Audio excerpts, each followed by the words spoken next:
Hello, guys and gals, and welcome. Welcome. So we are going to continue our challenge today. We got a pretty decent amount of like starter set items. Nothing like super duper amazing, but we got some magic find now.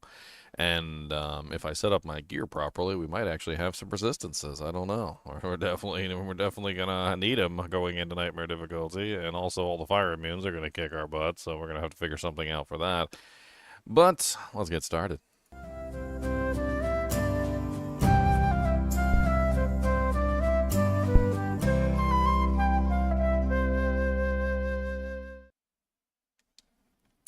All right. Chinchillas are active today. Look at them being all weird and down in the corner there. I don't know what they're doing, but they're weird. They're always being weird.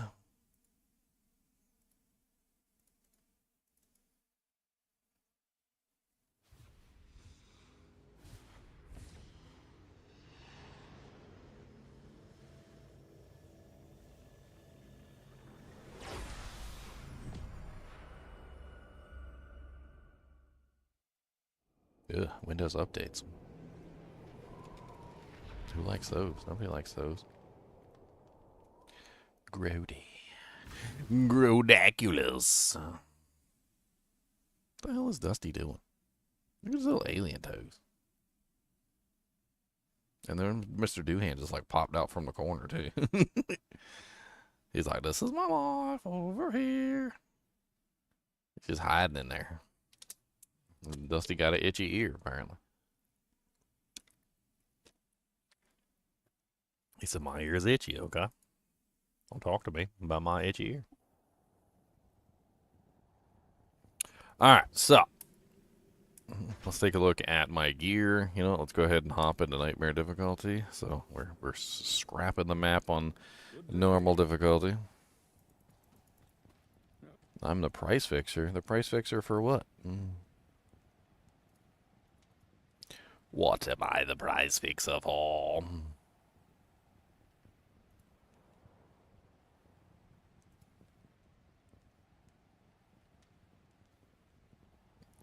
Gotta refresh all these windows. Alright, so gear check. We ain't got much. We ain't got much. We got a Cleglaw shield that's set bonused with the Cleglaw's pincers. Not a very good set bonus. At least we get the poison length reduction and the all res 15 from the shield. We got Saigon's Greaves, which are actually a recent find, so we got 40% cold res. Our cold res is like overcapped. Arctic Belt, which we got the two-piece with the Arctic Furs, which gives us the nice little magic find bonus at the very least. Also Angelic Halo, which is synergy or two-pieced up with the Angelic Sickle, which doesn't really give us anything right now, but it's better than the nothing hamburger that we're currently wearing. Also got a Erotha's Amulet and a Sanders Paragon Cap, which I'm using strictly for the magic find.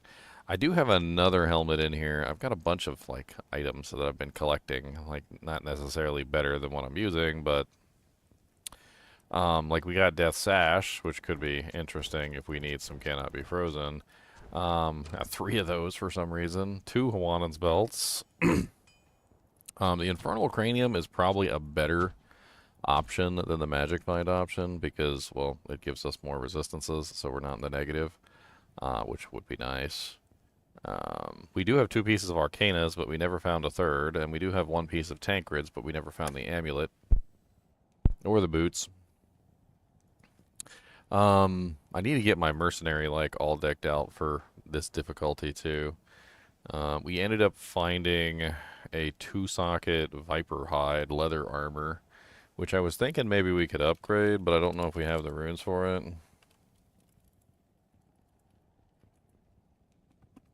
What is it? Thul Ral Perfect Amethyst. We do have a Perfect Amethyst. We do have a Thul. And we do have a Ral. Okay, so we could get this, basically just turn it into a high defense plate. I'm not entirely sure if that's the one I want to do though, so let's do a little digging and see what other pieces I've got.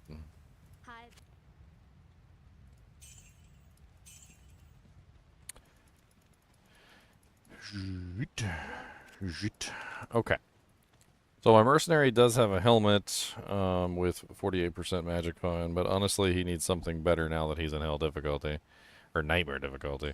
He's going to be our linchpin to get rid of fire immunes, so we definitely need him actually functional and useful.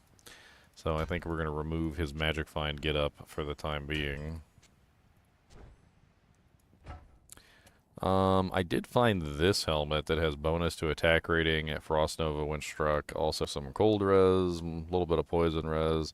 It's not the worst thing in the world, but it doesn't really have high defense.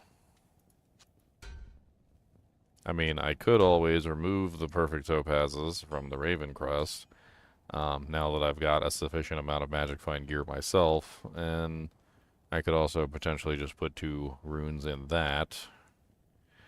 This is really good because it has 2 rune sockets, but I also have a couple other options like this faster hit recovery plate, which I think is my best plate. Sort of ish. They're all such mediocre pieces of equipment. It's like comparing turds at the moment. I really need the faster hit recovery. That's what I really need. And unfortunately, none of this crap has faster hit recovery, except for the armors. Huh.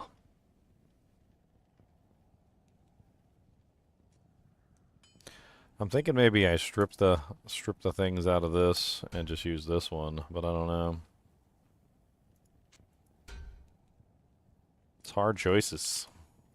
Hard times at band camp. I mean, this armor has fire resistance on it. So, if we were to take a Thull rune and a Fort rune and put that in there, that would be a nice little all-res armor for him. So maybe that is the best way to go. So let's just upgrade this to the Serpentine skin.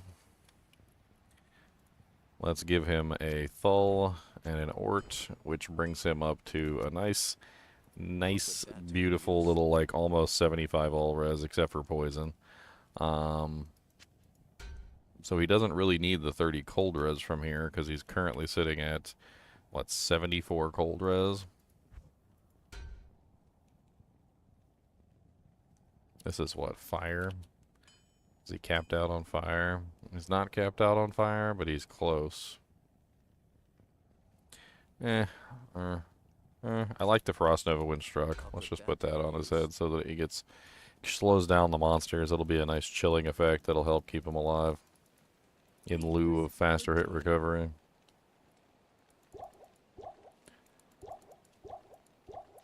I need to decide on a belt. I've only got 1 shale rune. I don't think I have a perfect diamond, but we might be able to make one.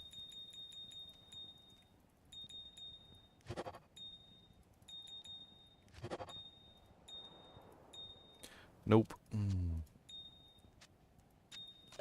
So I still don't have a perfect diamond to use to upgrade a piece of armor. Man, that is a terrible thing.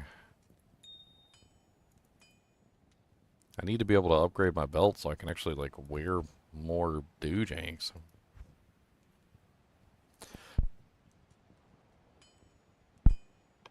I think that's pretty much it. That's about all we can do right now, unless we have the ability to upgrade something else.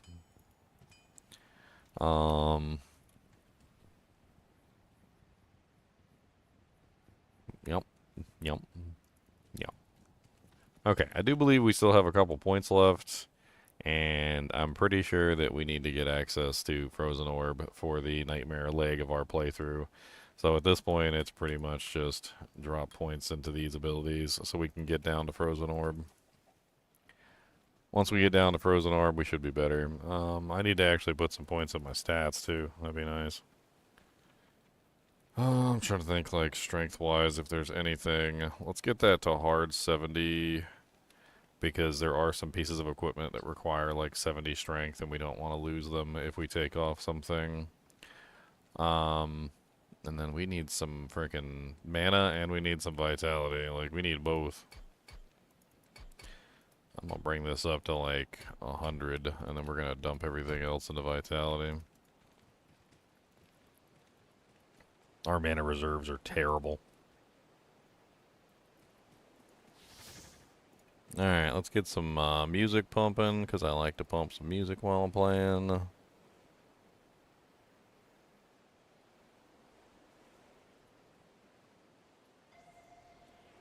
Leaderboard. Look at this leaderboard. Uh-oh, Charlenoz has max numbers. Evil beware. That's terrible.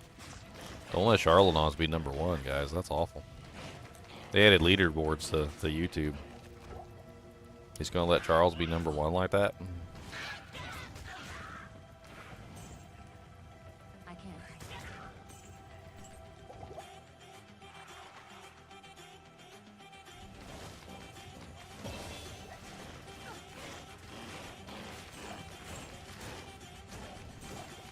Alright, so now we get access to Blizzard, and then finally Frozen Arm. Then we can put one in Cold Mastery. So we just need one more level and we should have Frozen Arm.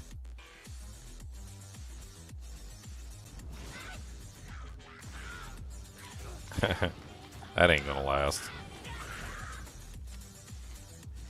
Nightbot doesn't spam enough. He doesn't spam nearly enough.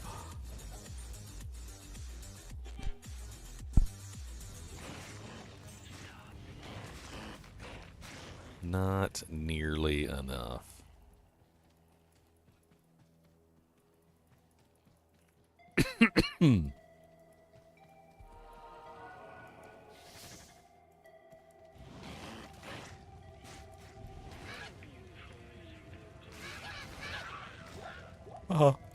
Die.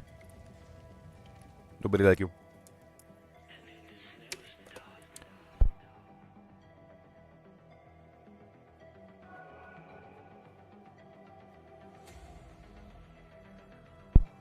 Ugh. Can't breathe.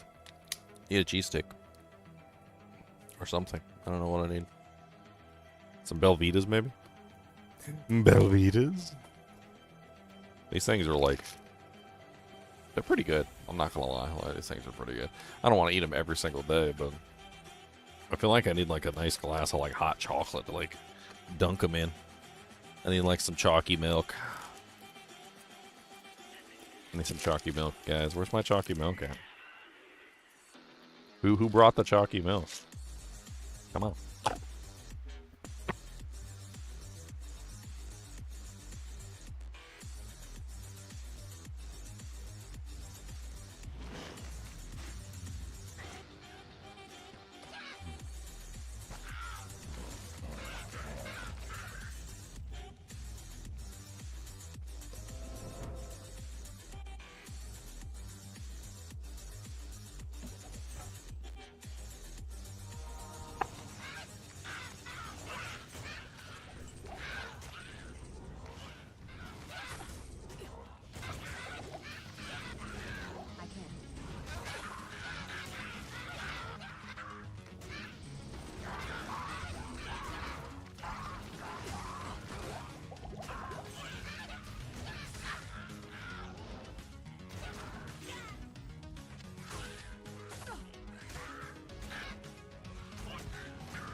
Dude, these biscuits are fire, man.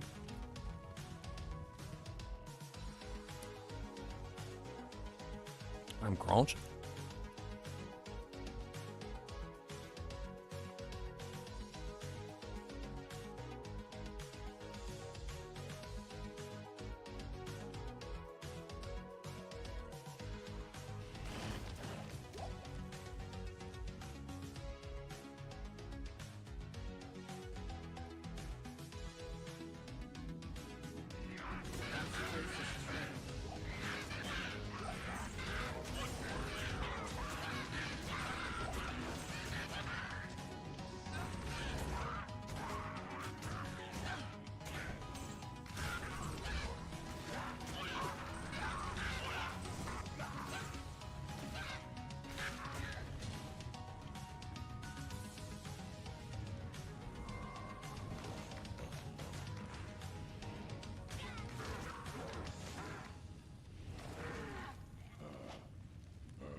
The magic fine shield.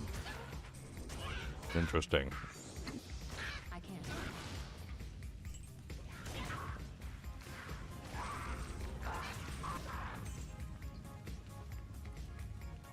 I guess we've got our magic find shield if we're going to do some magic finding later.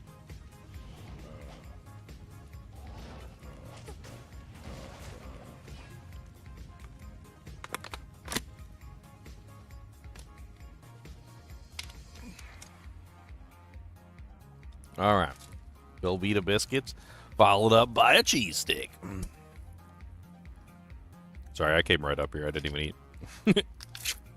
I like get out of bed, and then when I get out of bed, I just like take a shower, change my clothes,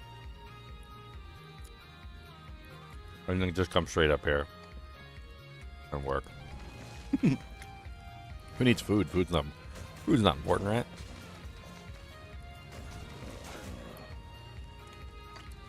Food's for losers.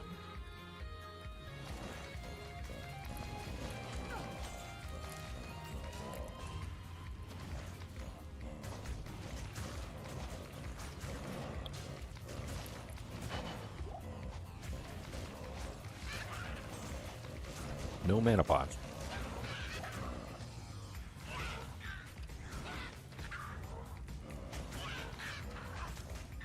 I need mana. Not enough mana.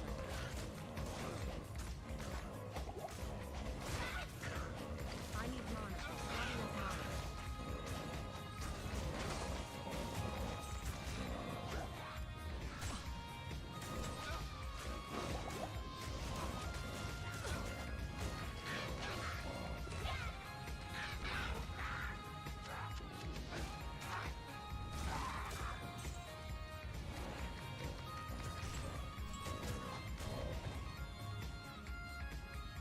Superior field plate. That's worth some money.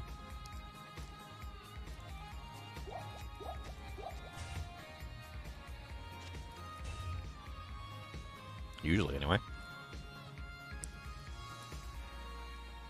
Speaking of money, I'll probably have enough I could do some gambling. I don't know what I should gamble for, but...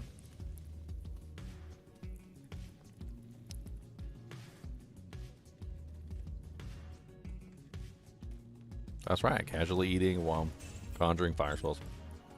Oh, you can't do that?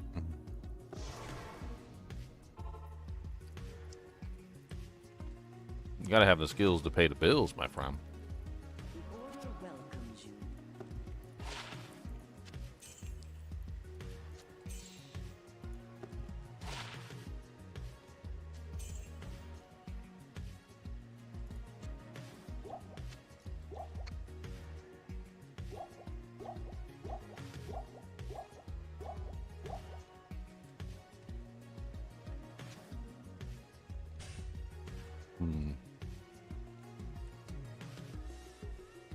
So eventually,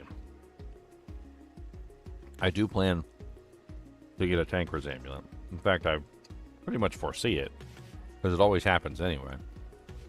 So if I do get a Tancred's amulet, then Tancred's Crowbill becomes my item. Because Tancred's Crowbill will synergize with the amulet and give me 78% magic find. So that could be my magic find set. It's like I need a large amount of dexterity to put it on. I guess we'll have to see how I can do that. I don't have Tancred's right now, so I don't see the need to actually like put it on at the moment. Good to see you. Do I have a respec in plan? No. Firewall. And I'm going to be going for Frozen Orb for the secondary. I should be fine.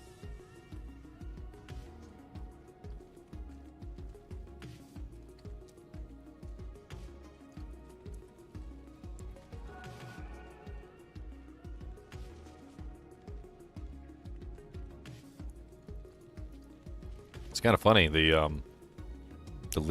think this is the first stream I've had the leaderboards active. They told me about the leaderboards literally just yesterday. This cave has You guys are literally just all fighting for #1 spot right now. It's pretty funny.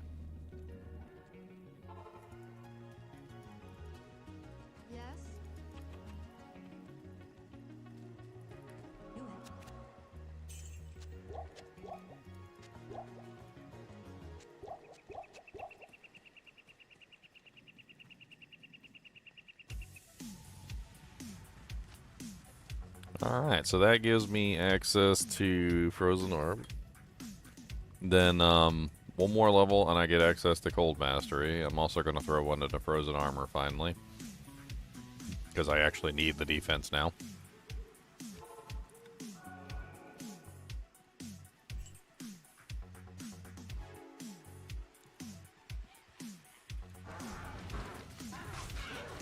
Ow.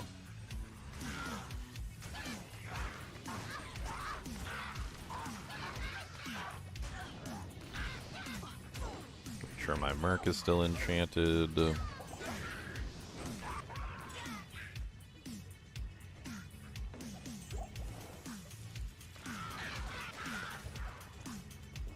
Nice experience shrine.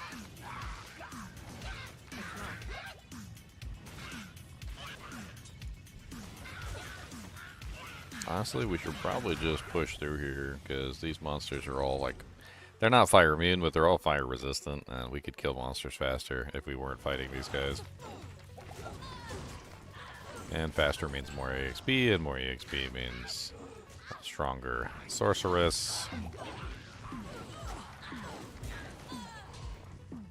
I mean, my boy can handle the fallen just fine, but... Left or right? Left or right? Let's go left. I can.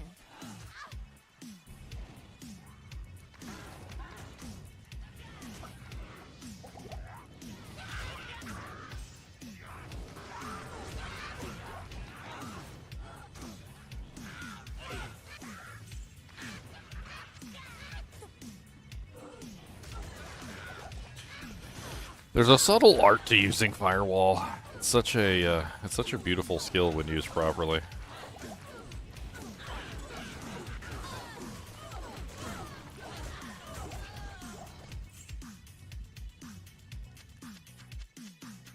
Give me all the potions.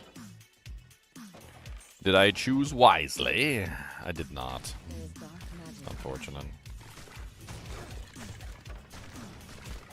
The girl who never stays still. And the firewall that needs her to stay still.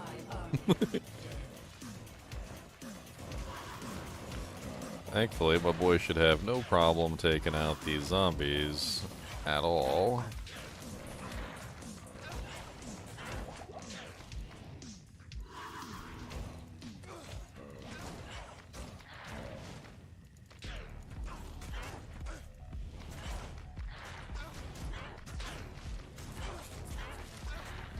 I can hardly believe that you defeated Blood Raven.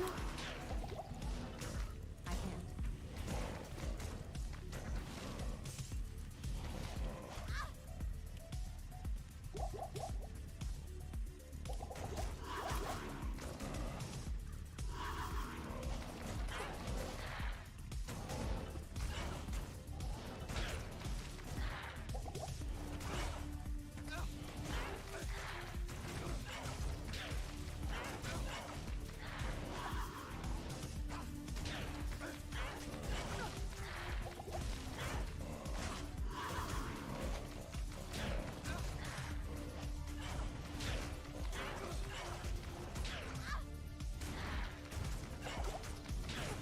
Die, Blood Raven. Nobody likes you.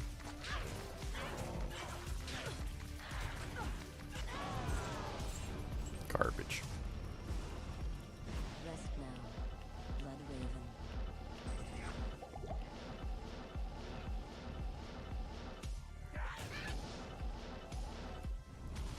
Raven. Ooh, Falcrow nests. I found some really good items from Falcrow nests before. I can.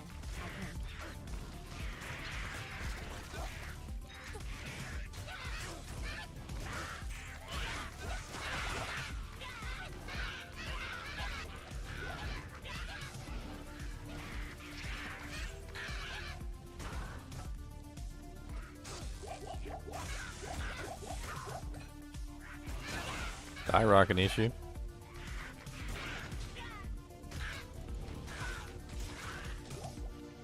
Razor bow and chain gloves. A bunch of rares dropping. We're gonna go sell them at the market shop. Another lightning enchanted monster? Please, I only have 5% lightning resistance. I don't have any resistances to lightning. Please, it is very frightening to me. I do not like it. Please put the lightning bolts away. I do not want to be burned with the lightning. It is not very nice. I do not like it. Oh no, my Clegla's pincers. I cannot.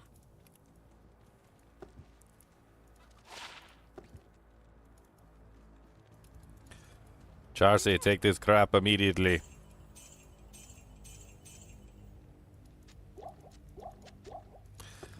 I wonder, like, what piece I would even gamble for. Like, I don't even know. I don't even know. I mean, another angelic halo would be nice. It's literally the only other set ring that I can put in that slot. But gambling rings is super expensive. Body armors is also super expensive. Maybe I could try and target Tancred's hobnails, but like, even then, like, they're practically useless without the amulet.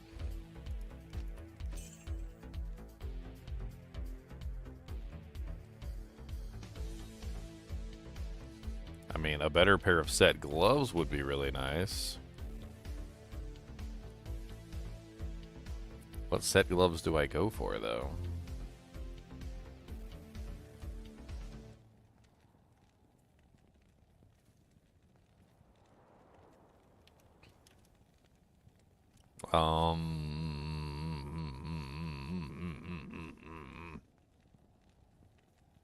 I mean, the two-piece on Deaths isn't awful, but it's not amazing either. Like, not for this character. 30% increased attack speed doesn't really help me very much at all. And I don't really think that's useful, like, for me.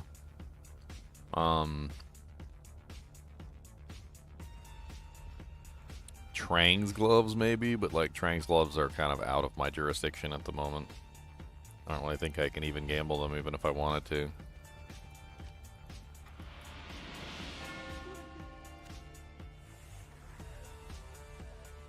What's up, Gold Magic Find? Welcome.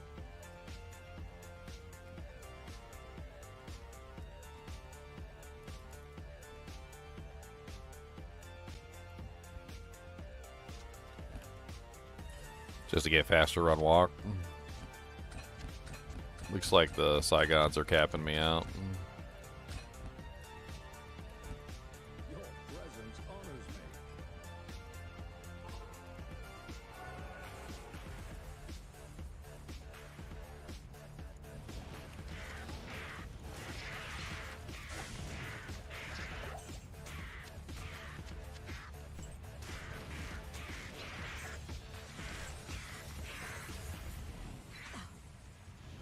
Still waiting on that Saigon shield to fall.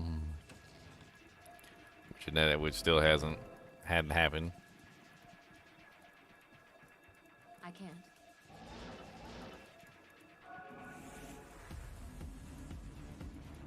What's that right there?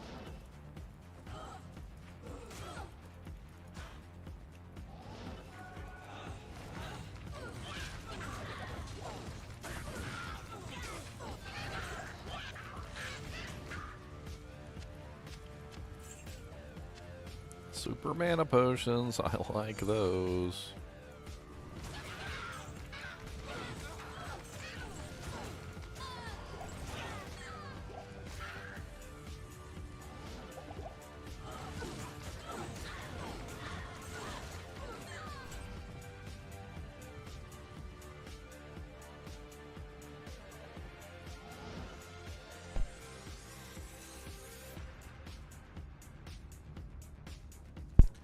Dang it.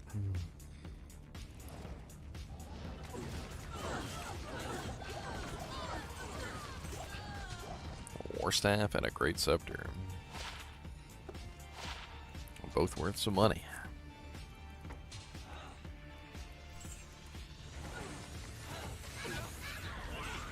I can't.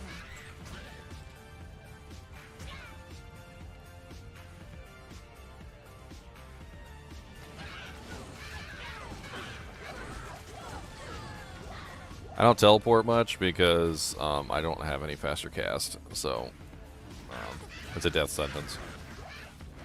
You'll see me teleport sometimes, usually when it's safe, or to relocate my mercenary, but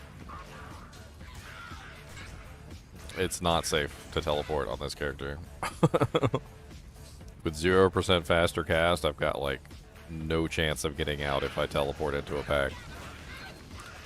And I don't have any faster hit recovery either, to make matters even worse, so I'm basically just like your generic no faster hit recovery sorceress, because not a single one of these set items has faster hit recovery on it.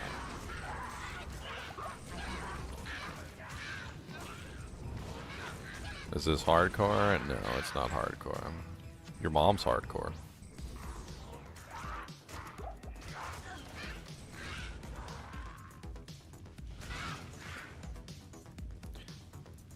Wouldn't anybody who's playing hardcore advertise that they're playing hardcore in the title of the video? Like, you know, just to be like completely facetious here. Like, why do people ask that question when, like, I'm pretty sure that anybody that plays hardcore is most likely going to put that in the title? You know, it's like a selling point. You know, that would be like me being a, you know, like a car salesman and not pointing out the latest car sale or something. Like, you know, seems kind of silly. I don't really know why people come in and ask that question at all. You probably just read the title, and the title will literally tell you whether it's hardcore or not. They'll be like, hardcore playthrough. I can't.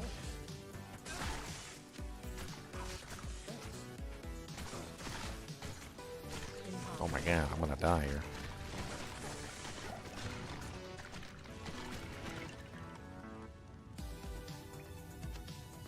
I mean, I just feel like if somebody was playing hardcore, they would probably advertise that, right? I mean, that would just be a thing they'd advertise.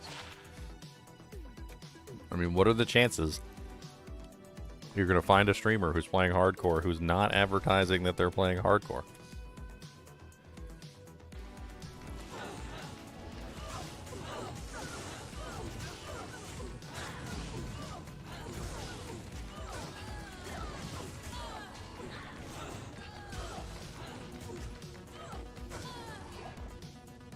Like, if I played hardcore, which I don't think I ever will, but if I played hardcore, you could be damn sure it'd be in the title.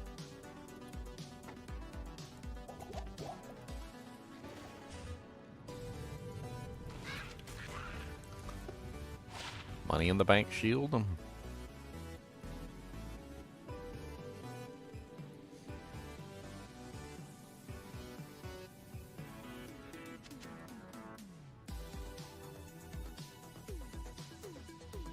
Boom, boom, boom, boom. A salad bowl.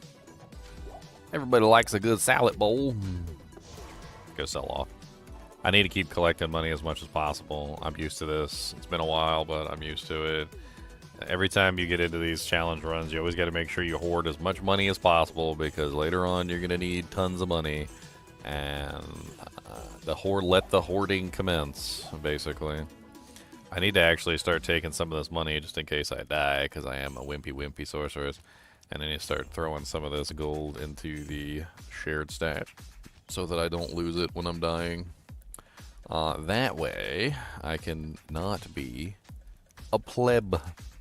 A plebeian.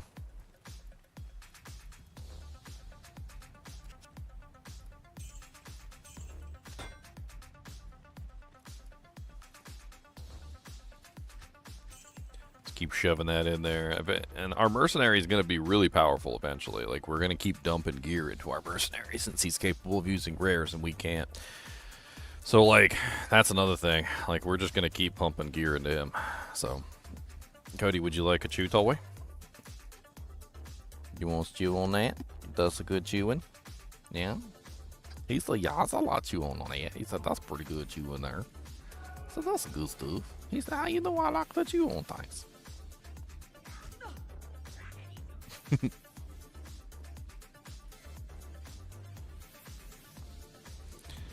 I finally get some non-melee sets? What are you talking about? They're all melee sets.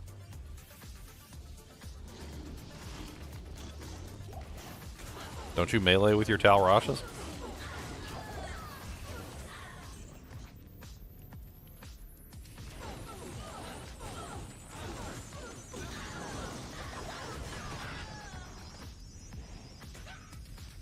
Don't you melee with your Talrashes set? I can't believe you don't melee with your Talrashes set.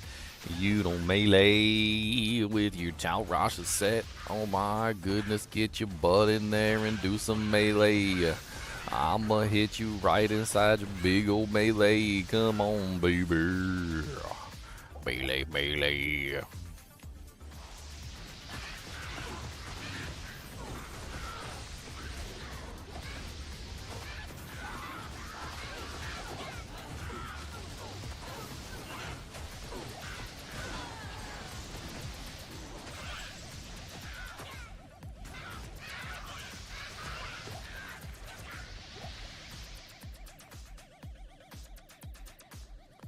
Jesse had the gall to say that Eye of Winter from Path of Exile was the same thing as Frozen Orb.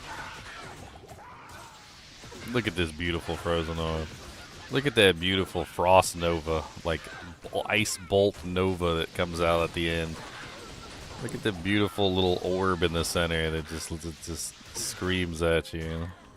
Look at the damage. It's level 1, and I'm murdering things with level 1 Frozen Orb. I could have like level 25 for Eye of the Winter and it probably still wouldn't even kill anything.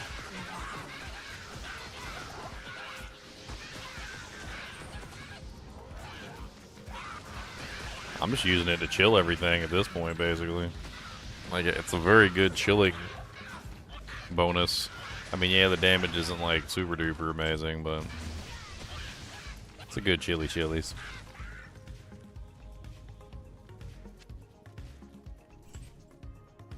That's like the entirety of what makes freaking Frozen Orb special is the detonation. Like, there's like whole characters designed around like basically trying to make sure you get like the optimal distance so the detonation happens directly inside the monster. Like, that's just like the whole thing about the ability. Like, what the hell?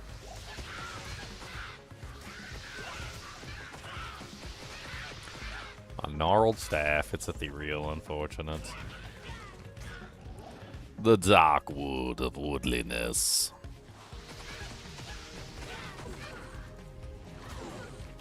Yeah, there's a mini game to it. That's one of the fun things about Frozen Orb, even though it's not literally my favorite ability in the game. Like, one of my favorite things about this ability is the detonation in the mini game of like making sure that the attack like detonates in the right place, so that you get that huge Frost Nova bomb essentially like right inside their anuses. You want it inside the ani. Shoot that Frost Nova bomb right up their butthole.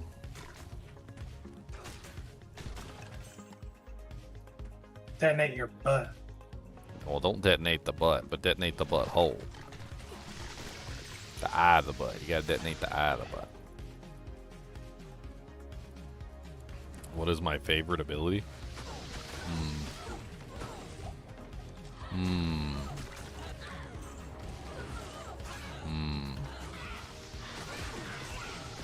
Auras. There's just something special about auras. Something no other game has like managed to reproduce.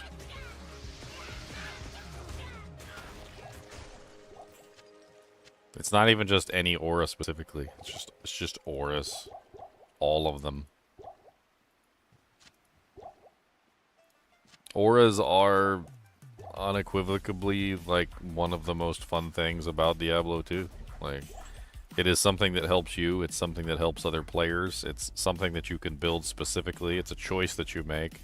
You can alternate that choice at various times to give yourself, you know, better or worse possibilities. You can team up with your friends and have like a coordination of auras. I mean, like, it's the auras are powerful and impactful, unlike the poopy auras from Diablo 3 that had like no impactfulness whatsoever, and like you didn't even really care that they were even there. It was like a fart in the wind, basically. Like, oh, So you have a fart in the wind, I see. That's not a very effective fart if it's a fart in the wind. It gets blown away and then they don't smell it, and that is very unfortunate.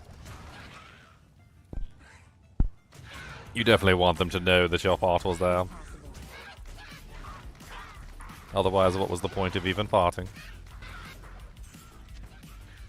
You must fart proudly and with gusto.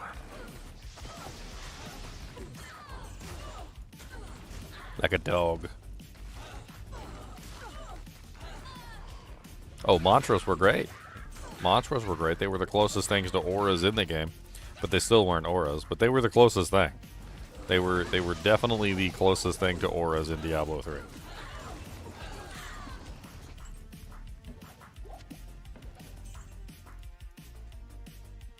Which is sad, because then they added the Crusader, and the Crusader had essentially nothing. Like, I don't even know what the hell the Crusader had. I don't even know what those were. They were like the poopiest things I've ever seen. I'm pretty sure they were actually made out of doo-doo. They basically did nothing. Like, I don't even know. They toned them down so much that they were just like almost completely useless.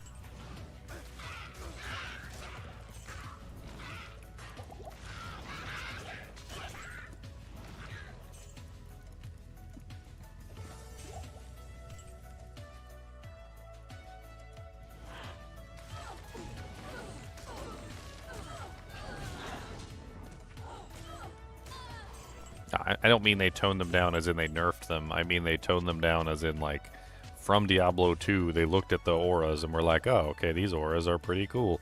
And then they literally took the Diablo 2 auras and turned them into, like, little baby man auras. And, like, nobody wanted to use them because they were little baby man auras. Nobody wants to use your little baby man auras. Little baby man, little baby man, all little babies. Little babies. Why you aura good to babies? Why does your auras poop at the parties? Why are they pooping at the parties? Why do these auras, why does not auras not poop at home? Why do they poop at the parties? This is very odd. I poop before I go to the parties, but the auras, they did not poop until after they got to the party. What did they do? Did they poop on the floor at the party? I think that's what they did. Otherwise, why would people be upset if they went poop in the toilet? So they must have went poop on the floor at the party. This ancient tree has an aura of magic about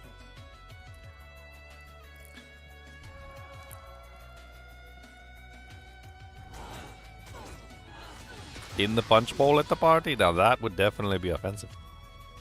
Especially if it was good punch. If it was bad punch, people might be excited. They'd be like, yay! That punch was horrible. Good job. It is now better, for you have pooped in it, because it was horrible before, and that has actually improved the flavor.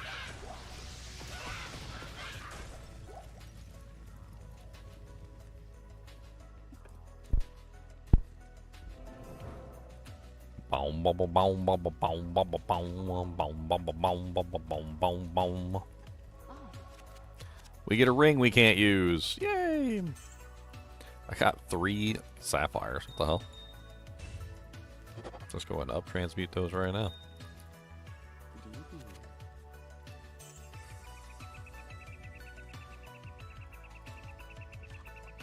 Diablo 3 is still better than Diablo 4. Autocast, get out of here with your garbage opinion.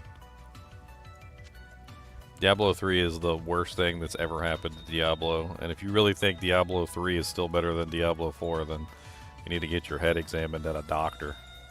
Like a real, like, psychiatrist. I read that on the forum so many times and it drives me nuts. There's people who love those sets, and it's just like, so you just want a build handed to you. You want the whole thing handed to you on a silver platter. That's what you want.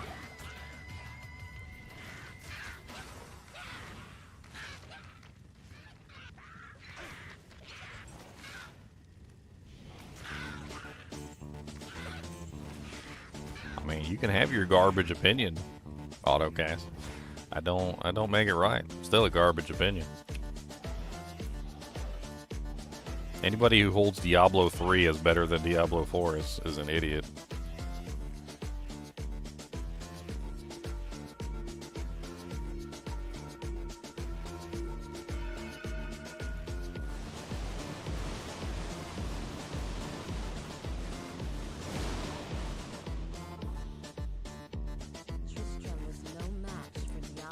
This magic ring does me no good. Also, Akara, I'm on a set-only run.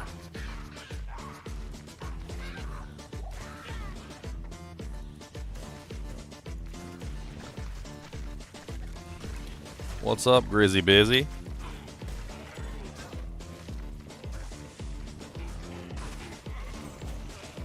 The worst ARPG I've ever played. I'm pretty sure that title just lies solely in Last Epoch.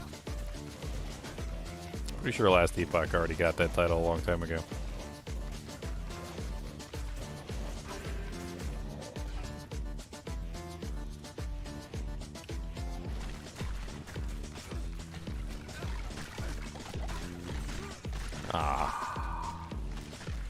Amplify damage.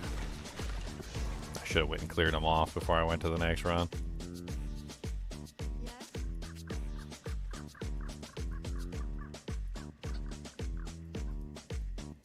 Do firewalls stack? Yes, a little bit.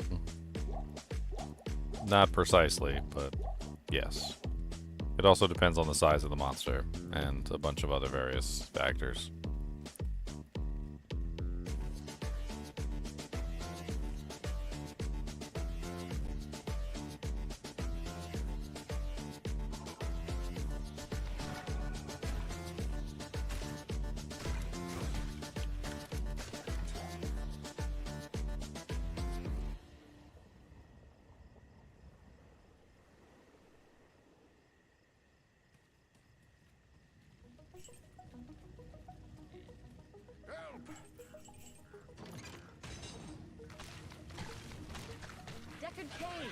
Why would I call my small viewer base idiots? I don't know. Because I don't really care what they think.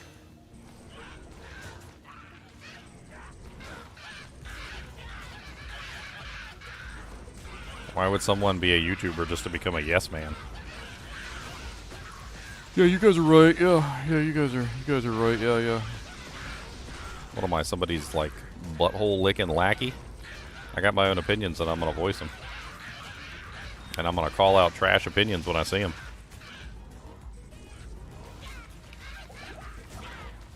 Diablo 3 is one of the worst ARPGs that's ever been designed and made. It's literally a baby ARPG made for baby people to play it. That ARPG was designed with no other purpose in mind other than to make the game extremely easy for anybody that wanted to play it, to the point where literally they give you everything that you need to play your character. They give you a set that gives you 26,000% damage bonus. They literally give you an instruction manual on how to play your character with that set, telling you exactly what abilities you need to use, what order you need to use those abilities in, and essentially remove all thought process from the game. Diablo 3 is literally one of the worst ARPGs ever invented.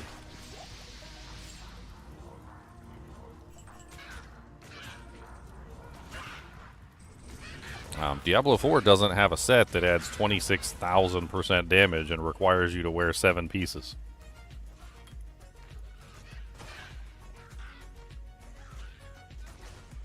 Let's move you and you.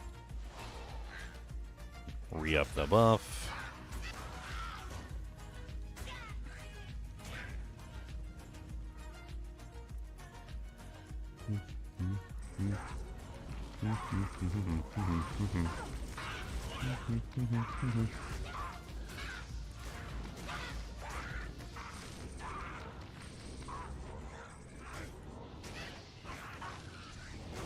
Oh, the story for Diablo 3 is even worse than the gameplay.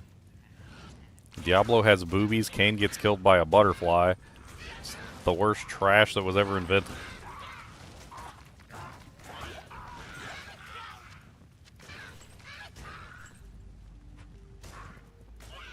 Diablo 4 is not easy mode.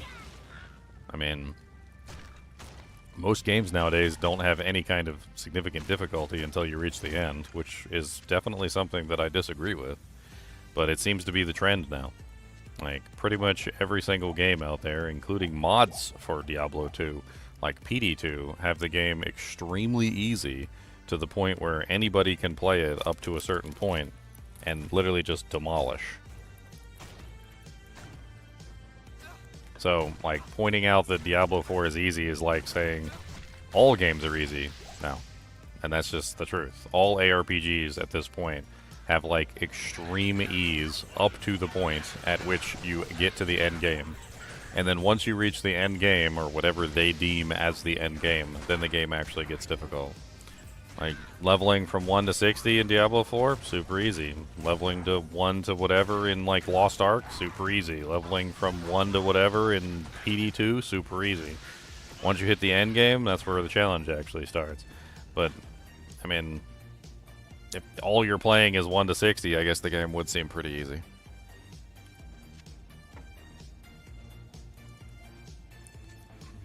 Do I keep Where's Lake? Do I? I did rescue Kane, right? Half the time I come in here and I forget to rescue Kane. I just go back to town. I'm like, where's Kane at? It's like, damn it, I'm still in Tristram, you idiot!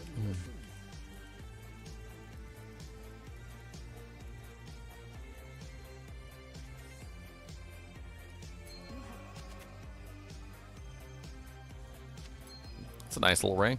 AR, energy, 2 reses, half restoration. It's too bad I gotta sell it to the NPC.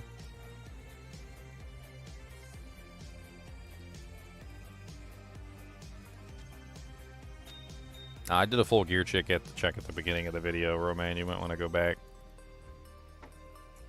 Went over everything individually, piece by piece. I also found a Millabrega shield.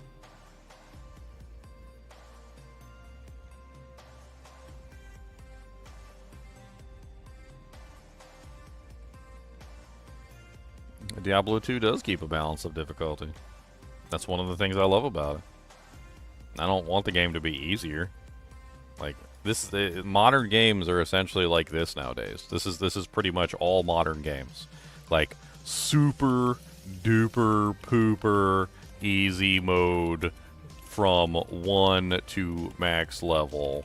And then, you know, like once at max level, difficulty slowly increases. And by slowly, we mean like, oh my god, my penis is on fire. Dear Lord Jesus, stop the madness. And like, literally that's like the modern game these days. Like, they literally have this like super duper easy mode from like 1 to whatever. And then like, once you hit the max level, it's like ridiculous difficulty. And it doesn't make any sense whatsoever to me why you would do this. Because I feel like anybody who's looking for a challenge is going to immediately look at this and be like, man, this game sucks. And then anybody who is actually lulled into a false sense of security by this super duper easy mode right here is eventually going to reach this part of the game, and they're literally going to be like, man, this game is too hard. I don't like this. And then they're going to quit. Like, I don't understand this at all. Because from one perspective, what they're trying to do is they're trying to lure in people who are not necessarily good at ARPGs and who might want to, like, try out an ARPG. But they go so soft on the players when they come in that there's no challenge. And with no challenge is no fun. And then if those people actually do make it to this part of the game, which is the actual difficult part of the game, then they literally just cop out because they learned absolutely nothing along the way, which is basically what Diablo 3 did to everybody. Is Diablo 3 just gave you this big giant god tier set that gave you like trillions and billions of damage, and so you just walk through every single torment up to like torment 16, and then finally you got to like upper grifts, and the upper grifts would kick your butt, and then the people would just quit playing because they didn't feel like actually trying to learn how to play the game. And then it's a really dumb thing, but every single brand new game is doing this. All of them.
Alright, moving on to Black Marsh.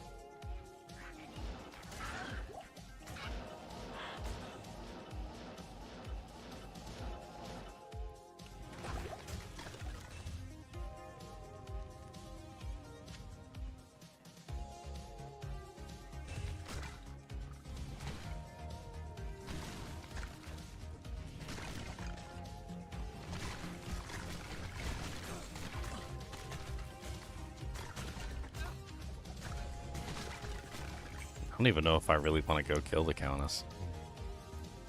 I was actually just thinking about it, and like, I mean, yeah, some runes might be nice. He never drops me anything though. Maybe a shale rune would be really useful. Might get some gems from her chest. I don't know. I don't remember if her chest really drops any gems.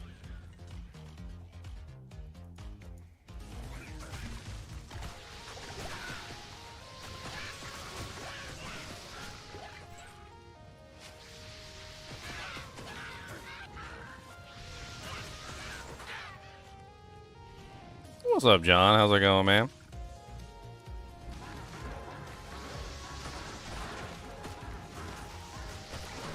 Ooh, I need more mana pots.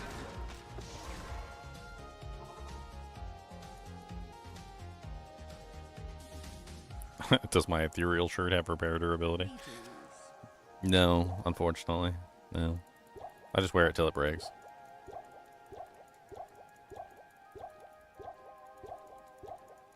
I definitely need some potions, that's for sure. God, look at how low my health is. 304 HP. 304. HP.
Gonna have to play Mercenary teleport cozy over here.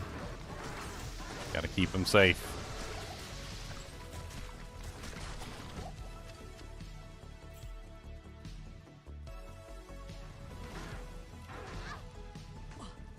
Ow. That faster hit recovery on my character is awful. I almost got like stun locked by one brute. Literally just one brute. This is gonna be awful in hell difficulty. A pack of monsters is gonna take me out almost instantly.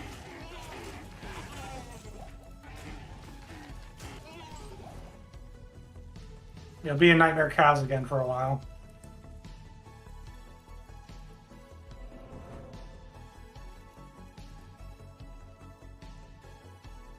Maybe Nightmare Mephisto.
Circulato.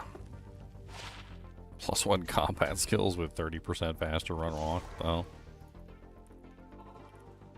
I need to go dump some trash.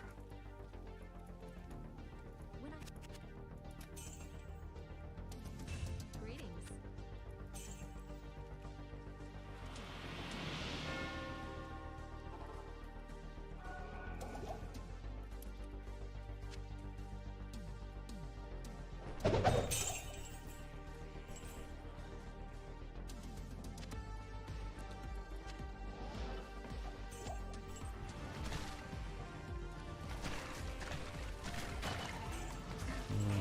I mean, there's only 2 set rings, like, total. Like, I don't know.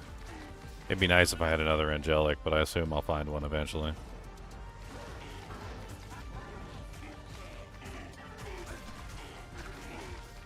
Happens every ring.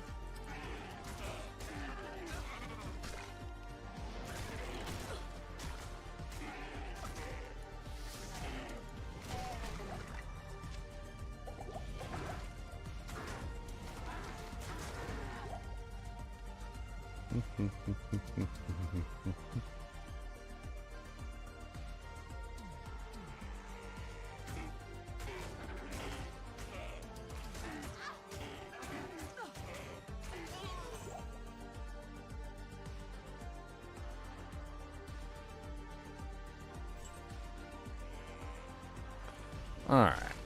I decided I'm not doing the Countess. She never pays out for me. She doesn't put out.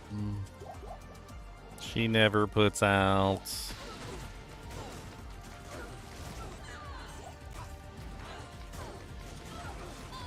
That boy told me he played Diablo 3 for 10 years and he loves it.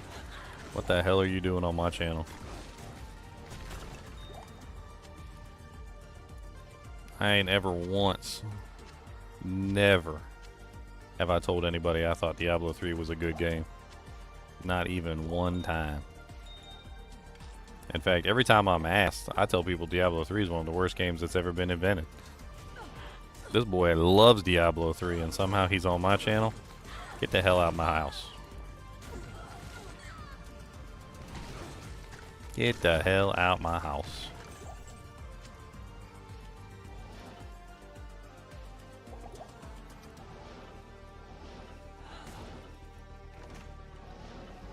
The monastery on Dariel's stronghold. You got yourself a new GPU, Passion?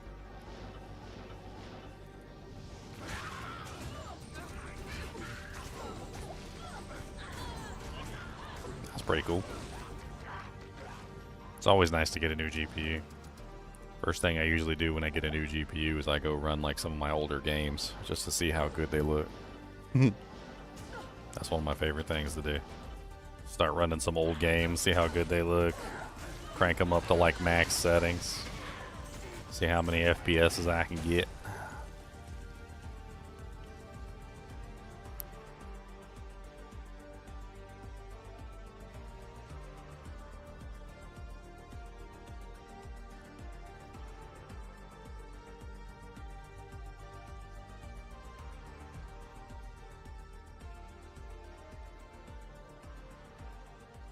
Jesse, we don't agree on nothing either. I don't know why you're here either.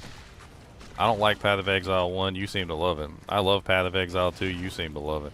You just told me you love Diablo 3. I freaking hate Diablo 3. I don't know why you're here neither. I guess you're just here to torment me about every single mistake I make. All you do is argue with me all the damn time about everything.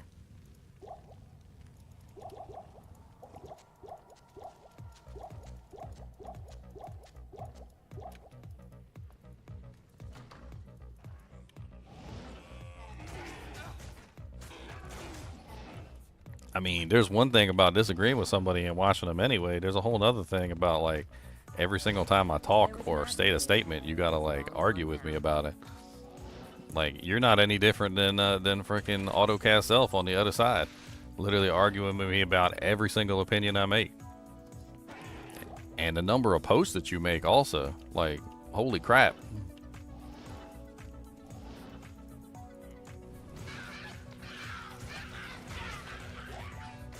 I don't stay on the topic. I talk about something and then you come right back with a nasty comment about it. Like, I mean, I'm just calling it out where it's due. Like, what's the point of poking into a subject that you know I don't like? You're like, oh yeah, Ginger doesn't like Path of Exile 1. Let me tell him about this Path of Exile 1 character he doesn't like. Hey Ginger, did you know there was this Path of Exile 1 character that you could build that like looks exactly like your Path of Diablo 2 character? I'm like, I don't even like Path of Exile 1. He's like, yeah, but if you did.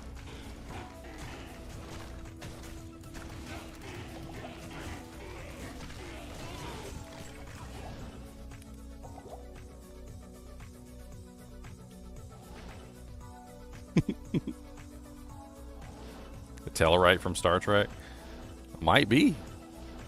Might be a Tellarite. See, I'm not the only one that sees it. Thank you, John. He said, Jesse, you literally flood this guy's comment box all night when you were in that sometimes, so he misses other comments. It's getting annoying. And he ain't wrong. Like, literally, they literally just be your name for like a mile. And other people are talking, but you just put so many comments in, you flood out everybody else's comments. Same exact thing the AutoCast Self does. Puts his opinion out there and just keeps on putting his opinion out until, like, either other people give up or, you know, like, or you finally, like, run out of steam, which seems to take a really long time.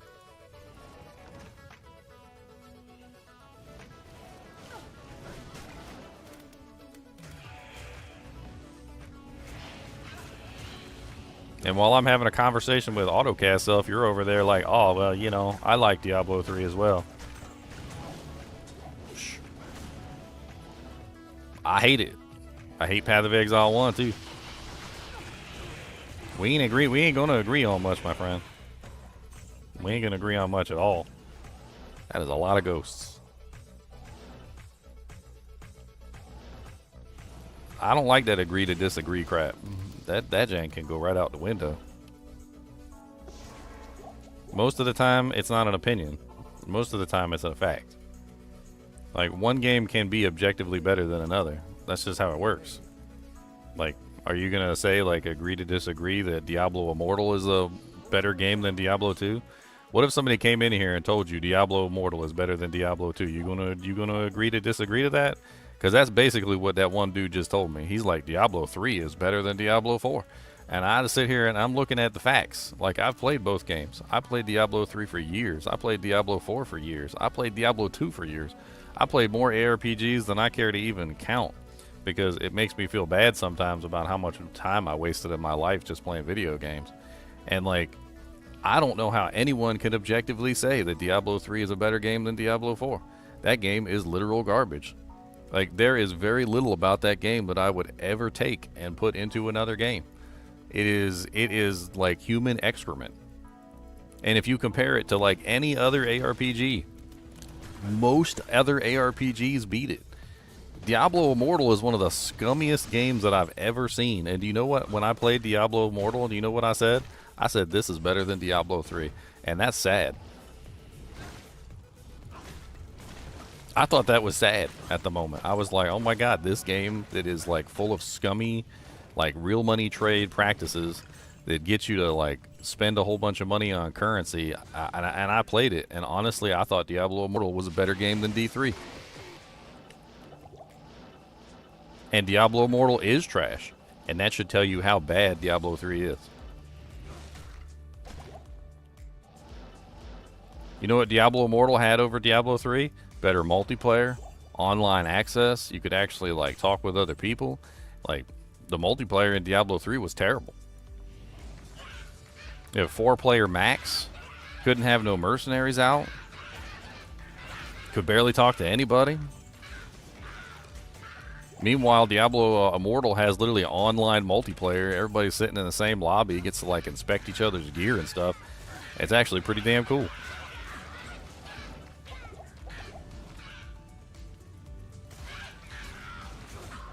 Mechanic-wise, Diablo Immortal seemed like it was identical to Diablo 3.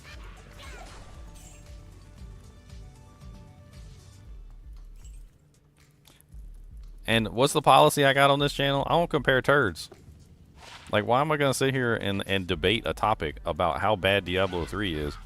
Like, I could spend, like, hours on it. But why? Why do I want to sit here and compare, like, what color my turd is and, like, whether it's got corn or like peanuts in it? Like, what is the point of that? It is literally beneath me to sit here and debate that topic. I do not want to do it. I don't even want to think about Diablo 3. I want to move on with my life.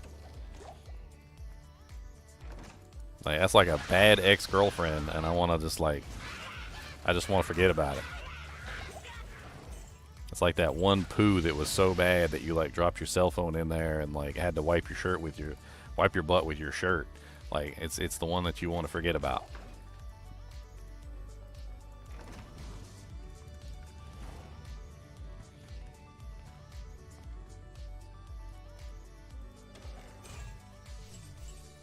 And I'm kind of sad that they lured me back. Like, when Diablo 3 originally launched, I played it when it originally launched. I didn't really like it then either. But they came out with Reaper of Souls expansion, and they brought the Necromancer in there, and they brought the Crusader in there, and they lured me back. I still feel bad to this day that they lured me back. I should have never went back. I went back, and all I got was disappointment. I played Crusader, and I tried my best to make that thing be a Paladin, and it was not a Paladin, and it sucked. I tried my best to play the Necromancer because I love Necromancer in Diablo 2. I love it, and they got me. They got me hook, line, and sinker. They literally put a little hook out with a Necromancer on it, and I bit it, and they pulled me right back in with a fishing rod. And I came in and I played that Necromancer, and that was the worst Necromancer I've ever played. The Necromancer in Diablo 3 is literally the worst Necromancer that has ever existed. Like, it is worse than the Diablo 2 Necromancer, and it is worse than the Diablo 4 Necromancer.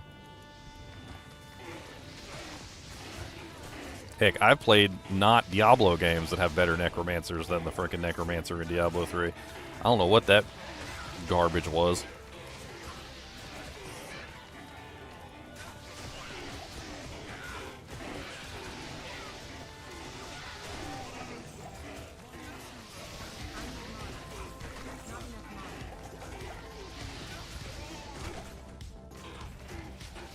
Show me on the doll where Diablo 3 hurt me? Mm-mm.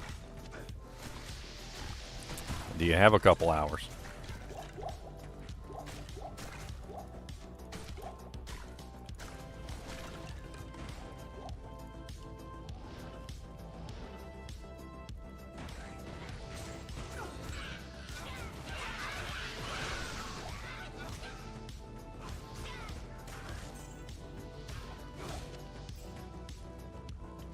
+3 firewall. Man, that would be great right now. I ain't got no plus of skills. This set challenge is awful. It is one of the worst challenges I've done. Like, I might as well be naked for the most part. Like, I'm not naked, but I might as well be naked.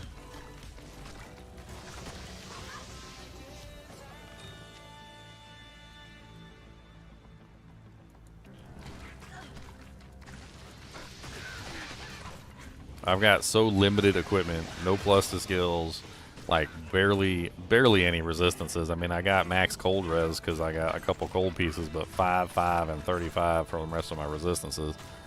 Like, no faster cast, no faster hit recovery. Like, if I get caught in a pack, I'm dead. Like, that's literally all there is to it. Like, if I get caught in a pack, I'm just dead.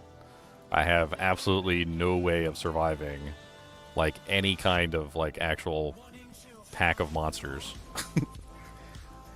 It's terrible. Just like Diablo 3.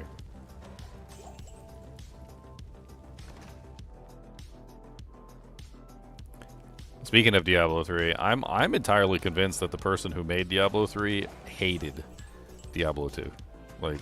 Like they took Diablo 2 and they were like, man, we hate this game. Like we want to make a game that's like the least like Diablo 2 that we can ever possibly make.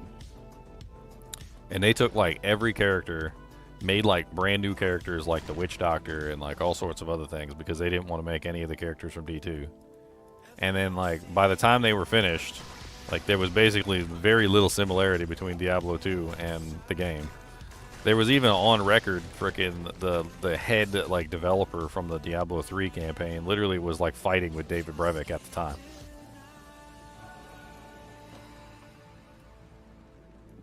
Exactly. Like, the guy who made Diablo 3 hated Diablo franchise. Like, he hated the franchise. He was trying to make something completely different than the Diablo franchise. He took one look at it, and he was like, let me see how bad I can screw this up. Let's put WoW graphics in there, and let's add sets that do, like, ridiculous amounts of damage and, like, completely belie any piece of equipment that you would eventually put on your character. Let's add an intricate system of unique items that will allow you to create very interesting builds, and then let's just completely destroy all those builds by adding a torment difficulty that none of those builds can accomplish. And then let's also put sets in the game which make any of those unique builds that you would create absolutely useless and pointless to create.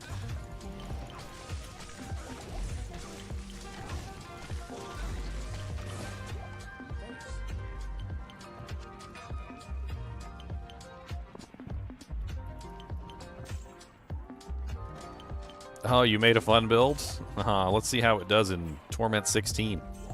Oh, your build can't handle Torment 16? It can only handle, like, Torment 5? Oh, well, that's just... I guess you'll just have to stay in Torment 5, then, with your Torment 5 capable build. Meanwhile, all your friends are rocking the latest set equipment from that particular season, and they're all, like, upper grift Torment 16 plus... capable of like murdering everything in the game, and all they did was put on a green set and follow the instructions written on it.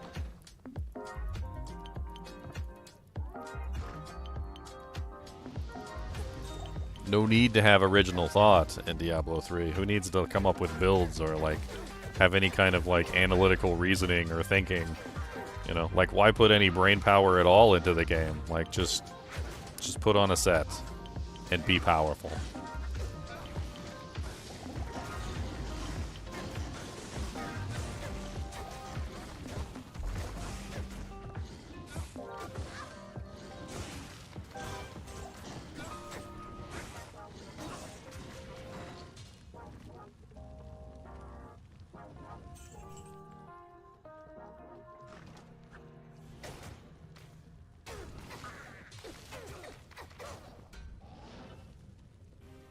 One more, and one more.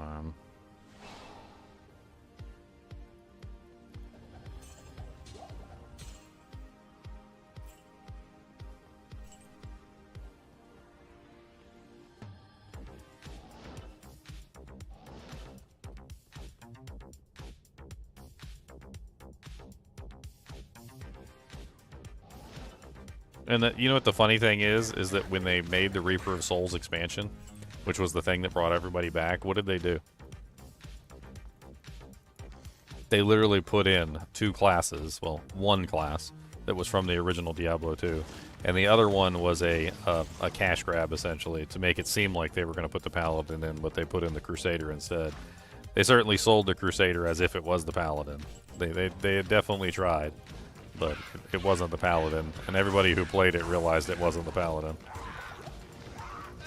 And so to get people to come back, they literally spent effort and money to make it more like Diablo 2. It was too little too late, and they didn't do a good job of it either.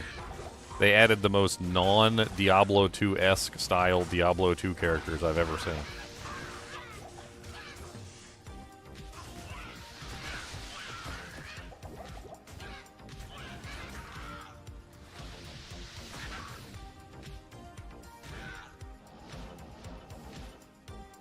Dude, Necromancer's not even close to the Necromancer in D2. The Necromancer in Diablo 4 actually feels fun. It feels like very similar to the one in Diablo 2. Not exactly.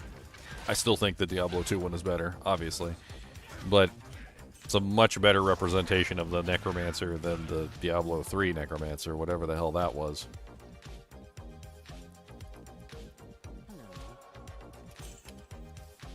That was when they tried to do the Scythe Necromancer, and they wanted to, like, throw in all these Scythe skills and, like, turn the Necromancer into a pseudo-melee character, and it was just so dumb. Do I actually have enough to get, like, a belt now? This is crazy.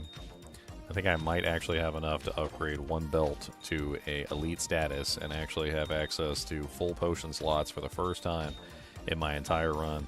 Well, I have been suffering for so long with, for the longest time, no potion slots, and then eventually 2 rows of potion slots is what I've been using up till this point. And the question becomes, like, what do I use my precious perfect diamond on, my first perfect diamond that I've gotten the entire time?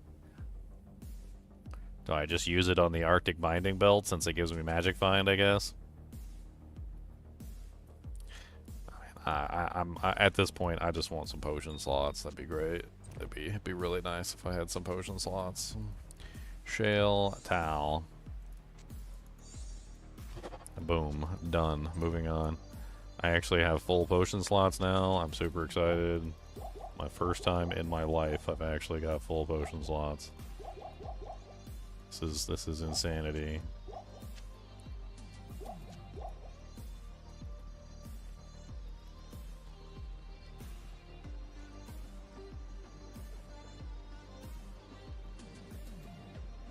The thing you hate about Diablo 4 is the damage numbers rival National Debt, and so did Diablo 3's. What's your point? Like, you can't say that Diablo 4 is worse than Diablo 3 when you're comparing a feature that was literally in both of them. Like, yeah, damage numbers is totally a thing, and Diablo 3 had big damage numbers, and Diablo 4 had big damage numbers. You're absolutely right. Diablo 3 had lots of bugs, Diablo 4 had lots of bugs. I mean, that doesn't necessarily, like, rule out Diablo 4 being better than Diablo 3. Personally, I would prefer lower damage numbers. I would. 100%. I think the big giant damage numbers from the era of Diablo 3 and the big giant damage numbers from the era of Diablo 4 are stupid. And I think they need to dial it back tremendously. But every time they try to dial it back, they always add more stuff. They add more multipliers, and it's stupid. But at least there's no giant sets that, like, literally tell you how to play your character. I mean, in a way, sort of. They have some, like, pseudo-style sets where they have items that are specific to specific abilities, and then they might have, like, another unique item that's specific to that ability, and so putting on, like, these specific items in a specific order might give you, like, equivalent power to a set. But you still have to figure that out for yourself at the very least. It's not something that's going to be readily apparent to you, whereas if in Diablo 3 you literally just picked up a set, the set told you exactly what pieces you needed. You put the set on, the set literally told you what skills to use and in what order to use them. Like,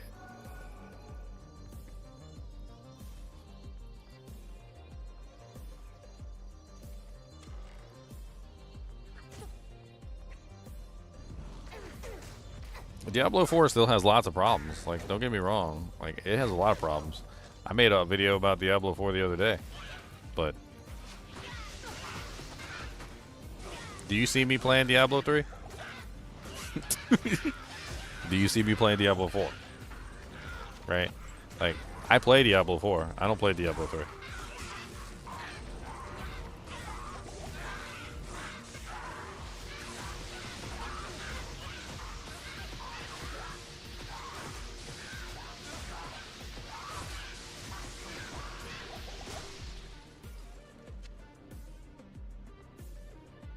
The really stupid thing is that underneath the surface, like underneath of the crap, and there's a lot of crap, there was an interesting system in Diablo 3 which involved the kunai's cube, and it involved all the unique effects. And there were some interesting builds that could be created with these unique effects. Problem is that when you make interesting builds, a lot of the times they're not really as powerful as other builds. It's a pretty standard practice. If you make something interesting and unique and something that actually like works properly, a lot of the times in games it tends to be a little underpowered because you're doing something that the developers hadn't intended. Well, in Diablo 2, when you make an underpowered build, you can still play the game because the game has a cap on how high the difficulty goes, okay? So like in Diablo 2, the hardest that the game can ever be is basically players 8 hell difficulty, right? That's the hardest that the game will ever get. And because there's a cap to the difficulty, these builds, these lesser builds, the ones that don't really quite fit into the meta, the ones that are fun and come up with interesting ideas, you know, like enchantress sorceresses and all sorts of other things, right? They can exist within the game because the difficulty's capped, right? But in Diablo 3, the problem is that these unique builds and things that you would create in Diablo 3 would almost always be relegated to like Torment 3 or Torment 4 or something, or Torment 5, and you would never leave the lower torments because you didn't have the damage to get to any of the higher like places. And in Diablo 4, it's sort of similar, except they're starting to actually cap out the difficulty. So like now we're actually getting to the point where Torment 4 is actually quite difficult, and the lesser builds are having trouble like getting to Torment 4, like they have to build to get there, right? But in Diablo 3, there was absolutely no hope for any of those builds. All you had to do was put on a set and you would be in Torment 16 doing upper grifts. But a person who took the time and effort to like build a custom character, like use the unique effects, use the kunai's cube, actually went through the process of like looking at the mechanics and figuring out what was the best thing, they would never make it to Torment 16. They would never make it to upper grifts. They would basically just be relegated to the kiddie pool at the park. And they're like, oh yeah, that's really cool. Good job with your like 24-hour, you know, theory craft. That was a really cool theory craft. But yeah, the highest you're ever getting with that build is Torment 4. And you're not going to be able to play with any of the big kids at the pool. So enjoy being in the baby seats. That's exactly where you're going to be for the rest of your life, is just be in the baby seats.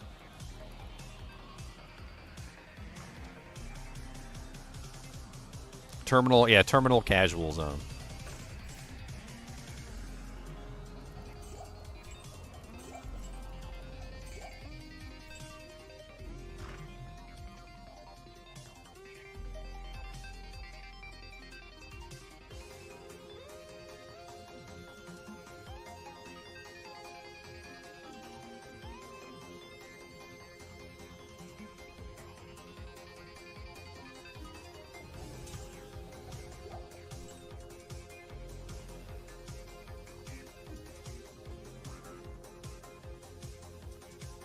I gotta find my way down this place. Actually, I already found the way down, didn't I? I'm just over here exploring. I'm too busy yakking. That's what it is. Yakking, smacking, and yakking.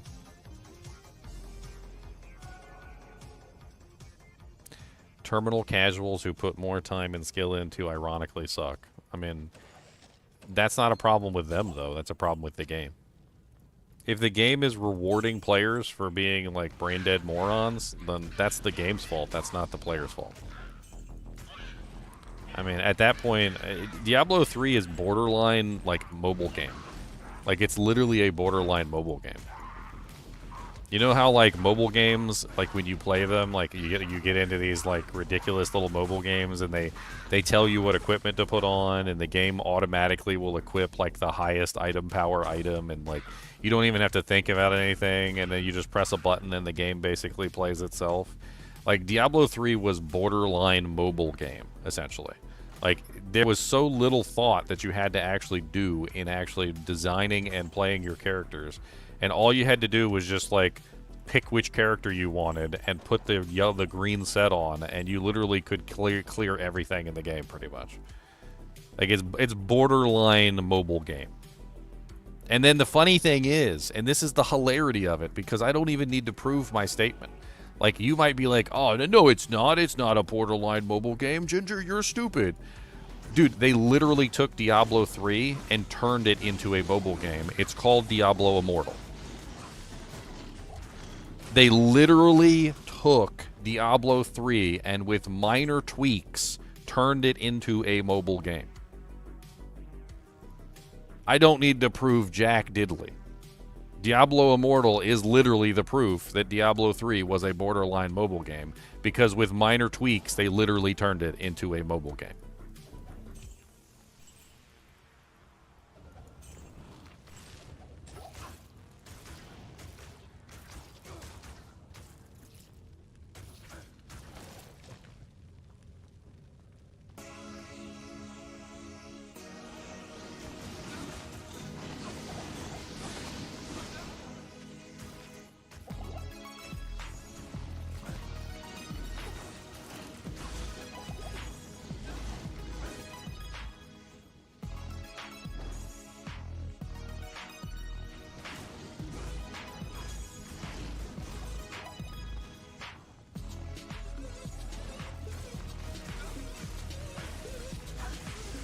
Holy Jesus, about to die. Get in there, buddy.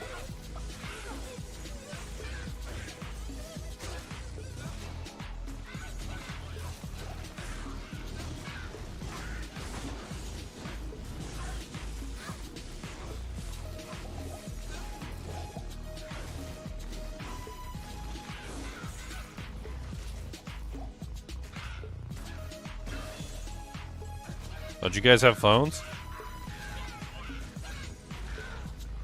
Come on, guys. Don't you have phones?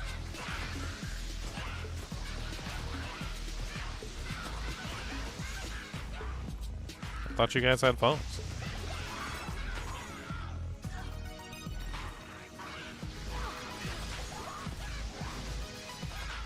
Did he just teleport away, little punk?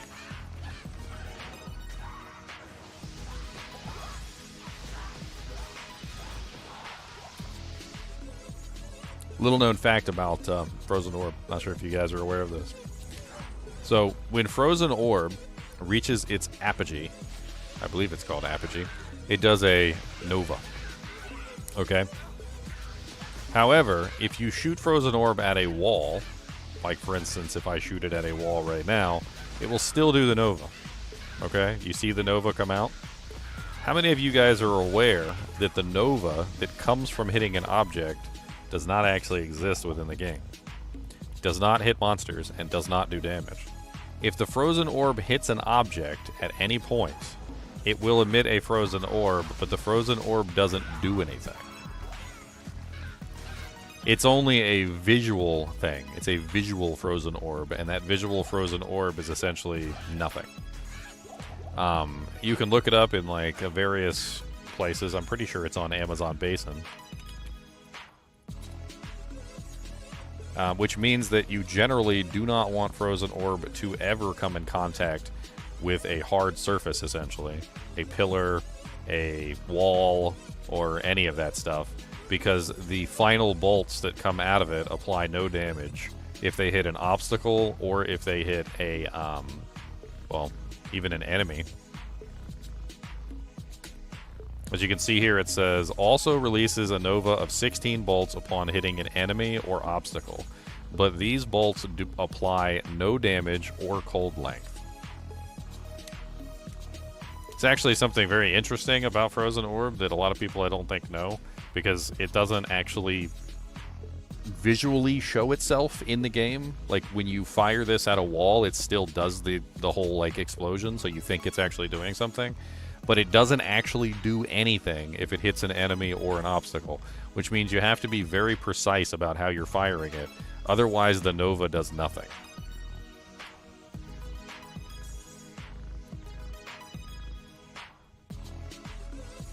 I remember the first time I learned it, I was like, oh, okay, so that sucks.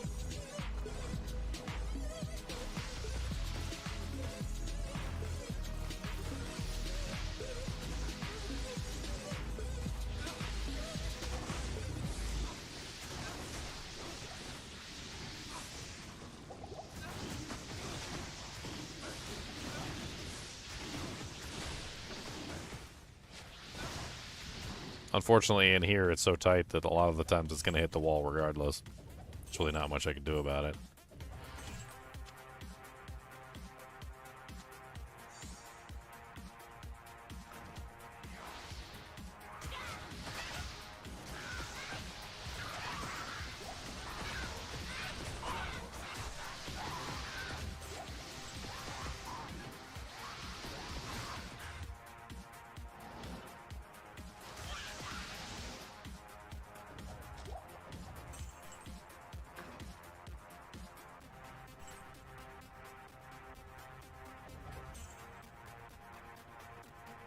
My Merc's gear's better than mine? Yeah, he's got rare equipment.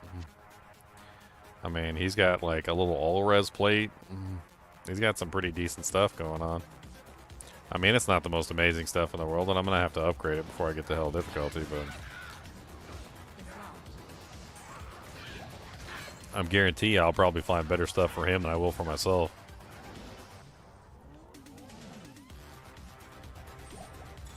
I'm still looking for equipment for him, too. Anytime anything drops, a spear, a pole arm, armor, helmet, gets picked up, slurped it up. That's it. Was that Chieftain? Oh, that's Brain Hue. Is that even worth any money? Usually axes are not worth any money, but it does have some interesting mods on it. The minimum damage mod might actually make it worth something. Nope. Nothing.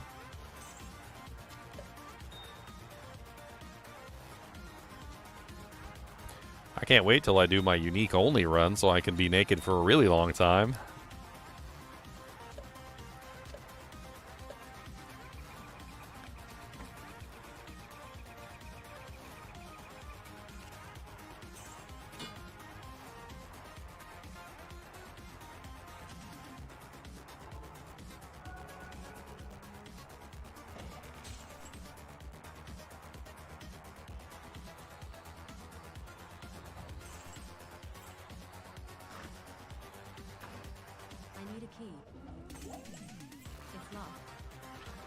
I need to put in the kinship rules. If you think Diablo 3 is better than Diablo 4, then you're not allowed in the kinship. I don't need that kind of negativity in my life.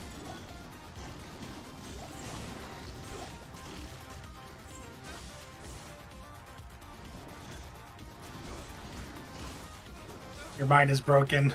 We cannot work with these broken minds. Nope. Can't work with these broken minds.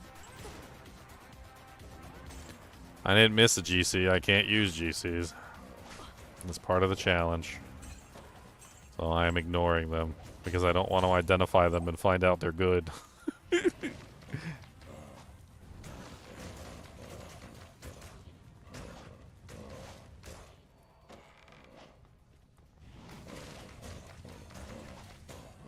Hey, what's up, Big Pimpin'? How's it going, man?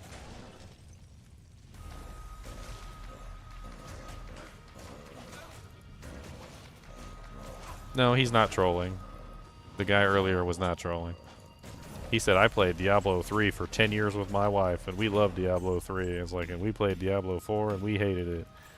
I know, he genuinely loves Diablo 3. Like, he thinks Diablo 3 is the best thing since sliced bread, apparently. Not sure why he's here watching a Diablo 2 stream, when apparently Diablo 3 is so amazing. He should be watching a Diablo 3 stream.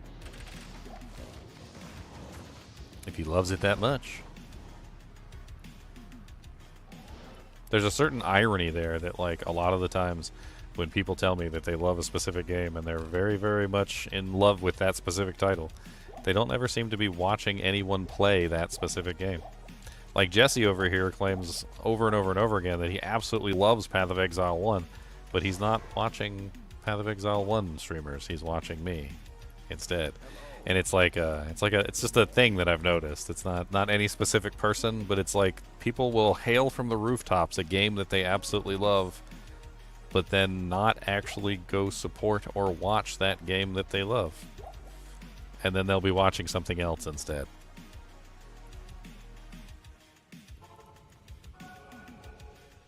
I mean, Diablo 2 is amazing. But one would think that someone that likes Diablo 2 would talk about Diablo 2 more.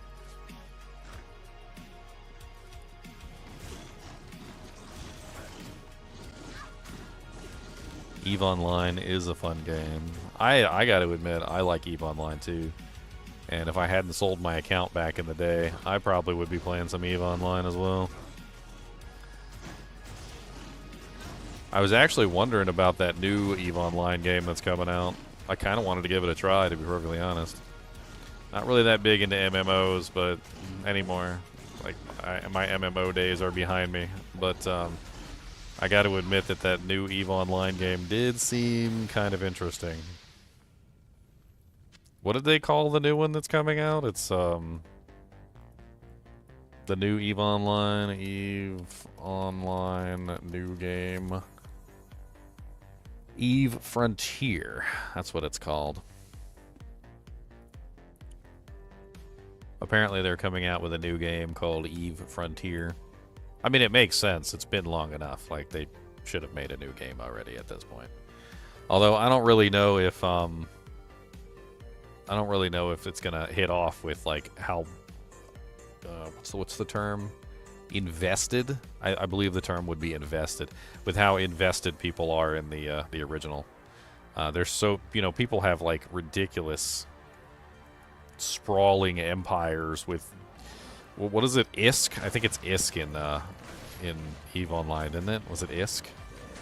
I'm trying to remember the currency name. And like billions and trillions of ISK, like in like value of their accounts. Like, I don't know if the people are gonna want to like abandon their accounts on EVE, online for a new game when they have so much investment in the original.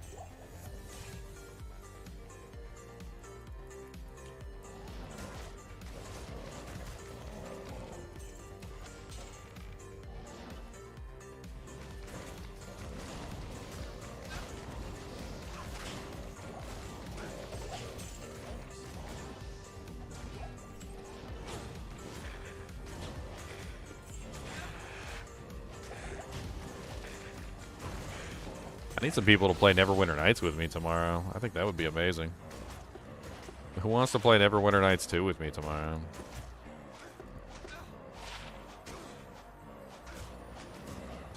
Apparently they're coming out with Neverwinter Nights 2 Enhanced Edition.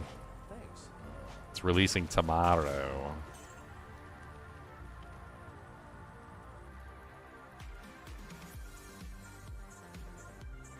It's an interesting element. It's got poison res, cold res, poison length reduction. Doesn't have a lot of good stats on it, but it's okay. I feel like the one he currently has on is better. We'll hold on to it.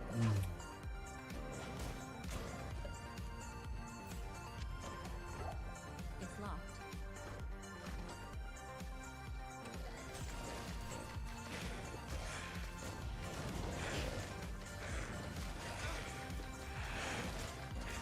I mean, most people that I talk to that tell me they hate Diablo 4, the last time they played was like Season 1 or Season 2. Or even before that. Like, half of them played like Season 0. Like, the number of changes that they've made since then, I can't even list them all. If I tried, I'd probably like go blue in the face and pass out here on the live stream. And I don't know if Season 9 necessarily is the best season to join in and like test things out. there have been better seasons than Season 9. I feel like Season 8 was a really good season. Season 8 was, I think, one of the best seasons so far. Just really felt like a good season. Everything was really well balanced. There was a couple outliers, obviously, like there usually is bugged builds. But, like, it was a really good season. And then Season 9 is, like, I think objectively worse than Season 8. It's pretty much the same thing as Season 8, just slightly worse in every way. It's really a weird season. It's a phone-in season. Like, it seems like what they're doing is they're trying to get ready for the next expansion, and they're phoning it in. And I called it out when I saw it. Like, I'm not gonna pretend that it's not. Like, as soon as the freaking PTR came out and I played it, I could tell it was a phone-in season. And I made a whole video about it. I need to go back up to 2. What am I doing with my life? I'm like just clearing out Catacombs 3 here. We need to find the waypoint. I'm gonna teleport around only because I've already cleared most of this level. I need mana. I'm assuming it must be this way. Yeah, there we go. Okay. We could do some Nightmare Andy farming, but I kind of just She want to move drops on. sets a lot? Not like the Cow King, right? Rings, she does drop rings a lot. So, like, there is the possibility, at the very least, that I might get another Angelics ring, which could be huge. Like, at 2 Angelics, and then if I can get, like, an Angelic armor, that would be a pretty big thing, because it would get me into the high magic find bracket, so I could actually start finding other pieces of equipment. Can she drop Tal's weapon? She Or is can. that like She a could drop the Mephisto? amulet. She could drop the amulet. I don't know if she can drop the weapon. I think she. I don't remember. I don't remember if she can drop the belt or not either. And to find the D2 drop thing. PC treasure thought. DDO. What's DDO? I'm not remembering the abbreviation.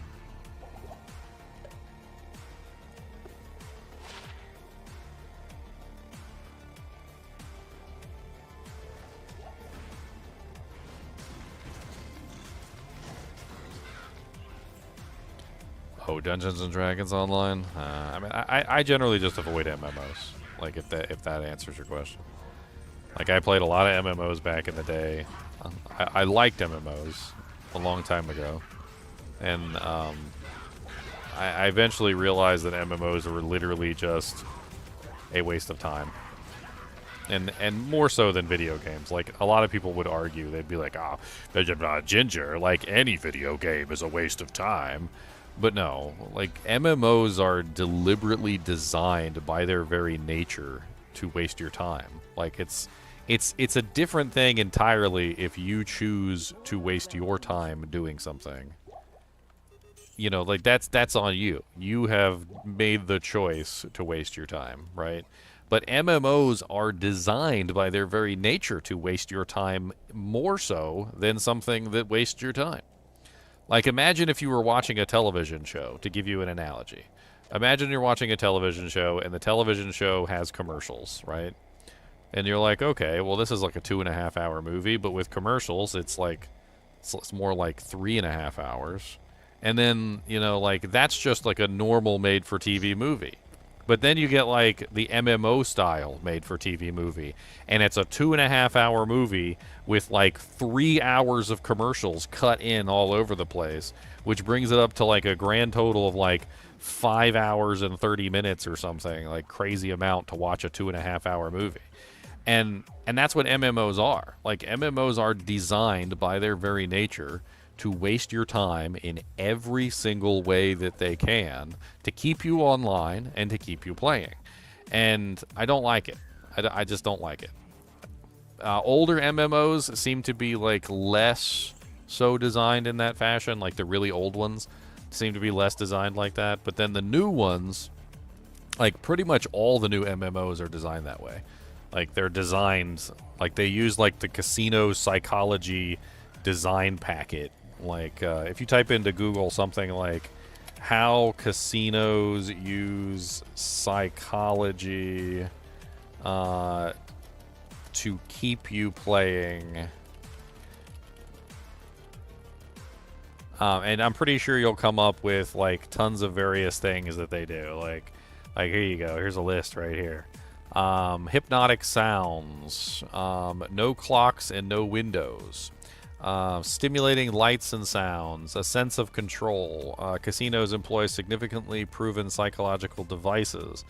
Like by a slot machine is randomness, the unpredictability of each spin creates an excitement and anticipation. Complementary alcohol, operant conditioning and intermittent rewards. Oxygen, they actually pump extra oxygen into the building, or pump extra oxygen into the building. Reward system and loyalty programs, the illusion of control. Like, they use all these like little psychological tricks to like try and keep you there, to make sure that you don't realize that so much time has passed. They make sure that there's no clocks and no windows, so you can't realize whether it's day or it's night. You know, like, there's all these little tricks that they use, and like this same tactics is used in MMOs.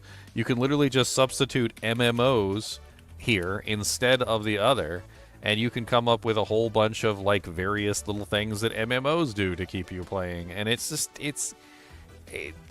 I'm too intelligent as a person to fall for this crap anymore. Like, when I was younger and I was stupid and I didn't know better, like I fell for this stuff.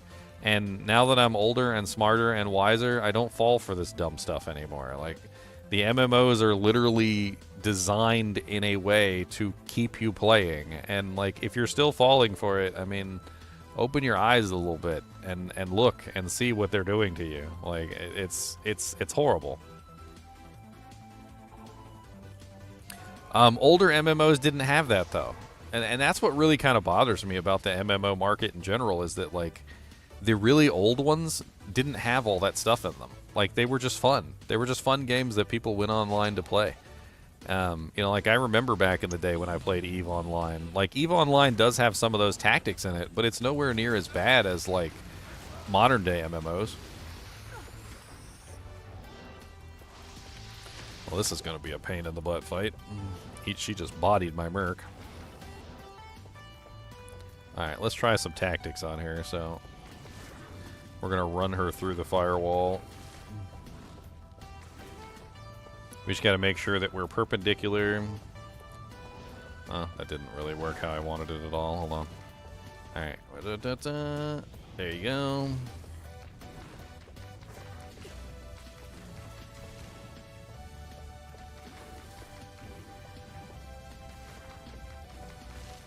It's going to take a little while. I think it might be better off just using Frozen Orb on her because it slows her down. Maybe if I get a nice little combo pack coming here.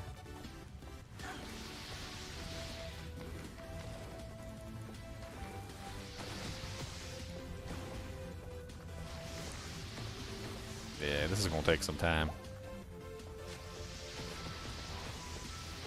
It's going to take some time, my friends. You know, I think Andariel farming might not be a good idea. Not with this slow of a kill speed. I mean, I could just go res my Merc a bunch of times and let him tank it.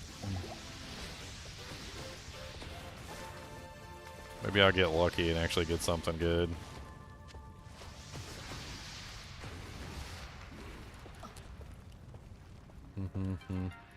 Oh, I didn't realize that my abilities weren't set on the other. I want to have the other set so I can swap for Magic Fund. In fact, you know what? I should probably go get my Magic Find helmet just for those kills. So. The Sisterhood welcomes you. I've got a Magic Find helmet. We can use that for the kill. That'll bring me up to a grand total of 95% Magic Find.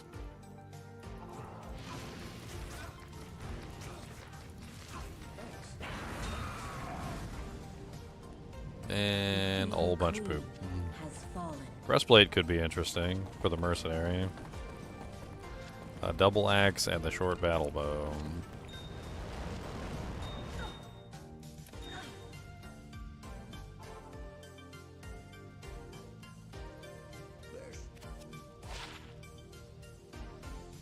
Oh yeah, you could definitely meet some people on MMOs. That is definitely a thing.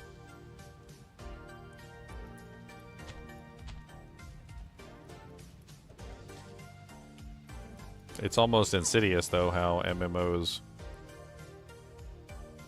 like, what is the term I'm looking for? Did I not have the, oh no, okay. Must have, like, automatically put it back on. There's this, like, insidious behavior in MMOs where if the person's not playing your MMO, then you don't want to be friends with them.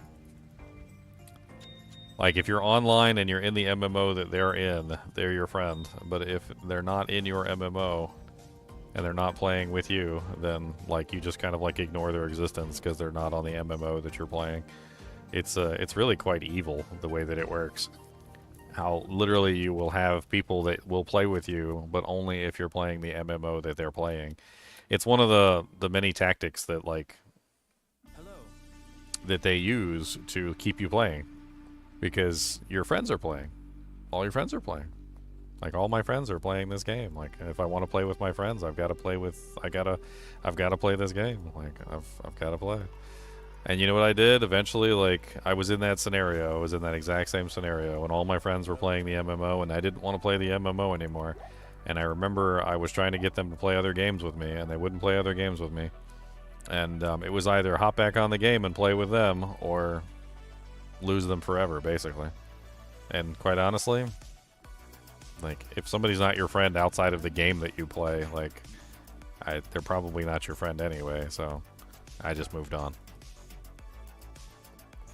I don't.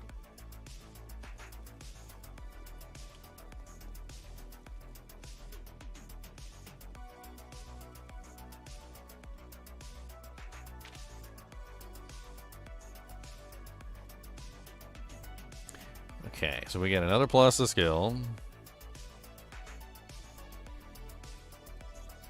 Oh, there's another reason why Diablo 3 is so horrible. You want to know another reason why Diablo 3 was so horrible? Was because when Diablo 3 came out, they were basically giving Diablo 3 away for free with World of Warcraft. And so Diablo 3 got flooded with a bunch of World of Warcraft players. And, like, it was just, like, the complete opposite of, like, the Diablo 2 players. Like, the Diablo 2 players were in there, and they were playing the game one way, and the World of Warcraft players flooded in because they were basically getting Diablo 3 for free. And they were playing the game a whole different way, and it was just, it wasn't a fun experience.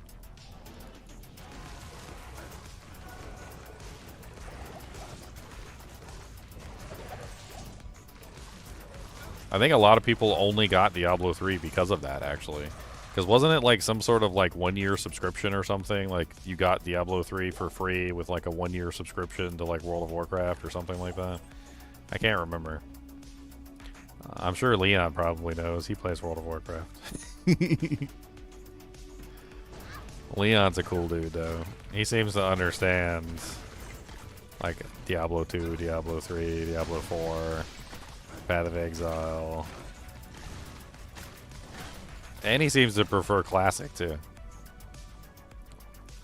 Wasn't that what you were playing last time, Leon? Was like Classic Diablo, Classic World of Warcraft?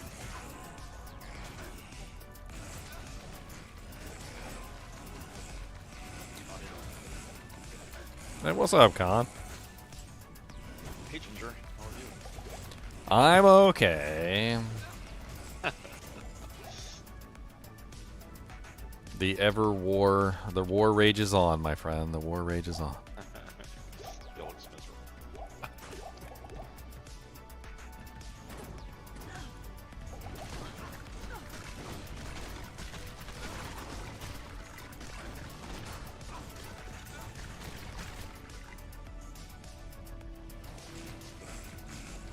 You're doing it, though. Oh, I meant like the war rages on in my stream chat. Oh. How long have I been dealing with what was it, Diablo 3.5 comments and Diablo 4 bad comments? Like it's like ever since Diablo came out. I think like since before Diablo 4 existed.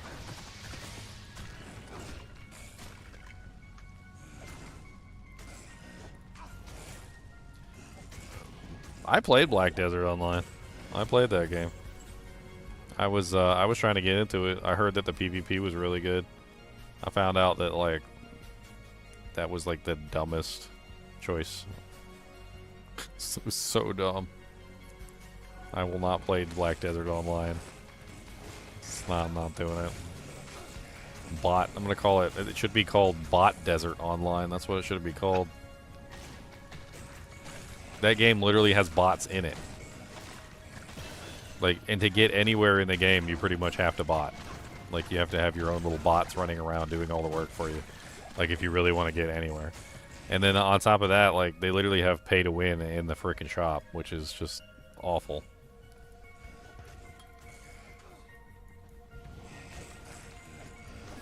I remember I tried to go PvP, and that was when I found out about the pay to win in Black Desert Online.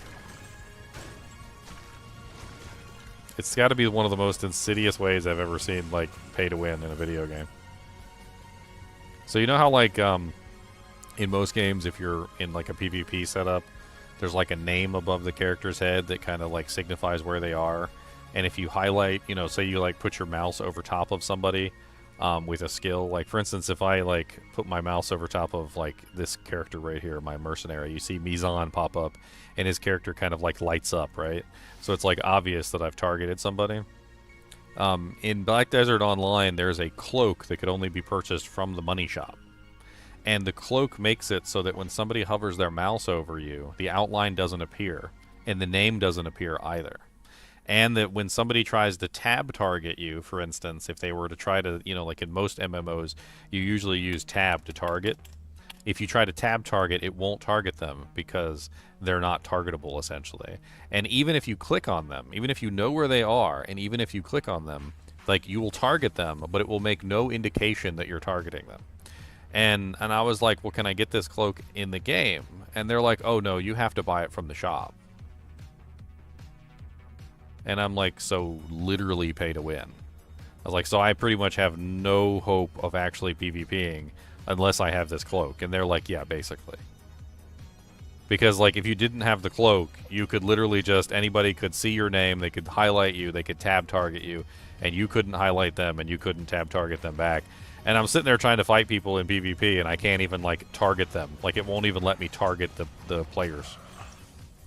Like, they're targeting me, and they're shooting me from, like, 10 miles away, and I can't even, like, see them or target them or know where they are. And I was like, okay, yeah, this is bullcrap. I'm never playing this game anymore. Bot Desert Online can go F itself. Did something similar in Immortal, didn't they, with the PvP zones? Oh, they had, like, the PvP zones were literally putting, like, the high-tier players in with the low-tier players, so they felt good about themselves. I remember that. Yeah, the people that bought the gems or something. Oh yeah, yeah. Anybody, if you paid a bunch of money, it would dump you in with a bunch of people that didn't spend money, just so you could, like, donk on them and feel good about yourself. Like, it legitimately was that they found out it legitimately was doing that. So awesome. And then, like, the higher tiers literally just became who spent the most money. Yeah. It was like a fight between Batman and Iron Man.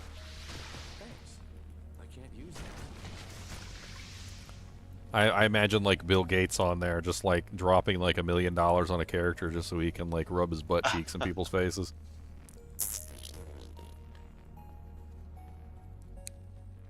Yeah, hold on, honey. I'll be at the Microsoft meeting in a little bit, okay? Like, I gotta donk on these noobs in Diablo Immortal real quick.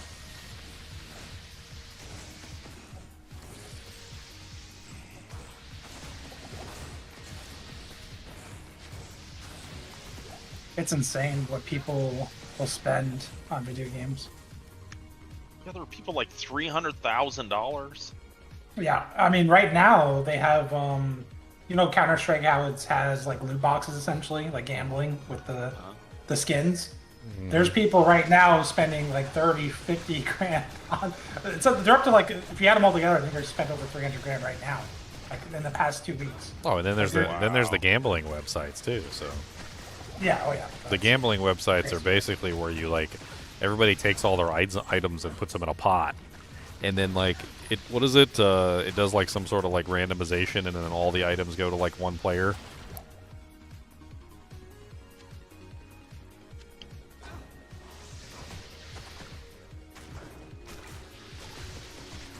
talking about for like CS:GO? I've never gambled, but yeah, I think you. Well, no, they're not Well, in the. They're not in the game. They're gambling websites. Yeah, They're website, actually like yeah. websites dedicated to gambling with Counter-Strike items. Yep. I've never participated in that, but yeah, I think only one player wins, or they might have like a jackpot thing too. Who the heck knows? Yeah, it was a whole thing for a while. Like they apparently like the companies were getting in trouble for it because it's essentially just legalized gambling. Like it's gambling for kids is essentially what it ended up being. They have gambling for like competitive matches too, where people gamble on like teams that are going to win, and they actually have the teams throwing just like real sports back in the day. They actually have players throwing matches because of like gambling. It's getting out of hand. Valorant has that issue apparently. I literally called this one time. Like was it it's one of the like pro CS:GO matches. There was this like clip, and I made a comment on it on Twitch or something like that, or Twitter, and I can't remember. And dude, I got like blasted by everybody. They're like, "There's no way he was cheating. There's no way that blah blah blah blah blah." And it was like the most obvious bullcrap I've ever seen in my life. So this is what happened. There was one guy left on the enemy team, and he had an AWP. If you guys know anything about Counter-Strike, the AWP is essentially the one-shot gun. If you get hit by it, as long as it's not like a leg or an arm shot, it's essentially a one-shot kill, okay? Even if you have armor. Now, there was only one guy left, and keep in mind, this is a competitive game with multiple people who are like many, many, many thousand-hour veterans who know what they're doing, okay? And this guy walks up to the team, and he starts shooting at a box. It's two big boxes, essentially. And one of the other players is behind this box, all right? And I'm watching this guy take shot after shot after shot at this box. And the guy that was behind the box didn't move. And I'm sitting here thinking to myself, I'm like, this guy is 1,000-year, like 1,000-hour veteran of like Counter-Strike, and you're telling me he doesn't know that an AWP can shoot through a box, or that he needs to randomize his position a little bit to prevent the AWPer from being able to shoot him through the box? He literally just sat there and let the AWPer kill him. And I called it out, and I called it cheating. I was like, this is literally just cheating. I'm like, the guy literally just either A, the guy threw the match, or B, the other guy that was attacking had some sort of like, like it was a, what is it called? Not when you throw the match, but like when the match is fixed. Either that or it was fixed. Like one way or the other. Like there's no way that two veteran players would sit in that situation and like not do something about it. Every time he fired the AWP, the guy didn't even try to take a shot back. Like, who doesn't at least try and take a shot back in between AWP shots? Like, it was 100% rigged, and I called it out, and oh my god, the whole Counter-Strike community came after me, like, you're an idiot, like, these computers are, like, locked down, there's no way he cheated, blah, blah, blah, blah, blah, blah. I'm like, you can't watch this clip and not see, like, something hinky is going on. Like, there's no way that you're going to tell me that that guy hiding behind the boxes who did absolutely nothing to defend himself was a, like, many tens of thousand hour veteran of Counter-Strike. I'm like, there's no way. I was like, that is the most hinky looking crap I've ever seen. Like, he could have jumped out in between the shots. He could have done a lot of things. Like, the dude was literally just hiding behind a box. Didn't defend himself. Didn't do nothing. And then not only that, but like the thing that really bugged me was all he had to do was change positions. Like, he was literally just hiding behind the box, and the dude knew exactly where he was hiding, and he literally just aimed directly at the box, fired, and shot him through the box multiple times in a row. And I'm sitting here thinking to myself, like, after you get hit the first time, like, through the box, because the one-shot kill thing only works if you get hit, like, not through cover. When he got hit the first time through the box, he should have moved. But he didn't even move when he got hit the first time through the box, and I'm like... I was like, this is just bullcrap. What the hell even is this? I don't think it was Dust 2. I think it was, well, actually, was it? Which one was it? Not Dust 2, not Dust 1. It was another map that had sort of a, like a deserty kind of a look to it, but it wasn't Dust 1 or Dust 2. Mirage. Mirage. Yeah, I think it was Mirage, and he was on the cap zone, the boxes that were on the terrorist bombing location. He was actually on the location, hiding behind the boxes, and the guy was coming from mid. So he was coming from mid toward the bomb location, and the guy was hiding behind the double boxes, and he was standing up on the freaking like ladder area in that little zone right there, looking down at the boxes, knew exactly where the guy was hiding, and was just like firing shot after shot into the boxes. It was the most egregious display of like I'm throwing the game I've ever seen.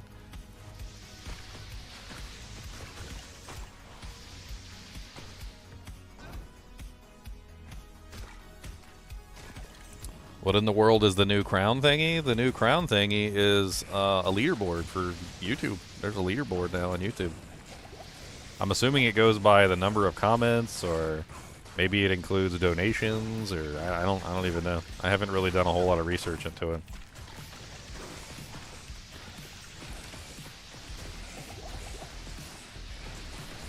So far, it seems like it's counting the number of comments.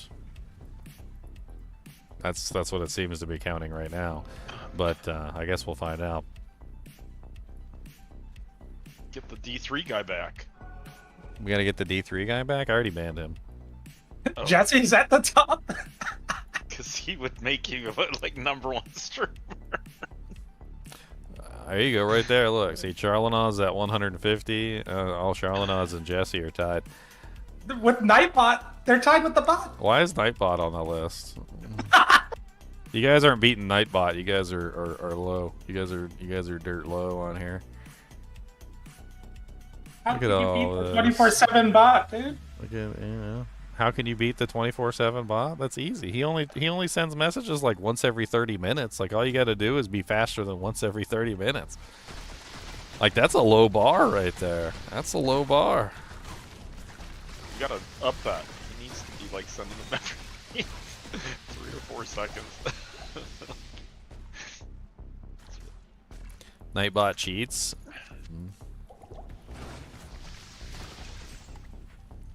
Oh, Jesse just got demoted to #3. Demoted.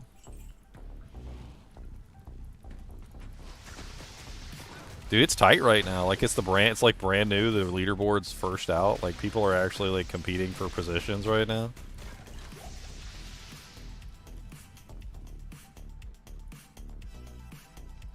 Agent Smith is now #1. You guys are slacking. People are gonna cheat so bad if it's that. They're just gonna get bots and have like millions. Mr. Anderson. I don't know if it's like across the entire channel either, or if it's like per live stream. It might just be per live stream. I don't know. I could probably look it up. We could look up the data on it, see if I could find anything. Here, let me do a quick Google search on like YouTube leaderboards. Question is, can you find the live stream via the leaderboard? Like, where do I go to look at the leaderboard? All right, here's the official YouTube help. Live leaderboards for top fans. The leaderboard creates fun, interactive, and rewarding environment for viewers that encourages ongoing engagement with their favorite creators. It is visible during live streams and ranks viewers based on their engagement in a given live stream, so it only works for this particular live stream. The leaderboard ranks viewers' engagement in the live stream, and viewers earn points by actively engaging during the stream, and leaderboard displays the audience ranking based on their total points. The more viewers engage, for example, via live chat, messages, super chat, super stickers, or GIFs, the higher they may rank on the leaderboard. As viewers engage with the live stream, they'll notice the crown icon on the top of the chat, which displays cumulative points they've earned for engaging with specific live stream.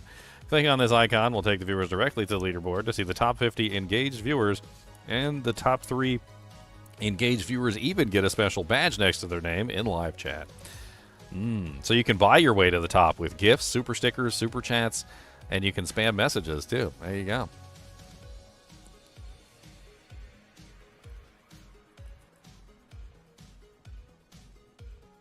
What a massive waste of time, says the person with a #3 next to their name. Don't let him fool you. He just doesn't want you to take his number 3 spot. That's all there is to it. He's providing disinformation campaigns so he can get the number 1 slot. He's like, don't participate in this, guys. This is stupid. Why would you do that? There's no point to this whatsoever, as he continues to post repeatedly to try and get the number 1 spot. It is an honor to serve you.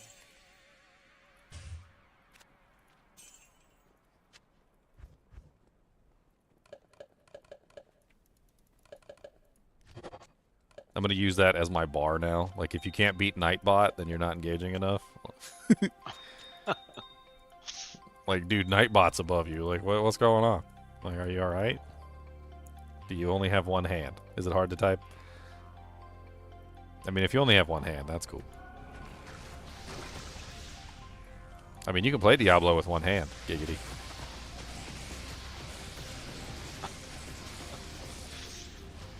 If you get one of them Naga mouse, you could really play Diablo with 1 hand. I need potions.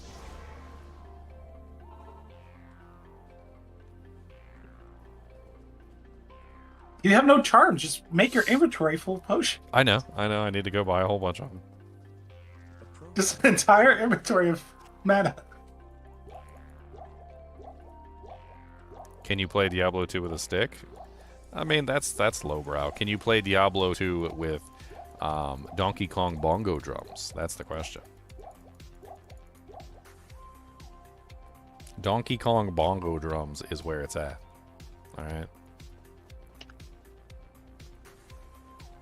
You ever see those videos where people display just how easy Dark Souls really is by playing Dark Souls with the stupidest stuff? They're like, can I beat Dark Souls with a banana? Or can I beat Dark Souls with Donkey Kong bongo drums? Like, can I beat Dark Souls with, you know, like what was it, like some horrible, like, Wii U excrement object? Yeah, can I beat Dark Souls with a dance pad?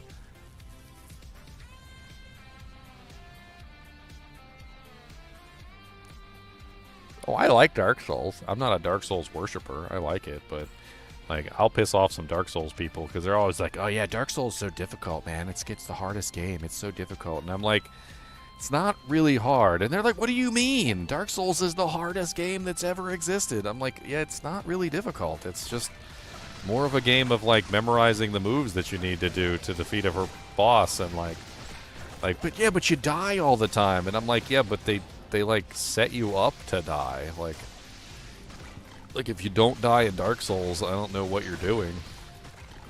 It's literally how the game is designed.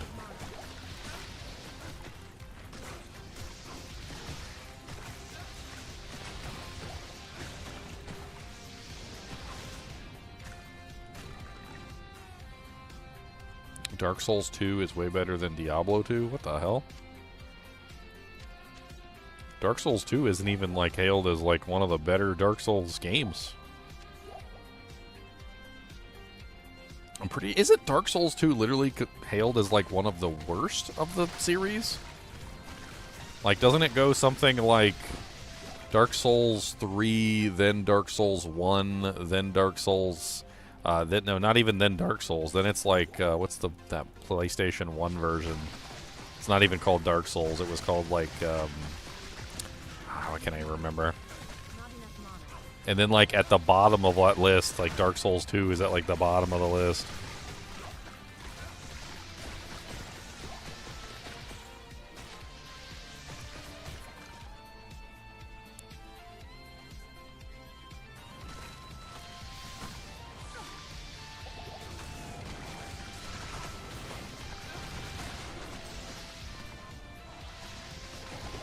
Well, this is going to take some time. I need to pull these monsters back a bit.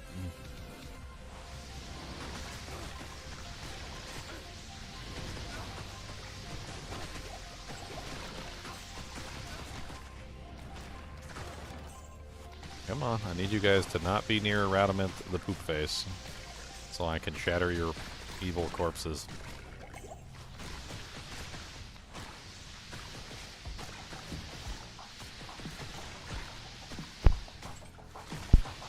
People talk about how much cold damage shatters monsters, and I swear, like, I use something like Frozen Orb, and the monsters rarely ever shatter. And I can't help but wonder, like, are they just being, like, facetious? You use something like Glacial Spike, though, on the other hand, and everything shatters.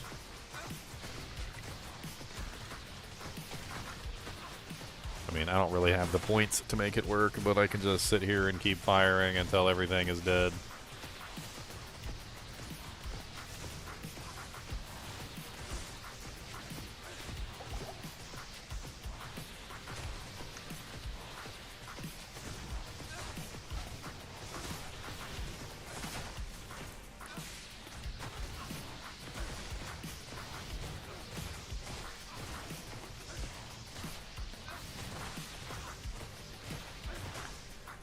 Alright, we managed to shatter everything.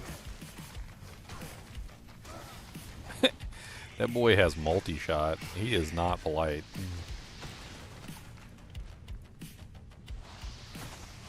Oh Wait. no. Perk down.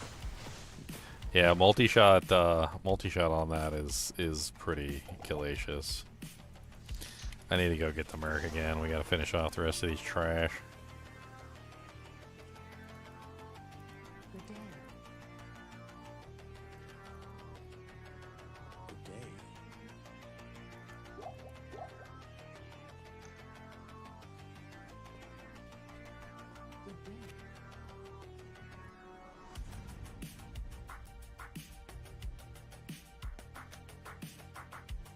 Oh yeah, the bosses in Dark Souls definitely input read, but I mean, there's ways around the input reading.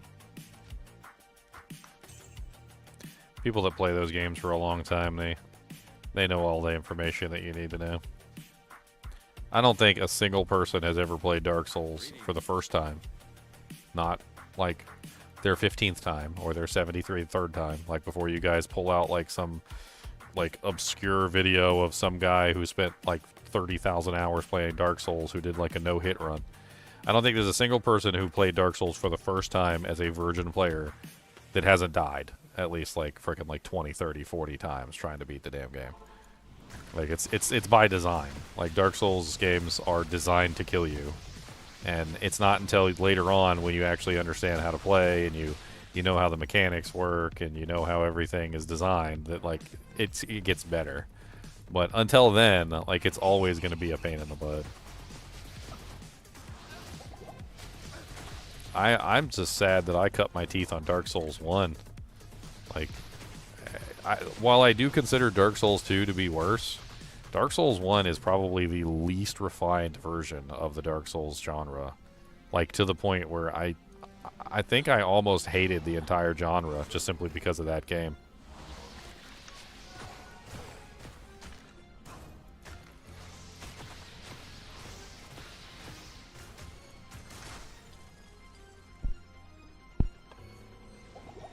Are you gonna play Titan's Quest 2? I mean, if I don't see any reason why not. I haven't really, like, I don't have a good memory of Titan Quest 1. I don't know if I played it or if I, like, blacked it out from my memory or something, like some sort of bad girlfriend. I just don't remember.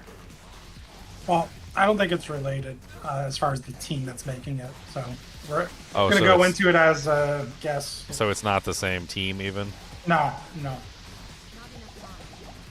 Yeah, you can check it on Steam. I think it tells you what team made which one. I mean, it's gonna launch as an early access game. It's only gonna have a small campaign at the beginning. I mean, I don't have my hopes up, but I like trying ARPG, so I'll try it. Yeah. Yeah. I mean, I give it a try. I always give them a try. Like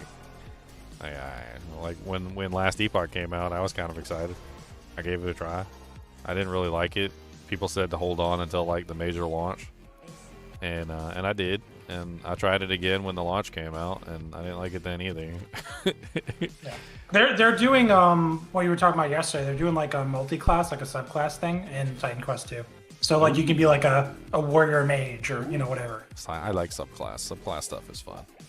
Did you ever play Final Fantasy 11, Leon, or did you mainly just World of Warcraft?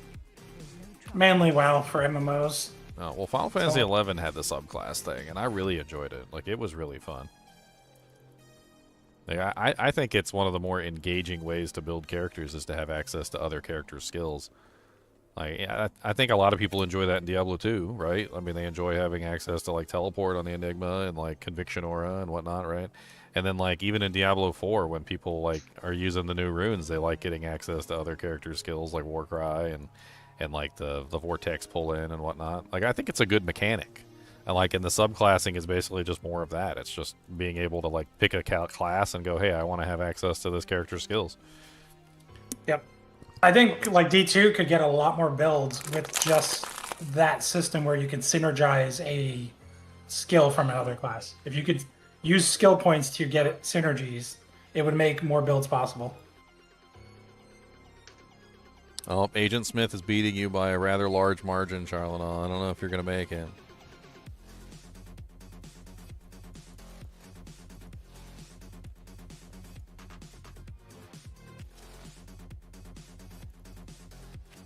I think Agent Smith is hacking. He Yep. controls the Matrix, so Agent Smith is controlling the Matrix. we're all just living in it. I mean, he did get me a flange mace, so I mean, maybe I should just give him some extra points for that. Like, is there a command? Can I do like assign points flange mace? How many points is a flange mace worth? That's the question.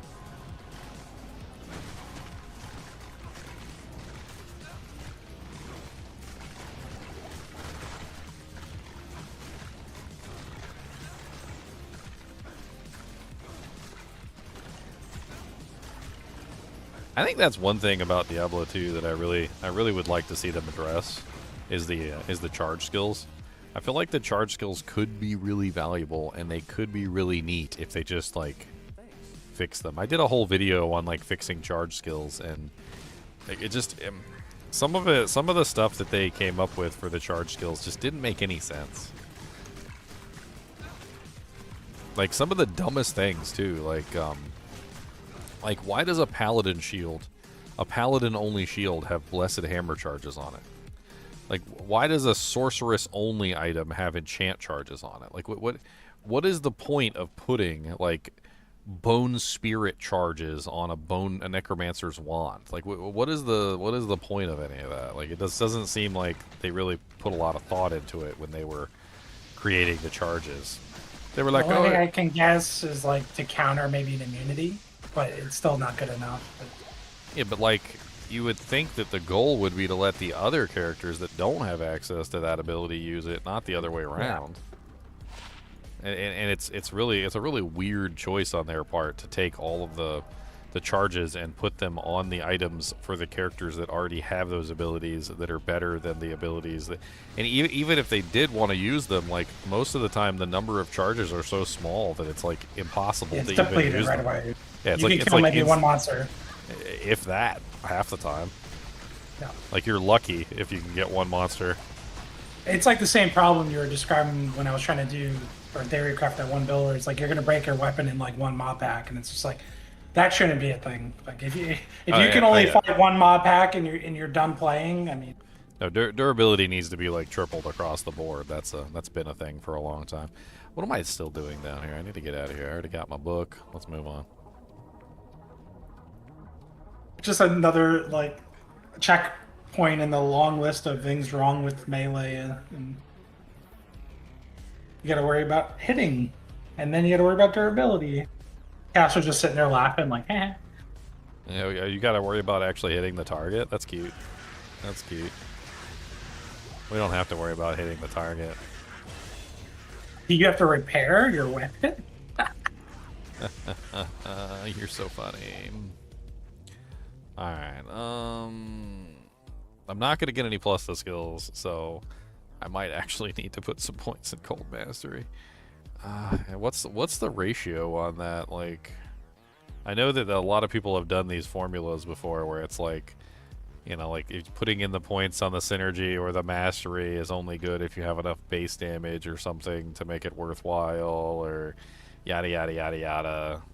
Like, I don't know if it'd probably be a better idea if I just dump 2 points into Cold Mastery right now just to like bring up the negative res.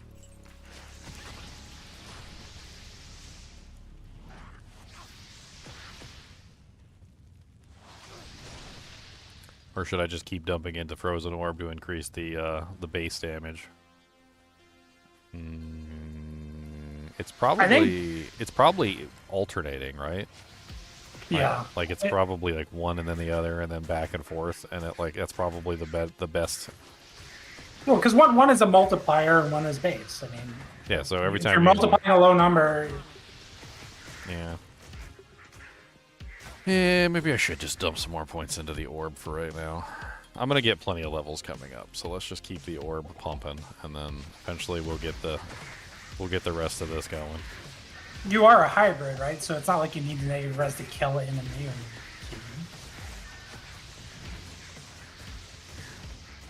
Well, it just helps with damage. Like all I'm really talking Yeah, it about does, is it does. damage. Like a lot of people look at Cold Mastery as negative res, but really it's plus damage is what it is. So once you bring a monster to negative 200%, like now the monster They're taking is triple damage or whatever. Yeah, they're taking like massive amounts of damage.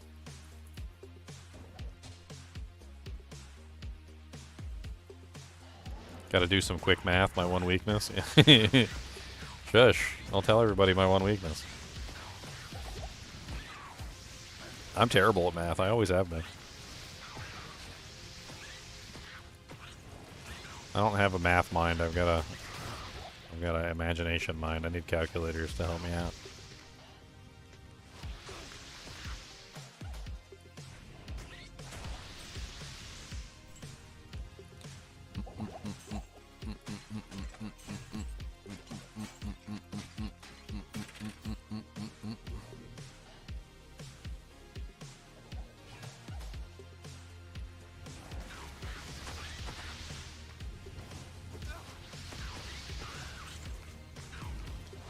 Didn't we have a Hork Sorceress already?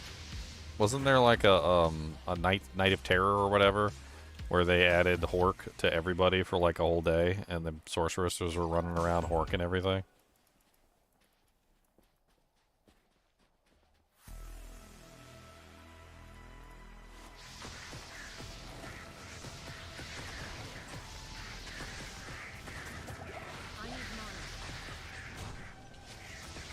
I should have done a video on all the characters' Hork sounds. My Griswold set video miscalculated the sockets. Okay.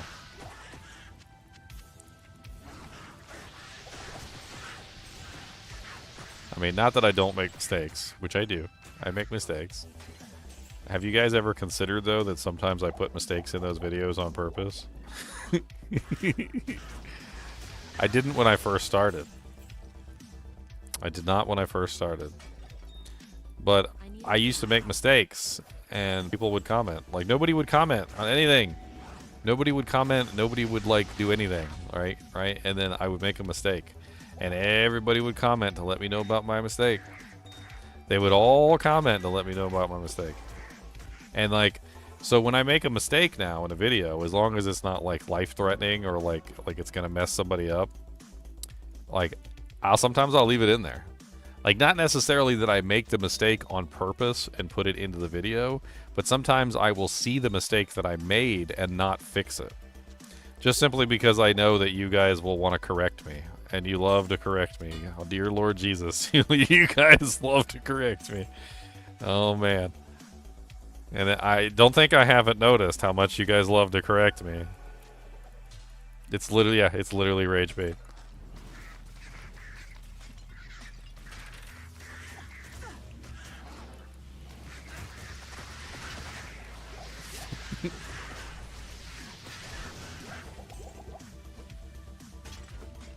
I mean, there's times when I make a decision. I'm like, you know what? I'm just gonna leave this in here. And we're just gonna move. We're just gonna go with it. One such video where I did that, just as an example, was my Azure Wrath video. I made a decision. I was like, you know what? This is obviously not correct. I was like, but we're just gonna go ahead and roll with it. And I'm gonna leave this Azure Wrath video up because I think it's cute. Have you guys never seen my Azure Wrath video? I'm gonna show you my Azure Wrath video, and you're gonna see. You shall see the Azure Wrath video. Those of you who know, and those of you who don't know, well, you don't know. So, but I'm going to show you. Because it's cute. I recorded this video, and I remember when I recorded it, I'm like, well, that didn't go how I planned. Welcome. So here I So am. today we're going to be talking about a... You'll see that it says damage to undead. And boom, I get bombed. I thought you wanted to get down. Oh, come on back then. He literally jumped down earlier, and I would... Yes, okay, I see you. You're very cute. You are very cute. I don't know what you want, but you're very cute. We rescued him recently from the parking lot. Somebody abandoned him. And he's a very cute kitty. He's very cute. I gave him some cat food. Oh, okay, all right. I see. You're gonna beat me up. All right, lay down and be good. Lay down. Lost my entire train of thought. So let's look at this item from the get-go, shall we? So we have 113 to 128 damage at level 85, which is relatively low, especially if you consider something like a Breath of the Dying Axe has 162 to 478. The top end of this weapon doesn't even come close to the bottom end of the... is 40 of the monster.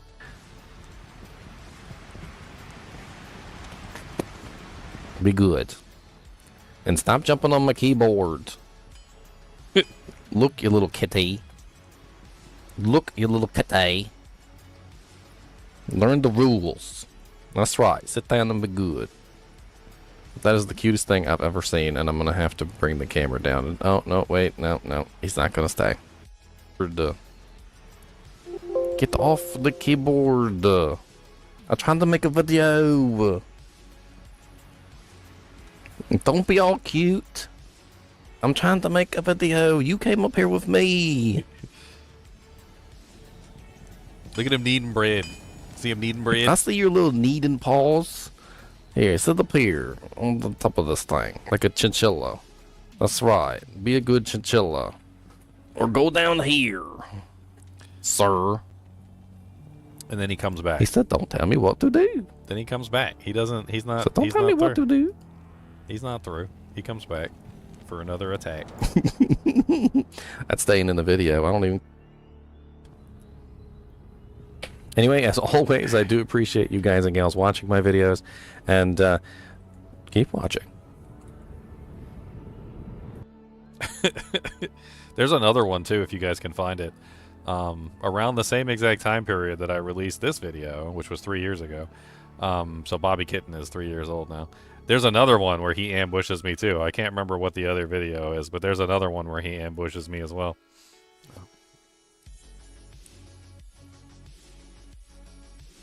All the farts, fart maximizing. Farts in the chair? Oh yeah, there's all the farts in that chair. That's the chair boss.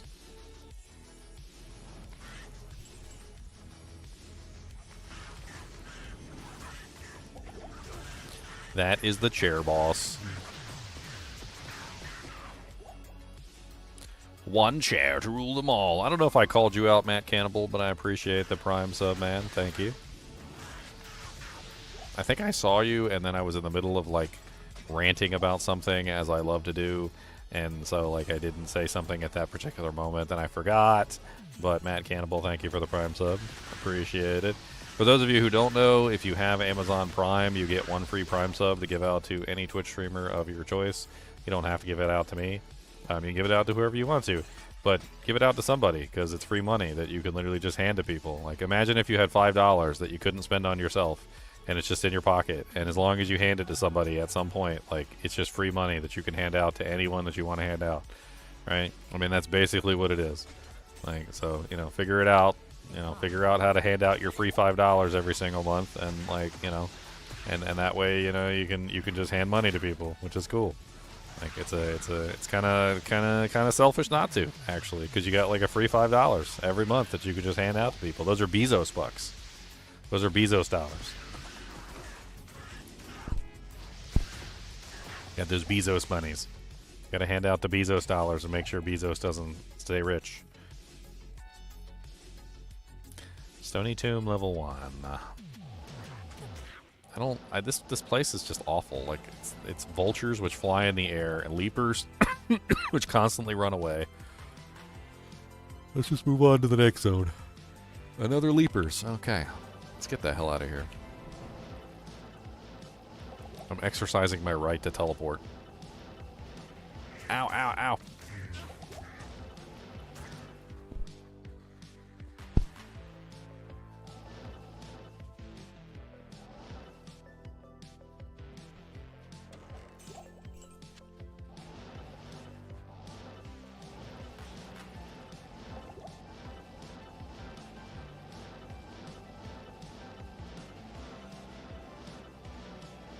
Bar Oasis. Finally. Now we get to go suck it up in the maggot lair.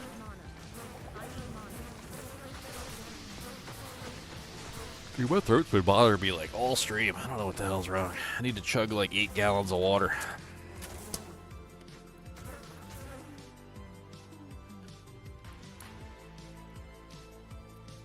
I still have the chair. Like, it's still here.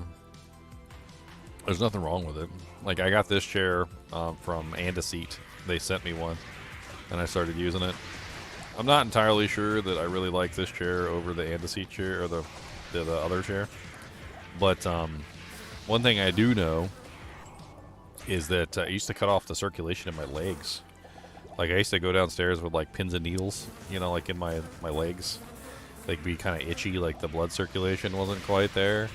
Like, there was something about the way the chair was, like, postured or something. Like, it was a little bit too high in the front and a little bit too low in the back or something. And, like, it would, that was a big butt roach. Cody. Cody. I need you to eat this roach for me. Cody, you want a roach? It's a palmetto bug.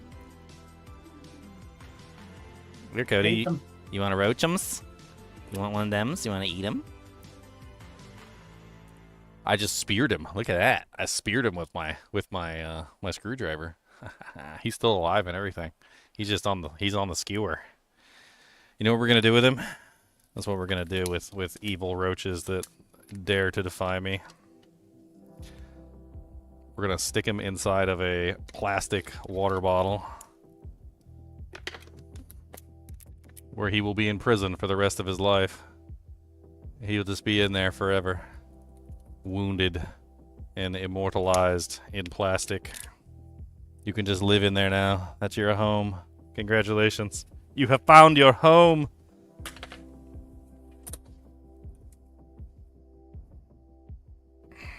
Did I ever live in a city or a small town?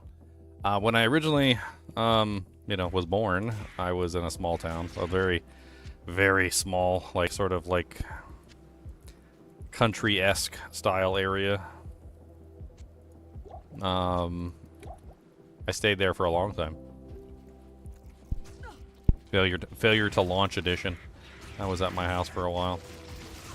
Eventually I moved out here into a city, which I regret. I don't like cities. Not a city person. Virginia Beach is a really big city around here, and like every time I go to Virginia Beach, I hate it. I hate going to Virginia Beach. I don't like driving there. I don't like being there. I don't like parking there. I don't like worrying that my car is gonna get towed because I parked in the wrong place. Like, I don't like it. I don't like it, Sam I am. I don't like it, green eggs and ham. I don't like it in the rain. I don't like it on a plane. I remember reading this book like ages and ages ago. It was a book about Animorphs. It was an Animorphs book, and one of the characters asked one of the Animorphs, one of the actual aliens that had the morphing technology. They asked him. They said, "Didn't your people live in cities?" And he said, "Oh yeah, we used to live in cities." He said, and then the grass turned brown, and the air quality became extremely low, and people just became very grumpy. And he's like, and everybody became very grumpy and mean. And we all realized that it was better just to live out in the country as opposed to in close quarters in the cities, where the grass was green and fresh, and where the air wasn't polluted, and where we could, walk outside and, see the sunset and the sunrise, and like actually see the stars at night. And I always remember that from the Animorph books. It was one of the more interesting little tidbits.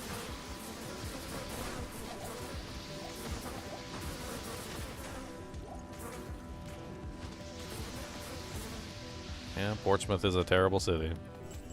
A lot of terrible cities. Norfolk's a terrible city. Portsmouth is a terrible city.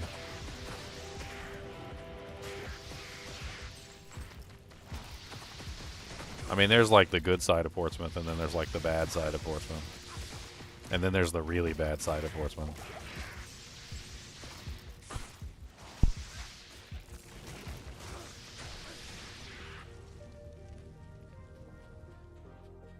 It's funny because there's a good side of Portsmouth, and it's like, in the good side of Portsmouth, they call it Churchland. Like, they just call it Churchland. They don't even call it Portsmouth, even though it is technically Portsmouth. Like, if you're from that side of Portsmouth, you just say, I'm from Churchland. They just completely leave out that they're from Portsmouth.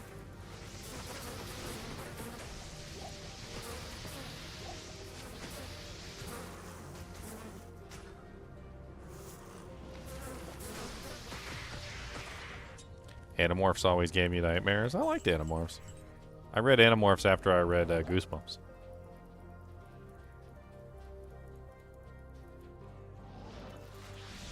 The idea of being able to change into an animal was really cool.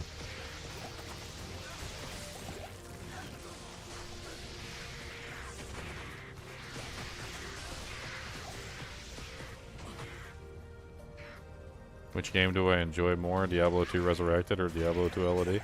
I actually just answered that question the other day. Like, I can't go back to Diablo 2 LOD anymore. It's not, there's too many definitive changes with Diablo 2 Resurrected. It's not worth my time to go back to D2R. I mean, Diablo 2 LOD.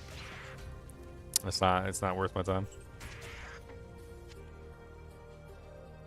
So Diablo 2 Resurrected is just too good. It's just too good.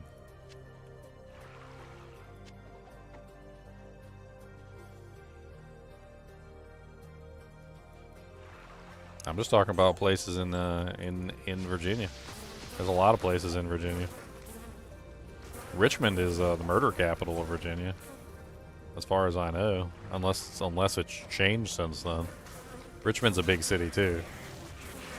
I mean, I'll give it to Virginia Beach. Virginia Beach is a bigger city that is less horrible than like Richmond, which is literally one of the murder capitals of the frickin' Virginia area.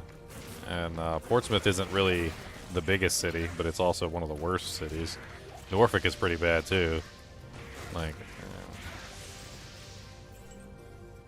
it's funny because all you have to do, you don't even need to like find any kind of information of like whether an area is a good area or a bad area. You don't need any of that. All you need is a map, a gold wrap, of the real estate prices. So, like, if you pull up, like, a map of, like, an area, like, say, for instance, Cody, stop digging, buddy. Give him a digging bone.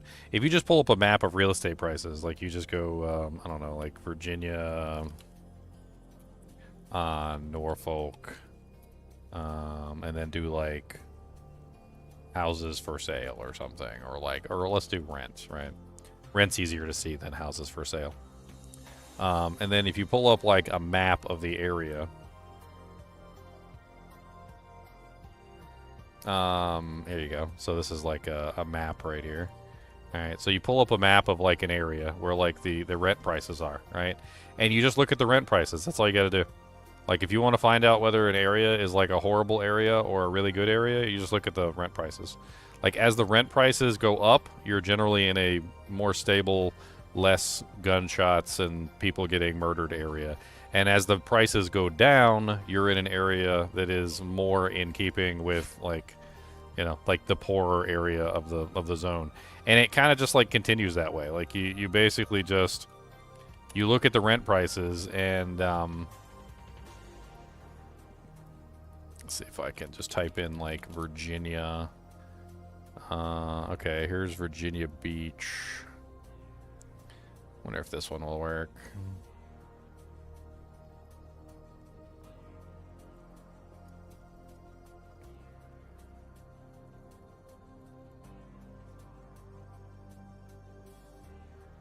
That one doesn't really work either. I think Newport News is probably a good one. Newport News has the shipyard. and the shipyard is like terrible crime area. And because the shipyard area is like so horrible, it's much more dramatic in this particular zone. Yeah, here we go. Let's try this.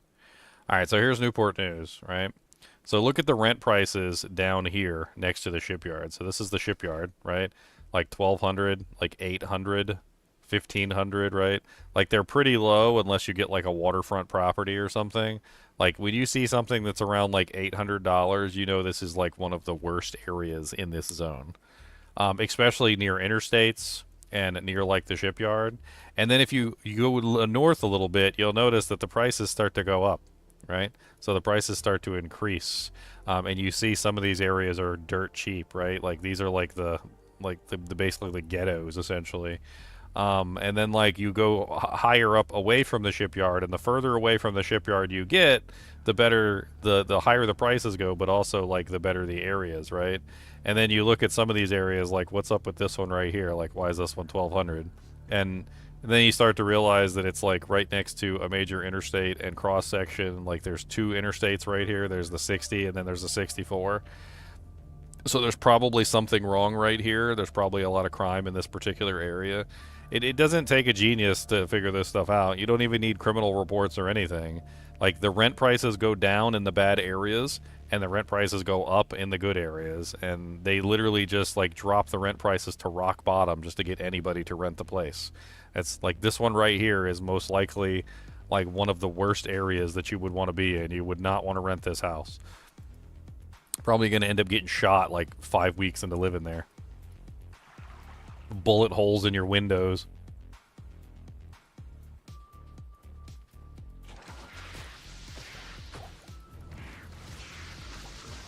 Of course, there's more than just that, you know, like obviously size comes into play. Like, you know, like whether or not it's like an oceanfront property or it has like an amazing view or something like that. Sometimes that stuff comes into play as well. So it's not like exactly an exact science. But if you look at an area and that particular area just tends to have extremely low rent prices, then you know that like there's something wrong with that area. Like that's where a lot of the crime is happening and nobody wants to live there.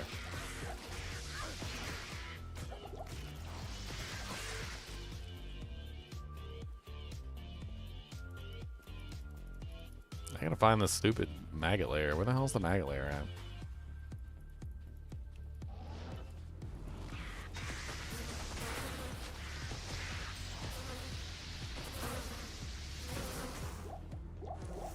I can't find it. I found a gold wrap. I can't use it.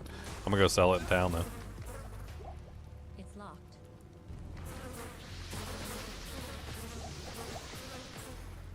Hey, Mr. Flappy. Thanks for the Prime sub, man. Appreciate it.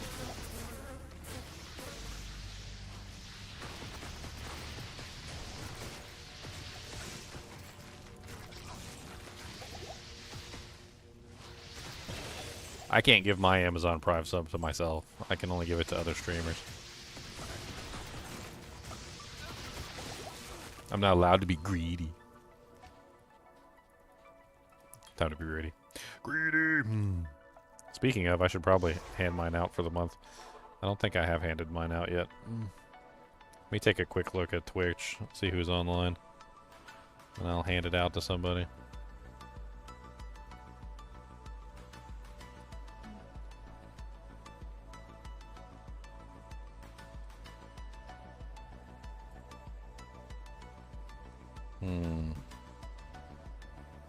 Nobody really online. That's crazy. Cooley's not online.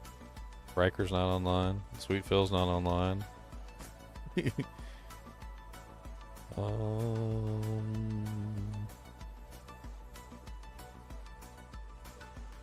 mean, does anybody have anybody they recommend that would like a Prime sub? Let's look who's in the Diablo 2 category. Let's see who's in the Diablo 2 category real quick.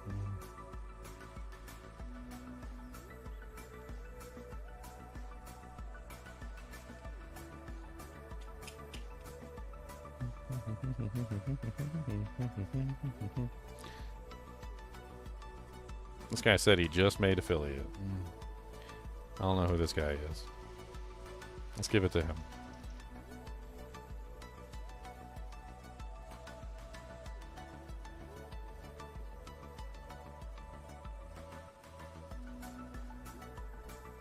His name is Andy Royd.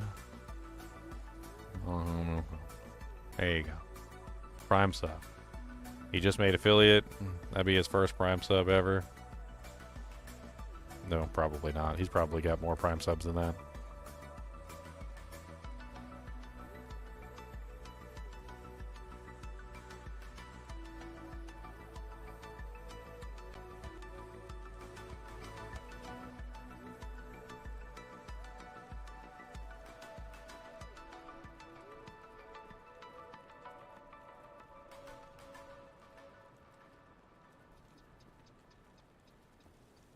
Wow.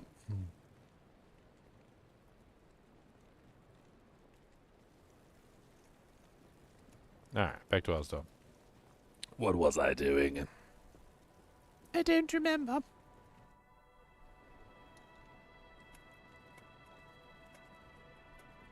Have they still not come out with a release date for Titan Quest or Titan Quest 2?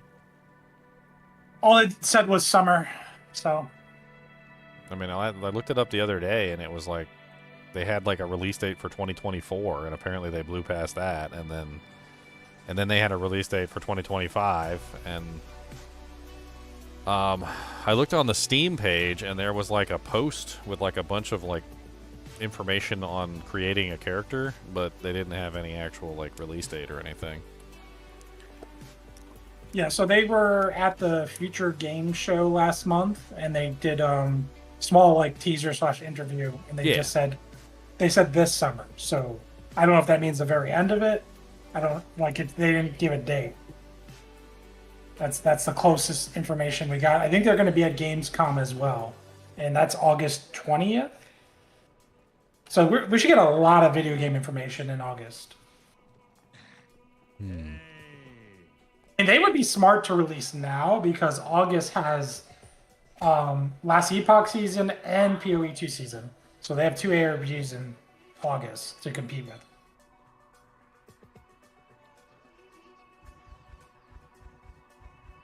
We also have the Moon Beast game coming, but that's probably not going to be till like next year. Good day. Well, hopefully they do a beta at some point for that game.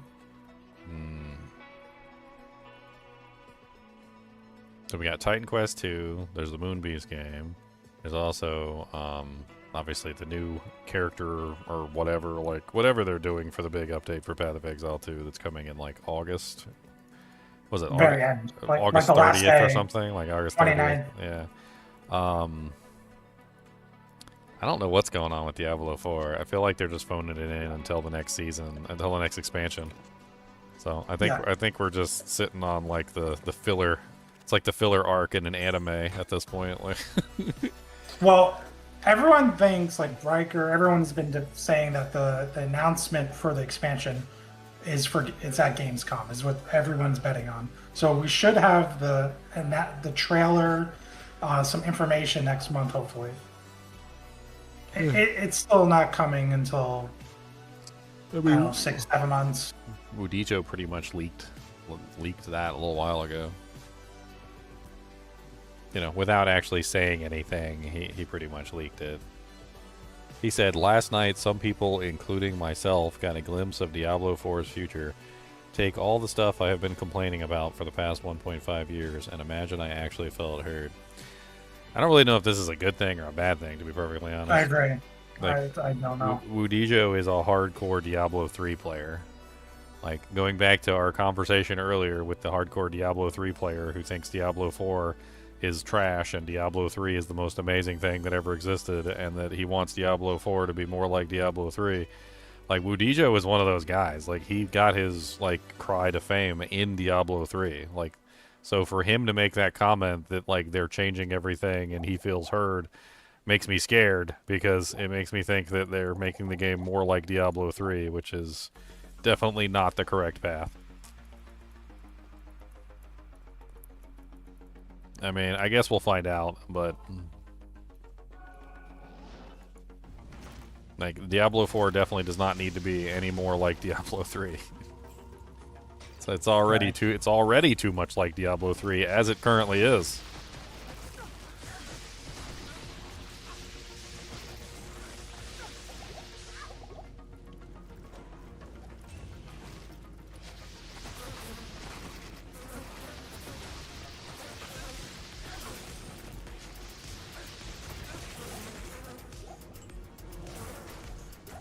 Yeah, the pit is basically a greater rift.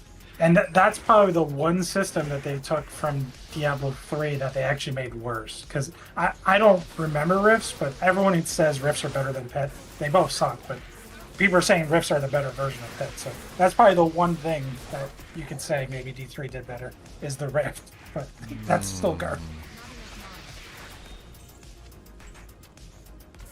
I'm trying to like remember my time in the rifts, and like I just don't really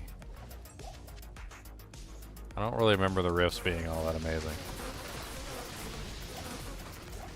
Like from what my memory of the rifts was that like they were basically just worst versions of the I don't even know what to call it.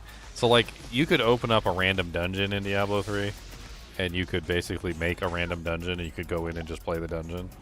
Or you could do a greater rift. And greater rifts, you had to have like a specific resource, and sometimes you actually ran out of that resource, unlike in Diablo 4 where like you just for some reason always have enough resource to run rifts. Or rather what the hell are they called in Diablo 4 now? I'm confusing the terms together in my mind. The pits. Like you always have enough materials to run pits. But like I don't remember the greater rifts being more fun at all. Like I remember there being less fun than the regular content, more difficult. The timer made things very obtuse, which is the same exact timer that's in the pit. Like you could complete a dungeon in say Torment 16, and then you could fail the dungeon in a greater rift just simply because of the timer. Like the timer would often make it like next to impossible to like defeat one of them. And then like I distinctly remember like the greater rift scaling so quickly in power level that like you could die by accident if you didn't have your buffs active. Like it was so easy to just walk in, like, and if you didn't immediately like tap your buffs and like get all your buffs running, your damage reduction buffs in combination, like you would walk in and the monster would just floor you. He would just kill you immediately. Like imagine you walk into a dungeon and you're like, oh, forgot one of my buffs, you know, that shouldn't be no big deal. And then like the monster just like touches you with like their left pinky finger and you explode into like 10 trillion chunks of meat. Like that's what I remember from greater rifts. Like dying all the time for no reason because my buff fell down for 0.01% of a second. Like a fatto-second. Like if your buff went down for a fatto-second, you were just instantly dead. And the timer, I remember the timer being just really restrictive to the point where most of the time you couldn't complete the damn runs. Like unless you had like the top tier ridiculous equipment. I mean, there was a little bit more pomp and flair to it, like, you know, like Nephilim, like where he would like, you know, say cool things. Like I do remember the lines, like where, you know, he was like, he would congratulate you, like, congratulations, Nephilim. Like when you completed it. I don't know, like the gem upgrade system was pretty much identical to the glyph upgrade system. I mean, I don't really see how one's better than the other. I feel like the Diablo 3 rifts and the Diablo 4 pits are almost identical. I think they are pretty identical. I think the only argument was like the monsters were more interesting or something, but it's the same. I mean, once you got your character running on like greater rifts, like you didn't even pay attention to the monsters. I can't even tell you about like any of the monster types in Diablo 3. Like it's all just a blur of giant damage numbers and murdering everything as fast as I possibly could.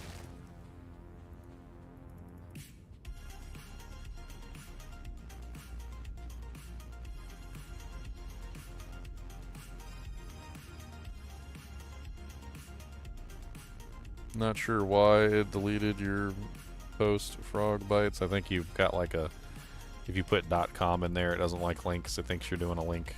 Just take out the .com.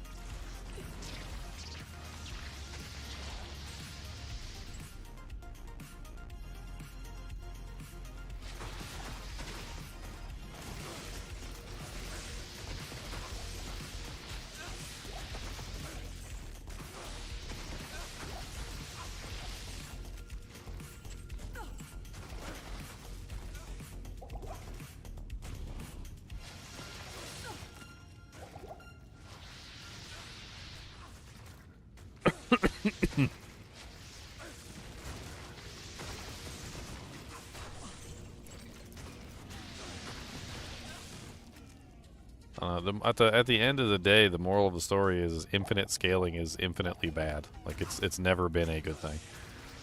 Yep. No game should have infinite scaling ever.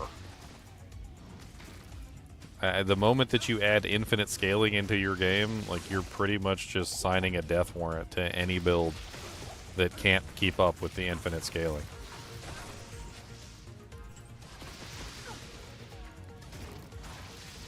And it's one of the reasons why I still, to this day, will fight with every single one of you bastards who seems to think that Mosaic is overpowered. Like, y'all come in here with the dumbest freaking comments.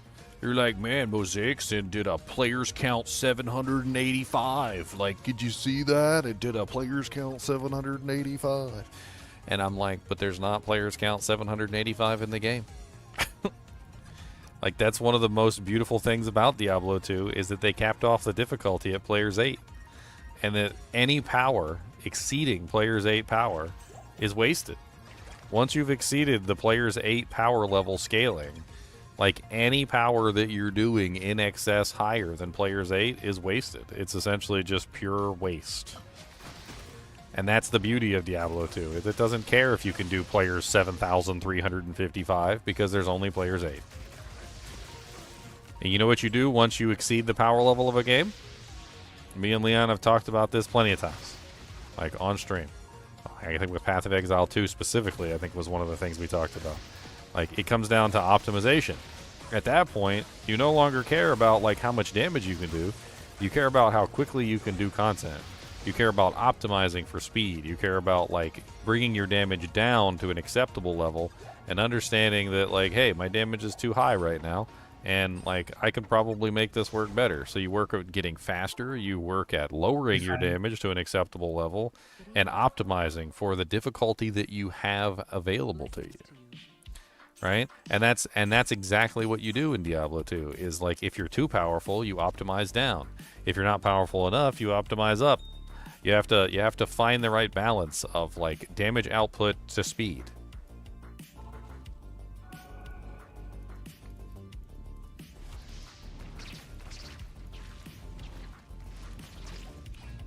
One of the biggest issues they have in D4. They just don't understand. Well, infinite scaling means that there's always something more difficult to kill, and so speed isn't really necessarily a problem, right? Like, nobody cares about going fast when, like, they're like, oh, I got to get my damage up a little bit higher because I gotta push pit 90 or I gotta push pit 100. Like, I remove them stupid things from the game already. Like, pit 100 should be gone. Pit 200 should be gone. You know when somebody has a bugged build that does like in Diablo 4, like 3 seasons in a row now, they've had like bug builds that hit like max overflow damage numbers. When somebody has a bugged build that does max overflow damage numbers, it doesn't matter when there's no infinite scaling content for them to destroy. Like, okay, they're destroying the same content that I could destroy. Alright. By capping off the difficulty, you make it not matter. You make it to the point where it doesn't matter whether somebody has max overflow damage, because hey, you're just killing stuff just as fast as everybody else is killing stuff. And you can actually balance the game around that difficulty. Like, they keep doing this thing where they remove power from existing builds in order to balance the game, but then they add in new builds that just break the balancing they did. Every single time. Every single time. Like, tell me why the new Hydra build needs to have a 1500 multiplier because of the amulet, and then another, like, 1000 multiplier because of the aspect. Because Hydra sucks. That's why. Why do you need 2500 multiplier? It's probably greater than it in the perfect version. But you put on that setup and you delete Torment 4. You just delete it without even trying. Yeah, didn't you It say makes no somebody? sense. Didn't you say somebody had just the amulet on and like Just the weapon. and yeah. the weapon and the amulet, and that was Naked. it? And they Naked. had like the whole naked, and they were still doing Torment 4 just fine. Yep. Because all the scaling. Because you have that large of a multiplier. It's like a D3 set that we were talking about before. 2500 multiplicative damage is a lot of damage. Ain't 26,000, but it's still 2,500. It's a lot. I mean, and the worst part is that like in Diablo 3, at least they forced you to wear a full set to get the bonus. Now they're like giving you the same bonus for wearing like one piece of gear.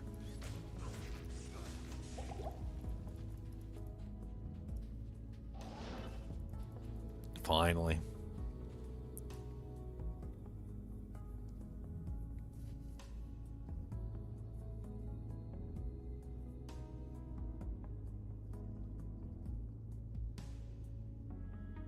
I mean, D3's problems go even further beyond that. Like, one of the problems that Diablo 4 kind of like fixed was that you can actually play with people who are at different power levels than you, and it's not like a horrible like difference. Like, if Leon's capable of like pit 80s and I'm capable of pit 70s, and we play together, like, it's not like we're in such vastly different worlds that like I would never be able to keep up with him. Like, I can still keep up with him. It's just not like amazing, right? I'm not like killing it, but I could probably hop into a pit 80, survive, and generally like be mildly useful, right?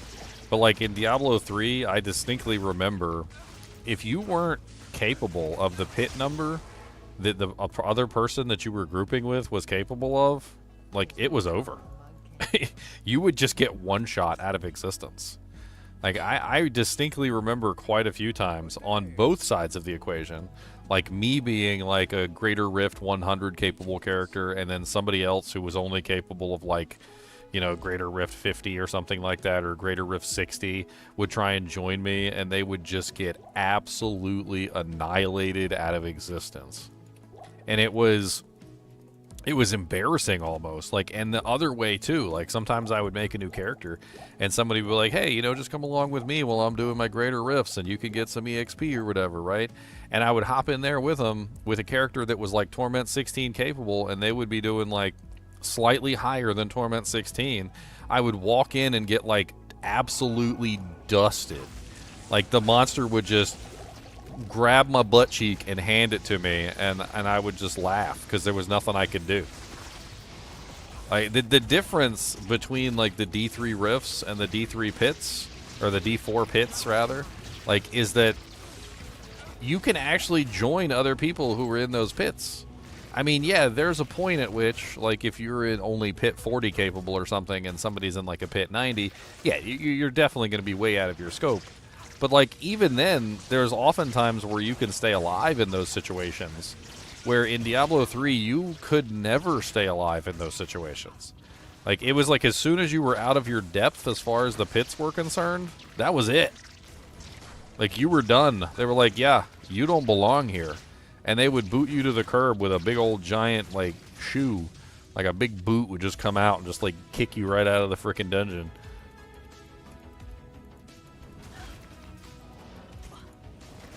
The number of times that I died and I watched other people die from joining me at, like, even just one torment different. Just like when I was in, like, Torment 16 and they would be, like, Torment 15 capable. And they were, like, absolutely clearing Torment 15 with no problem. And they would join me in Torment 16 and then just instantly get one-shot by a monster. It happened so often that it was just embarrassing. Like, you'd get one shot and you'd be like, oh man, I guess I just don't belong here yet. And then we'd spend like frickin' 30 minutes or like an hour trying to get this guy some more damage reduction so he could actually survive in Torment 16. And you know what it normally came down to? Like, put on a set. That's what it usually came down to. Like, oh, are you wearing a set? Like, do you have the full set on? Oh, you know, I don't have the full set yet. Oh, let's see if we can get you the full set. Then they would put the full set on, and they would go from, like, Torment 15 to, like, Greater Rift 150. Instantaneously. I mean, the curves in a lot of these modern games are just so off. Like, there should be a gradual curve where there's a back and forth between a fight, which D2 has a lot of that. And then, of course, if you have the best gear in D2, you can start to one-shot everything. But that curve is a lot more linear, where... Like, these modern games, like, you're either doing no damage and taking all the damage, or you're just, like, it's one or the other. It's like night or day. It's like it's like putting on a full set. It's like you're saying, you're doing Torment 1 or you're doing Torment 16. You're not doing Torment 8. Yeah, I don't remember very many characters that like went to Torment 8 or Torment 9 or anything like that. I don't even know why Diablo 3 had so many torments, to be perfectly honest.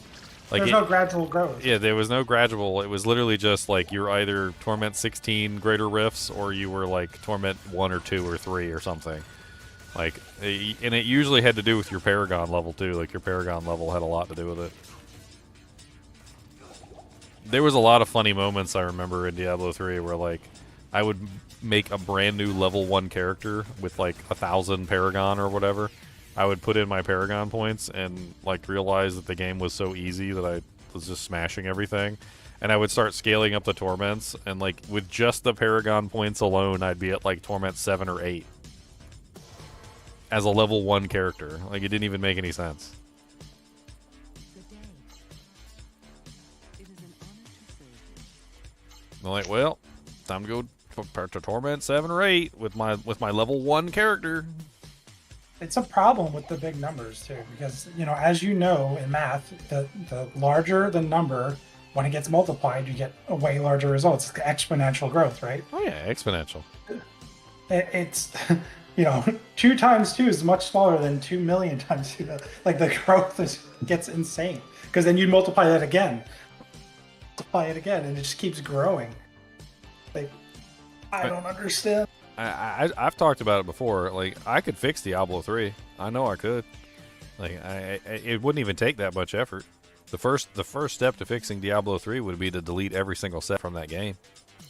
Delete them all. Like, they would just be gone. That would be like my day one thing that I would do. Like, executive order Ginger. Like, I would just be like, yep, remove all sets from Diablo 3. All sets are now deleted.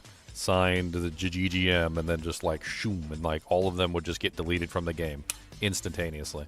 I don't even care if you have an old character and you're like, oh man, but I'm an older character and I got legacy sets. Nah, I would just rip those things straight from your inventory. All the sets would be gone instantaneously. Gone. Not a single set would be left. And that includes Legacy of Dreams. All of them gone.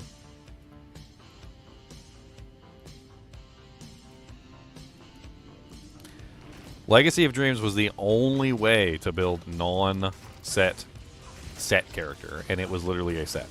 And then eventually they turned it into a gem. Sounds spiteful? No. It sounds like a good move. Diablo 3 would be a better game overall if sets were removed. It would add a lot more depth to the game. People would actually have fun enjoying the process of building characters and coming up with unique builds, using the Kunai's Cube and actually like playing around with the unique powers and coming up with very interesting ideas of how you could potentially utilize those unique powers in combination with other unique powers. And then they wouldn't have to feel bad about themselves, like for only having a build that's capable of Torment 3 when anybody that puts on a set could immediately become Torment 16 capable. Like, it is a 100% easy fix to the game that would 100% make Diablo 3 a better game. It's not even a contest. It's not even something that you would debate. You just take those sets and you delete them from the game, and the whole game gets better as a result.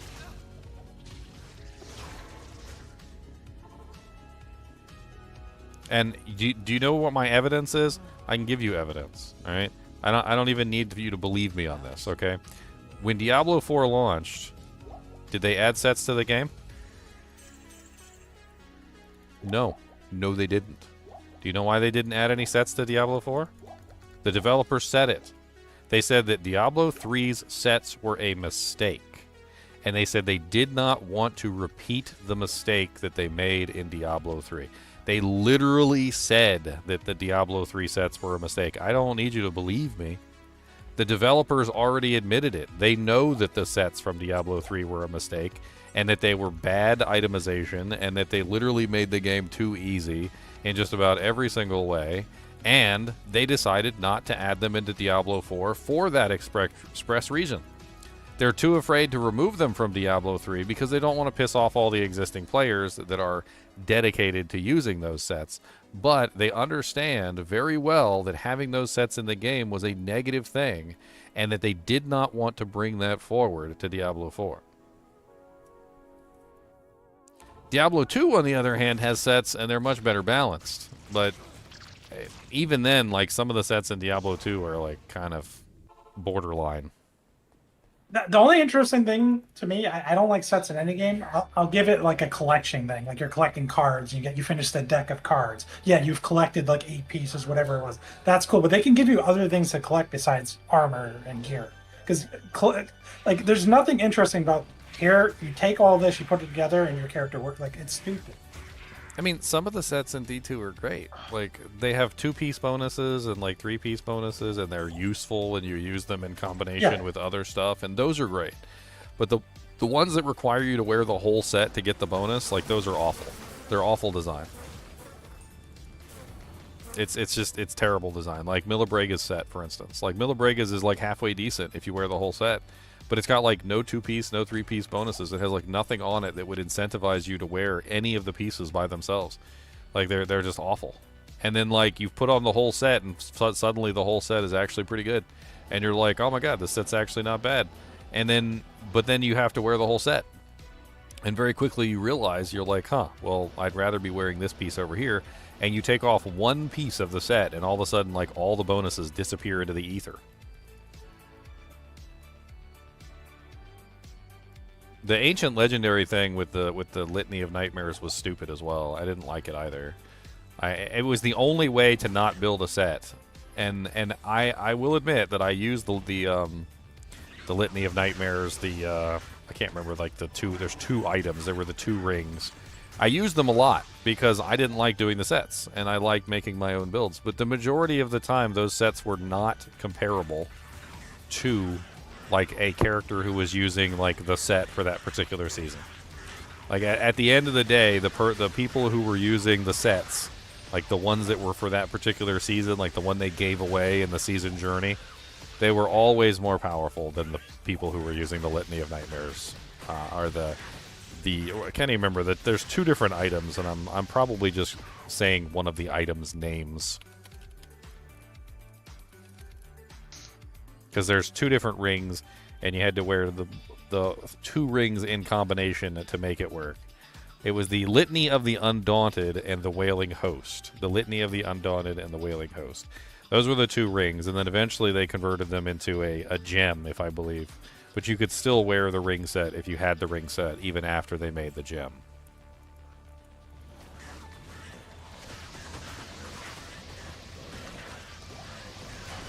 And I think it is the Legacy of Nightmares set. I think that's what it is.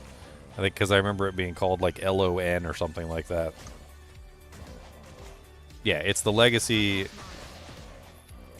Yeah, Legacy of Nightmares, not Litany of Nightmares. Litany is for the Litany of the Undaunted, which is one of the items in it. So I'm confusing the name of the ring with the name of the set. It's right here. So it's called the Legacy of Nightmares ring set, and it was the Litany of the Undaunted and the Wailing Host. Those were the 2 rings. But even then, like, even with that set, like, you were still less powerful than all the other players. And if you tried to play with some of the other players, like, it just didn't work. They're like, oh, you're in Torment 16? Oh, well, I'm not using a set, and I'm in, like, Torment 14. And then you'd try and do, like, a Torment 16 with them, and it would fail horribly. You'd just die, like, right off the bat.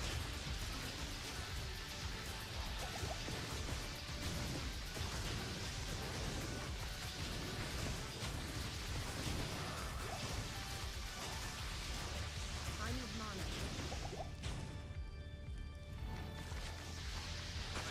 I mean, I feel like we learned a lot about sets in Diablo 2, and there was a lot of information there to make good sets from Diablo 2. Like, they had all the information that they needed from Diablo 2 to make good sets, but they just completely ignored it. Like, in Diablo 2, we learned a lot of lessons about sets. We learned that sets that have an exorbitantly large number of pieces tend not to be very good. We learned that, you know, like, having set bonuses, like individual set bonuses between the set pieces, was one of the best things that they ever did. So, like, like 2-piece and like 3-piece bonuses were way better. We learned that having a weapon and having a shield in a set basically made the set almost completely useless because most of the time people wanted to use something else other than that weapon or that shield. And so like any set that has a weapon or a shield in it tends to be rated relatively lowly. Like for instance, if you look at Mavina's is okay, but it has a bow in it, and so you can't use any of the other good bows. IK set is nice, but it has the stupid maul in it, and nobody wants to use the stupid maul on most builds. So, you know, like, despite the fact that IK set's a really good set, the maul kind of holds the entire set back as a whole. And like, there was all these lessons to be learned in Diablo 2 on the sets, and they just completely ignored them. And they went in a completely different direction and did really dumb stuff in Diablo 3. They're like, oh, look at all these beautiful sets in D2. Let's ignore all that, and let's just make our own ridiculous sets that, like, have, like, 7 pieces. And, like, you have to wear every single piece to get, like, the big bonus at the end. And not only that, but the sets are going to tell you, like, which abilities you can use and, like, in what order you can use them. And, like, give you a big damage reduction, too, because you're going to need that damage reduction to stay alive. And then also tell you which ability you need to use for your damage reduction.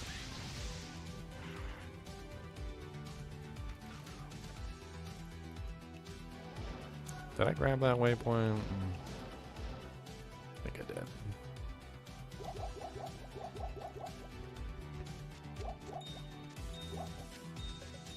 I mean, I to this day I look at Diablo 3 sets and I see like just awful. They just look awful. Like when you look at a Diablo 3 set and you look at the like how it's written. Like let me just pull up like a random set here. Let's pull up like I don't know. Let's see here. Let's this one, and then. What's up, y'all? What's up, Demzed? How's it going? You know, busy with life. How's your challenge run going? I'm in Nightmare, working Act 2 right now. I wasn't able to watch any of the start, but what kind of challenge are you doing? Set items only. It's awful. It's awful, and I feel Ooh. bad about it. Set items only. I'm guessing you haven't farmed anything decent, or are you? He's been farming. It's just hard to get. Yeah, I've It's been hard to farming. It's just, yeah.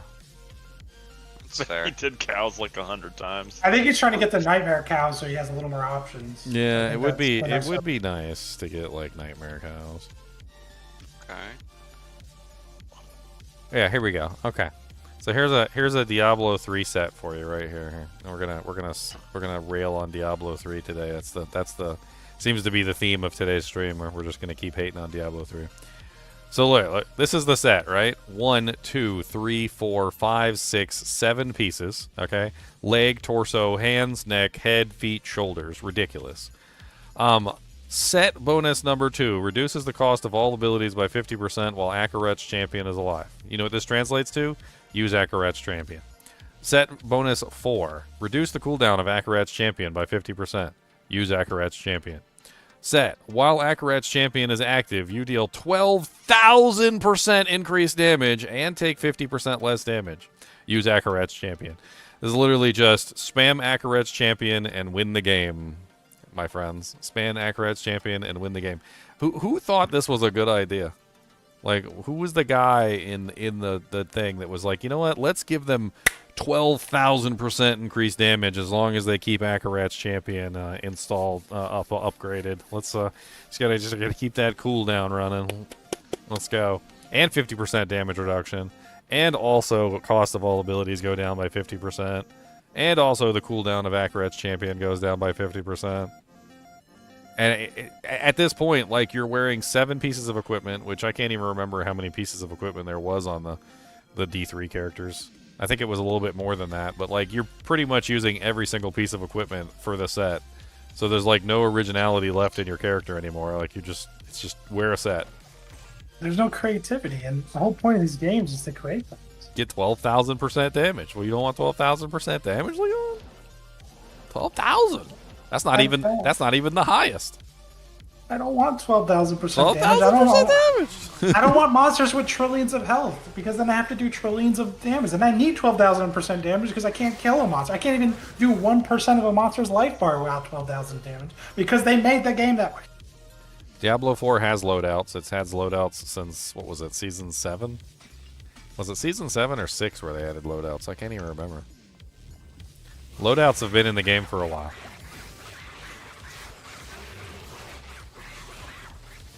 Wish I could tell you.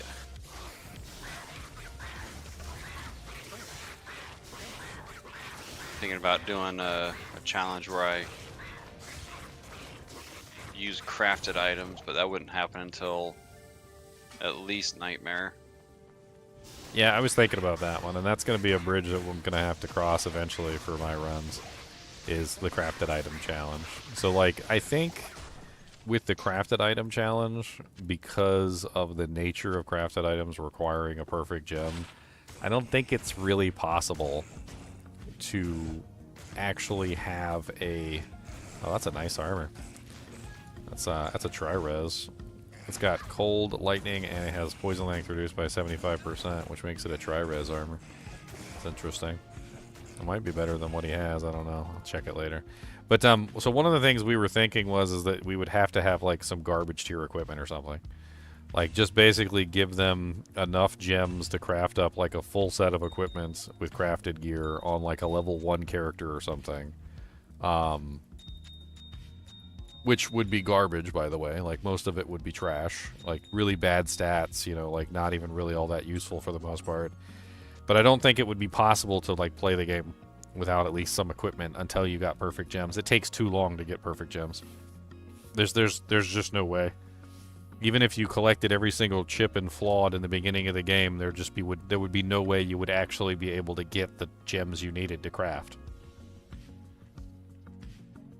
Yeah, it would have to be like starting Act 4 at the earliest, I think. I'm gonna take a quick pee Just break. for realistic. I'll be right back. I gotta go babies.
About that, a spike thorn barrier just dropped on my first run. What's up? What's up, Haladank? You said you're new to Diablo 2 Resurrected? New to Diablo 2 or new to Diablo 2 Resurrected? Diablo 2 Resurrected is still pretty similar to Diablo 2 LOD. It's not like you'd have to learn too much. Unless you're coming from Diablo 2 Classic. Now, if you're coming from Classic or like really old LOD, there's a lot of stuff to learn.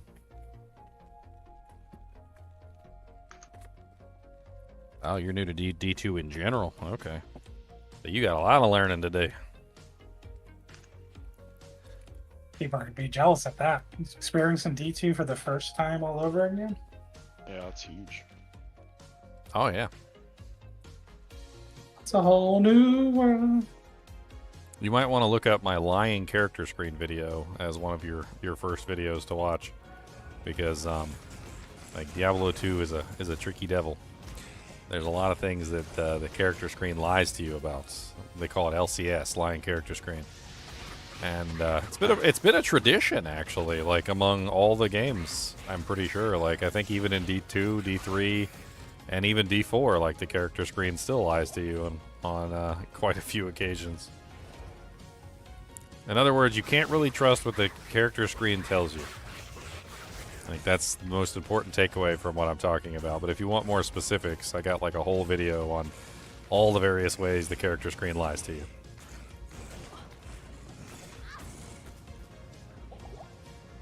surprised that wasn't like one of their fixes in Diablo 2 Resurrected, because like a lot of it is just calculation errors, and I would assume that if they had spent the time, they probably could have corrected the formulas, yeah, and like fixed a lot of the problems so that the character screen actually, you know, like showed the correct information. But I feel like things like that are just low-hanging fruit. Like, forget about the new act, forget about like new Runewords, like extra content. I know people want that, but just fix the dumb things. Like, have a developer just go there and fix the formulas for the stat screen. I mean, it's durability. It's not like the formulas are still changing. Like when the game was launching and they kept patching it and stuff like that, the formulas were changing, and I think that's why the character screens messed up in the first place, is because the formulas were always evolving. But like the formulas are static now. Like there's very little, if any, changes to the formulas anymore. So like, why can't we just go and look into the formulas and see why the formulas are wrong and fix them? Like it's probably not even that big of a deal. Like you probably just look at the existing formulas with the way the game calculates things, and then you probably just look at the formulas and the way the calculations work in the character screen, and anything that doesn't match the formulas in the game gets updated to the you know, the new formulas. And it's simple as that. A single developer could go through the code and do it. Most likely. Most likely. A single guy can figure it out. There's got to be somebody out there who can just spend a little bit of time on the character screen and update it.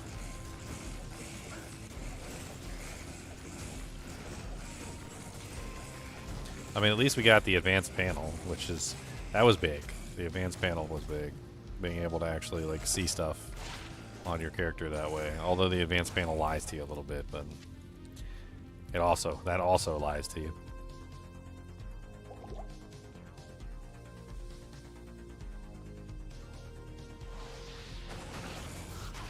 Like when you have two weapons on, just as an example, in Diablo 2, and it has life leech on both weapons, it'll sum the life leech of both weapons, which is not how life leech works. So if you have life leech on one weapon and you have life leech on the other, it does not apply to the other weapon, right? So like if I have 12% life leech on one weapon and 12% life leech on the other, the panel will show 24% life leech, which is wrong. It's 12% life leech per weapon, but the panel is summing all the life leech together, even though it doesn't work that way. There's a couple still things that are still wrong, like even with the advanced panel.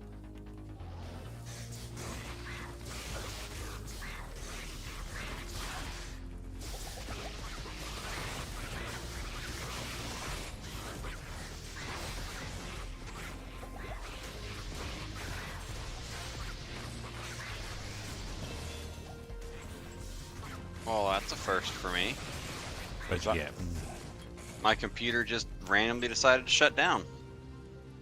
overheat. No, I've just barely been playing it today. Changed anything recently? I haven't done anything to it.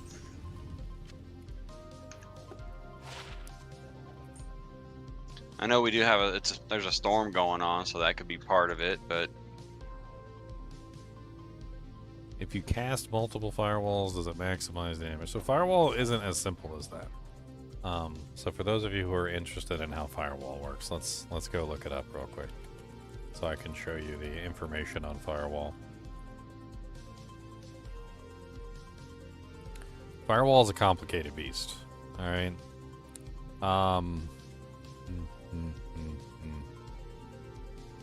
Let's see here.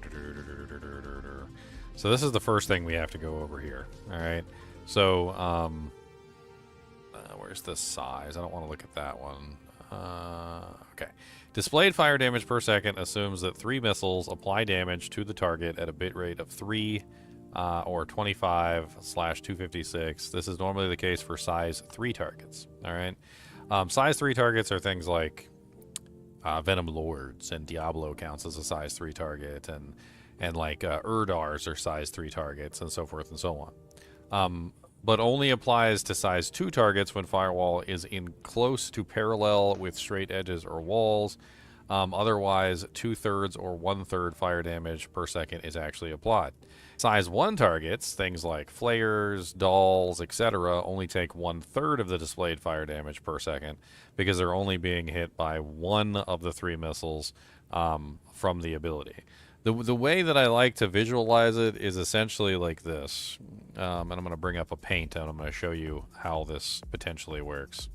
So from what I understand, firewall works like this. There is a central piece. It kind of looks like this.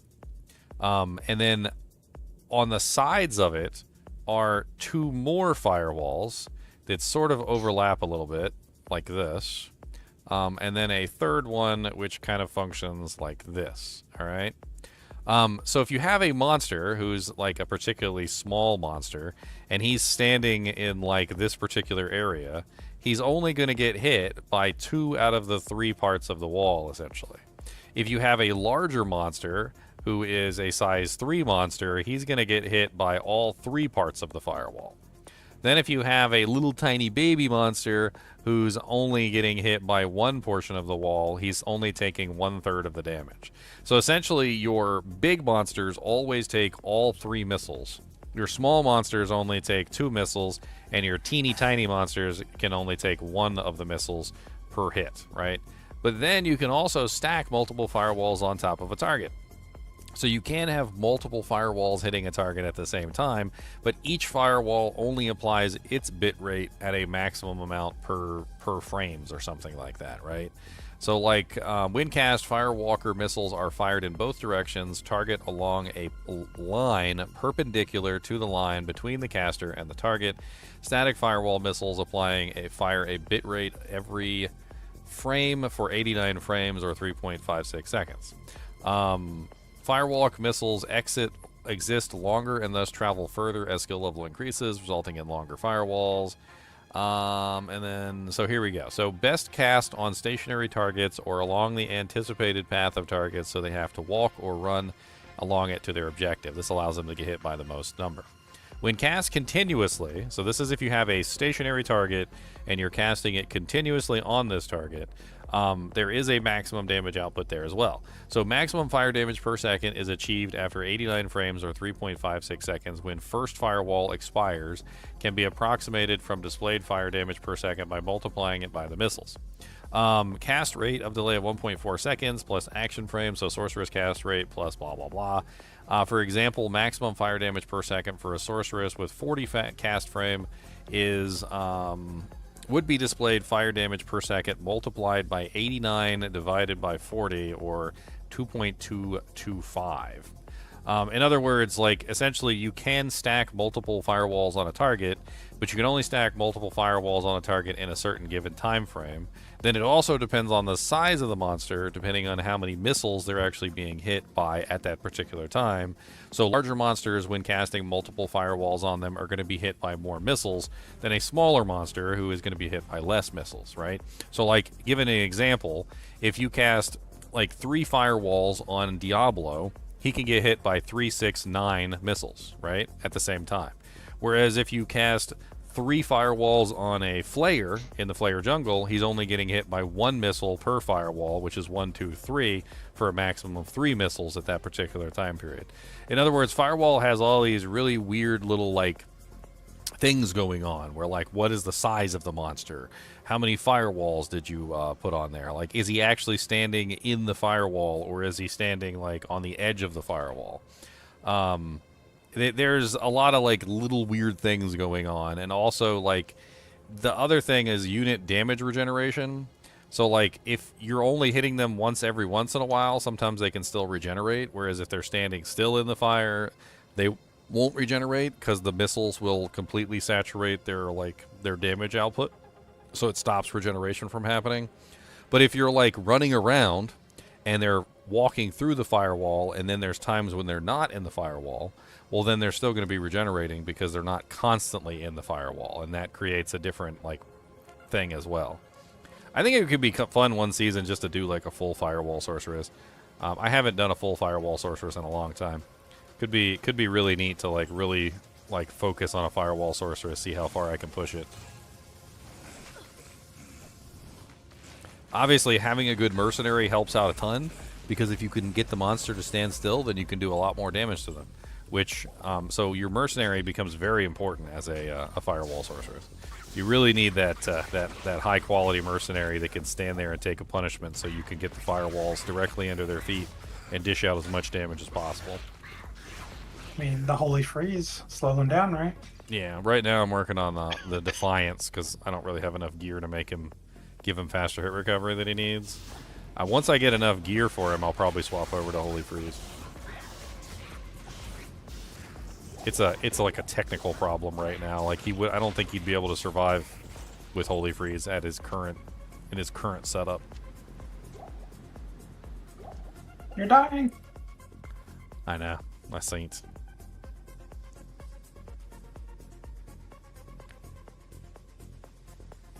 Yeah, at this point, I feel like you just need like 300 points in energy and maybe the mana pots. I mean, if I can get a mercenary that can survive, you know, like a nuclear apocalypse, I mean, he don't have to actually dish out any damage. All he needs to do is just stay alive. And then at that point, I can pretty much kill anything.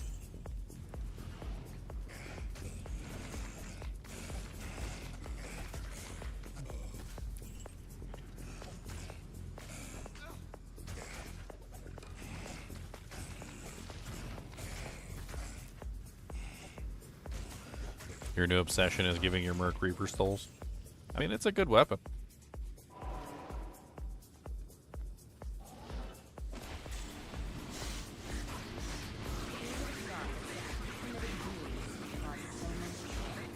Actually, I have an Nth Reaper's Toll on my seasonal mark. I need mana. Not enough mana. Dropped in a TZ. Crazy.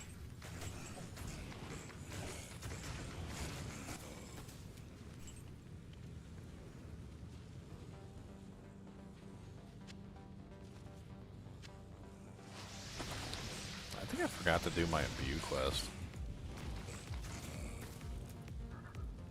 The weapon that my Merc is using right now is actually an imbue. I found an ethereal Bardiche, and I imbued it, and then I upgraded it to a Lochaber axe. I think that's probably my next move, is see if I can find like a really good like ethereal base and imbue it, see if I can get some good damage output. Yeah.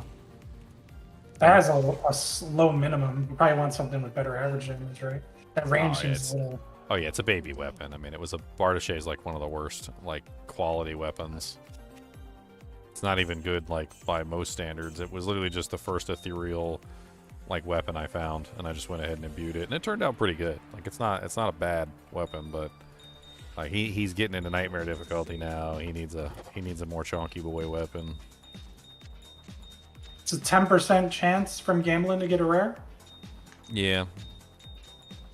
It might be a good option. I don't know how much they cost, but I can check to see what the weapons are. Yeah, because you're not really going to gamble set items, are you? Can you even gamble a set? Yeah, it's just rare. So it's a rare gamble. It's probably better used on the Merc then.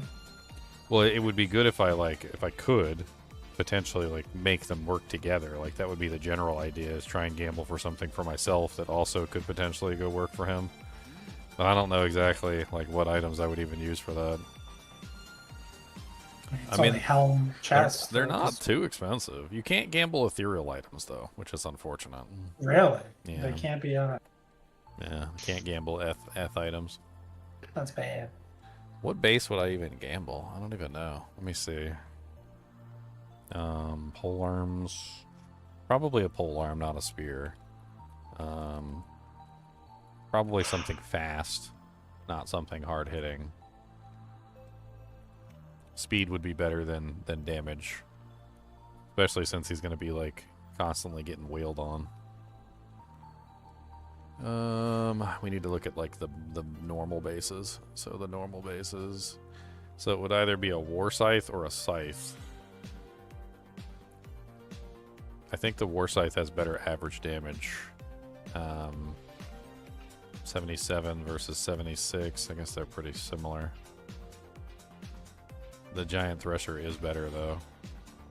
So the war scythe. Let's see if we can get him an upgrade. It also depends on our level, though. And I don't know if we're high enough level to really get anything really all that amazing at the moment. So 23,000 for a war scythe. Let's gamble a couple war scythes. Maybe we'll get lucky.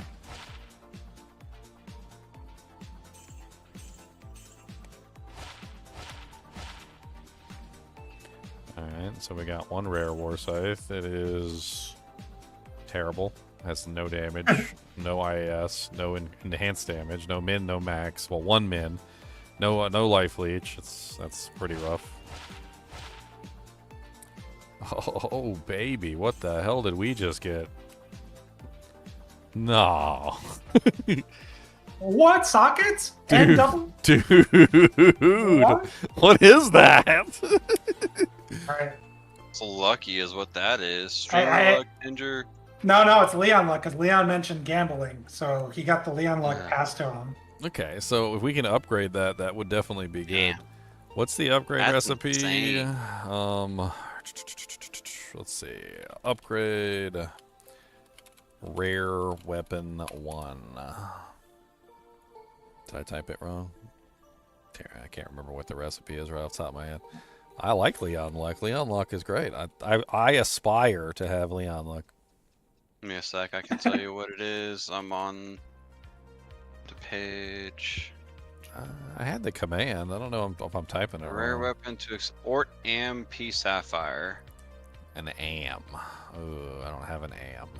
Oh, wait, no, I do have an am. Never mind, I do have an am. Try not to put the am in the item by accident. I only have one hell rune. I don't want to accidentally mess it up. Yeah, that's a pretty solid weapon. With 2 sockets? He can't use it. It has 140 dexterity and 140 strength requirement. Holy crap. I might have to put a hell rune in it just so he can use it. Granted, he's only level 51, and he's going to be leveling up pretty fast. I mean, for the time being, a negative requirements rune wouldn't be awful. What is that, 20%? I was on to it later. Is that, let's see, what does that bring it down to? Let's see if it's actually enough. So 140 minus 20% is 112. So he is currently at 131 Dex strength, but 103 strength. Or dex, so he's still too low on the dex requirement.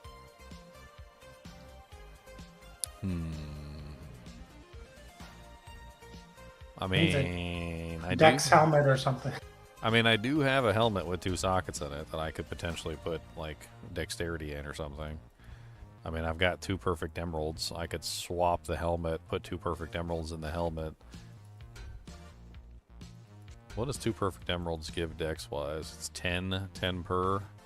So that would bring him up to 123, which should be enough.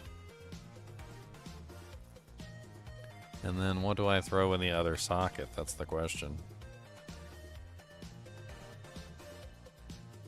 I mean, it's objectively better than what he's using. That's for damn sure. Well, do you have a helmet? Do you have any jewels that are decent? Well, he's stuck with rare only items. That's one of his problems. I did find a really good rare jewel though. This one right here, which is 3 max damage, 22 AR, all resistance is 9, and 6% magic find, which could potentially be thrown into something. I mean, all resistance is 9 is tanky. It's got AR and damage. I even got a little bit of magic find on it. It's not a bad jewel. Let's hold on to it just for a little bit here, because I think we can probably come up with a solution. So what are you going to put in there? Shale hell for now? Like attack speed and the requirements? I mean, 2 shales would be really nice, but I don't have any And shales. that's, I don't yeah. have Well, I them. mean, you can farm those out. I need like 1,000 shales. You can get some shales going. I think it is Sork. Yeah, I think literally the worst class for this challenge is Sorceress, and I think I ended up with the worst class. Like, I took a look at all of the sets, and I tried to, like, see if any of the sets were actually, like, caster-orientated.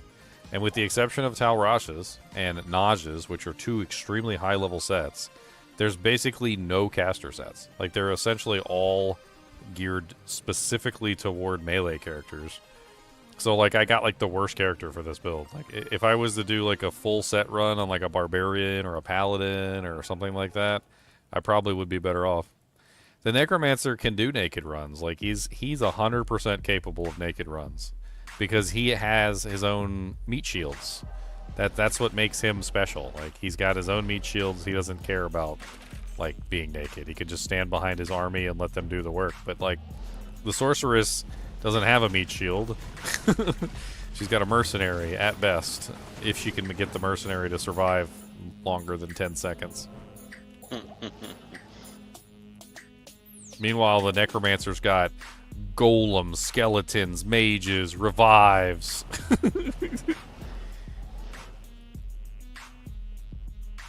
Golem, skeletons, mages, revives. You're not getting to me, I'ma thrive. You can't hit me, got my minions. Gonna watch them kill you dead, cause I'm gonna stand in the back of my army. Kill all the people, watch them smarmy. I got a really ugly face, but you're never gonna see it from your place, cause you're stuck behind all my minions, and that's just what is going to happen, sucker.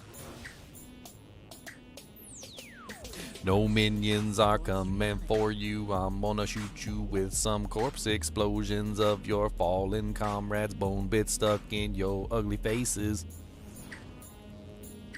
That's right. Bone bits in your faces.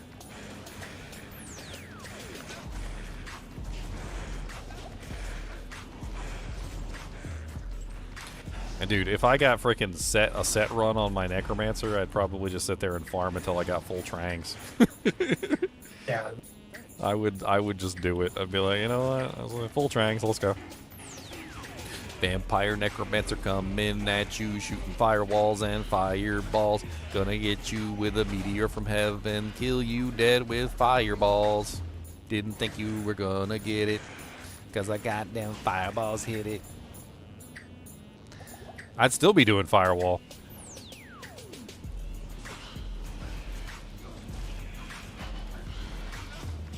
I think this place is actually pretty good for me. No fire immunes yet. All the monsters seem to be relatively nicely, you know, like clumped up for me so my firewalls can do massive amounts of damage. Is there anything that gives duration on the firewall? Because I think the biggest problem I'm seeing right now is your duration's so short that you have to drain your mana. It is relatively short, you're right. Also, you kind of want to stack it, right? You kind of want to have multiple firewalls. You can overlap them, yeah. Overlapped, and so yeah, it does. I can't really overlap them very well either because my faster cast sucks. If my faster cast was better, I'd have better overlapping, which would also burn more mana. But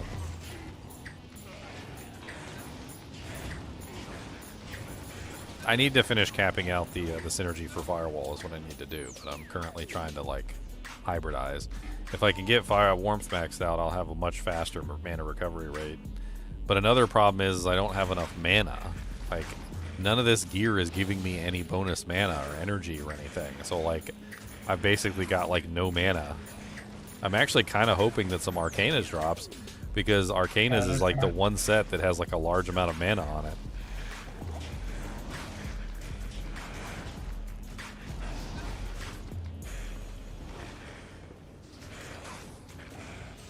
I think it's on the weapon, the mana bonus.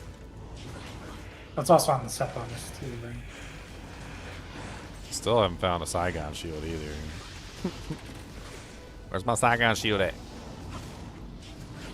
Ow.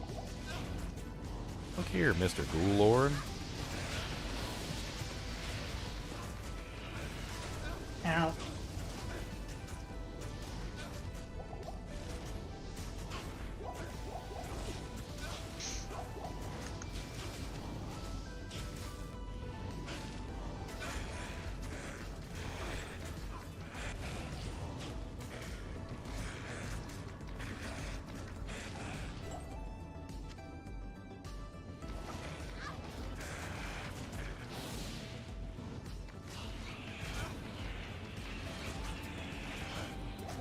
Yeah, the staff has +1 sorcerer skills. It'd be great for a quick swap.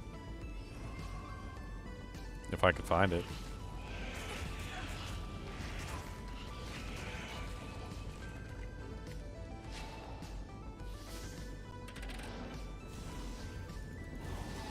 Doriel's gonna drop 3 set items. That'd be nice. Eisenhart's breastplate, mean Eisenhart's spam breastplate, potion, and right? Eisenhart's breastplate. He's done it before to me. One time I killed Duriel, and he literally did drop me 2 Eisenhart's breastplates and a Venom Ward, which is also the breastplate. Wow.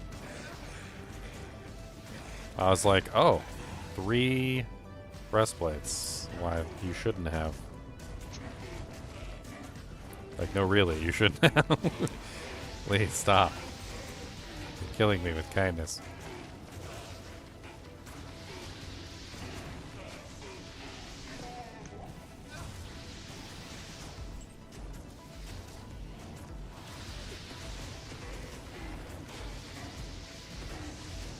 Is there a minimum level on crafted items? It depends on the stats. So, like, if the stat on the item has some sort of minimum requirement, then yeah. There may be, like, a minimum requirement, like, based on the stat that's given to the item by the, like, crafting recipe. Okay.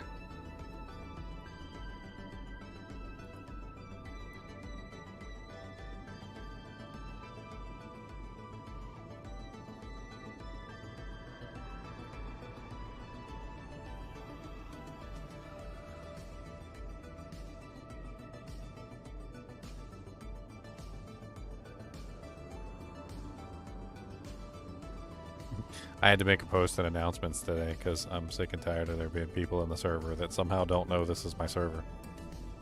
They're like that one guy. I was like, do you even know where you are right now? He's like, oh no, somebody just invited me here. I was like, well, you're in the kinship, so you must have read the rules, right? And he's like, no, there's rules. What? I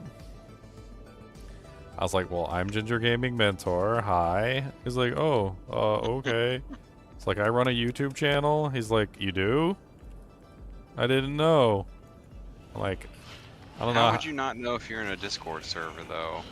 Dude, he literally was like, he put into the server and also made a kinship member.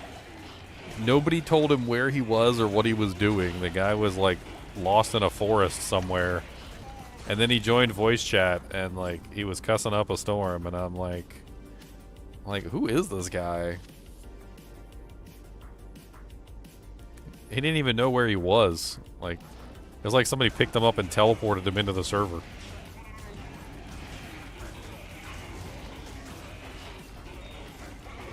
So I made a silly post today, and I was like, hello, I'm Ginger Gaming Mentor. This is my server.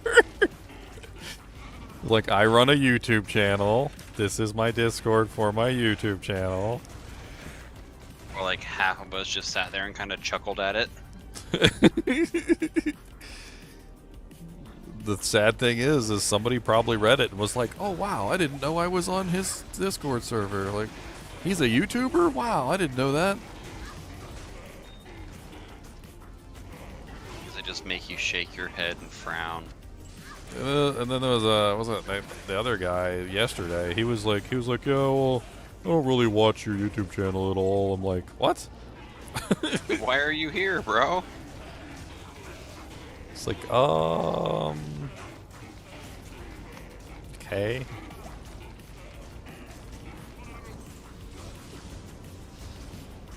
Some people are weird. I'm Ginger Gaming Mentor. Welcome to my show.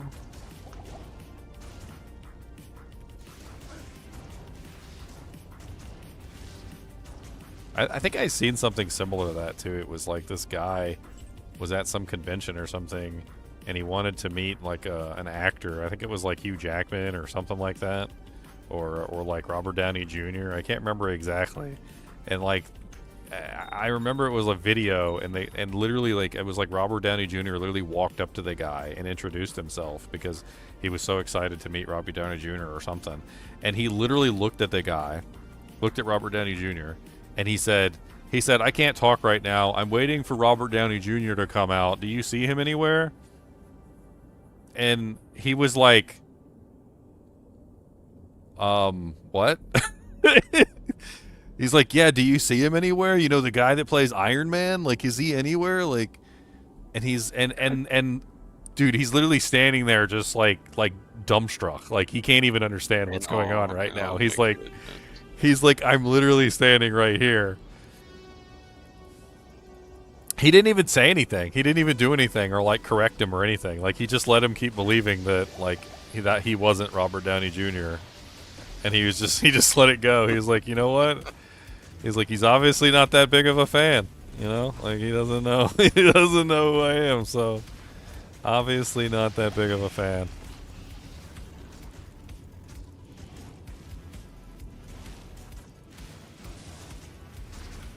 That's like can't see the forest for the trees. Did you ever see that one clip of Heath Ledger? There was this like crazy fan who was it was like losing her absolute mind because Heath Ledger was gonna come out, and like Heath Ledger, what did he do? He like grabbed her and like kissed her or something like that, and she like passed out on the red carpet. I might be not old enough for that one. I'm pretty sure I could find the clip if I look for it. Here, hold on, let me see. Heath Ledger kisses fan. Yeah, Heath Ledger kisses screaming fan. I probably can't play it on stream because, you know, like, I'm sure I'll end up getting copyright striked for it. Like, I played a clip of, like, a panda on my stream one time, like, 2 seconds of it, and, like, it immediately, like, popped up on my thing that, like, I was ineligible for monetization because I played the panda clip of, like, some, I don't even know. It's hilarious. But there you go. I link it everywhere for you. I'll put it in Discord, too, so you guys can have fun with it. There you go. It's hilarious.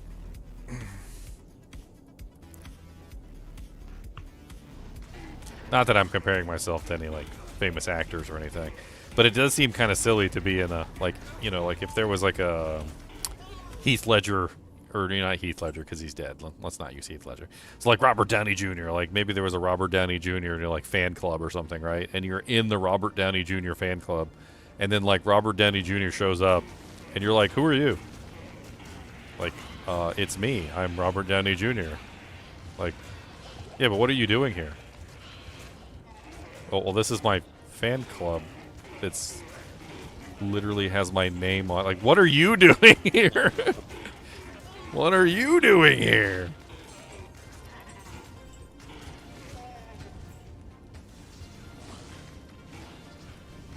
What are you doing here, sir?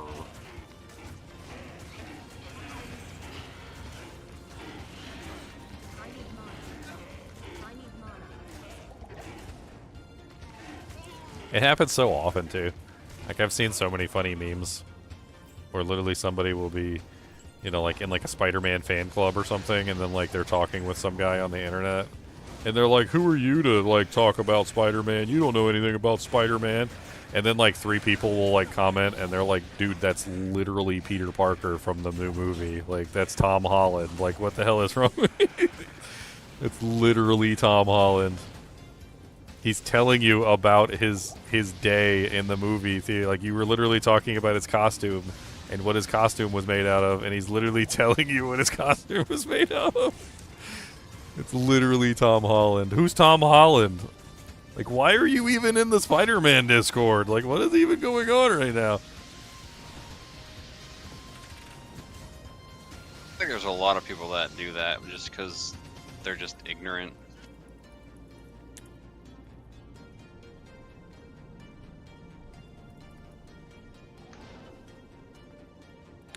Whoa, whoa, whoa, whoa, whoa, whoa. Okay, well, first failure.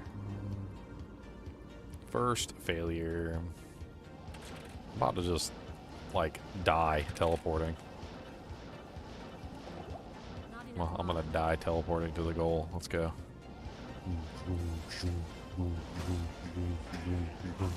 Oh god, that's scary. No, no, no, no, no, no. It's not even it.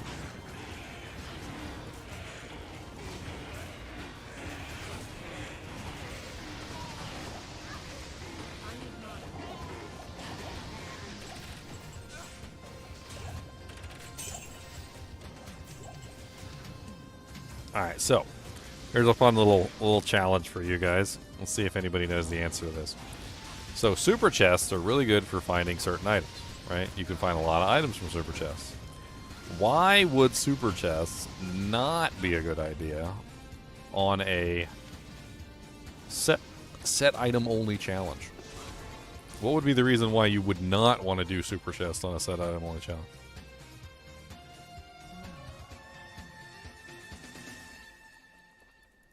Good morning.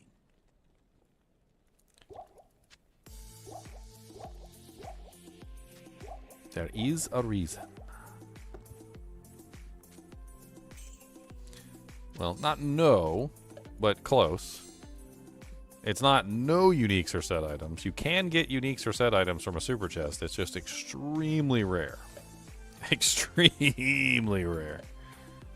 I'm pretty sure that it's like some many factors rare, higher than like normal sparkly chests. Let's find out real quick what the percent chances of set items are from sparkly chests.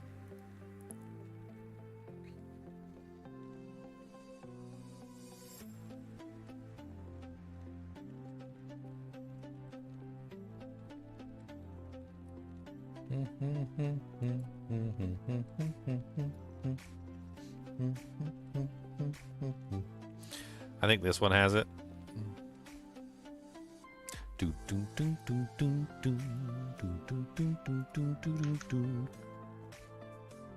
So much crap on my screen.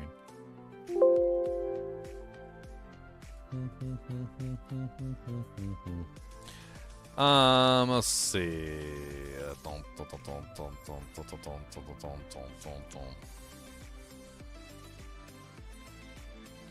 Patterns. Where's the actual like drop odds for the sets?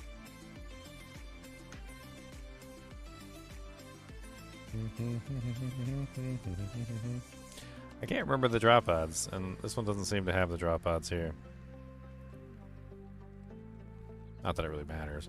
It says the cases 1, 2, and 3 occur with a 2% chance of 2%, 4%, and 6%, respectively. Apart from that, only differ in what quality they force on their first 2 drop cycles. To make it easy on ourselves, we use the shorthand X for quality, in which question it is unique, set, or rare for case 1, 2, or 3, respectively. So basically, the chances of you actually getting a set super chest are so low that most people have never seen them. Like, I can actually, like, ask people in here, like, whether they've actually seen a unique super chest or, like, a set super chest, and most people will tell you no. They're like, what? They're like, No. super chests can drop unique items? What?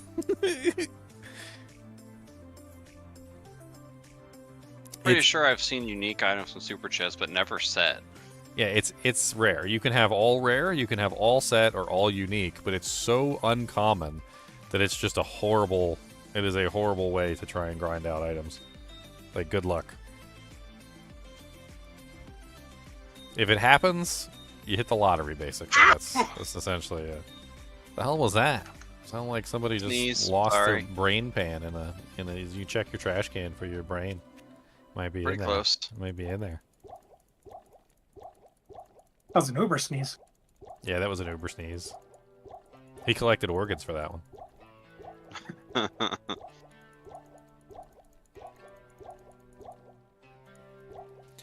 Alright. We're still not done yet. So we got 2 out of 3 ways. We're going to 4-way this. You watch it. Let's 4-way it. Alright, let's go.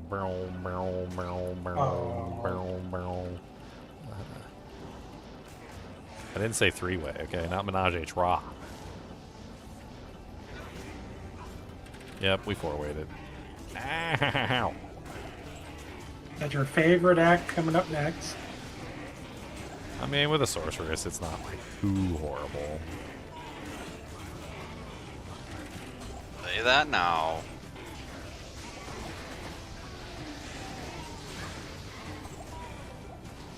Wait till I get to Act Just- 4 and all my damage disappears. We just need to get to the moves. I mean, sail popping it is. Okay, there's no rules mean- against skipping stuff, you know? You are rocking the frozen orb, so you still have some damage. Yeah. Yeah. Well, we just gotta get to the moves. Yeah, if I can get to Nightmare Cow King, I think that's the goal, and I can start farming like much higher sets.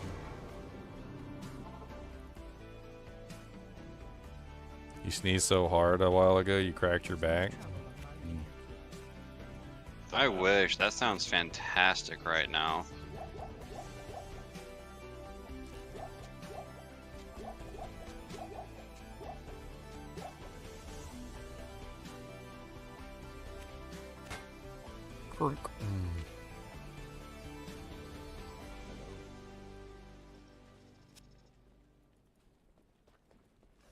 Wah, wah, wah.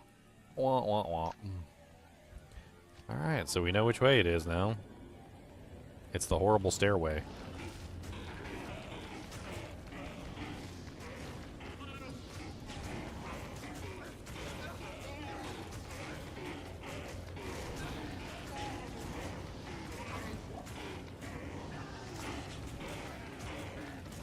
Be a nice touch as well if they can have the area level in game up there where it says difficulty. I think that would have made It's too things a easy. lot easier, like, to understand, like, where things drop. Like, a lot of people think that, you know, like, Astrions and Mang Songs and stuff like that are extremely rare items, but what it really comes down to is that back in the day, they were extremely rare items because most of the areas couldn't drop it. It's like artificial rarity, basically. It's like where you restrict something to such a degree that it just has like no chance of dropping unless you're in the right areas, killing the right monsters, and then like even then it's like a low probability. But ever since Terror Zones came out, I've been seeing a lot more Mang Songs. Like I think I see at least like 2 or 3 Mang Songs a season now. Yep.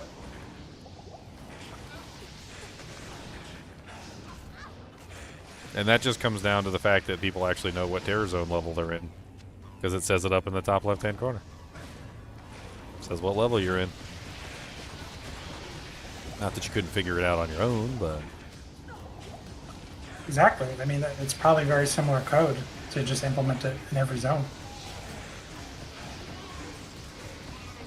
So, show me the money. Yeah, knowing what tier zone I'm in, or what level zone I'm in, would be very helpful.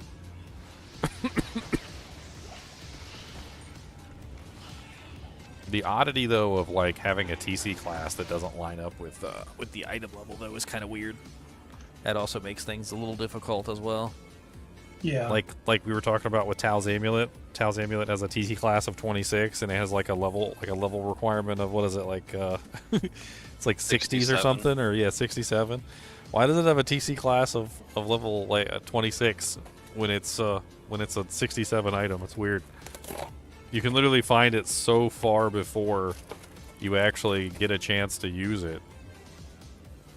Like you can find it in normal difficulty from like frickin' Baal, and then you won't be able to use it until you get to Hell.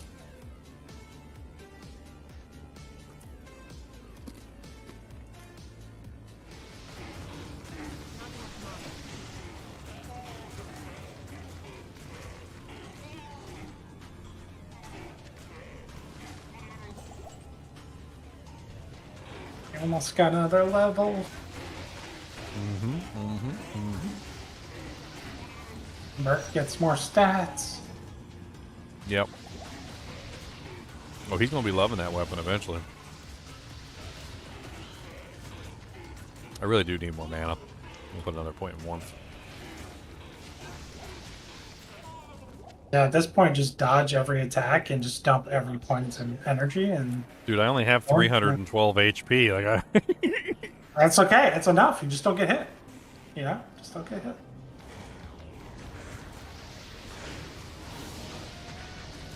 As he slowly approaches the one boss that just charges straight at you to hit you. Hopefully You my chose this challenge. alright? hopefully my Merc is strong enough to withstand the damage. I'll have to hit him up with some thawing potions for the cold res before we start. See if he can tank it.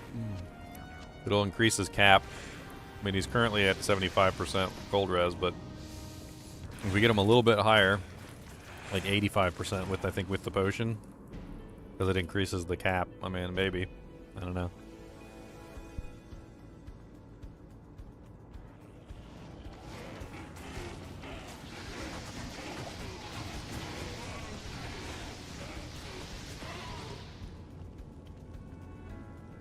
He's got a pretty good amount of defense. He's at 2,503, which is not bad for a nightmare. That's really high for Nightmare, right? Mm-hmm.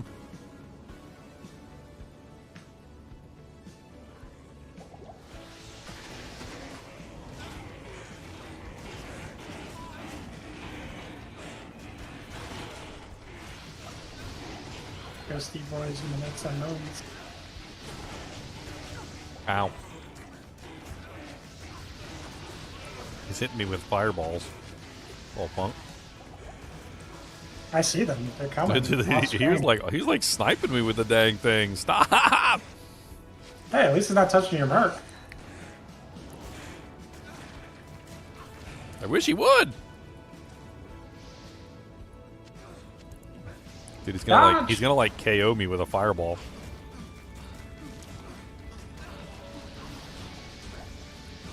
An arbalest and a bone helm.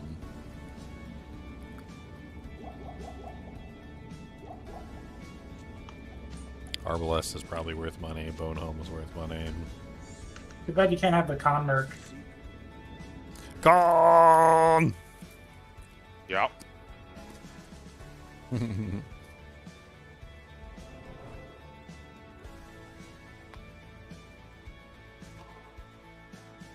Still cursed. I was watching the Strange New Worlds, and they got like one of Khan's descendants in there. Why do you say that? No, she is. She is. That's her name. Her name her name is Noonien Sung. But her name is like Adria or something. It's like Adria Noonien Sung or Odnia. I can't remember her name for some reason. But like at one point in the show, she even points it out. She's like, I know about genetic engineering. She goes, trust me, with a name like Noonien Sung, how could I not? And then at one point in the show, like frickin' Kirk and the Noonien Sung girl like hit it off in like some sort of alternate reality. And I'm just sitting here thinking to myself, I'm like, later on, literally like this guy's grandfather or this lady's grandfather like kills his son.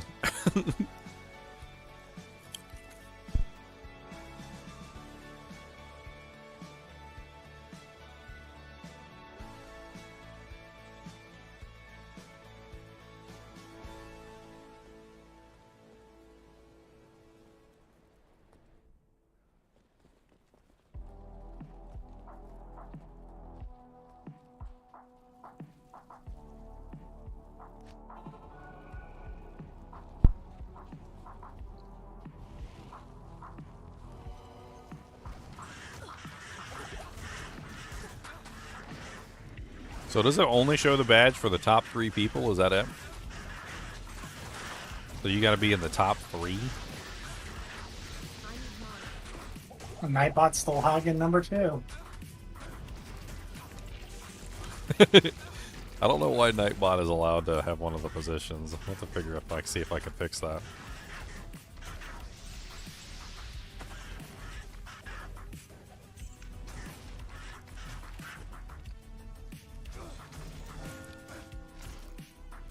Alright, Smiley.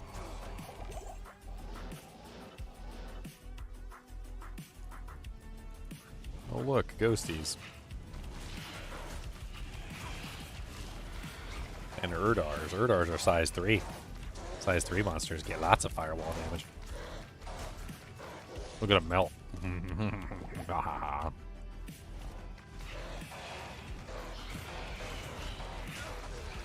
Full damage. Full damage on the one gore bellies. You can tell it's full damage too. I put the firewall under their feet and their HP just starts draining.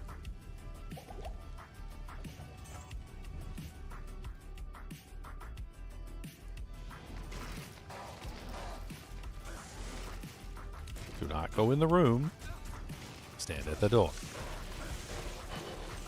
Wow, what's wrong with beetles? Well, I mean, I'm trying not to get him surrounded and murdered.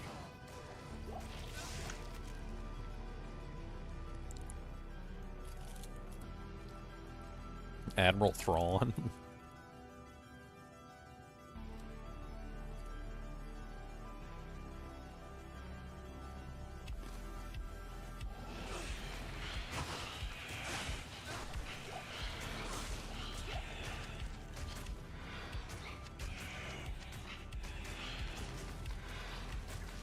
I can enjoy Star Wars. I still think Star Trek is better, but I can enjoy Star Wars.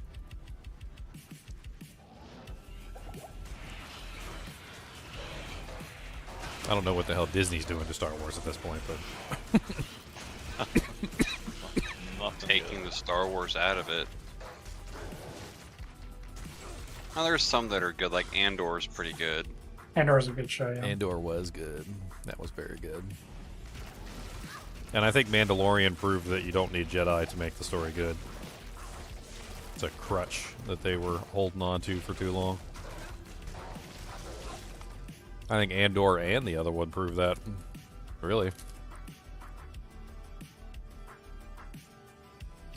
Why no chinchillas? They're probably sleeping.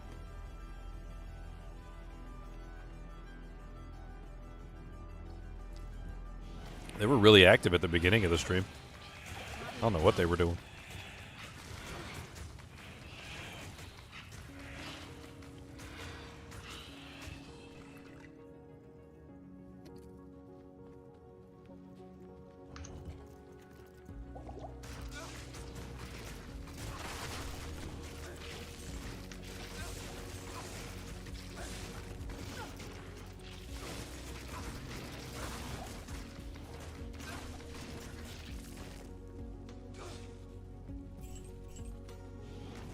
No, I've seen like every Star Trek at this point. Watched them all multiple times. I just got caught up on Strange New Worlds, and I gotta admit, like, I think it's really obvious that although Gene Roddenberry created an interesting world, like the world that he created really wasn't all that amazing. There was something like he was missing, and it was like I remember reading about the original, like the TOS, the original series, and how basically the original pilot failed. And there's a lot of like, you know, going back to the original pilot and looking at it, because of course Strange New Worlds is literally based on the pilot. Like there was just a lot missing from the show, and it wasn't until they hired Shatner, and Shatner was basically given free reins to change the show, that like the show kind of like morphed into like an actual thing that was interesting to watch. And I think it's really obvious when you look at it that like Gene Roddenberry like made the general framework of like what the show was going to be, but like Shatner is the one that actually gave it the flair that made people interested in watching the show, as opposed to like the basic framework that Gene Roddenberry had designed. And it's interesting too, because sometimes I go watch some of the other shows that Gene Roddenberry's made, and they just kind of lack that something. Like, I don't know what it is. It just doesn't really quite have the same panache. I guess that's what Shatner brought to the show, was panache. And they kind of carried it forward with the other shows. Like, they carried it forward with Next Generation, and then, like, Deep Space Nine was such a... Oh, that one was rough. It eventually got good. It eventually did get good. And, like, once you got, like, to season 3 or something like that, it was pretty good. But, like, man, those first couple seasons were excruciating on some episodes. Dry acting, characters with no personalities. Like, I don't even know what the hell Odo was. I don't even think Odo knew what Odo was in the first couple seasons of that show.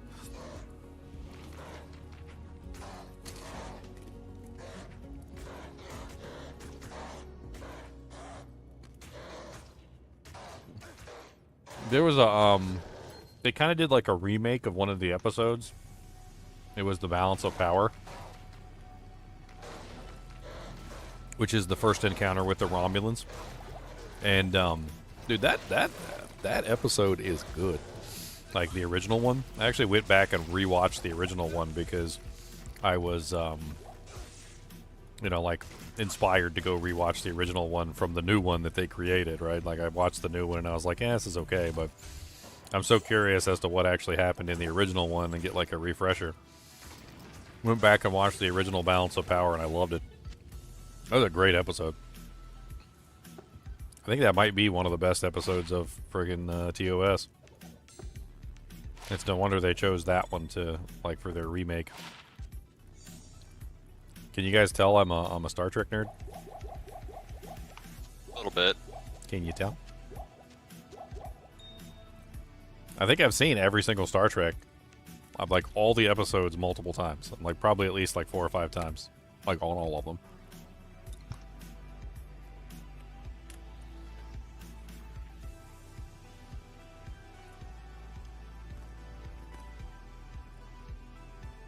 I know way too much about the show. They reuse so many actors in the Star Trek shows. Like, you know Neelix from Voyager? He's in several episodes of TNG. Like, several episodes. Like, there's an episode where he's a Ferengi in The Next Generation. There's also another episode where he's another character. What's his name? The main villain in Deep Space Nine. Wasn't that Damar? No, Damar was the second in command, right? Why am I misremembering his name? You know better than we do. No, most of us at least. Dukat. Dukat played so many characters. Oh my god. Dude, he was a Klingon. He was another freaking Cardassian in The Next Generation. He played a human. Like, he played, like, way too many characters in the show. Like, you couldn't possibly not know it was him. Like, he was literally all over the frickin' show. Like, he had so many different characters he played in Next Generation and, like, other episodes. What was his name? His name is,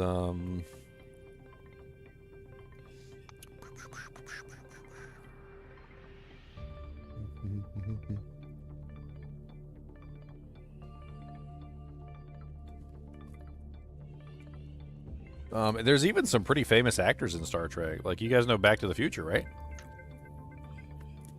You know Doc? Doc played a Klingon in one of the movies.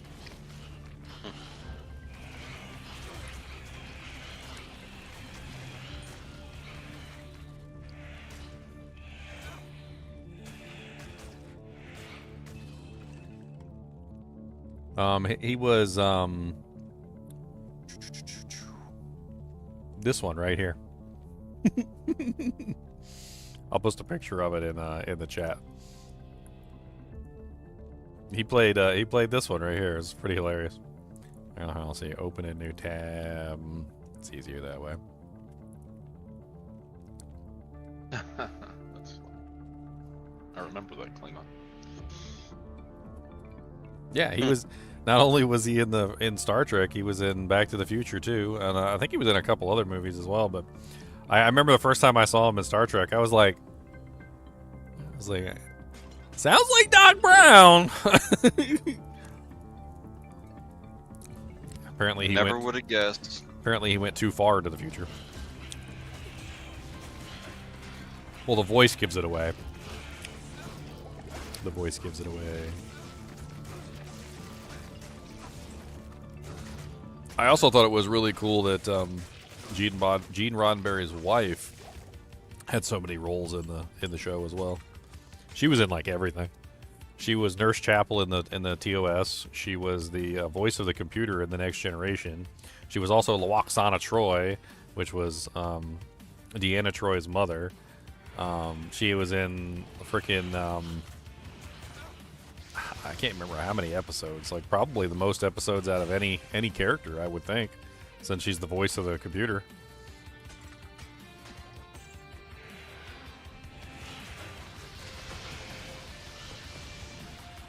There's a really touching scene between Loxana and Odo, which really made me like her character.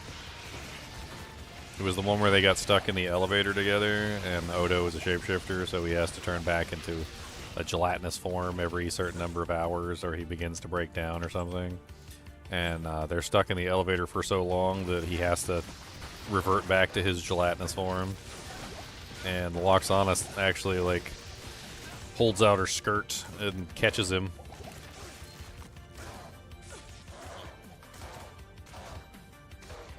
Is that worth money? That might be worth money. It's ethereal, but it might actually be worth some doll hairs. 35k into Bank Bank. Was there actually time travel in that episode too? There's time travel in a lot of the Star Wars movies. I mean, Star Trek movies. They use the slingshot maneuver around the sun to exceed the speed of light, and essentially like force the ship to go into like reverse time. It's one of the, it's like a precise calculation by Spock or whatever. I wonder if there's actually time travel in that movie that Doc Brown was in. I wonder if that's like an Easter egg.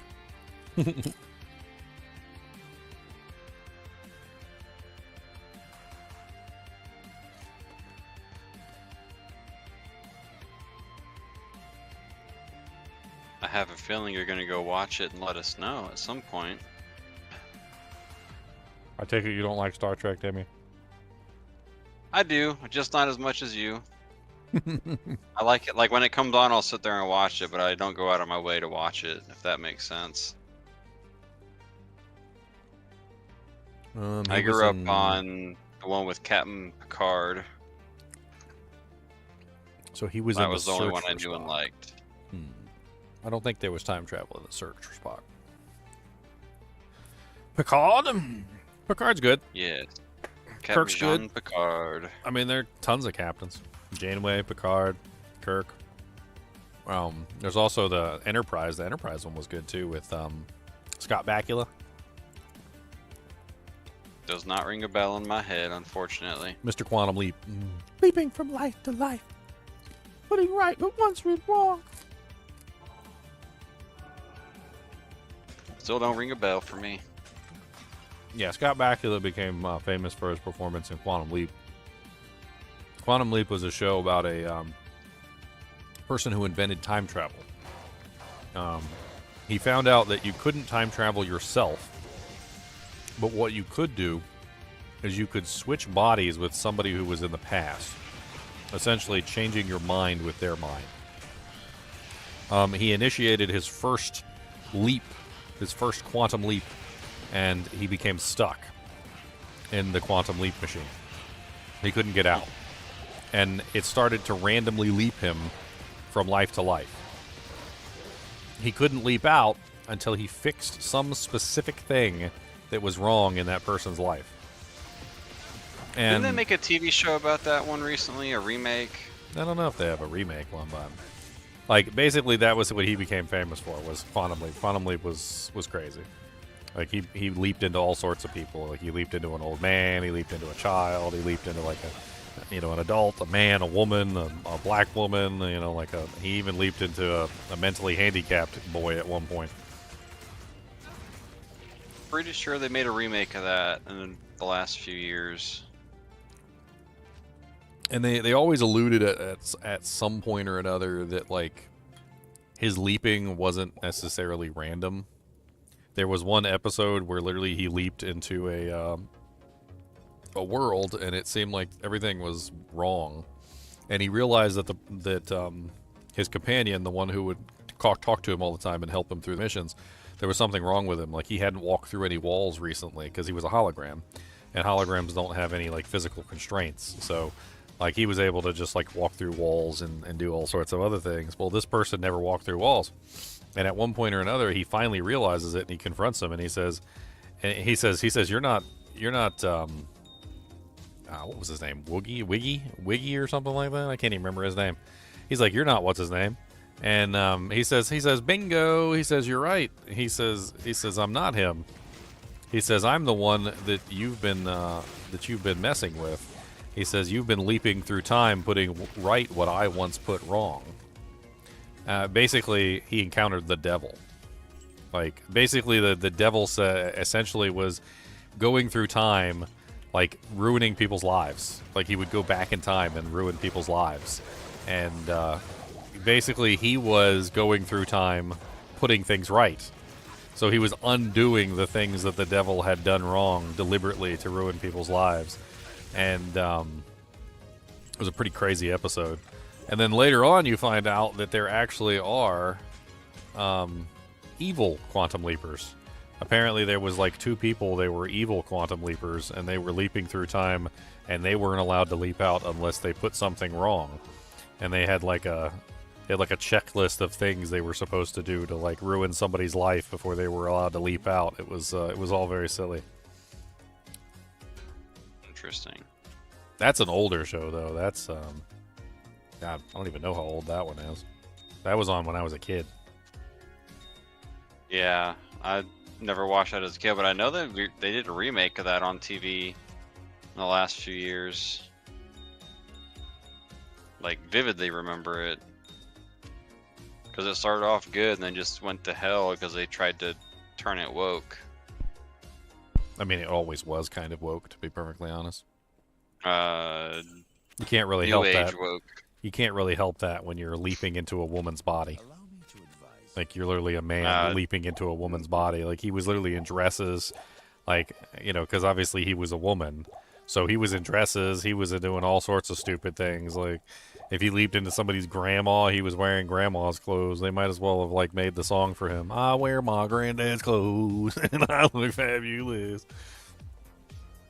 I mean, at least that kind of makes sense, though. It's not like they tried to do in the new one.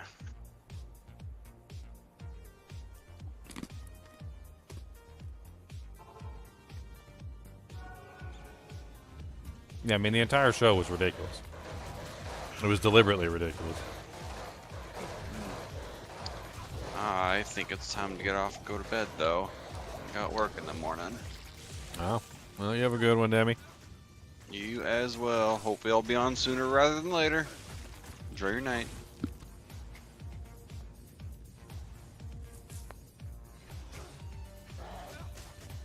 Quantum Leaper for Elite Barb in Diablo 2. That's actually pretty cool. That'd be a good name.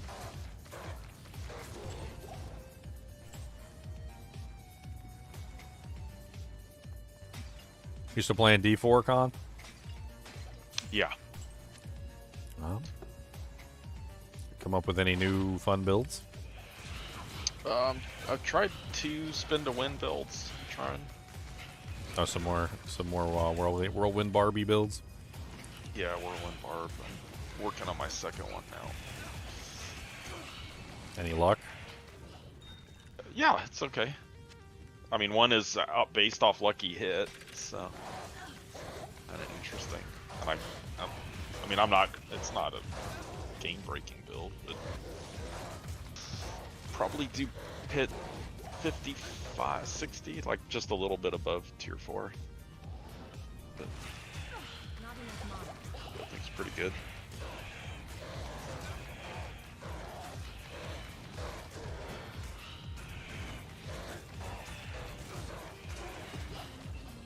This character I made all purple just for you, Ginger. No. Barney the dinosaur. As long as the whole game's not purple, I'm okay with it. As long as it's the last Epoch Barb build for you. But I'll post it. Paste. There you go. Not the last Epoch Barb. I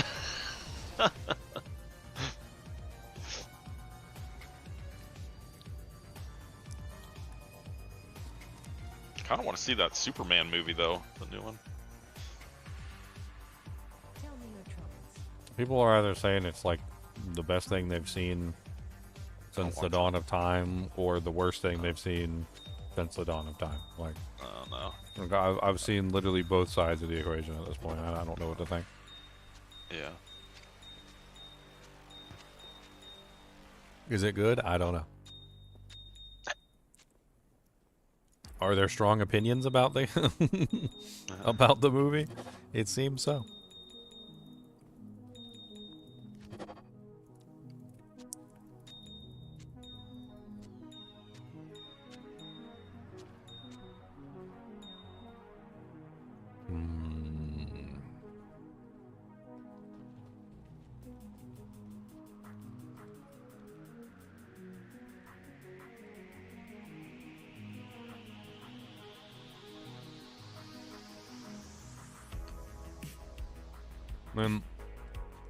Superman's always been one of those characters.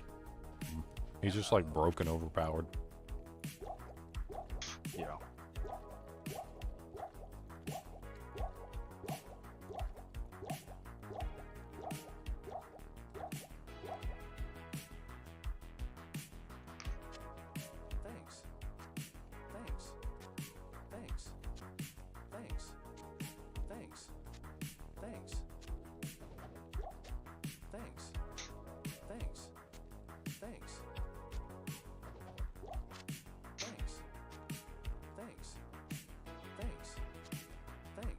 Trying to get Mizan all beefed up so he can take on Duriel.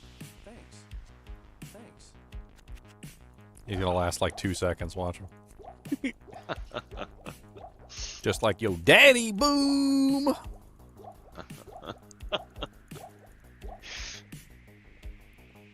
Wish I'd last 2 seconds.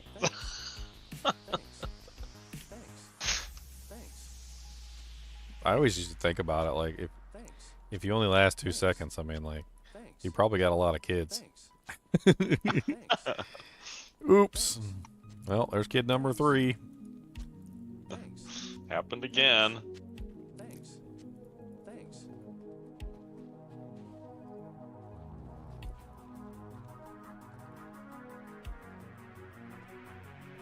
Oh, Superman is totally about power. Are you kidding me? Superman is about the entire idea of power. Being ridiculously powerful, but not using that power for bad means, or even just like having the ability to restrain himself. Like, it's the idea that absolute power does not always corrupt. Like, it's essentially what makes Superman Superman. Like, you have to understand that he is extremely powerful. Like, powerful enough to, like, bench press an entire building with, like, his left pinky toe. I mean, like, he doesn't care. Like, everything about him is power. But he's also about restraint. Because he's lived in a society where literally if he sneezed too hard, he would accidentally, like, destroy a building. So he has had to restrain himself for so long that that's just part of who he is at this point. He is power, and he is also restraint. He is the general idea of that power does not always corrupt, right? And on top of that, not only is he the idea that power does not always corrupt, but he's also more than that. He's also the ability to withhold that power and still live within society, despite being one of the most ridiculously powerful beings on the planet. I mean, the fact that he can even, like, touch a woman without, like, ripping her arm off or something is testament to his ability to control his powers.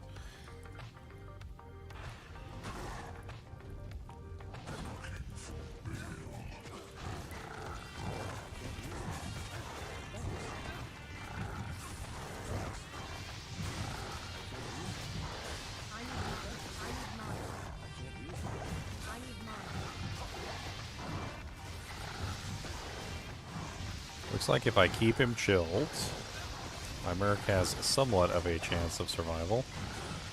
I just got to keep him chilled so that he's not immediately wrecking the Mercenary. It's promising. He's not getting his booty cheeks clapped as badly as I thought he was going to get his booty cheeks clapped.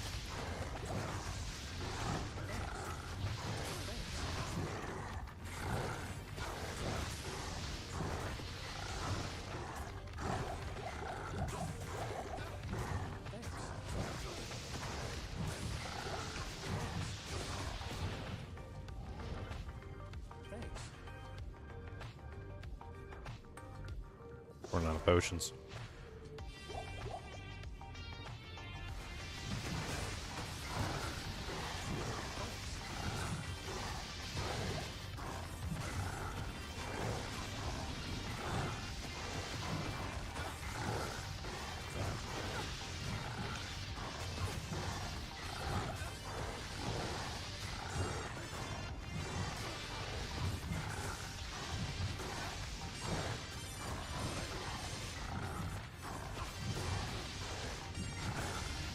Come on, you can do it, buddy.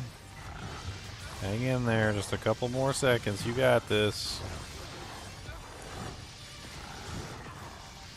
Yeah, no set items.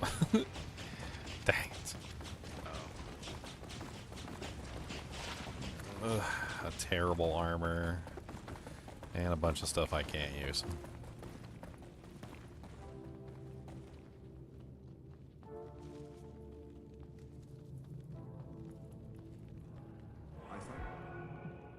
Diablo and Baal have escaped me. Next time. I always found some of the stuff in the Superman movies to be like downright comical. Like when they try to arrest Superman and he lets them. And they get all cocky about it. They're like, yeah, you should have followed the law, blah, blah, blah, blah, blah. And I'm like, dude, you better shut up before Superman snaps them puny little handcuffs you put on him and like freaking like knocks you into orbit or something. Like you do realize he's only there by his own choice. Like, not a single yank could coerce him in the tiniest little degree. I don't know what you think you're doing, but stop smack talking to Superman before he loses his temper.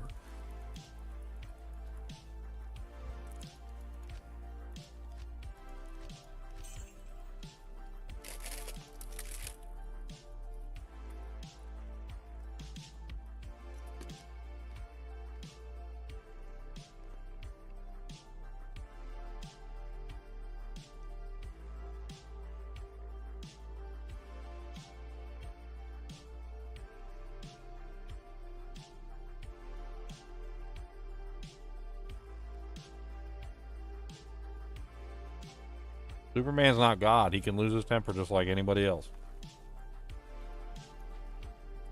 Why are you going to poke and prod a man who can, like, swat you out of existence like a fly? You have done greetings.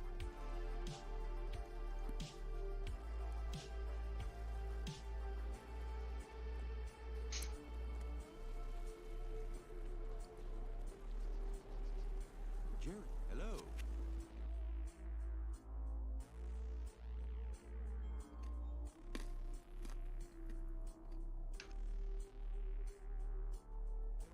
I never did like the when like General Zod came, because I always felt like that was a little bit of a stretch that he got his powers immediately like that. Like they made it seem like, you know, Superman had been absorbing sunlight for like the entirety of his existence on the planet, and then like Zod shows up and he's just like super powered, like same power level as Superman almost instantaneously, which didn't make a whole lot of sense. Good day.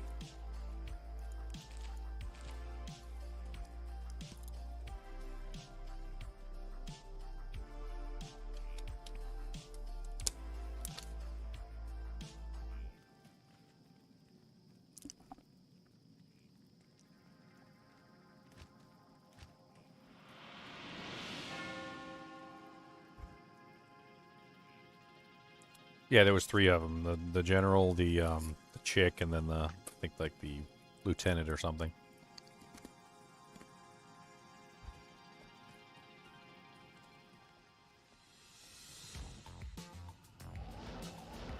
All right, Act 3, the fun act. This is the act everybody loves. Everybody loves this act. This is their favorite. They always say, "Oh man, I really want to go to Act 3. This is where it's at." And then when they go to Act 4, they get upset because they're like, "Oh man, I don't want to leave." And they cry. Tears of blood.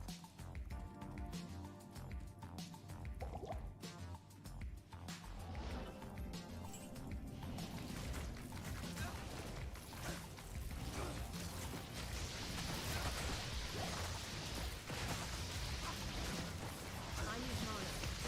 I need mana.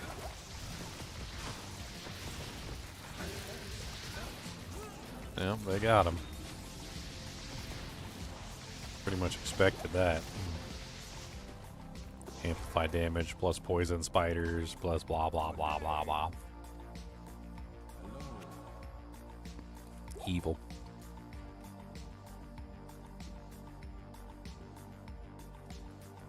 Hello?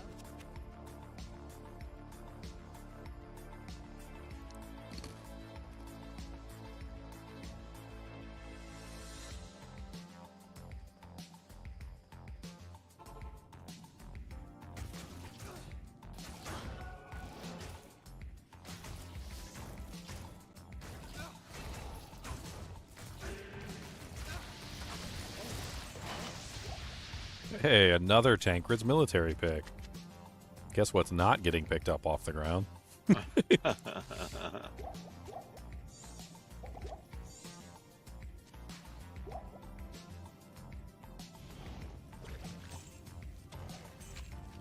Kalim's Eye.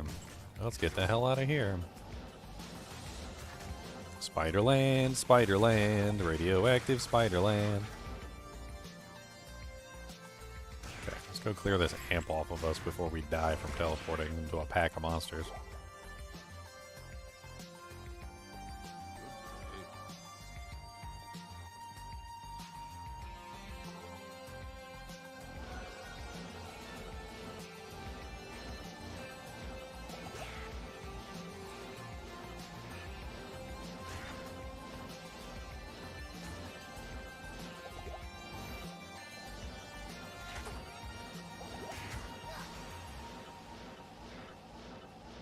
Play your jungums.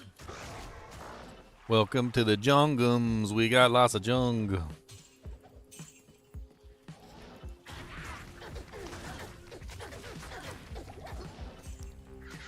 I definitely do not want to be in Flare Jungle.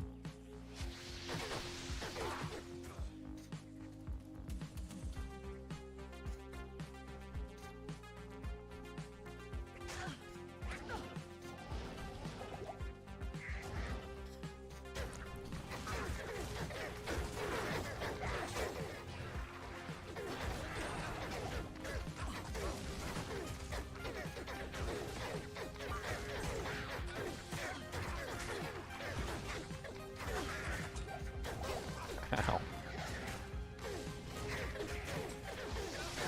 I must take this at once.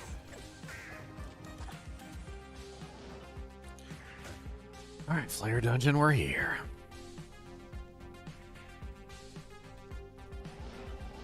Doing pretty well. Ow, ow, ow.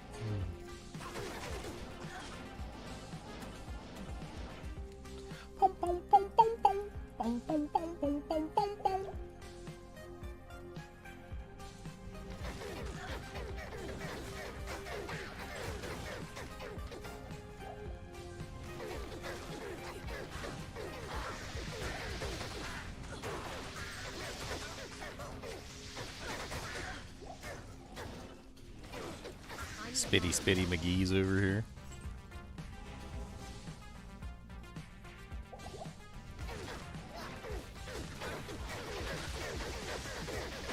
For the longest time, I thought these were pygmies. I thought they were like little pygmies or something. I didn't think they were actually demons. You actually zoom in on them, they look like crazy as all get out. Not enough mana.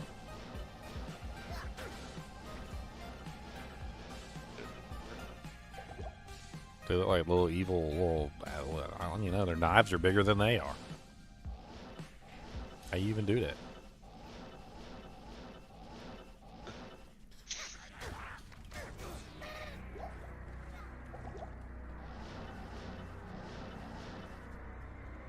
I don't know where the hell this place is, though.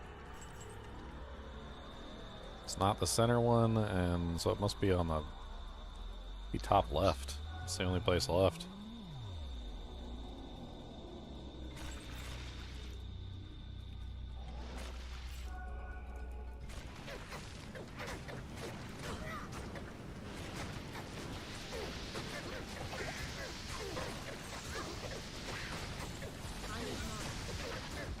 I need mana. Not enough mana. Seem to be out of mana. need Oh, mana. he's immune to fire. I need mana. I need mana. Not enough mana. I forgot. There's always a second one. Ow. A Voluge? A Voluge? It's poopy. It's a poopy Voluge.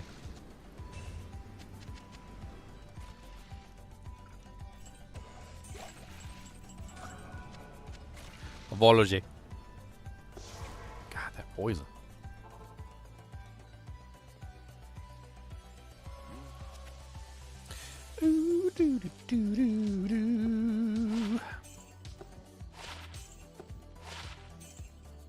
Let's go get my 20 life. This is going to be a massive upgrade for me. I should probably go make sure that I actually have my life bonus from normal difficulty too. My little baby numbers.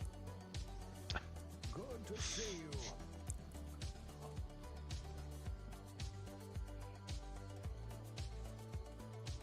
Good day.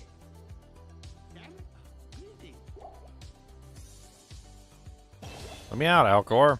Ah, dang, you trapped me. Got me trapped in here.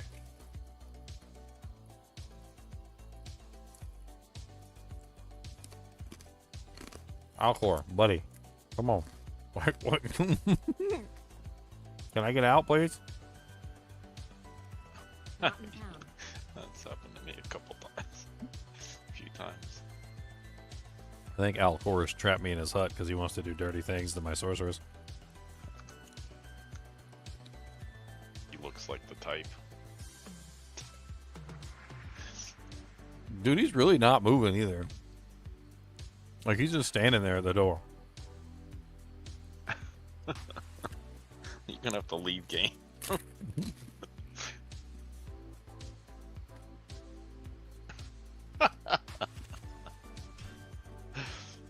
That's funny.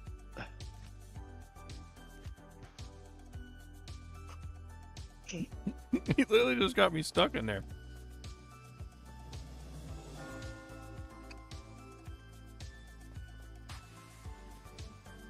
I ain't have no waypoints neither.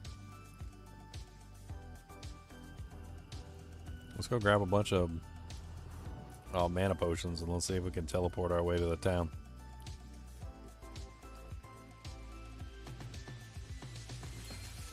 This magic ring does me no good. That was a terrible magic ring, or I must take that crap back.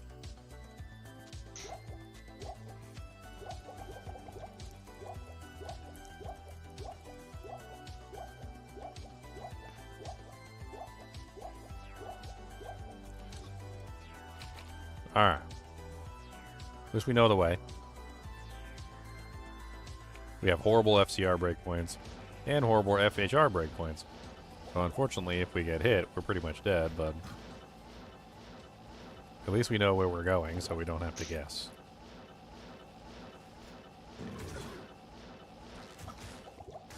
Oh, almost got me.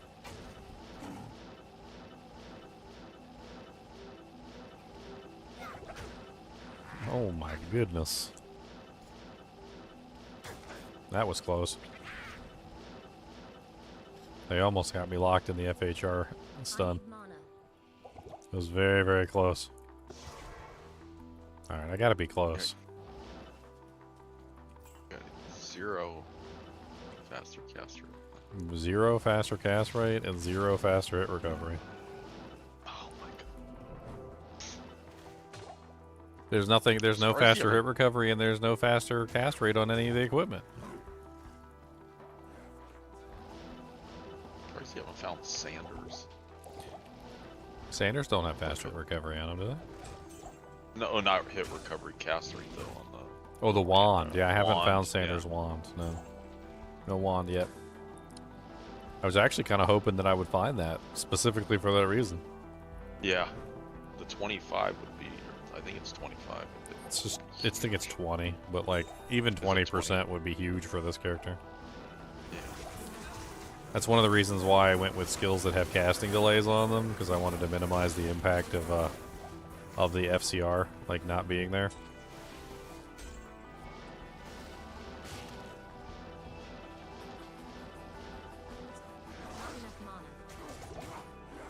pulled the right merc for this build, though. Helpful.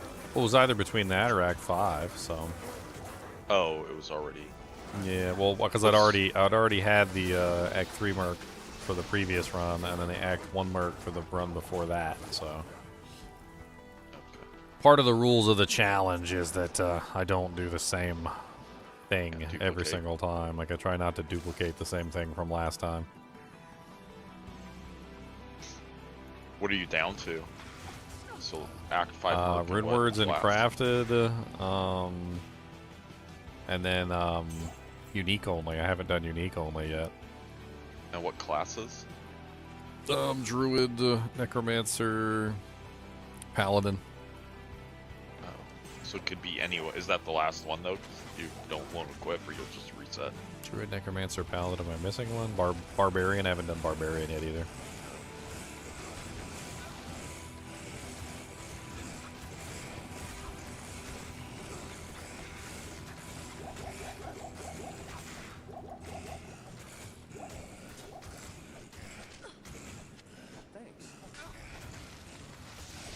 Not enough mana.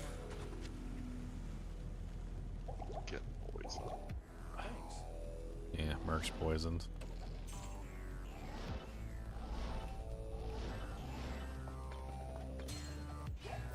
A Saigon Shield would be really nice, but that chain just ain't dropping, is it? I mean, I'd go burn a socket quest start on that right now and just like throw a diamond in it and call it a day. Yeah. I'll just be Yeah, my that'd shield. be nice.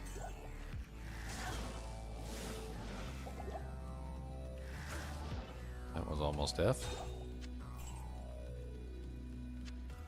A War Scepter and a Griffin's Headdress. Good day. Hello. How dare I burn a socket quest on a Saigon Shield? What?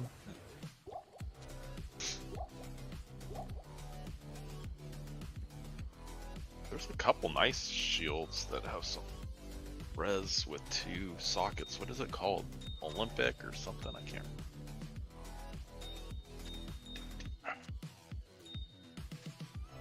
I mean, Griswold's would be nice. I could turn that into a magic find plate. If I end up finding a Griswold plate, that'd be pretty neat. I could also use it for resistances too. I could just put, you know, like Ral, Thol, like Ort in it or something like that, and get like 30 all res. Well, minus poison, of course, but. Or I might not even use a Thol. Might just go to poison since my cold res is already capped.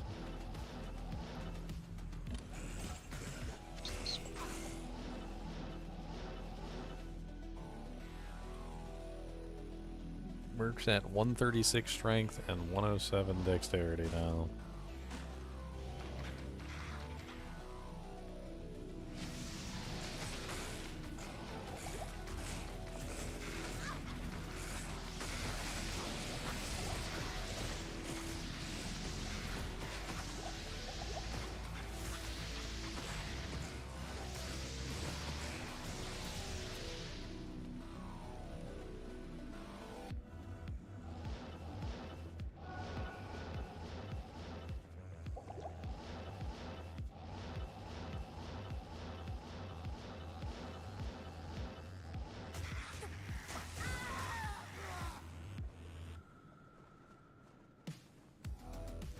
Pretty much knew that was coming eventually.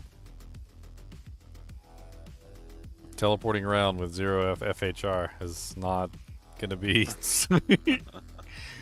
Not gonna make it out. sometimes. Yeah, all they tapped me and that was it. It was over. As soon as they hit me, my FHR hit, and then once the FHR triggered, it was over.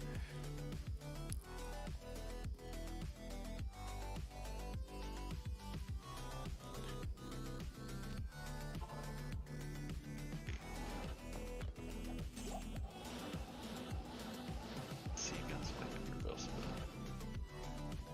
I mean, on the bright side, I'm still about just as tanky as I am naked as I am with equipment on, since my equipment basically does nothing for the most part.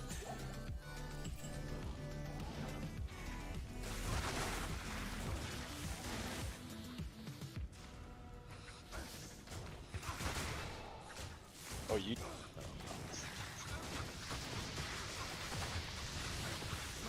got Saigon's boots too.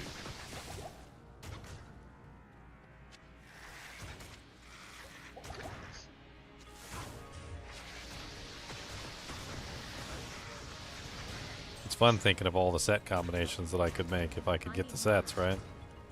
Yeah. If I could get them, that would be great.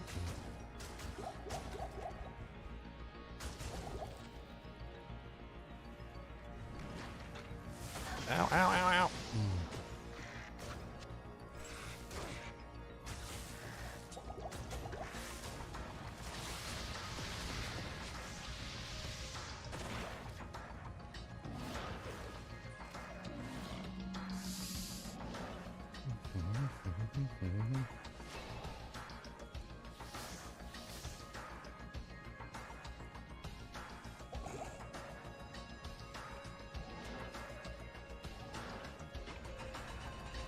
I've had enough of those bats. Those bats are kicking my butt, Chiefs. Yeah. There must be like lightning or something. No, and I ain't got no resistances.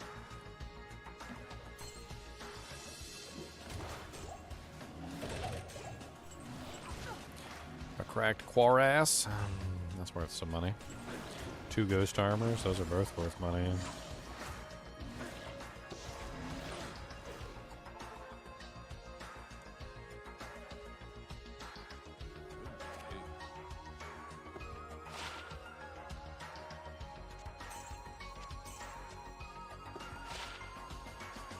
Faster run walk with magic find, a resistance.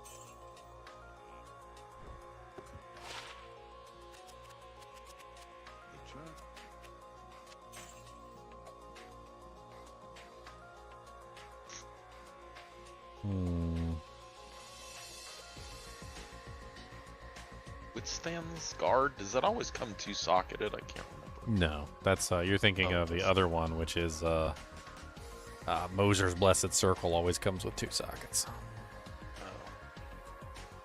Oh, and it's not a set. It's the unique. 2-socket and 25 res. Yeah, that's the one I was thinking. It was a set item. Blessed Circle.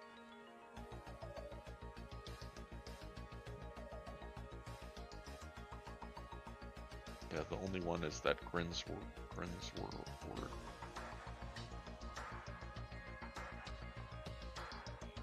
3 sockets, 45 res, but it's like level 68. I might end up finding. The what? Oh, yeah, Griswolds. There's 2 set items that have sockets on them. Griswolds, and then also the Nat's armor. Like if I happen to find Nat's armor, that's another one. Oh, Nat's armor. Is that the one for the paladin? No, assassin. Oh, assassin. Oh. It's the assassin armor. It doesn't have really a lot of very good stats on it for me, but neither does Griswolds. But you could socket 3. Oh, you can't use runes. I can use runes. Gems. Oh, you can. So you could socket 3 resistance runes. Yeah. I haven't excluded gems or jewels or anything. The only thing that I exclude is like is jewels usually, because jewels can be rare. They can be, they can be different qualities. They can give unique. They can have blue, right? So like those get excluded. Yeah. But runes are just runes. Like I don't consider them to be any specific quality. They're just runes. Obviously, I can't make rune words, which is part of the rub, but. Yeah. That's the one you said.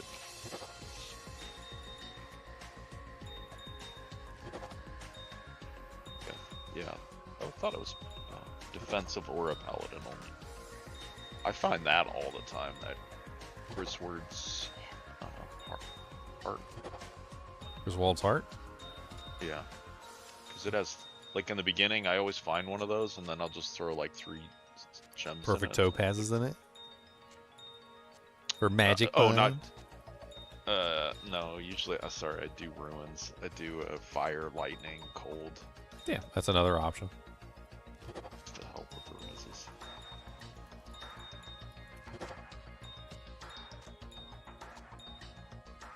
not Oh, room here. 45. When it says item level 45, does that mean the monster has to be over 45? To drop it, yeah. It's Yeah. kind of like the TC class or whatever.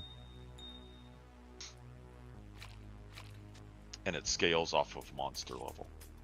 Yeah, so if the monster's high enough to drop it, like if it's a TC class 45 item, then like it could be dropped by a TC 45 or a level 45 monster or higher, essentially.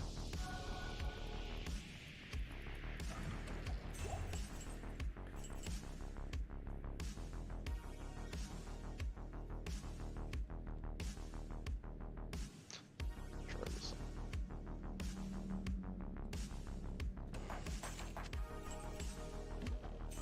Alright, well, I have the heart. I have all 3 organs now, so now I just need to go kill Trav.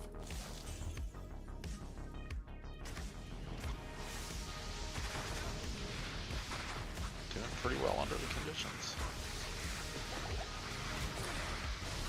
Sorceress privilege. I get to skip stuff I don't want to fight.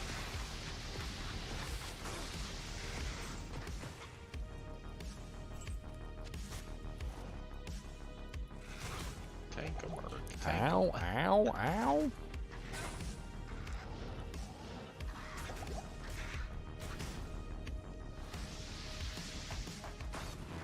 Oh, He keeps it's teleporting. like one hit. I need mana. Yeah, my character's not tanky at all.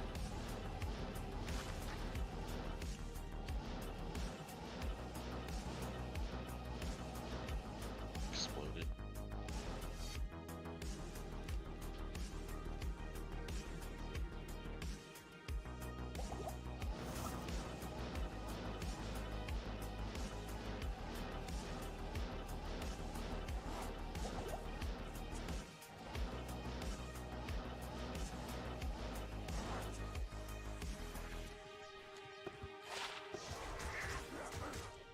That was a lot of monsters.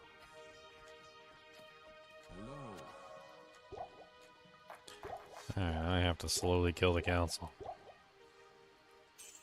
I always hate fighting the council with this build specifically because they're just like the hydras. Like you kind of want to stand still, and they'll even let you stand still, but then like the hydras just come in and just ugh. Oh yeah, it's gonna be rough.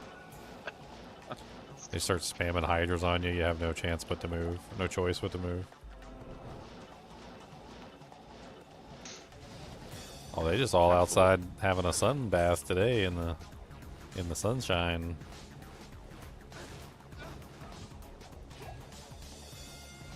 That's better.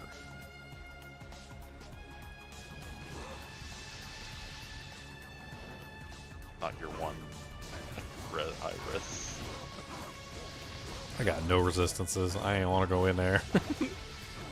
They're going to kill me with firewalls. 17% faster at recovery and lightning res. Oh, one down.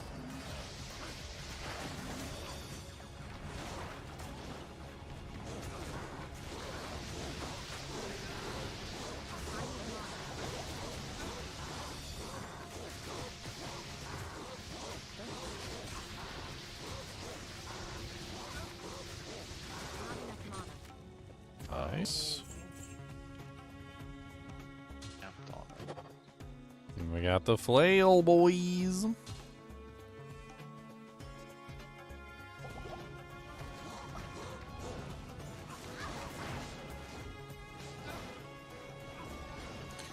Trying to control the mercenaries' position to make sure that they're coming forward enough. Seems to be working.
All right. Next.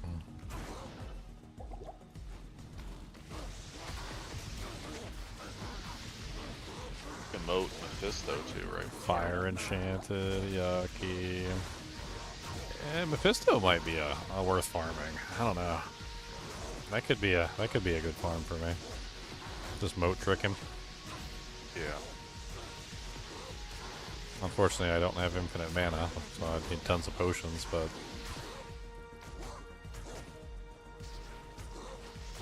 The temple's power is annulled.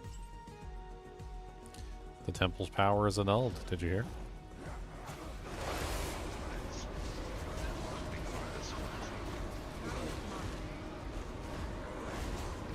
Yeah, I need... Oh, I got mana potions, okay.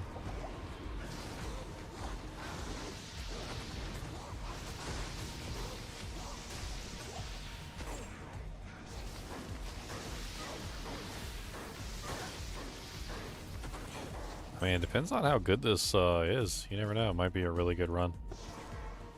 Could be one of those Durance of Hates where it's like... It's right there behind the thing. You could just farm Mephisto really quickly. Oh yeah, because it's single player, so you always have the same map. Yep. As long as I don't change the seed. Is that just loading into like a normal? Yeah, to change it, you would have to change the difficulty and then change it back.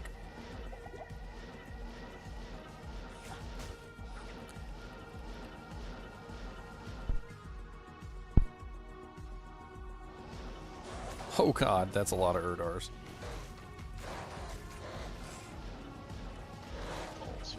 I almost thought I died there.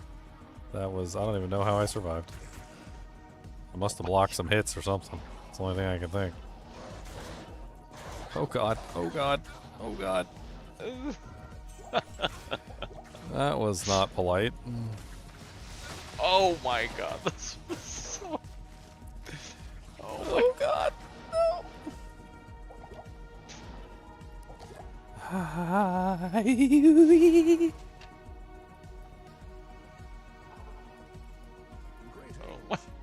Dude, teleporting with no FHR and no faster cast is downright scary. Dude, I teleported into that Urdar pack and I thought for sure I was dead. I gotta make sure I got my buffs up first. Hold on. It was like the time we were leveling you in D4 and we brought you into the Infernal Hordes and you were super under level. Hey, I was living. I lived. Okay, I lived. That was the best. That was the best leveling experience. Just screaming, running. Just screaming and running with my hair on fire. I don't know if that was a good leveling experience. That was awesome. So every leveling boost should be like. Hey, that leveling was great. That was awesome, wasn't it? You were there night too, right? Yep. Yeah. He was running. We were doing. I was going clockwise and he was going counterclockwise. Yeah, you guys were just screaming. That's awesome. Hey, you got the speed buff, so we could run really fast. All right. Mm-hmm. Yeah.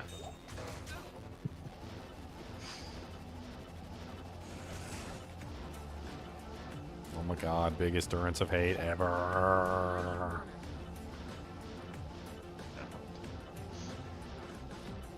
Oh, I found the waypoint. Okay.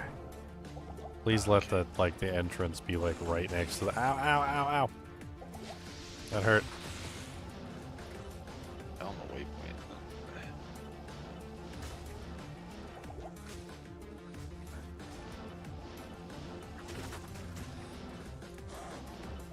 Oh god. Hey, it's right here. Okay. That's not too bad. That's not too bad. That's not too bad.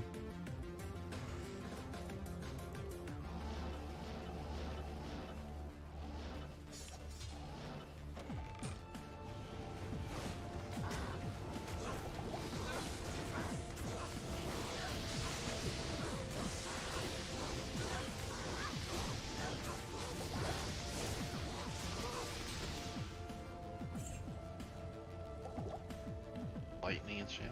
Yikes. And teleporting. Yikes.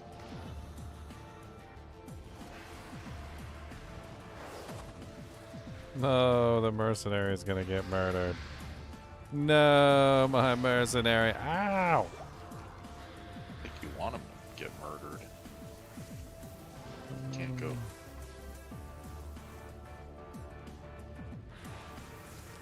Oh, no, you're gonna get murdered. Well, he's attacking the mercenary, and he's also attacking me because I'm behind the mercenary. Like, that's mean. I need more potions. Hold on. Where are those blizzards coming from? Mephisto, he casts that. He casts blizzards? Yeah, he casts blizzards. He casts lightning. He casts charged bolt. He also casts some sort of strange lightning ball spell that only he and like one other monster in the game have access to that does like massive amounts of damage. It's like lightning and cold damage or something like that. It's crazy. Like it hits like a friggin' Mack truck. If he hits me with it, I'm like instantly dead. I know I am.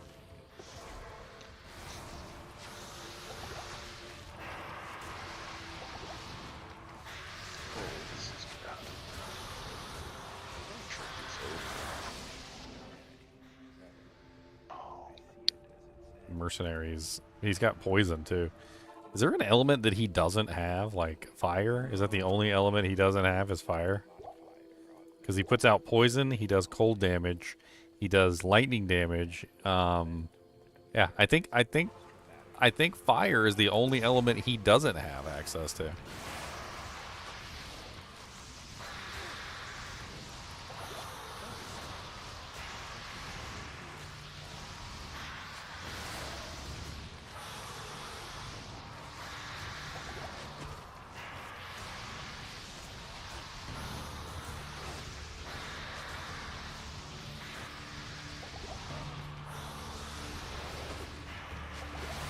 Oh, Merc's dead.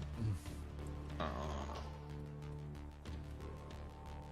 can bring him back to the moat. Moat tree.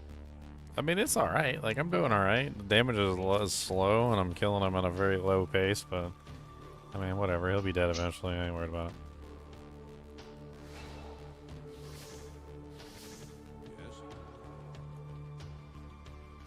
It would help if I got him his Defiance Aura first before I took him down there. His Defiance Aura makes him so much stronger. I could go to Cold Plains and let him wail on some monsters real quick till his aura pops up.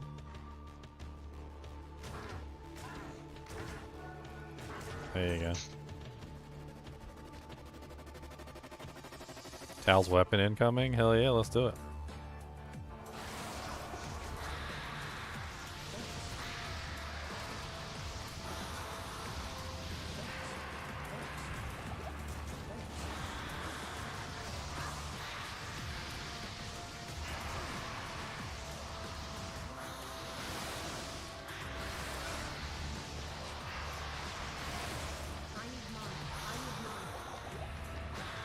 Need more health potions for him.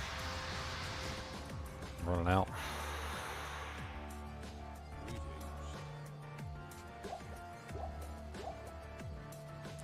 Probably also help if I gave him antidote potions. He's getting hit over and over again by that poison attack, which is Oh, that's a good idea. Yeah, see if that helps. help him a little bit at least. He also does cold damage too, so I can give him some thawing potions as well. I mean, he seems to be hanging in there pretty well. Thanks. Thanks. Thanks. Thanks. Thanks. Thanks. Thanks. Thanks. Thanks. Thanks. Thanks. Thanks. Thanks. Thanks. Thanks. Just shoving drugs down his face so he can survive. Drink the drugs!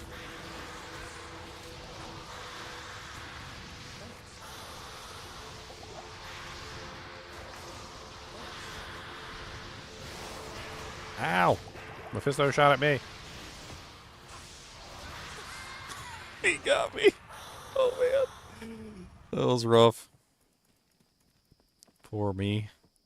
Poor me.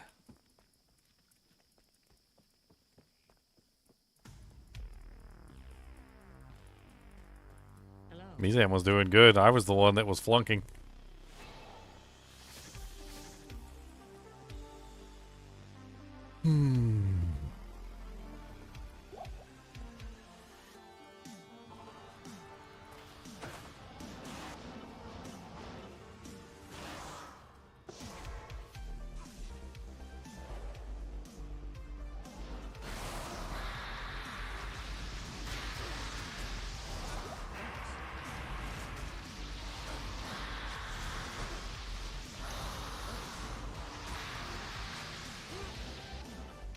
Merc down. Merc died really quickly, and I'm pretty sure he's dead. Merc died really quickly. Look at his ugly head. Alright, let's put on some magic find gear. We've almost got this.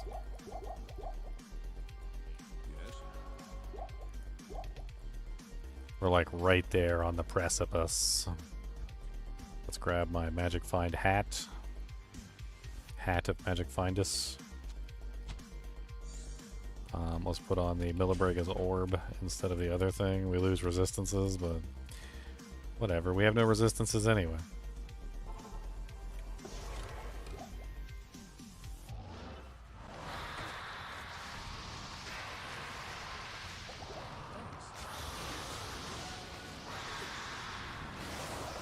Oh my god. But he just touches me with like one of the like the little charged bolts that comes out of that one attack. Like just one bolt. Mephisto shall no longer darken our souls with hatred.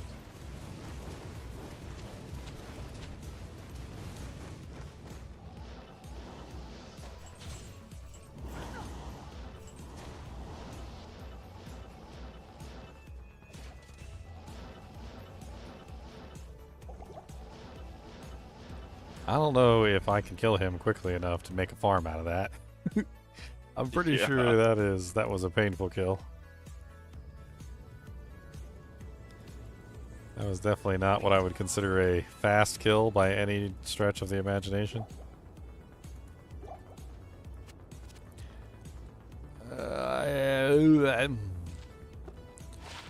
Oh wow. Nice helmet. Nice helmet. Okay, well, we might not have gotten what we wanted, but we got an upgrade for the Mercenary regardless. Just picked him up a 2-socket Doom Visor Saleh that has 10% faster hit recovery on it as well, and 19% lightning resistance, which is a really nice combination. That's really good. Does it have socket? Oh no, two sockets. 2 sockets. It's got 2 sockets. That is make it a 3 res. That's mint. Shit. That's mint right there. I mean, we can do a lot of things with that. I could put that jewel in there that I've been holding on to. Oh yeah. That Dread Whirl, 3 max damage, 22 AR, all resistance 9, 6% better chance of magic items. We can throw that in there. I think that's a solid play. That turns it into an all res 9, 28 lightning res helmet. And then what do we do for the other socket? I mean, we could put a rune in there, or we could put a gem. I mean, DR7 for a soul rune isn't exactly a bad choice. Might help him stay alive. We could also use resistances.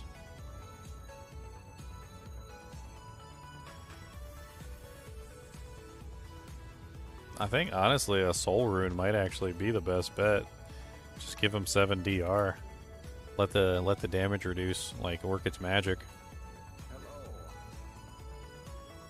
Because he's already got the Viper Hide Serpentine skin armor, which is 30 all res, basically. And then he has the lightning on here as well, so he's, like, over-capped on most of these except for poison. What's up, Nightmare Llama? The time has come for you to destroy Mephisto's Soulstone.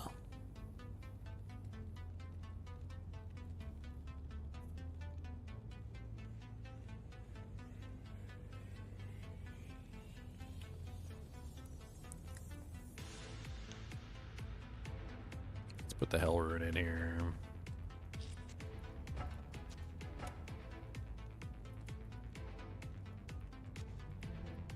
I can't use that yet.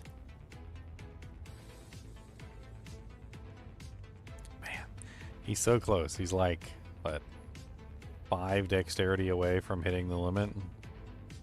It's like 2 more levels. Huh? I really don't want to use that second socket for dexterity. That's not what I want to do. Yeah. So how many? Is it 2 points per level, or it might be 3 levels away? It's a couple levels away, and I think an Ethrune for this would be the best second choice. Throw Ethrune in there for the 25% target's defense. Make sure he's hitting, because as long as he's hitting, like his damage will be high. I think that's the best choice. Yeah, let's just go ahead and put the Ethrune in there. It already has life leech, so that'll bring the requirements down so we can actually use it. I mean, we could put it on him right now if I throw an emerald in his helmet, but I don't want to waste that. That helmet's too good to just throw an emerald in it. Yeah.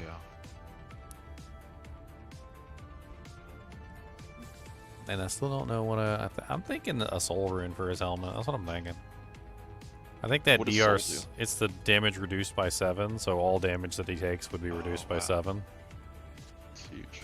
Which for him, yeah, for him would be absolutely huge. That means he wouldn't get like absolutely curb stomped by everything. I'll put that to good use. I mean, that's a freaking ridiculous little hat there. Yeah. Look at my ridiculous hat. I know you guys are jealous of my hat. I'm going to post it in the D2R ladder chat so people can make fun of it.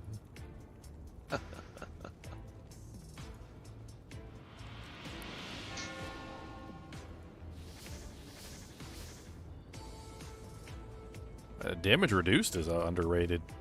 A lot of people underrate DR. Like physical damage reduced and magic damage reduced are huge. They can straight up save your life. Cliff lurkers. Dude, what am I gonna do if there's like actually gloams in Plains of Despair? I don't think I can handle gloams. I don't think I can. Holy freeze, Batman. Not enough mana. Oh. Oh, and there I go. Teleported right into the middle of a pack. That's okay. I'm just trying to find the entrance. Oh.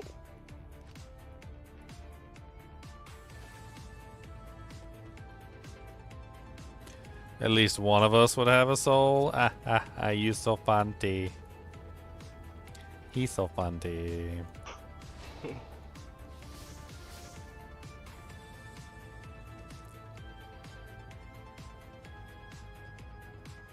Alright, so it's got to be straight across.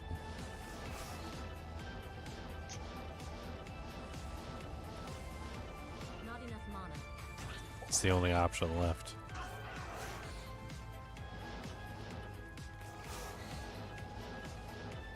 No? Strange. Strange times at band camp.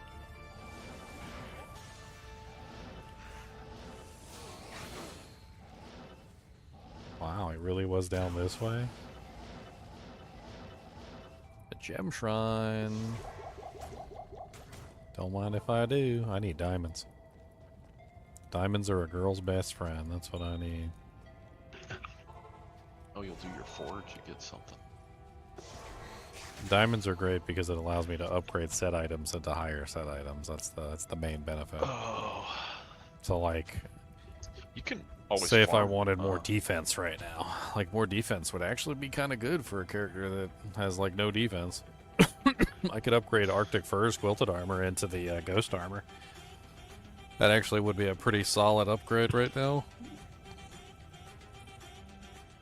I think that might actually be a good plan for the moment.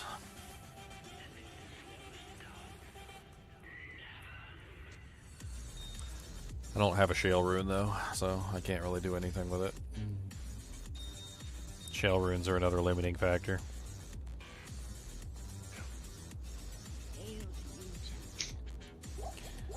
Alright. We're in Plains of Despair. Quad diamond, yes please.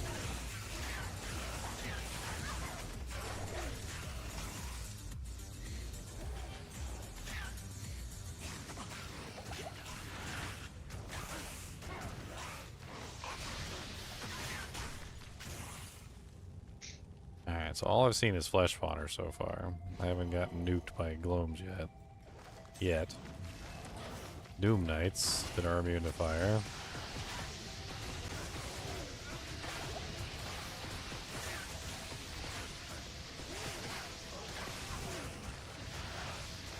Looks like I might have gotten lucky on the Plains of Despair.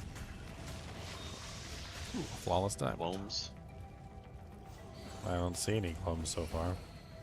Just flesh beasts and doom knights for the moment, but I haven't seen the third type, so could be gloams.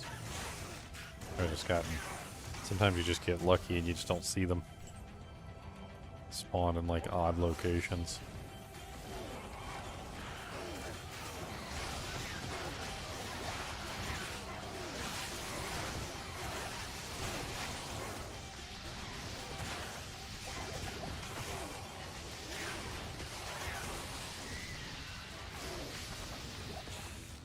See, where physical damage reduced and magic damage reduced really come in handy is when you're surrounded by a bunch of small monsters. Monsters that are pecking at you like little birds. Yeah.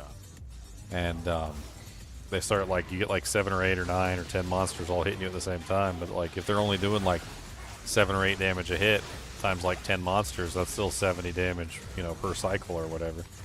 But if you got a decent amount of MDR and PDR, you can just cancel out their damage entirely, which is great.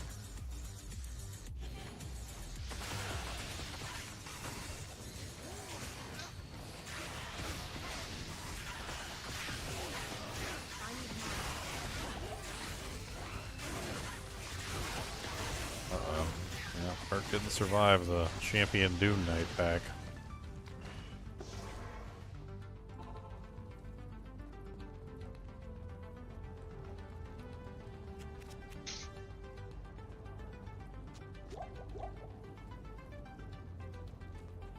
What do you need? I haven't checked my phone like all day.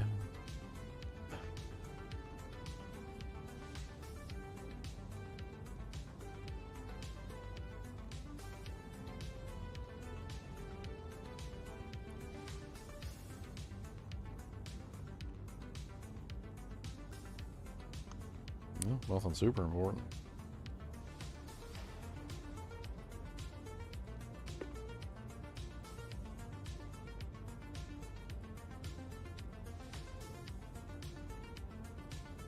You got a set Curios from Shank. That's Hamosis Adamant. Hamosis Adamant. Wouldn't be sad at that armor either. It's got good defense. Negative requirements too, if I remember correctly.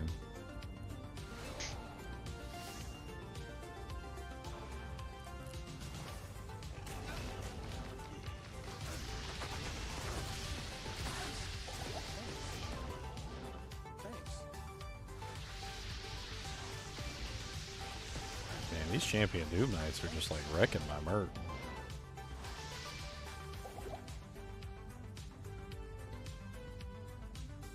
I mean, he doesn't have his Defiance aura up either, so that's probably part of the issue.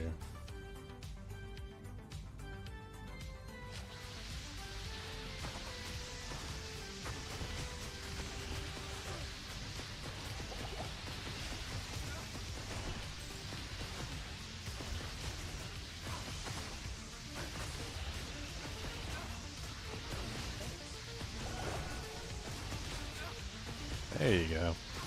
Defiance aura activated.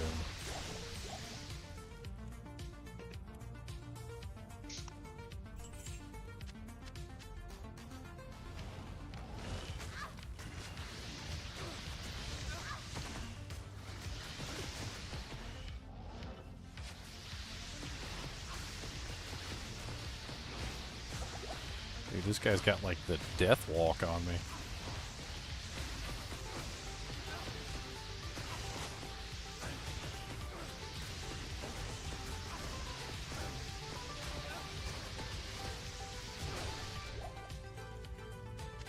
Whew. Alright, he's level 54, working on 55.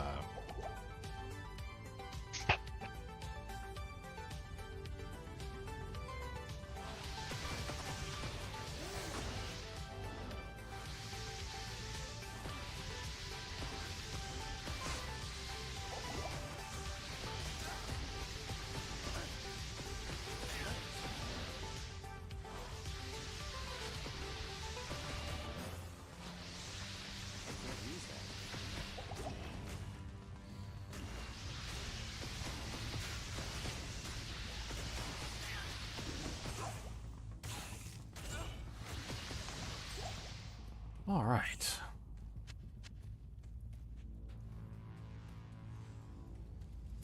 Just looking for my +2 skill points. That's what I'm looking for. Where are you? Izzy, wizzy, wizzy, busy, busy, busy, busy, Izzy, wizzy, wizzy, dizzy, wizzy. Oh, Corpulence is the third monster type? I haven't seen like any of those. It's like one of the first ones I've seen. These guys are super easy to kill with fire. It's because they're always standing still.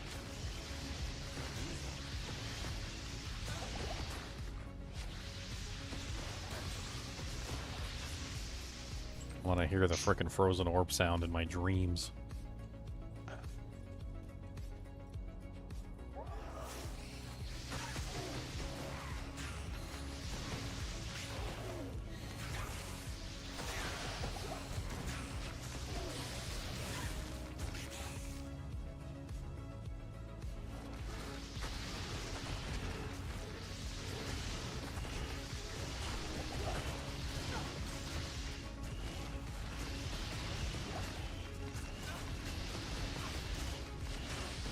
Can't do much damage to the Doom Knights, unfortunately.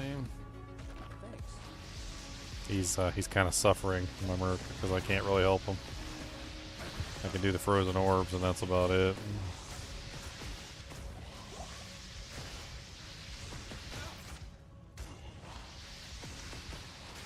The frozen orbs help him a lot.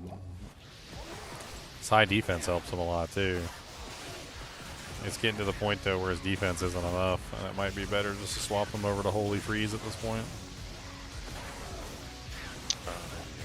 Get that extra chilling effect going on so that all the monsters are slowed down.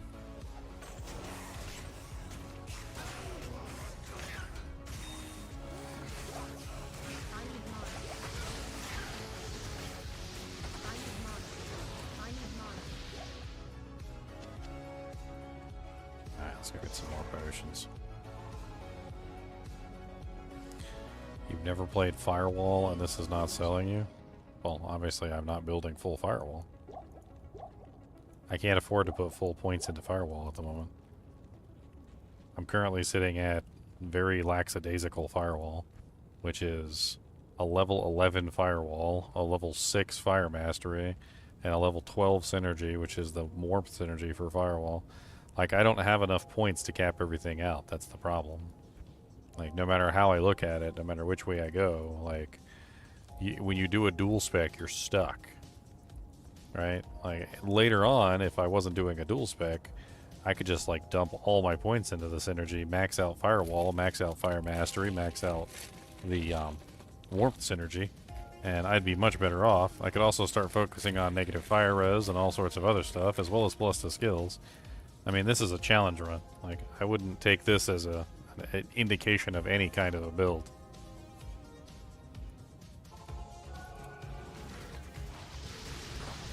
If this wasn't a challenge run, like, I'd be nuking things with Firewall right now. All the plus to skills, I'd have spirits, I'd have freaking dual spirits. I'd be running like as many plus to skills as I could get. Saigon shield, like spirit shield, spirit sword, +1 skills, +2 skills, Sork, cold skills, whatever. Like, I'd be freaking rocking it. I ain't got access to nothing. I got no faster cast. I got no faster hit recovery. Poor little sorceress.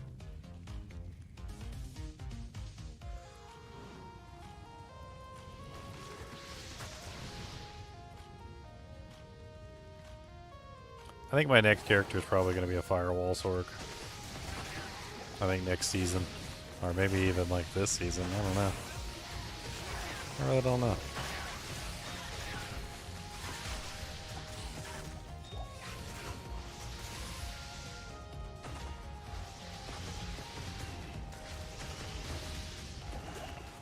There's a passive version of the Firewall Sork using the Pride Polearm. It's like one of the only good uses of the Pride Polearm.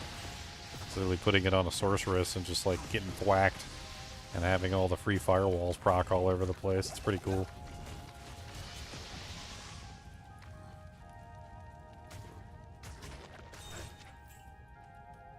Hey, I finally found him after 10,000 years.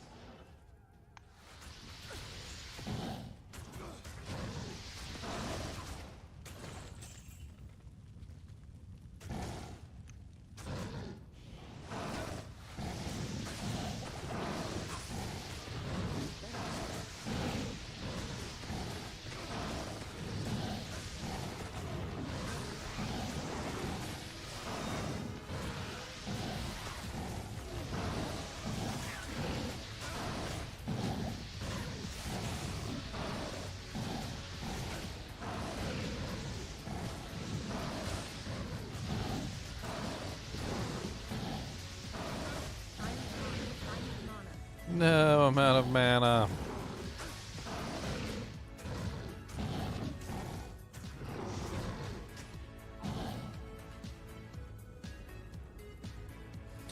A group solo self-found? A private league?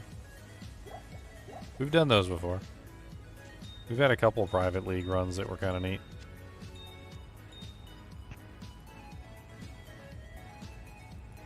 Some people have a hard time, though, understanding it, and it makes me feel bad when they, like, the hamster in their wheel, like, falls and like, can't get back up inside their own brain because they don't understand, like, what it means. I remember the first time we tried to do a private league where we had, like, some rules set up and you could only trade in between, you know, like, people who were participating and whatnot. This one guy showed up in, like, full Saigon's armor that he had, like, collected from his other characters, and he had he had, like, every single piece of equipment you could have, like, charms, the whole 9 yards, and we're like, dude, you, like, this is a private league, like, you can't come in here with a whole bunch of equipment. Like, it kind of just completely defeats the purpose. Like, we're trying to pretend like we're starting ladder, like, pretend like you don't have anything, and he's like, oh. And he comes back and he's still got, like, full Saigons on. And his character was already leveled up. Like, we were on level 1 characters. He was on, like, a level 10 character.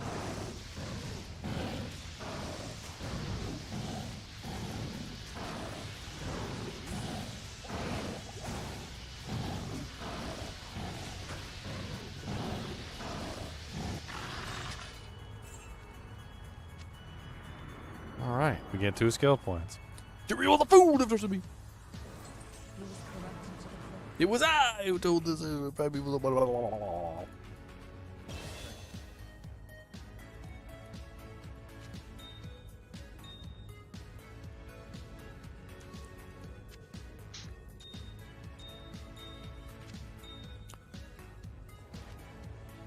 I always have to wonder if, you know, if it wasn't for, like, them telling, essentially, the primevals about the soul stones and whatnot, like, if the soul stones actually would have worked. Like, if frickin' Iswal hadn't told them about them and how to use them and whatnot, like, would they have worked?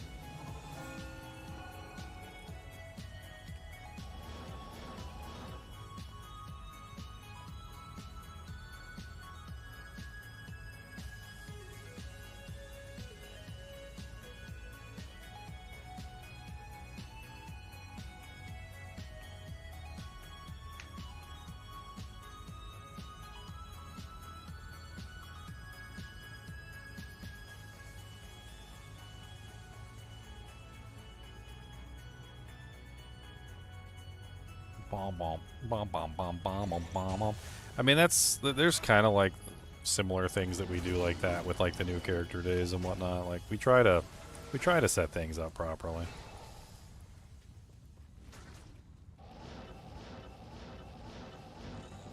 Ooh, quick City of the Damned. I like it.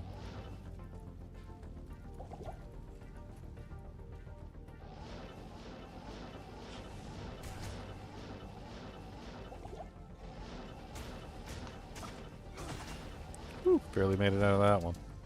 Almost got locked. Thankfully, the frozen armor saved me, I think.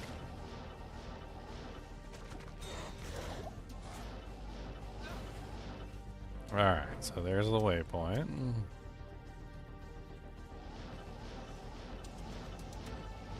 And there's Mephisto. Okay.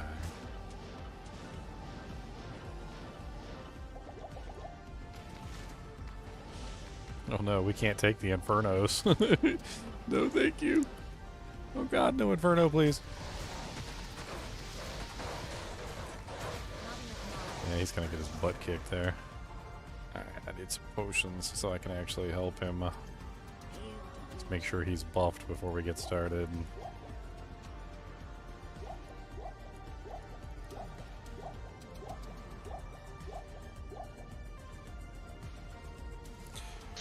Alright, Buffy, Buffy.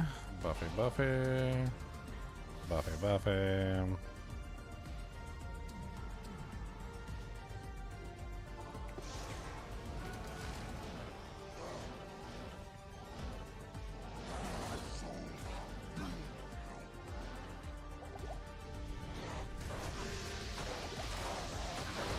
Oh no, not amp.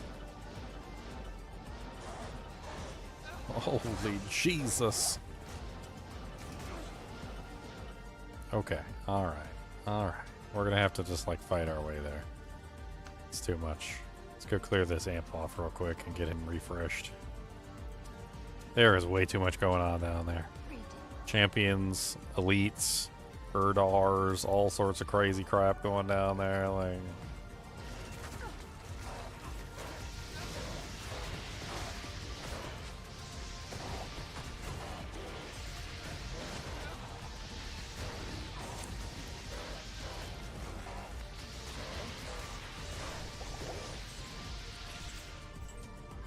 One step at a time, one step at a time.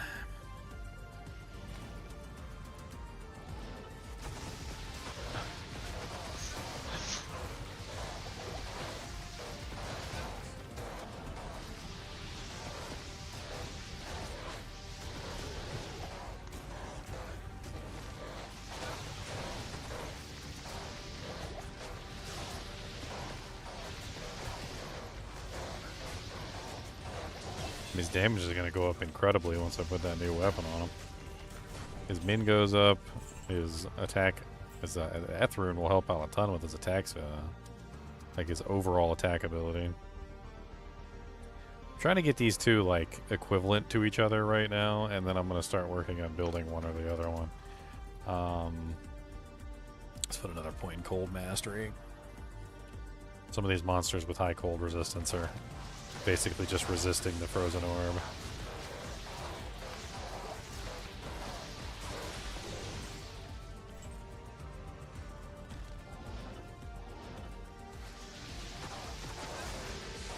Lightning enchanted monster. Oh, and Am. Yep, that monster was absolutely destroyed my Merc. I was out of mana potions too, dang it. Dang it.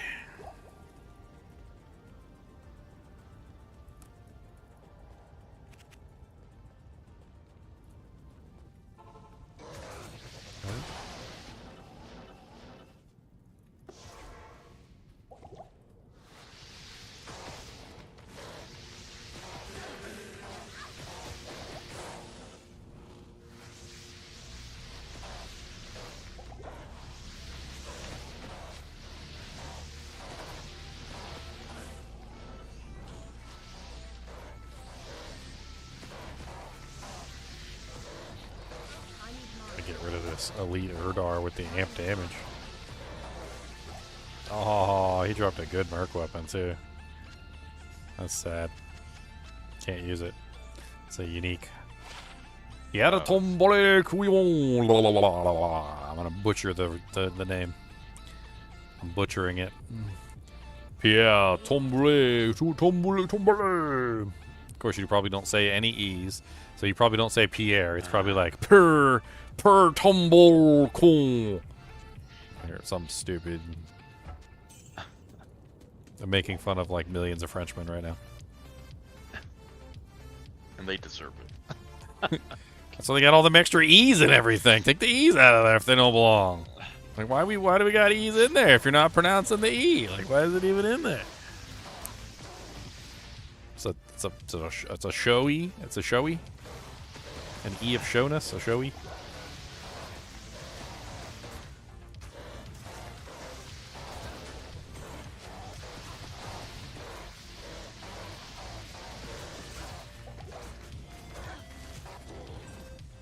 Whoa, not pee air. Oh god. Why are we peeing in the air? You're supposed to pee in the toilet, my friend. This is a lot like Karen that poops at the parties, okay? Alright. If you're going to poop at the party, poop in the toilet, alright? Don't poop on the coffee table. The coffee table is definitely not where you poop.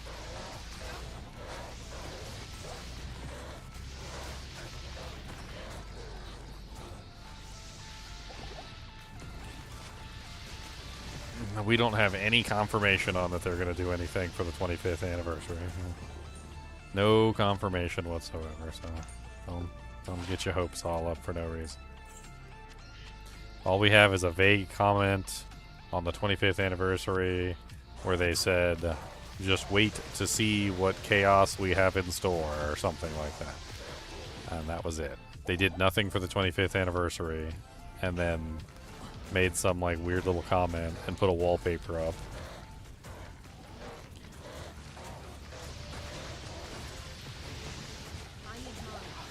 And everything else is pretty much just pure speculation as far as I can tell.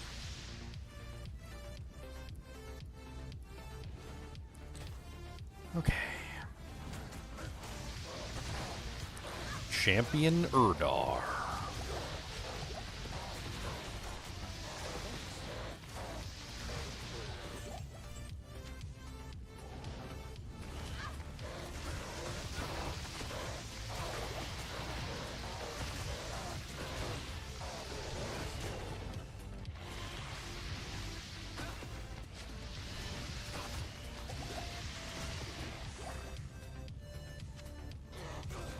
Oh my god, every single time.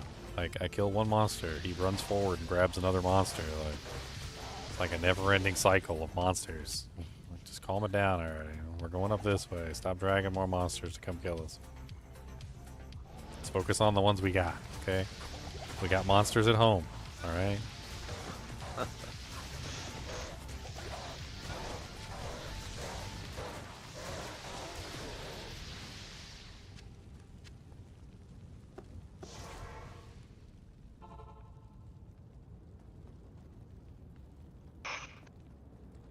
They're probably talking about the Diablo 4 expansion.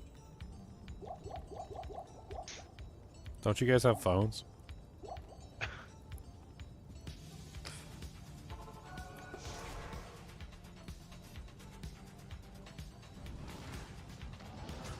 Don't you guys have phones? Don't you guys have phones?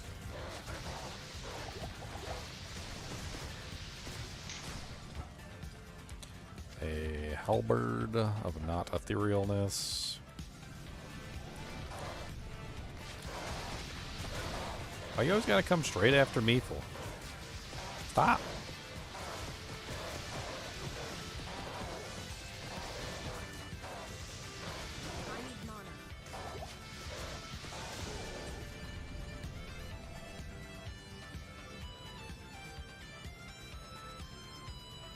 I mean, it would be weird, like, for normal companies, but I don't know if it's weird for Blizzard. Like, Blizzard, that's how Blizzard thinks.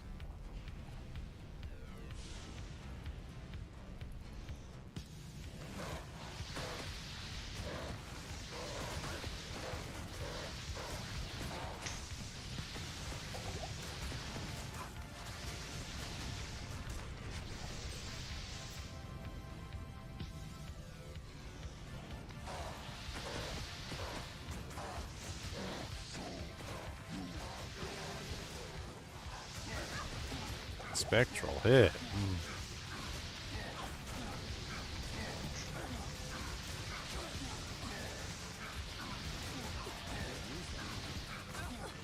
I need mana. Not enough mana.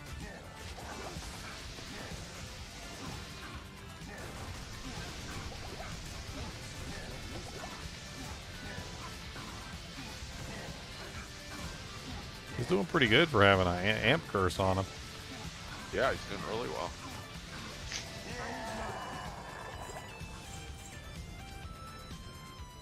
Should get that new weapon too, because then he'll leech more too. Yeah, and he'll be faster, and he'll hit more often too. It'll be like a nice little combination of things. An IO rune.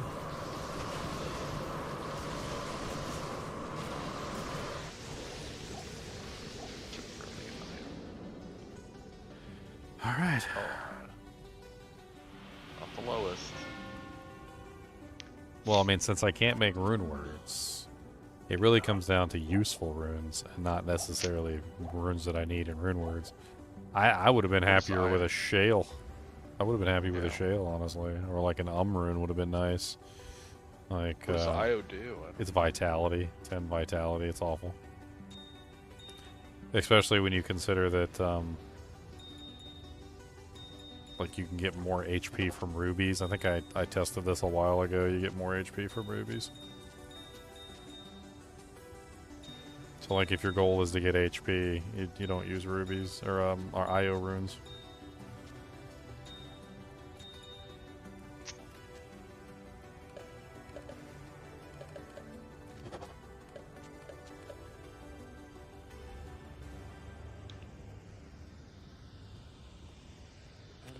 What piece of equipment would make my playthrough so much better right this second? The shield? Like, is that really what I need more than anything else? Is the shield? I wonder if what would happen if I just tried to gamble for like a Saigons. They're 33,288 gold for tower shields. And I'm probably well past the optimal level of gambling them. Like, it was probably somewhere back at like level 10 or 15 or something for the optimal level to gamble Saigons. You get all your magic climbed on. Does that help with gambling? No, unfortunately not.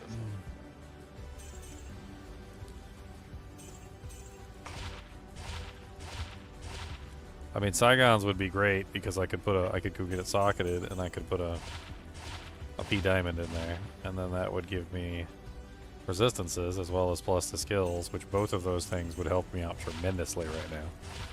I feel like the Saigon shield might just be like the best item for me to get at this particular moment. So even just taking a chance at gambling it might be worth it.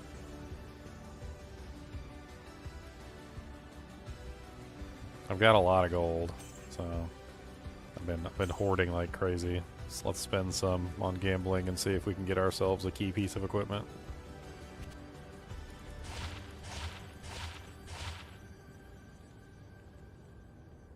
Some of these shields are selling for more back, or almost not more back, but almost more back than I paid for them. Yeah, I saw that 30K to sell them back.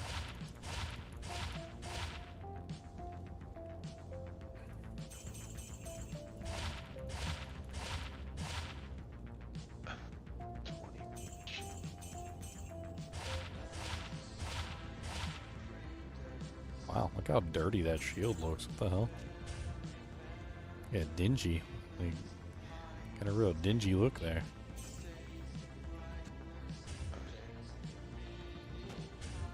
Interesting.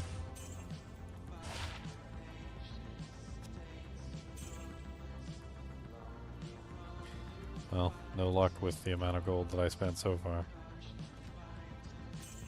I mean, we can keep giving it a try.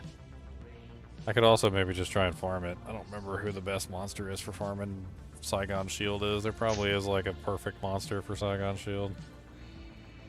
Let's look at Silo Spin real quick just to see where like the best monster is for this particular shield. So P5, we're in P5. Party size 1, like 80% magic find. Set.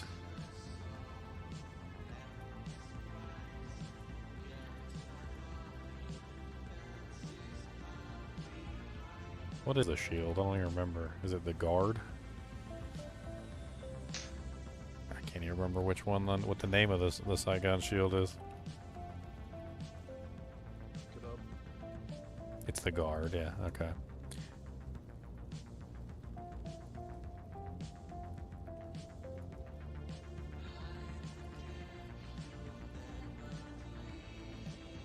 Nightmare Cow King. 1 in 156 according to this list. Wow. That's interesting. Normal Cow King's not on here. So normal Cow King couldn't drop it. What about bosses? Normal Mephisto, apparently, with a 1 in 139 chance. Huh. It's not too bad. That's actually a pretty easy farm, too. Maybe we could go back to normal Mephisto and do some normal Mephisto farming. Maybe you'll get lucky. One way or the other. It'll be easier to farm than cows. Sure. Oh yeah, definitely. I could pull. I could put on all my magic find equipment too. I mean, we're at a nice stopping point here. Let's go back and let's do a little normal nightmare. No, sorry, normal meth real quick. Let's go have some fun with it. Let's put on all my magic find equipment. Put on all my Merc's magic find equipment, because he doesn't need any of his like fancy gear on if he's running. He's running this, so we can just like deck him out with magic find equipment too, and maybe we'll get super lucky and we'll have a Doojank drop.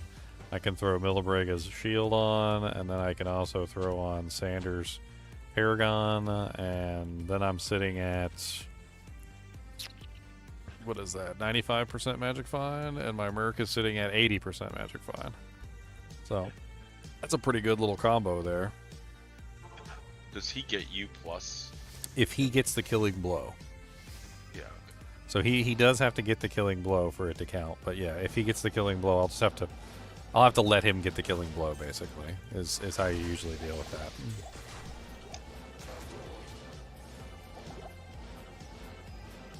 Like, that +1 skills is like so big for me. If I could get that, that would be massive. Plus the resistances too, if I could get the 18 all res from the perfect diamond. I mean, that's like a massive step forward in my character's build. This looks like it's going to be a good run.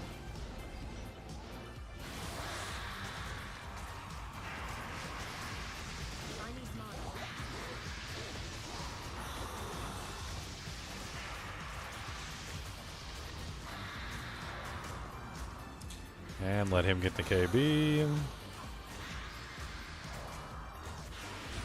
And he dropped me the chain boots. Interesting. I mean, that's an option that I hadn't really considered for anything, but something I got nonetheless. That's Osiris boots. Osiris boots are, I don't know. I don't know if they were better than the current combo I'm using with Clegalaws. It might be. Let me see what it is with the shield. I still have the Osiris shield sitting around. Let's put them on and see what the two-piece is. Attack rating based on character level and defense based on character level. Meh. Not really worth it. Would have been nice early on to have those boots when I was literally running around with no shoes on the entire time, but you know, whatever. Cody being a goodest, he's just sleeping. I think the two-piece Saigons you get 50 to life. Alright, well this is a good one because it's right here. So we can very easily do a bunch of these runs real quick. Won't even take that long.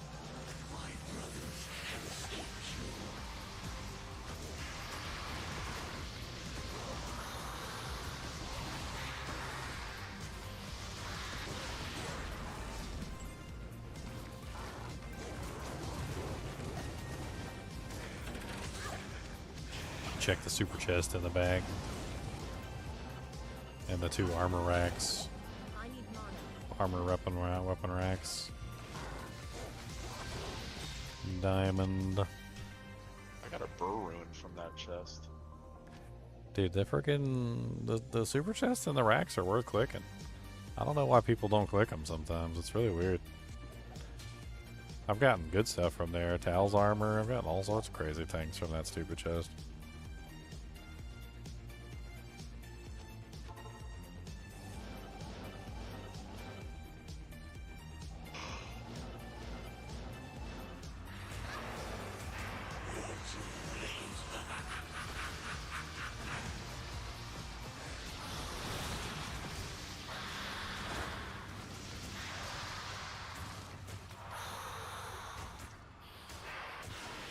Saigon's helmet now.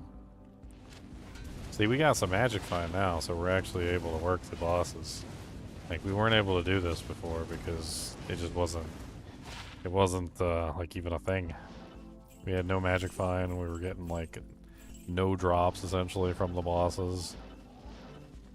Now we actually have some magic find, and we're actually getting drops from the bosses. A rare jewel. Plus 2 min, 14 attack rating, 1 to 3 cold, and 8% magic find.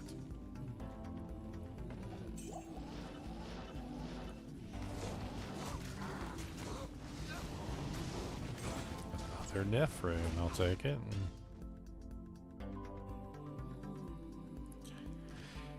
What? Clegla's sword so I could do a chant sorceress? What? Run around bonking everything? Is that what you're saying? That'd be hilarious. Just end it as an enchant sorceress. Oh, dang it. Nah, helmet's not that good. Okay.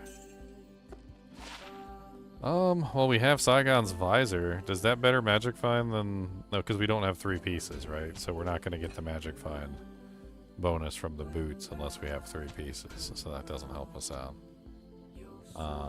We need the 3rd piece to make that work is what the problem is, and we don't have it. Oh, light steel.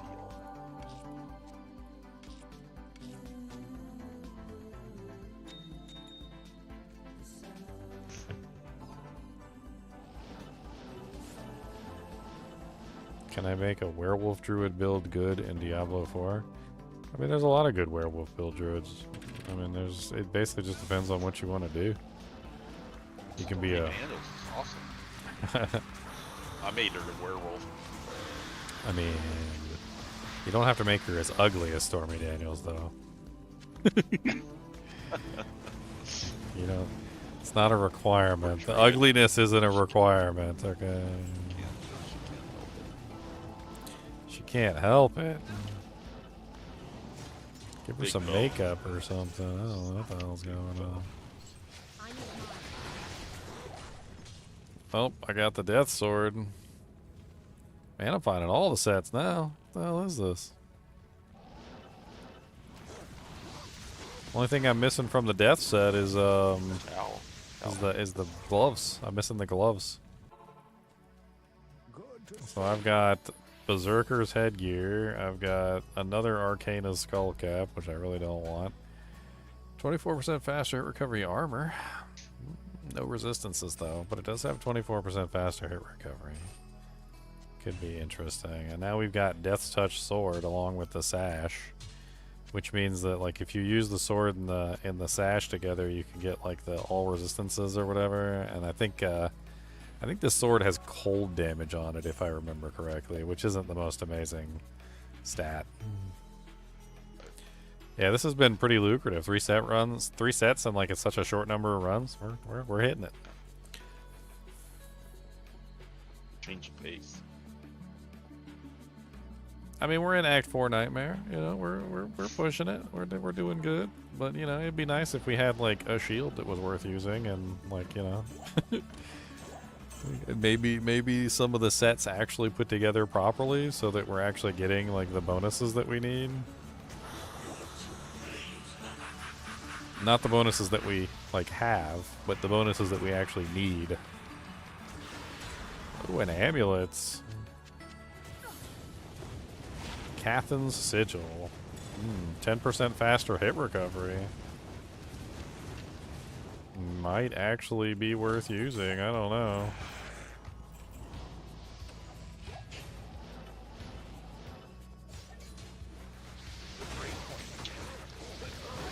Dude, any faster hit recovery would be like insane right now. That's how bad we are. Like I'm pretty sure those first couple breakpoints are really small too. It's Yeah, like have 1% faster hit recovery, and you can go up a breakpoint. Oh man.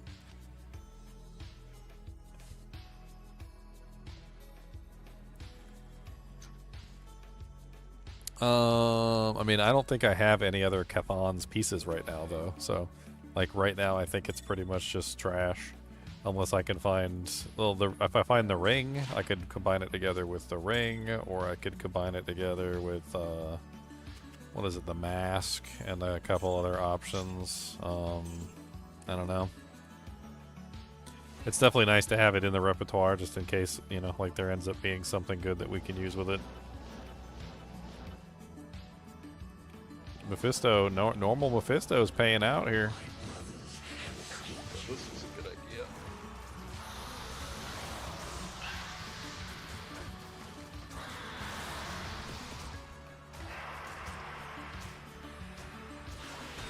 Dang, 2 more set items. He gave me the Eisenhart's sword, which I think is I'm pretty sure is completely useless to me, but I could check it just to be sure.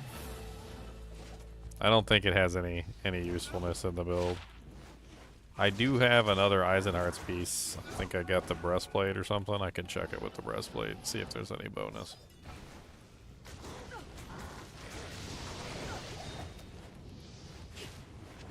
I need that diamond.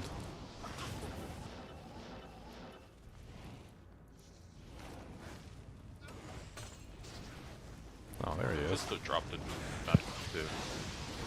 He did? I didn't see it. I can't carry anymore. Oh, he did. Nice.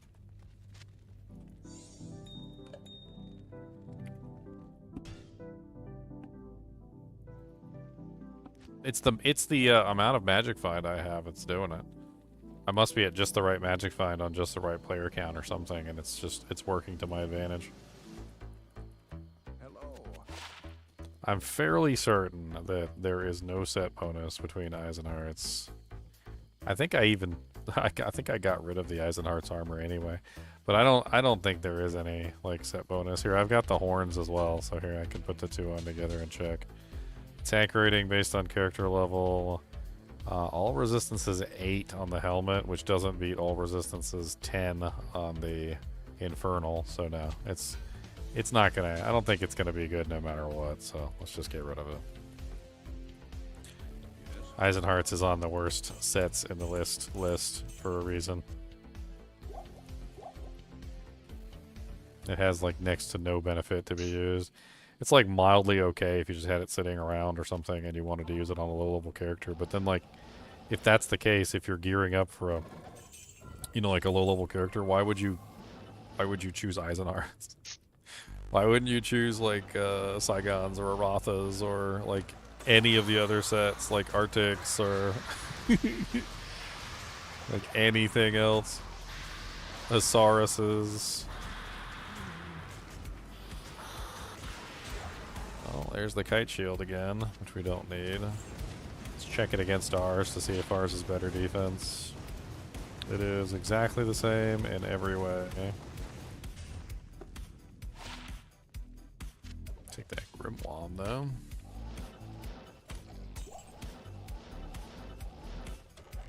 Ooh, Etherin.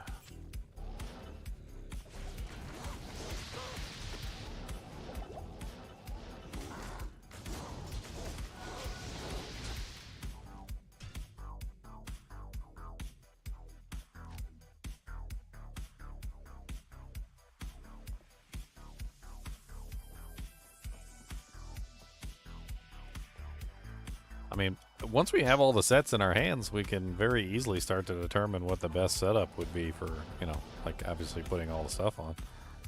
Like trying to figure out what combination of what items is going to be the best setup.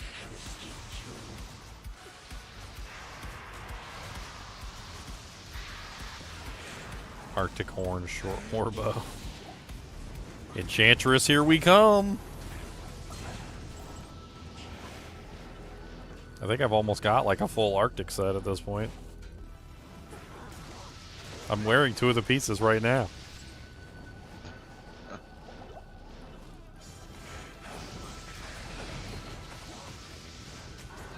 Should check that trident. Could be good.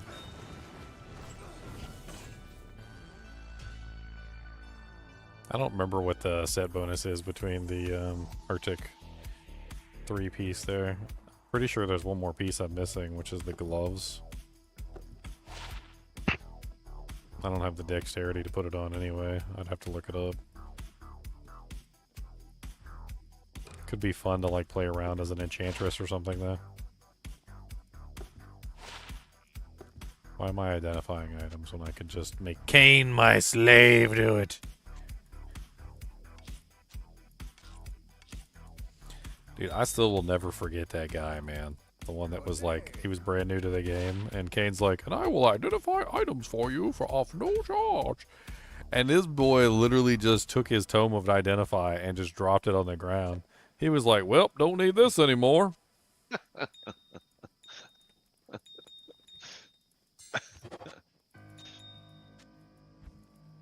Then I taught him how to, like, he was getting upset because he didn't have his, like, teleport key but bound to anything.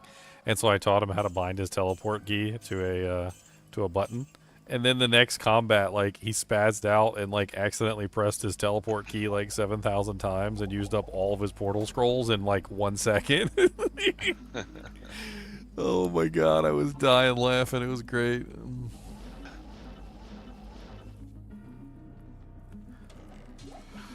Oh, man. The days. The brand new character days.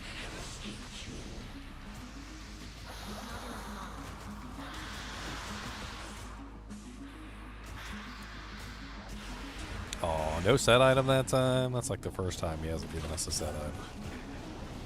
He's been doing so good. You've been doing so good, Mephisto. Like he's a dog or something. Good boy, Mephisto, good boy. Good boy, set item. Good boy. Get a green. Turns out Mephisto's colorblind. He's like, green? You mean red? No, we mean green. You mean red. Green. Red. Green. Red, green. Green, red.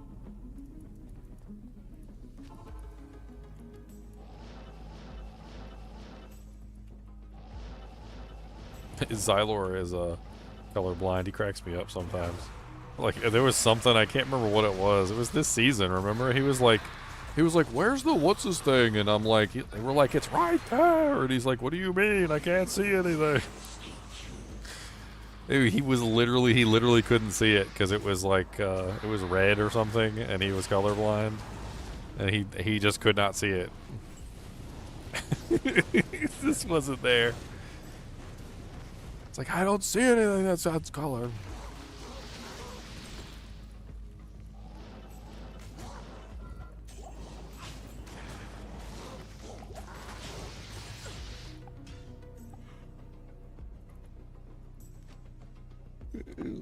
There's a colorblind mode in Diablo 4 too, and he doesn't use it because he said it makes the game look bad.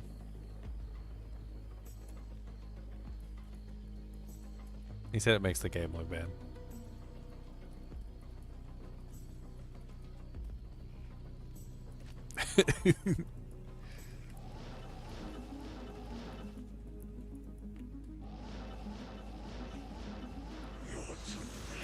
You're too late.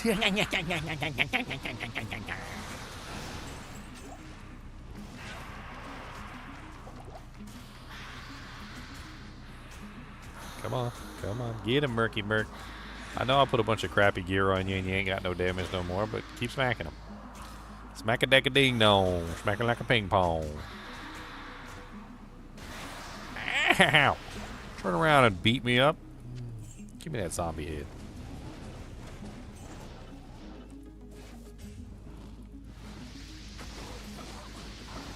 Dude, having a +1 to skill is going to be so big. It's going to be so huge, Con. Oh, Con's not here anymore to hear me complain. No! It's just me and Night now. It's just me and Night. Night's muted. Oh, I'm still here. He's busy playing his... Oh, what are you playing? You playing your Thorns character still? No, actually, I was watching Bleach 1000-Year Blood War. Oh, okay. Ichigo Kurosaki. Yeah. I was worried that it wouldn't be as good as the original Bleach, but it's actually really good.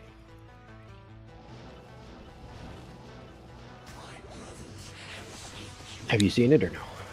I haven't finished the original Bleach. Oh. I got all the way to the, I got to the arc where he kills, what's his face? The guy who, like, orchestrated everything, and then he loses his powers, and then he has to go learn, like, those new weird powers from those other people. Can't remember what the hell they are. And it's not, like, the normal powers at all. It's, like, some new set of powers. I didn't watch it much past that point. It got kind of weird. Like it, you know, Yeah. it hit a climax, right? And then once it hit a climax, then it was all downhill from there. And I think I just kind of fell out of it. Yeah, I didn't really like it when he lost his powers, but it, like, if you get past that Oh little yeah, I'm sure it got section, better. I just never it's got past it. I don't remember what episode I left off on either, so that doesn't help. Yeah, but there's only that one little section, and then you're pretty close to the end of that original. And then 1000-Year Blood War is really good so far. I wonder if that part of it is filler or something, and I can just skip it. There's a lot of filler. There's a lot of filler in Bleach. There really is. If you watch Bleach, there's a lot of skippable seasons. Like it's like, oh look, here's a whole filler season. I can just skip this.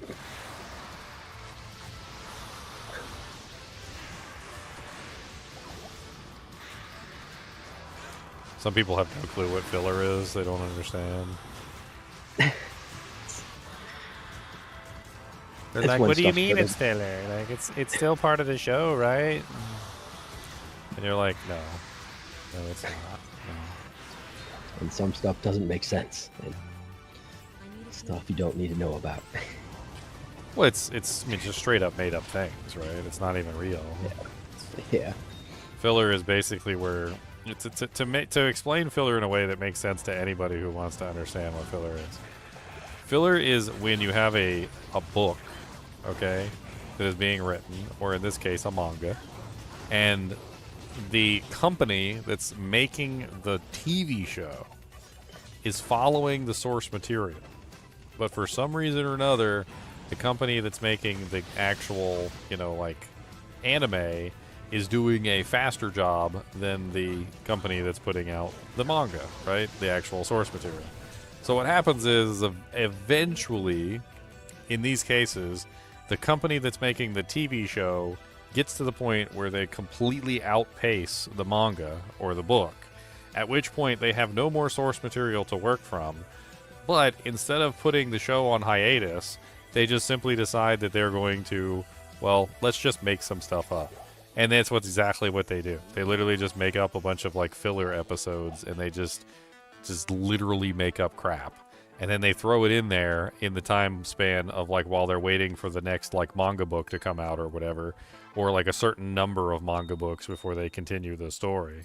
And, like, dude, Bleach is the worst for it. Oh my god. Bleach has, what is it like? I don't even know how many seasons Bleach has, but I swear, like, half of them are filler.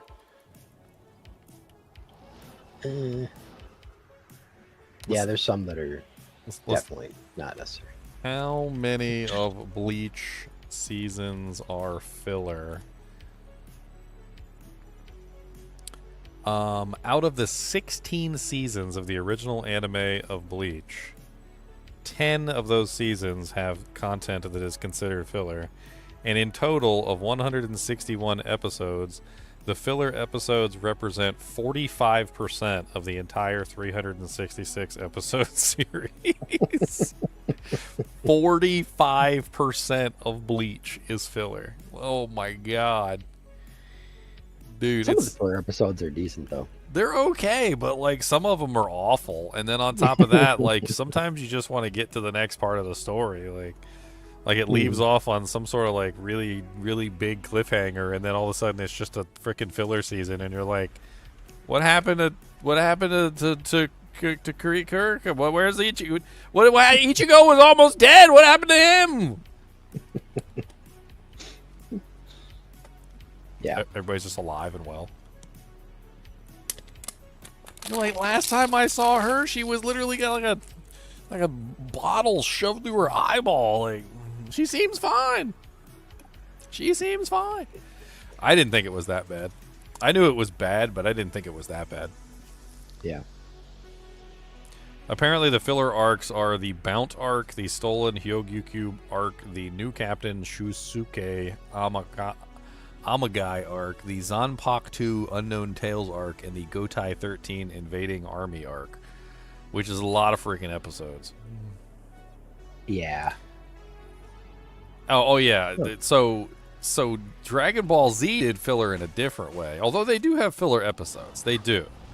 But they did their filler in a completely different way, where they made like one episode take like freaking like 3 months. Powering up for 2 episodes. Goku is powering up, and next time on Dragon Ball Z, will Krillin be able to hold off Cell while Goku powers up his Spirit Bomb? Or will Vegeta finally resurrect from his Genkai boost and be able to withstand 5 seconds of punishment from Cell before quitting? Yeah. You get to the next episode, and like none of the questions are answered. None of the questions were answered. Not a single one.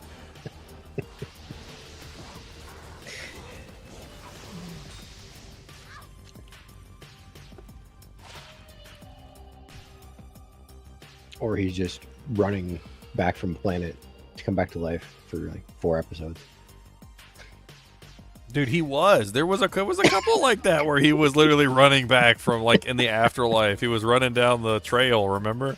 Like, dang, how long is this trail? Like, oh my, he's been running for like 6 episodes. He's like, hang in there, guys, I'm almost there.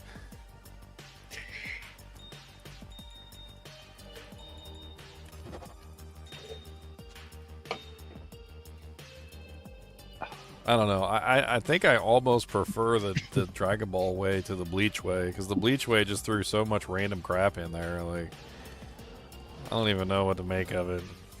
It's just a lot of random stuff that like doesn't. You know, it's like a random knowledge that doesn't have anything to do with the actual show. Just silly things. Like, I mean, some of them are kind of cool. Like a lot of animes will do what's that like the beach episode where all the girls go to the beach and wear like the outfits. The vacation. Yeah, the vacation episode. That's a good one. That's a good filler episode. A lot of them do that. You know, I mean, they got the watermelon and yeah. And the watermelons, plural. Get that filler and fan service. Fan service. 2 in 1. Well, I mean, this hasn't been an unproductive set of runs, but he's not dropping me my Saigon shield.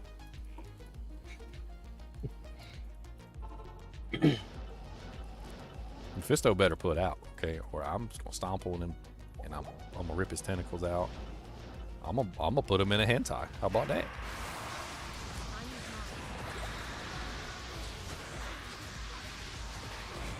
How is Mephisto? Oh, that's right. I forgot. He's not healing himself. They're healing him. Yeah, I remember now. They can heal him.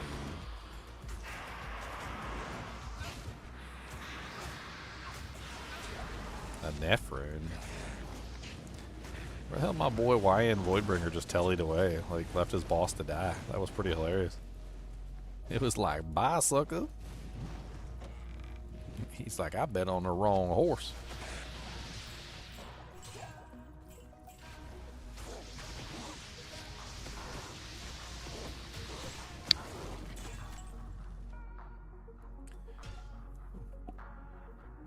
The hot streak is over. It's probably the items I picked up. I probably need to drop some items or something. It's item count. I'm almost positive. I need to like take some of the items that I've been picking up and drop them back on the ground or something. I could clear out my inventory real quick. That'd probably help. I know it changes the drops, but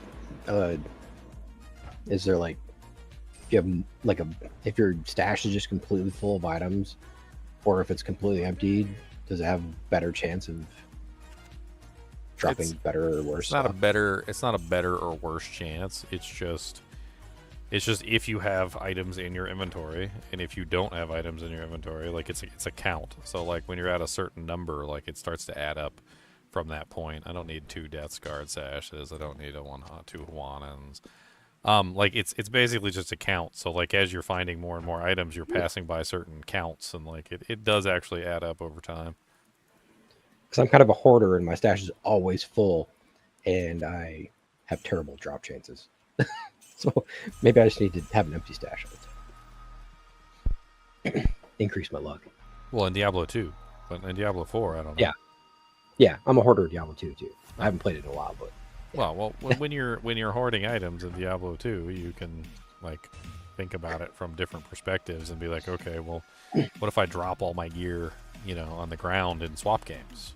Well, if you drop in like your items in swap games, like then you're lessening your total burden essentially, and you're lowering your item count. And then like every time you do that, it resets everything, and then you pick more items back up, and so forth and so on, and it slowly changes from there. So like you can find ways, like when you off mule equipment to your other characters, or various other like methods that you could potentially use. Off muling is definitely one way that like fixes things. Mm-hmm.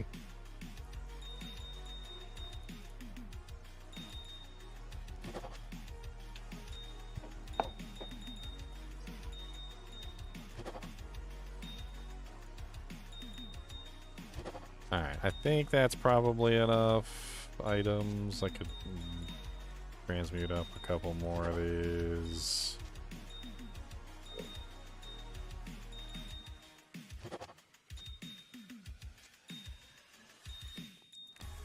Just kind of get all this stuff transmuted up and help the item count return back to what it was before. Oh, you probably haven't logged into D4, but today when I logged in, there was a free crossbow transmode in the shop.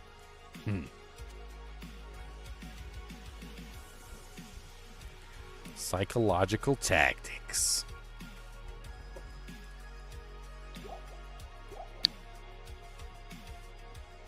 A little spring cleaning, yeah, a little spring cleaning.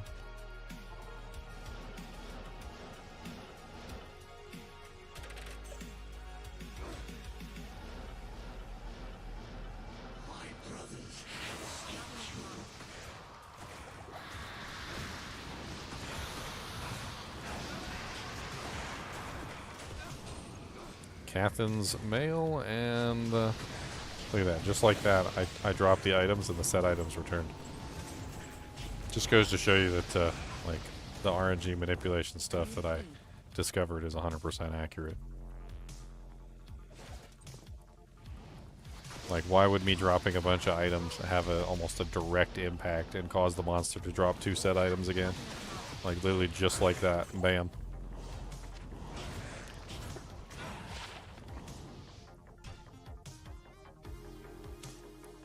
So with Cathan's, we have the Ami, so we can actually check and see what the 2-piece on Cathan's is now. So that's not bad. We also have another Angelic Saber, which we don't need. We'll just sell that.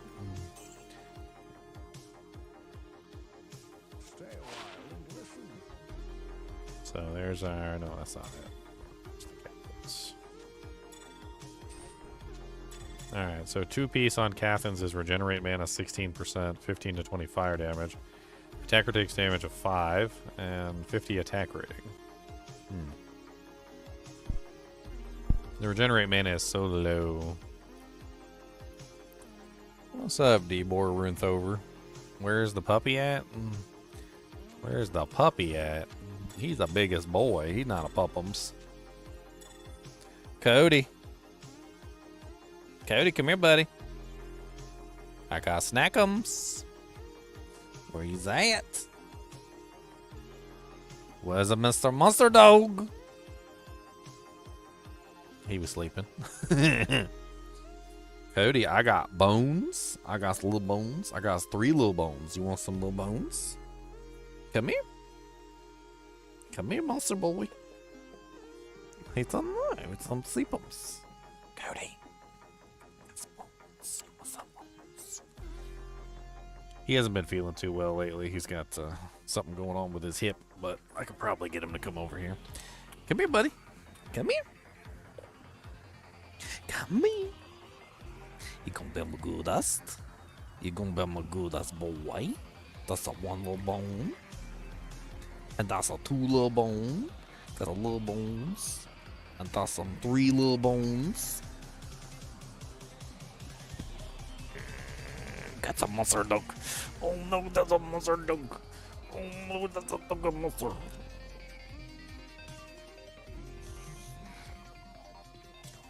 Guess this horrible bumps on your face. Get your noseums like this, and then we'll squiggle it. Go squiggle, squiggle, squiggle, squiggle, squiggle, squiggle, squiggle, squiggle, squiggle, squiggle. He said, yeah.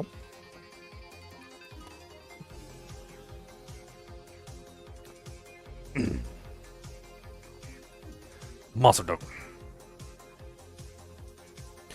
Monster dog. Yeah, we're getting rid of the kind of the Sanders. Monster dog. He said, yeah, what about monster dog? You want a little tiny bone? Do me a sit. That's a good boy. Do a sit. It's proud of that. That's a good proud of that. Proud of that.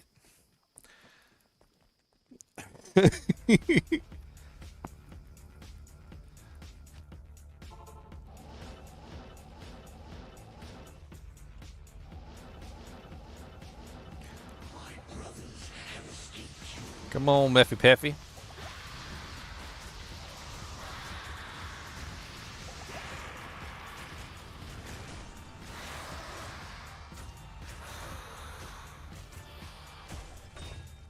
Oh, a snake cord. I'm not picking up that evil thing, Ricky Bobby.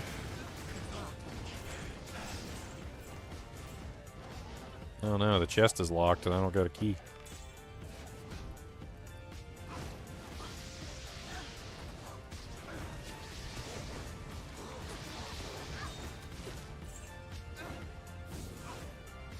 No key for me.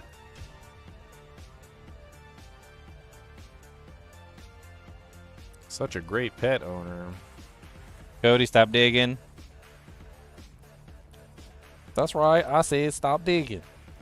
And you's gonna get a stop digging bone if you be a goodest and you stop digging. And that's how that works.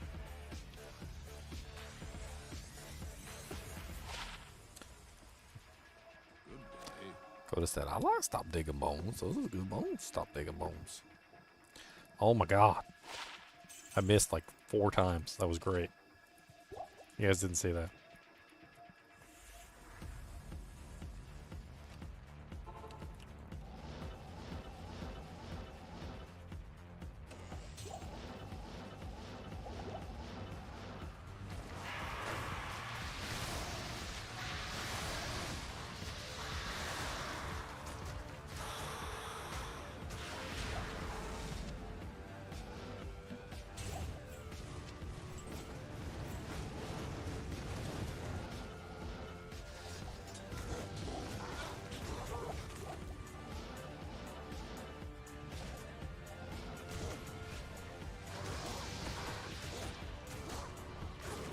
Oh, blue tower shield.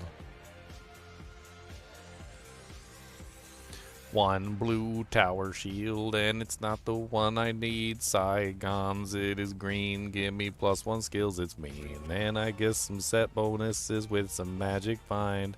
But you will not give me one, and I'm losing my mind. This is not the fun that I wanted to have. Challenges for days that make me wish I wasn't here. Oh Lord Jesus, stupid set items, they won't drop. Make me wanna go crazy, my friends, cause we're going down. I lost the beat.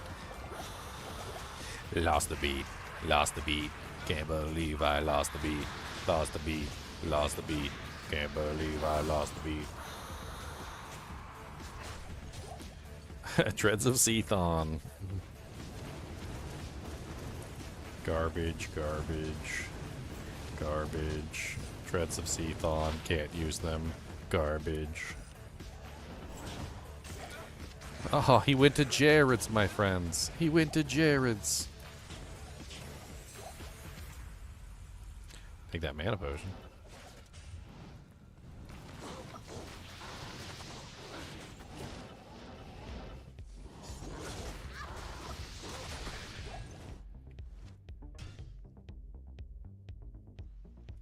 Nightbot's just stealing the #1 spot by spamming over and over again. Nightbot, you're not allowed on the list.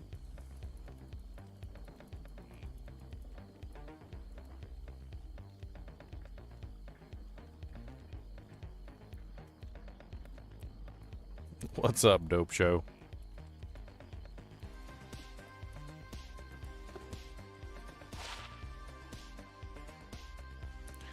Jaws 3? They're making a new Jaws movie? I didn't know that.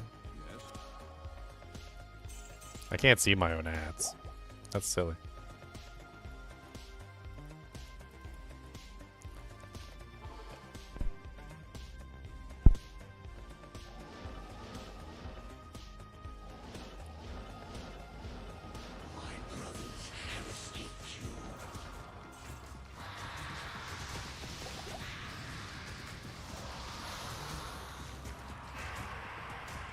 Get him, Merc, Merc, Merc. Get him, Merc, Merc, Merc, Merc. Slap a hoe, slap a hoe.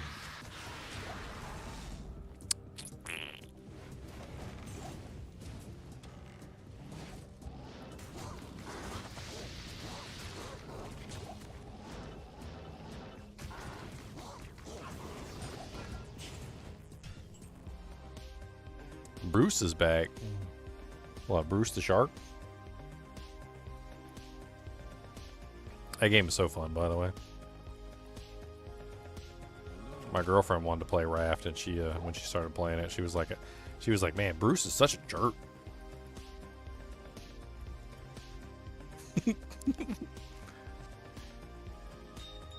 For those of you who don't know, Raft is a very interesting game where you're basically shipwrecked, and you don't really have a island to land on, so you just kind of collect trash. And you build yourself like a tiny little raft out of trash, like plastic and like floating wood and like stupid stuff and like, and there's a shark. His name is Bruce. He actually has a name. Yes, he's Bruce the Shark, and he literally torments you and comes and like rips your raft up and tries to eat you. It's a great really game. Ooh, Millibregas or the good one, Arathas. Millibregas or Arathas? Please be Arathas. Please be Arathas. Ah! Stupid Millibregas in your stupid Millibrega face! Nobody likes you! I played Raft quite a bit before it got like full release, and I haven't gone back since it got its full release. There's quite a bit of content. Yeah, I played it. I played it on stream actually before it released, and then I played it again later. I went back and played it a second time. They added a lot. Like if you played it at the same time I did, which is probably the case, they added a ton to it. I need to check that pike and poleaxe. Yeah, I've been wanting to go back and play it again.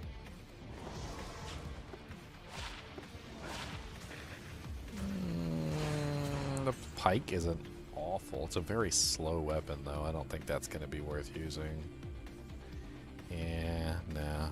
No, those are all poopy. Those are poopy.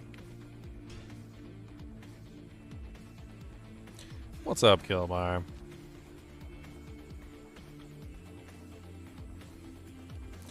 Yeah, Raft is great. It's a great game. So if I put the 2-piece on, I get 40% cold res, 50 life for the shield, 112 maximum lightning damage, and 75 to attack rating. So the only useful thing really is the 50 life and the 40% cold res. But I have so much cold res right now. That would just overcap me by miles. I was really hoping on Aratha's. Aratha's would have been amazing. I would have socketed that bad boy in a second. That's a socket-worthy item right there, Aratha's.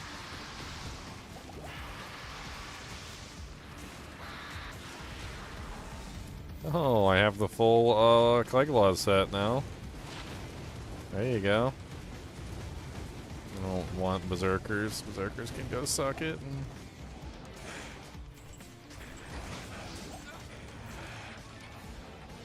Dude, am I actually going to make an enchant sorceress and run around thwacking things? Because at this point, I've got a full Cleglaws I can use. Put an F rune in that thing and just run around and beat stuff to death. That sounds amazing. I mean, the damage output on, like, Cleglaws is not a bad set. It's got Deadly Strike, it's got Crushing Blow, it's got, what else does it have on it? Knockback, slows target, attack rating based on character level, all resistances. It's dumb stupid. Like, the frickin' set is stupid. I actually have the full set. I'm actually kind of curious, like, what the full set gives. Let's put a couple points in dexterity so we can actually, like, throw this thing on. I think the biggest weakness of an enchant sword is the attack speed. Attack so slow as this work. Do I know who Moxie is? I've heard the name.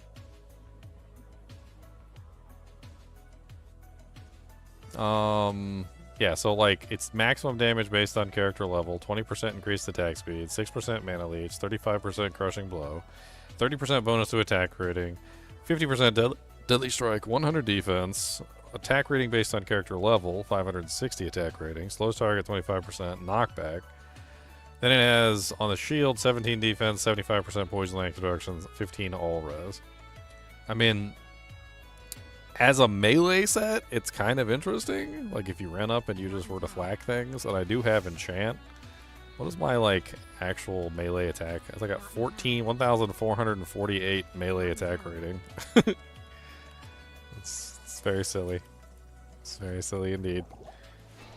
That'd be funny to like just turn this into a freaking like melee sorceress and run around with freaking Caligula's on.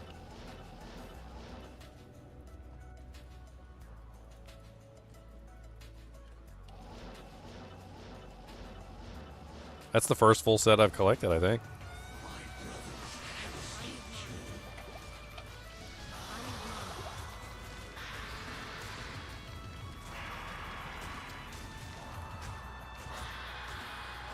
Ow. He just turned around and shot a lightning ball at my face. Dodged it. Saigon's gloves now. So, I think that pretty much, like,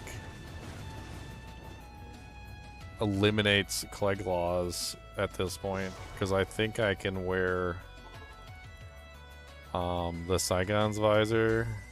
Because this is 35% magic find. And if I put this on, that is 50% magic find. So between that combination of effects, Sanders Paragon has now like lost all usefulness. Because now I can get the 50% magic find by using the Saigon's gauntlets.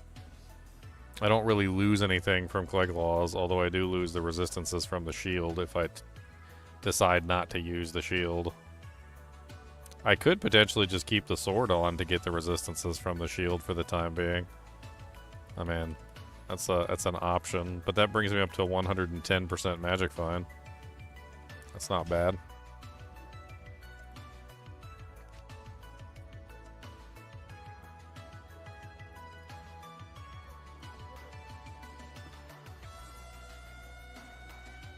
Am I gonna play BL4? What is BL4?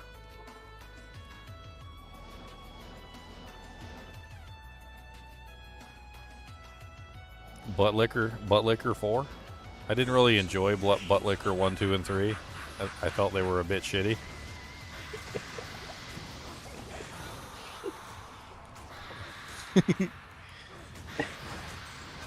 Oh, Borderlands. Yeah, Borderlands. Yeah, I was thinking about it. I saw it coming out. There's another Caligula's sword. And 2 Pelums. An Ethereal Pylum. Okay, should check that one to see if it's any good. Nope.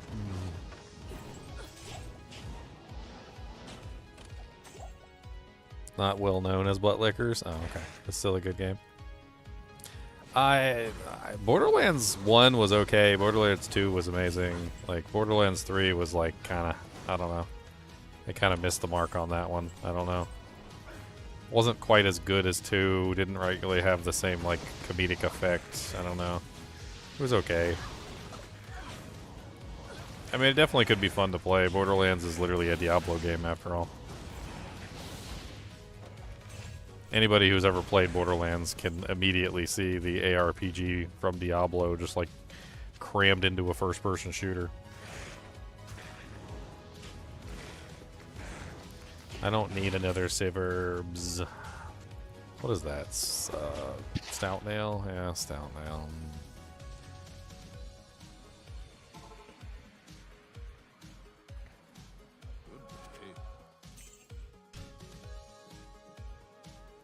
I mean, is there anything special that's coming out for, like, Borderlands 4, or is it just Borderlands 4? I bought the, like, trilogy pack the other day on Nintendo Switch. It was on sale for, like, some dirt cheap price. It was like a freaking, like, 75% off or something for, like, all 3 games. It was like $10 or something for, like, Borderlands 1, 2, 3, and the prequel. Like, it was kind of ridiculous.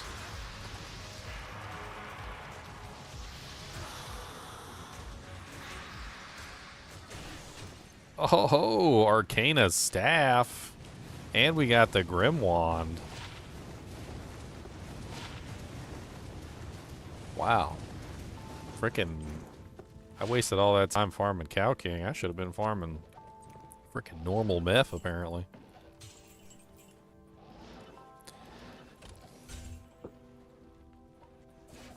Well, I got a buff stick now. We'll have to check and see, like, what the stats are with this on, I do have 2 other Arcanus pieces. I don't think I have the full set, but... At the very least, it's a pre-buff item. So, bare minimum, it goes on my other swap, and I use it for pre-buffing. Maximum, I use it for something else. I don't know.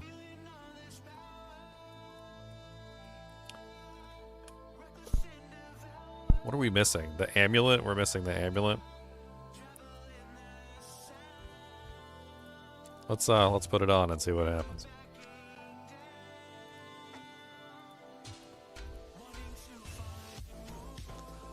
Alright, so we get +1 skills, regenerate mana 5%, 50 mana, 50 life, another 50 mana, so 100 mana, regenerate mana 12%, 10 to energy, so even more mana, 100 defense. We also get lightning resistance 15%, defense based on character level. It's kind of a solid amount of mana. I mean, look at my mana down here at the bottom. Look, I got 395 mana. I go from my my other setup, so let's put the other setup back on. So 305 mana with this setup to 395 mana. Why did I go down a little bit in mana? What the hell? Does one of these other items have mana on it? No. Oh yeah, the Saigon's Visor has 30 mana on it. Okay, so I'm losing 30 and I'm gaining like 120.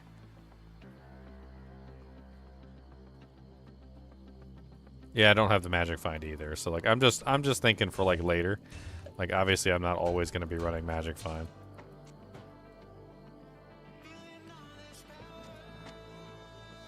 I mean, honestly, having a +1 skill would be amazing right now. I'm trying to get the freaking,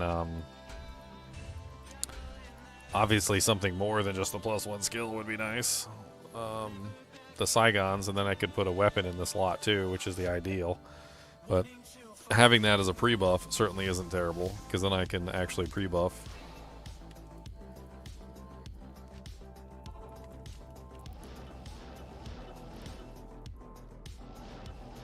I mean, a pre-buff is a pre-buff is a pre-buff, so...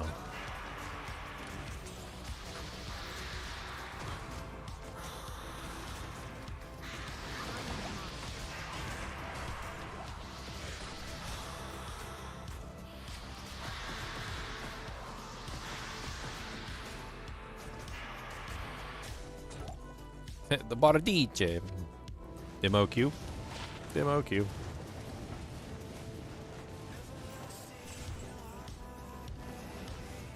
It's locked.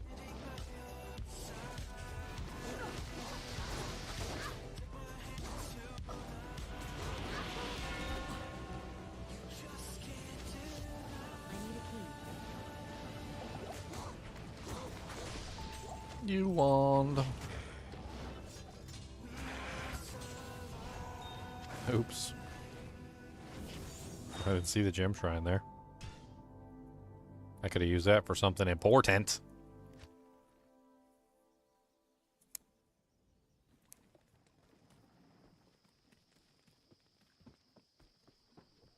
I mean, that's the fun, is being like MacGyver, basically, where you're like sitting there trying to figure out like how to make $1 out of 99¢. I like it. I didn't check this either, like Infernal Torch. What's the 2-piece on, I have the hat. I've got the hat. What's the 2-piece on the hat and the Infernal Torch? Why? Why does Infernal Torch have 560 attack rating based on character level? Who am I beating to death with this thing? Defense based on character level. Okay. Alright. I learned all I needed to learn. Alright, let's put that back in there. Attack rating based on character level. Gotta smack people with my wand so you get that nice satisfying thwack noise when it hits them in the back of the head. I'm gonna do it one season. I'm gonna get like 2 Grim Wands, like Infernal Grim Wands, put the helmet on and the other pieces, and I'm gonna just like put it on a barbarian, and I'm gonna run around whirlwinding with 2 infernal wands, just so you can hear it go thwack thwack thwack thwack thwack thwack thwack thwack thwack thwack thwack thwack thwack thwack thwack thwack.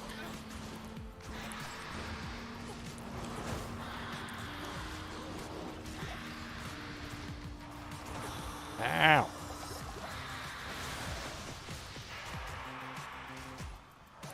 Why I watch you more your person than the game, to be honest now. Well, good. Good. Welcome to the Ginger Show, where I'm stupid. This is the Ginger. He is not a very smart man, but we like him anyway because he has the funny personality and he makes us laugh and he does other things and he likes to make the loud noises sometimes and he's pretty funny.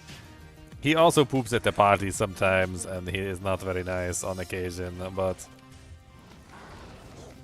we put up with it because of the jokes and the chinchillas, mainly the chinchillas.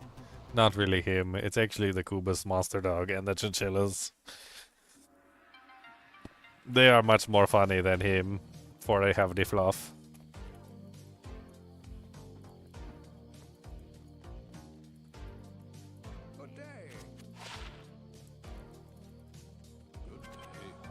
For they have the fluff. Okay, we don't need 17 Cleglaw swords.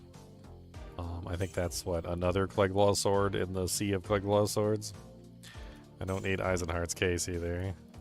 That is another Cleglaw sword, right? Okay. I mean, once we actually got some magic find going, like, it seems like we're getting a lot more items, but we didn't have any magic find at the beginning, so I'm not entirely sure that this normal Mephisto run, like, you know, looking back, you know, hindsight, like, would this have been better than Cow King? I don't know. Maybe this wouldn't have because we didn't have enough magic find to make it work. Maybe the Cow King really was the best choice for the limited Magic Find that we had. But now that we've got Magic Find running, like, maybe this is just the superior choice.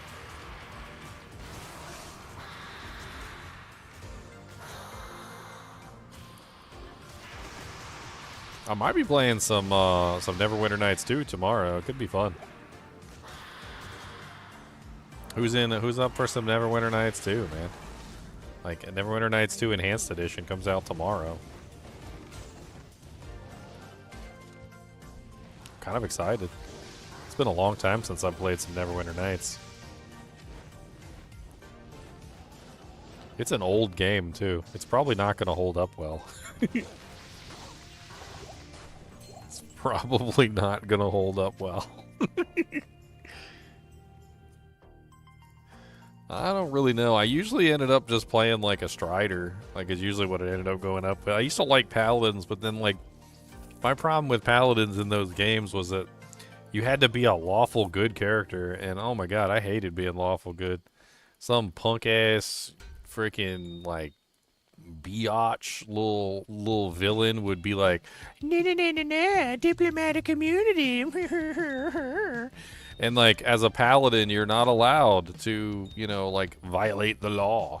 Like, if the law says that somebody is immune to your powers of, you know, judgment, you know, because they have, like, diplomatic immunity or something, like, you can't do nothing about it. Like, even if you got evidence that they're just, like, complete dickweeds and deserve every bit of punishment that they can get, well, it don't matter, because you're a paladin, and you have to follow the law.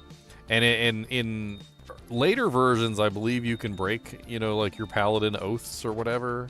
Like, you can be an oath breaker, but, like, dude, in earlier versions of D&D, like, if you broke your oath, you basically just became, like, a terrible version of a warrior. Like, that's pretty much all you were at that point. Like, you weren't even a warrior anymore. Like, you were, like, below a warrior. Like, there was the warrior, who was, like, the king of, like, melee combat, but didn't have any, like, magical prowess. And then there was you, like, down here, below the warrior somewhere. Like, very, very low below the warrior. And every single time I played Neverwinter Nights as a paladin, I would always end up choosing, like, I remember, like, the chaotic good options instead of the lawful good options. And my paladin would get freaking, like, demoted from paladin to warrior. And it really sucked. So I made up my own paladin, basically, is what I did. And you just basically just build a Strider. Striders are, like, better paladins anyway, honestly. You set them up with, like, the druid powers, and you get, like, I can't remember the exact setup, but, like, you set them up with, you know, decent damage. They get pretty good, like, defensive capabilities. You can throw, like, bark skin and, like, all sorts of other little, like, druid spells at them and whatnot, like, whatever you feel like throwing at them. Tends to work really well. Like, they tend to be a much stronger paladin than the paladin itself, and then you don't also have to worry about them suddenly losing their powers because you made the wrong choice in the game.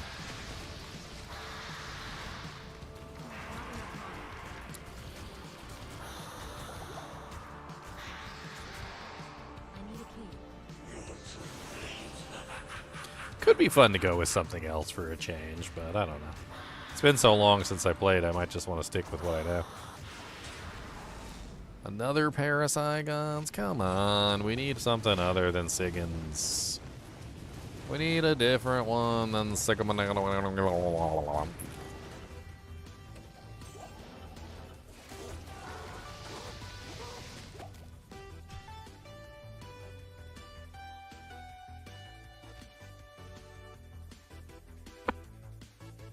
I mean, you can still be good as a paladin and not be lawful good as a paladin. So that's kind of like the whole thing. So as a paladin, you have to be lawful good, which means you have to, like, obey the laws in the game. But it's weird because, you know, as a paladin, you shouldn't have to obey the law. You should have to obey the law of your god, essentially, right? And I think in the newer ones, they've changed it so instead of breaking the laws, I think what happens is you have like a your god, your specific god has like a rule set or something, and like you have to follow your specific god's rule set, or I don't know. I think some of the later ones even take it further and like almost remove that entirely. I don't know. Oh, Deeb now has a membership. Oh, thank you, Teddy. I appreciate it. There, now you can enjoy ad-free viewership, Deeb. Congratulations.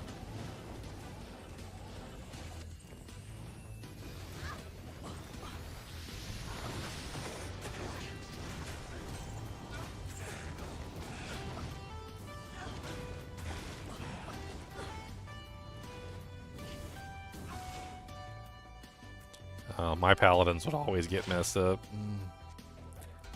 I'm fairly certain it was because of all the chaotic good options I chose.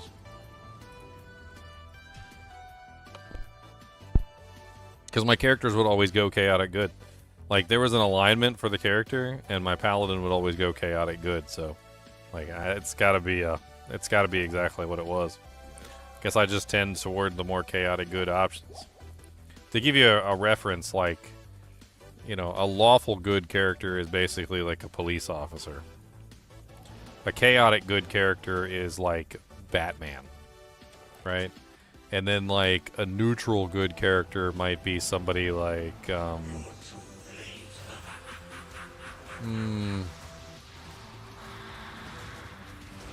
Colossus. I think Colossus would probably be a neutral good character. Even though he was technically on the X-Men and he fought for the good side, he wasn't necessarily like a specifically out of his way kind of a good guy sort of situation. Like he would often choose like a pacifist route at certain times. And then there was, you know, like obviously you got like the neutral, like the chaotic neutral, the chaotic evil.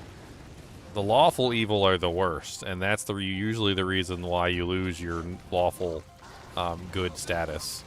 So lawful good and lawful evil are like the exact opposite of each other, and they're almost like completely, well, countering each other essentially, right? So like, as a lawful evil character, you pretty much counter lawful good. Like lawful good is almost completely countered, because you can't break the law to stop a lawful evil character. And because you can't break the law to stop a lawful evil character, you're pretty much just stuck. Like, you have no choice in the matter. Like, you have to just let the person go. Whereas a chaotic evil person could be like, F the law, and, like, stab him in the face and be like, you deserve death. And then that's still a good thing because the guy is evil and he deserves it. But you're not allowed to do that as a lawful good character. It's rough.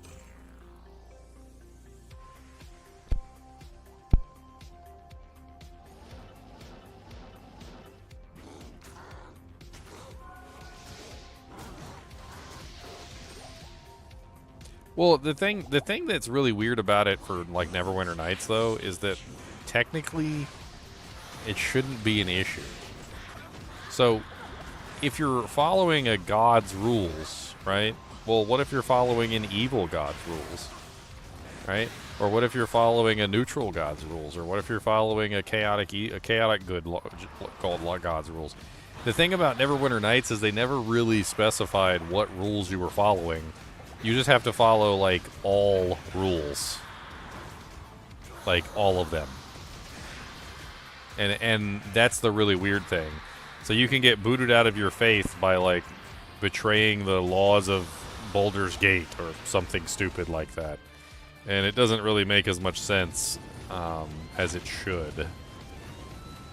You know, like, oh, you stole something. That's against the law.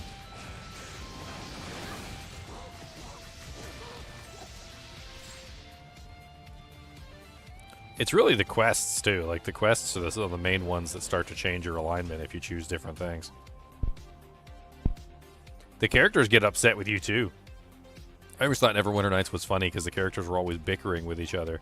Especially if you have, like, a character on the team that has, you know, like, a really bad alignment with a character that has a really good alignment on the same team.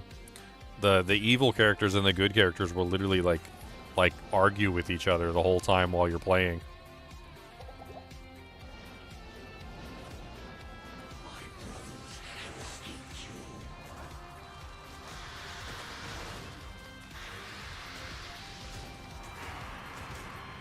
One more little world will do, Jack.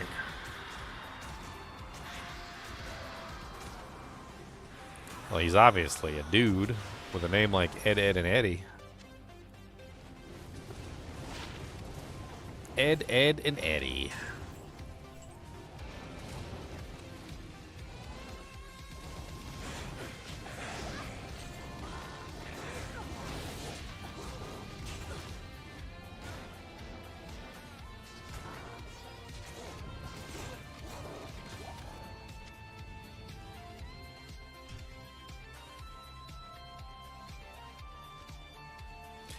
Come on, baby, give me something nice. I need a Saigon shield so I can be nice. I need to put a socket in it with a perfect diamond so I can get some resistances and stop singing this song.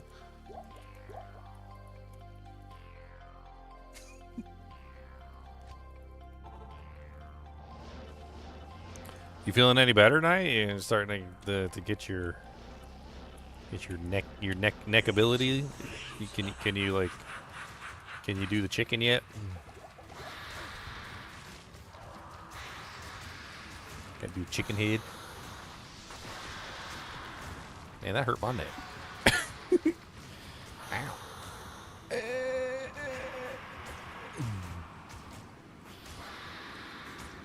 Come on, Merc, beat him up. Beat him up. Come on, that's just normal math. Smack him. Smack him.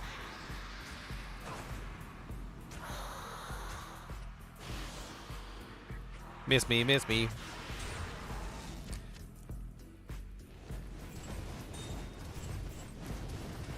Epic freestyle. What kind of freestyle do you want? Mr. D rolling over the home. Gonna hit him with a rock.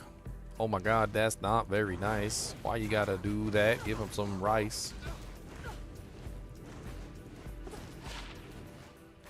Rude, rude, rude, rude. Rude, rude, rude, rude, rude, rude, rude.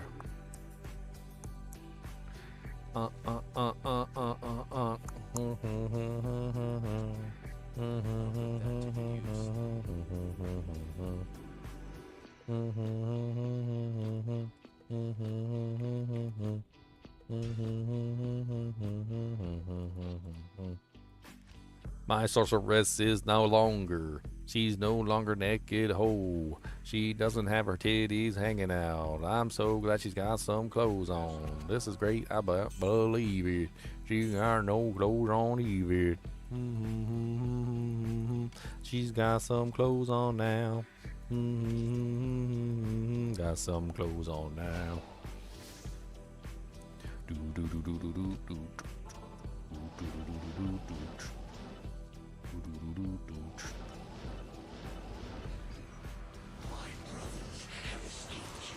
I need a Saigon shield for my hands. I need some perfect diamond socketed in there. I need a Saigon shield. I need one for me. Oh please, Mephisto, won't you give it to me? Yeah. Nope, nope, nope, nope. He doesn't give me nothing that I want. He thinks I'm a stupid joke. He don't give me nothing that I want.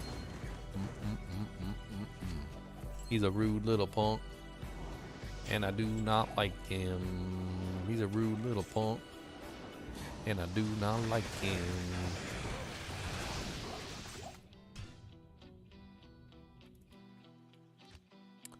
Stingy ho, Deeb.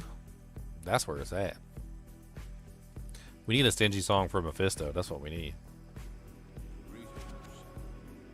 Stingy, stingy Mephisto. Got them tentacles, got to go. Can't believe he's got my crap. Won't give nothing freaking back. Mephisto is on the lay. Gonna hit him with the play. And he thinks he's gonna get away. But he's not. He's gonna do day. I'ma kill him with some fire, some lightning. Gonna heal him. He's gonna frighten him. Gonna shoot him with a couple ice bolts. He's not gonna know what happens, yo. Oh, Mephisto, why don't you give me stuff? I need the things that make it really freaking rough. I got a full infernal set now, boys. I think. I think that's the full infernal set. What does the full infernal set give? I don't even know. We're about to find out.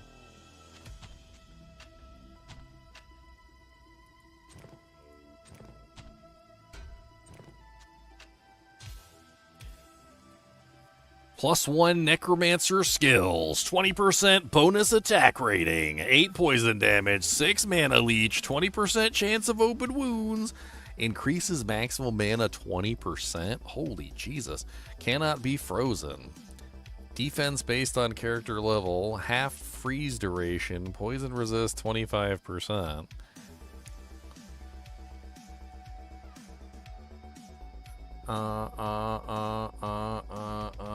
I kinda like the cannot be frozen and the increased maximum mana, but everything still kinda sucks. Doesn't have anything else, shucks. Whole lot of nothing there. Whole lot of nothing there. Whole lot of nothing there. Doo. Can I get that increased maximum mana with 2 pieces, or like, no? It's got to be the full set or nothing. Unfortunate. It's nerf or nothing.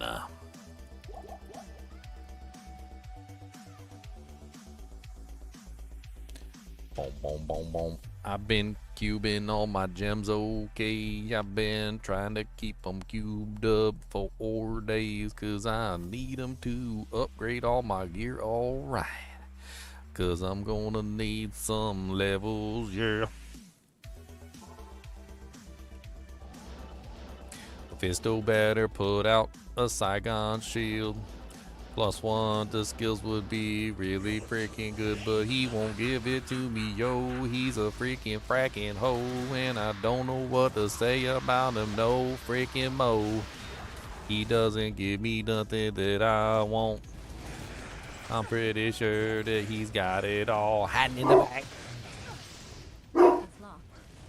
Oh. Mr. Boogums is borking that stuff. He said, borkums. Gore feeties. Let me go see what Cody's barking at. I'll be right back.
Alright. Mischief managed.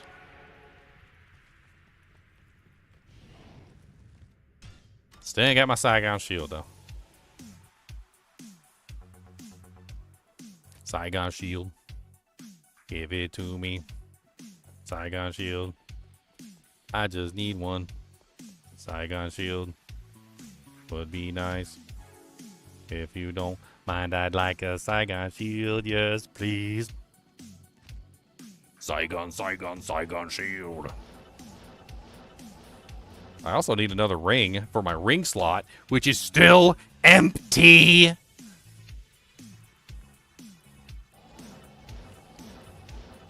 I can't believe I ain't found a Cathans by now. At the very least. Something to fill the empty ring slot would be nice.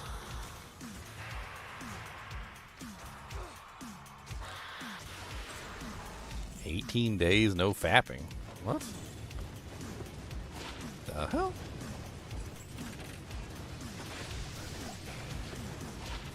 It's hard to do that when you don't have a ring.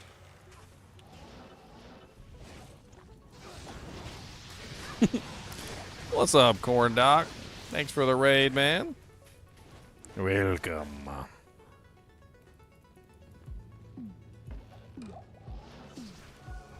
I am desperately trying to find a Saigon shield. Something that I never thought I would do. Ever.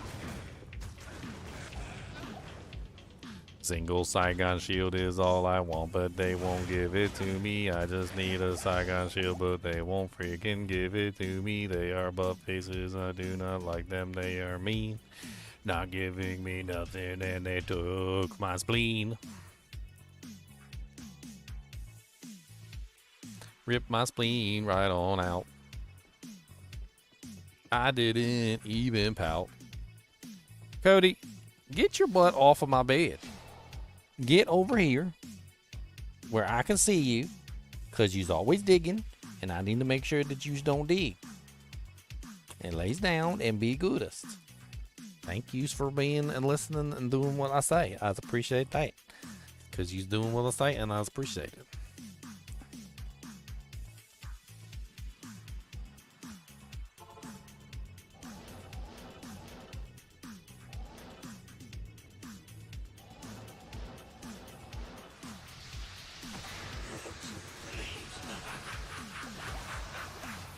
Monster dog. Plate mail. Ethereal. Aw, no sockets. It's got high defense. That's about it.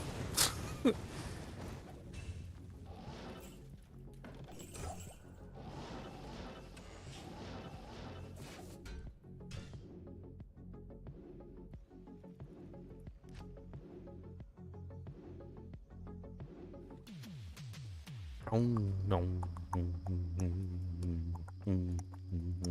Yes.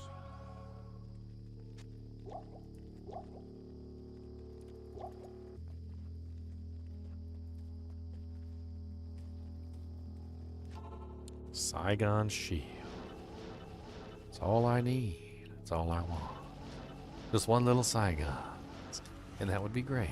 If I could achieve just one little piece.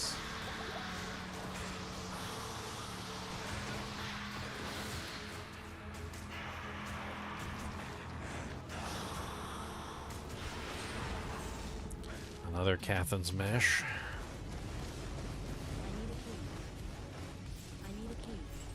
Another stupid Cathan's mesh. That's not what I want. Why you gotta give me everything I don't want? That's not very nice. I don't want that stupid thing. I already got one sitting in the bank frame.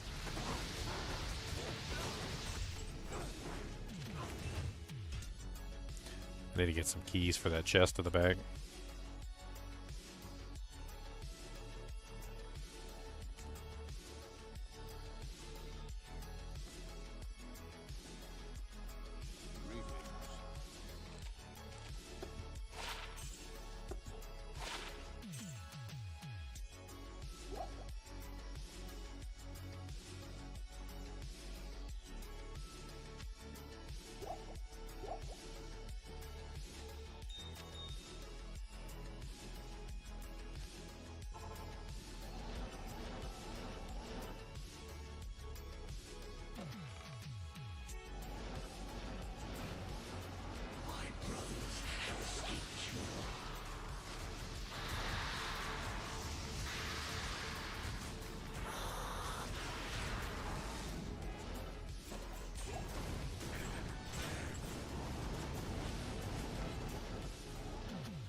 Stupid diamond.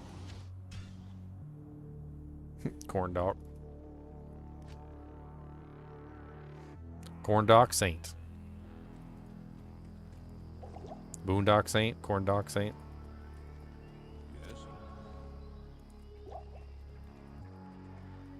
He's a corn dog saint. He gonna tell you what ain't. He gonna hit you with the paint. The corn dog saint.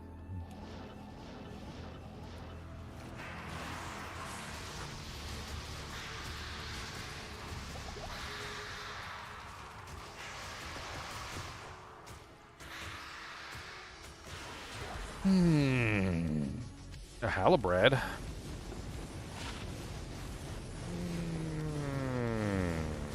Meh. Super meh. Man, doesn't really have enough enhanced damage. It only has 25%, which is pretty low.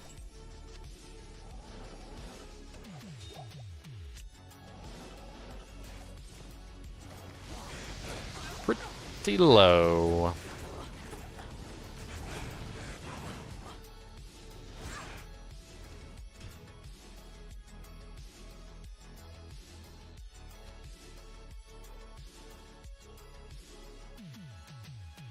I can't believe one hasn't dropped by now. Like, that's kind of crazy. I can't believe we haven't gotten one. Not a single one. Not a single one, son. Not a single freaking sight gun shield. But we found like 17,000 of the other item. Man, I think I found like almost every set item so far. Early game set items anyway. I might be running out of items to find. Oh no, another Arcana skull cap. As if I haven't seen 10,8,465,000,000 of those. Full helmets. Okay, that's not worth anything.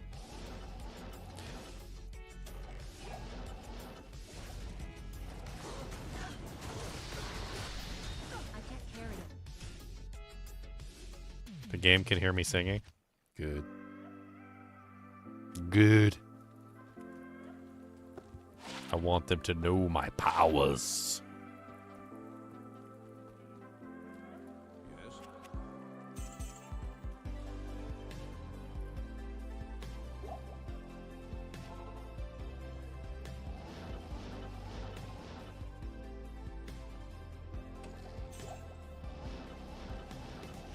Mephisto, why do you do this to me?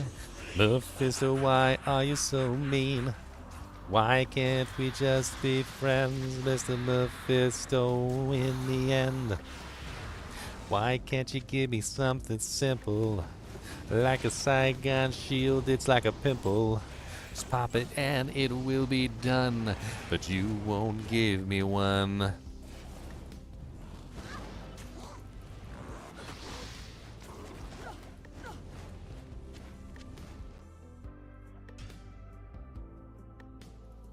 Uh-oh, Deeb's about to pass out.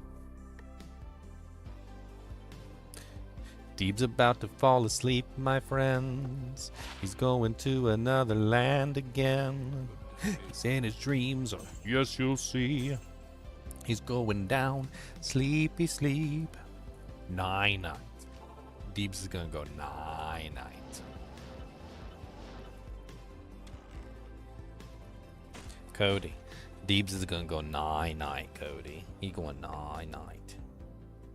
Cody knows all about some night-night. He said night-night. He said, I like night-night. He said, that's my favorite time of the night. The night-night time.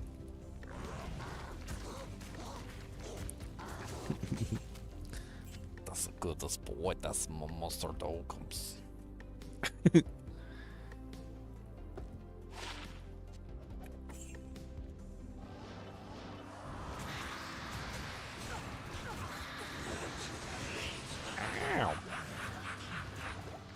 You're too late. The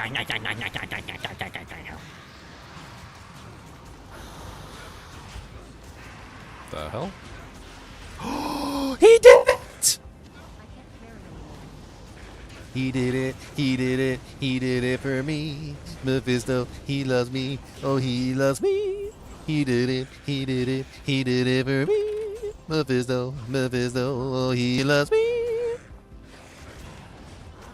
I got a Saigon shield. It is really sweet.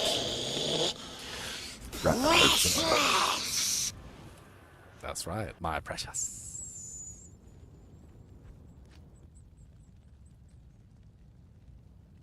Hell yeah, we're Larzik and Diamond. What do you need? I feel like I'm playing classic right now. This is like straight up a classic move. Saigon shield plus whatever. I'm right in the classic Diablo land at this point. Saigon's was the shiz back in the day.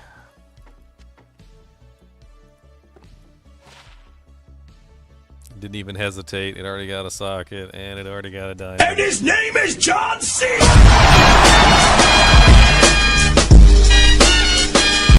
That's right.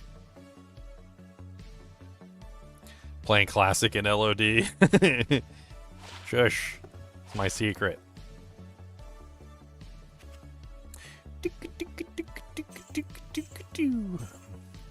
Classic and LOD. What would that involve? Let's part that out, shall we?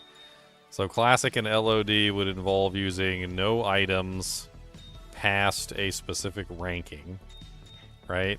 So you would be stuck with, because there's no exceptional and there's no exceptional and there's no elite items, unique items or set items in classic, right? So you would be stuck with only normal quality uniques, normal quality sets, and normal quality like pretty much everything.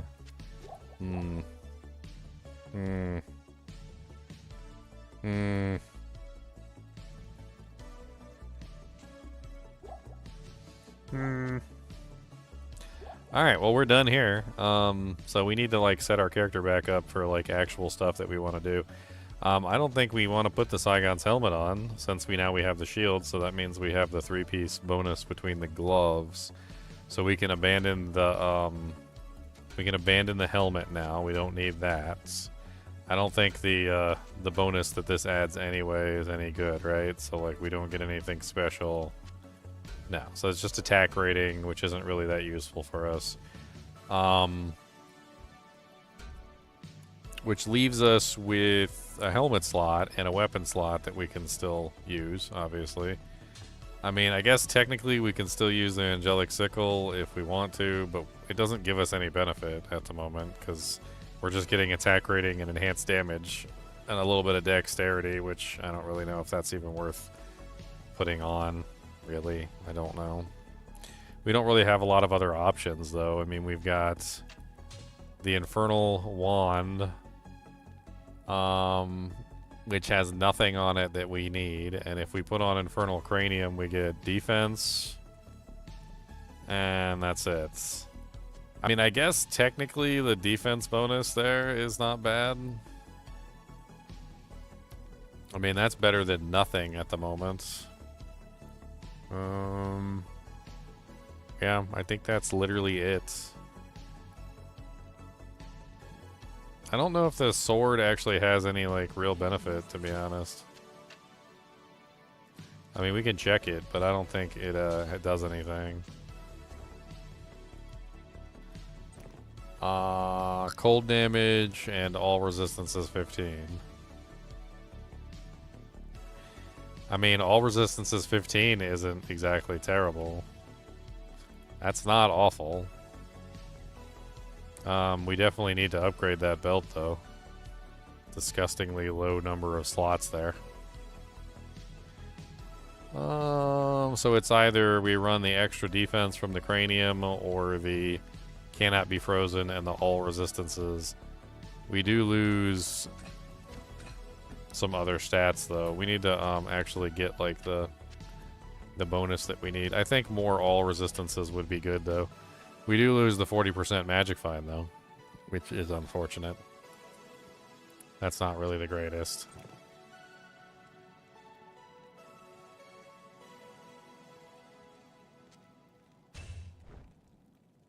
What's the 2-piece on that? 50 mana. Defense based on character level. I like the all res better. That's 2 all reses. We got all res 10, all res 10, all res 15. We need what, 45 for this?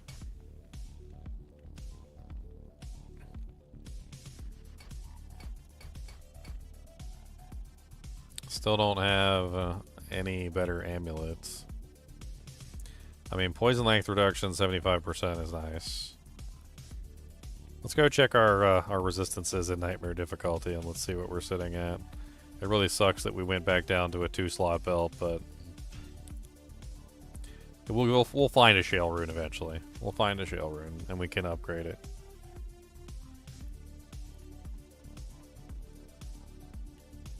+1 skills though, boys. +1 skills. We got them +1 skills. Got a +1 skills. Skills.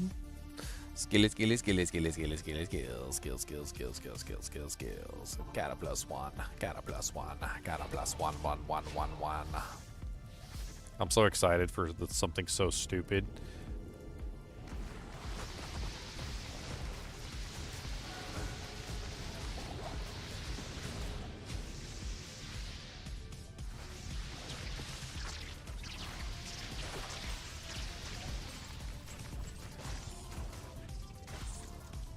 Strength, life leech. I mean, you do get the 10 strength from Saigons too, which isn't like completely awful, is it?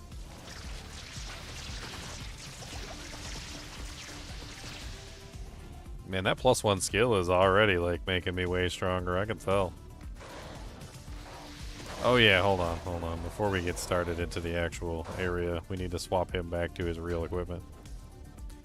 We have real gear for him, not magic find trash. So that he can actually survive. Like, he was using a bunch of magic find garbage, so we need to swap him back.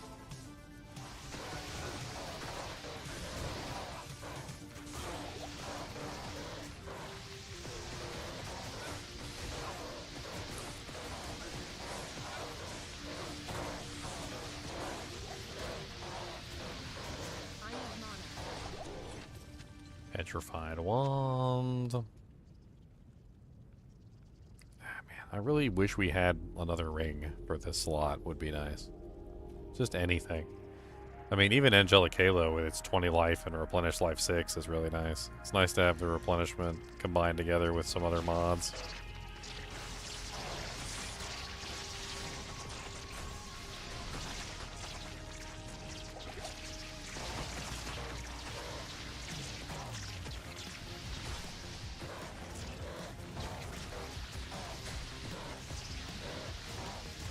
Reach around on Diablo for the ring. He ain't got nothing to reach around for. It's like blank down there.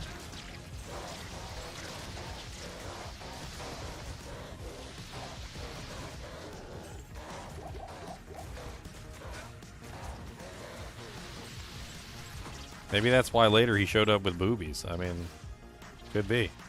That could be the reason.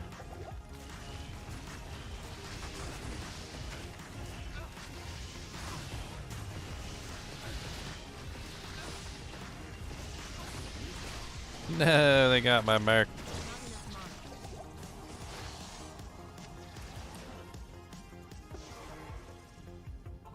How are my resistances worse? Oh, yeah, lower res. Lower res. Yeah. I was about to say, my resistances are worse than they've ever been. I thought my resistances were supposed to be better. 24, 24, 64, 54. That's actually pretty good.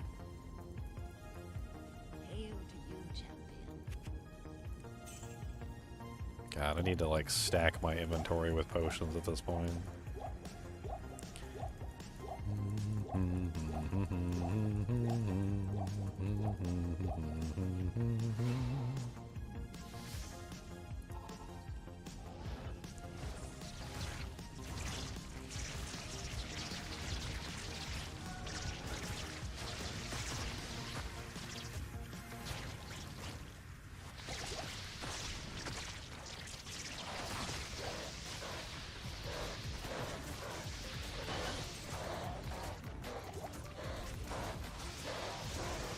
Mojo Staff.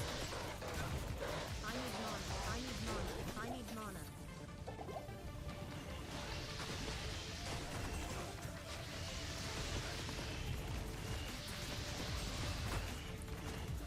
Alright, so if we set down a classic run, I kind of want to, like, work out this real quick, so, because this sounds like a good thing that we can add into the challenges.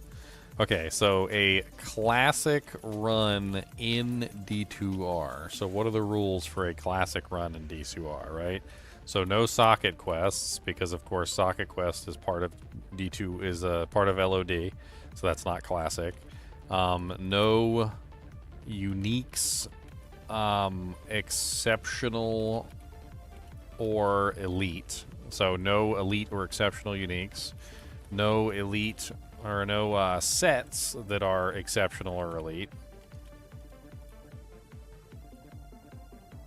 Also no charms. What else? No resistance quests.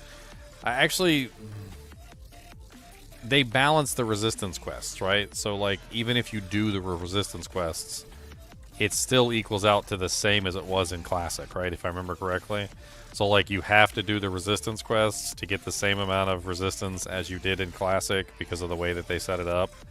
So, I don't think that needs to be taken out. No runes, obviously. So, no runes allowed. So you wouldn't be able to do any runes or any rune word recipes. That would be pretty rough. What else besides that?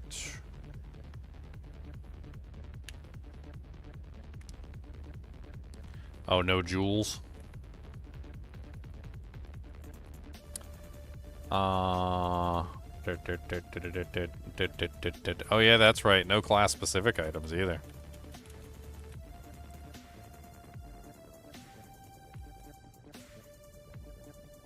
Class-specific items like orbs, barb helmets, paladin shields, none of that stuff is allowed.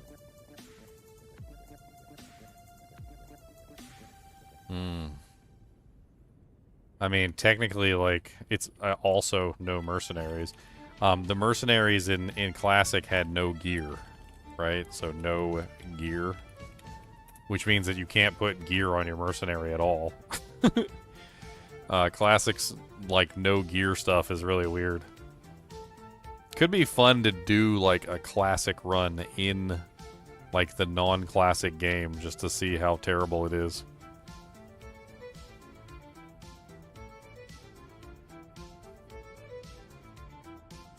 Huh.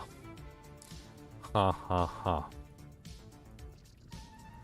Classic without the classic. Yeah, no assassin or druid.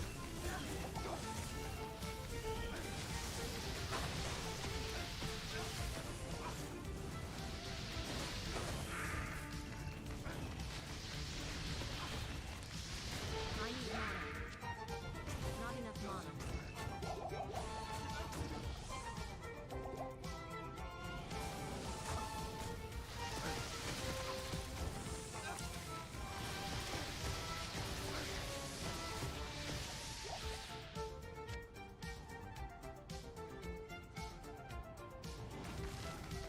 No, synergy bonuses did work in Classic after they updated it, which is unfortunate.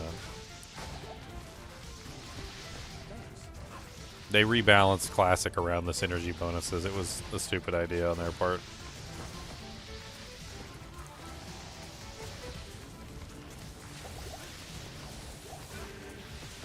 They never should have added synergies to Classic. It was a bad idea. They should have left Classic as it was.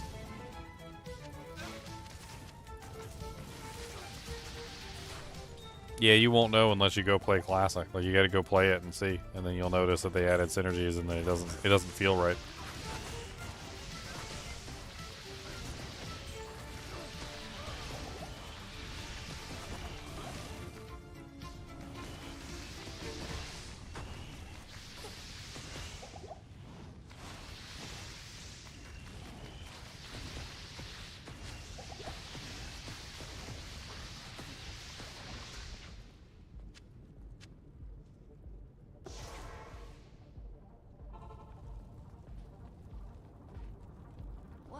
A demi-lich. What the hell?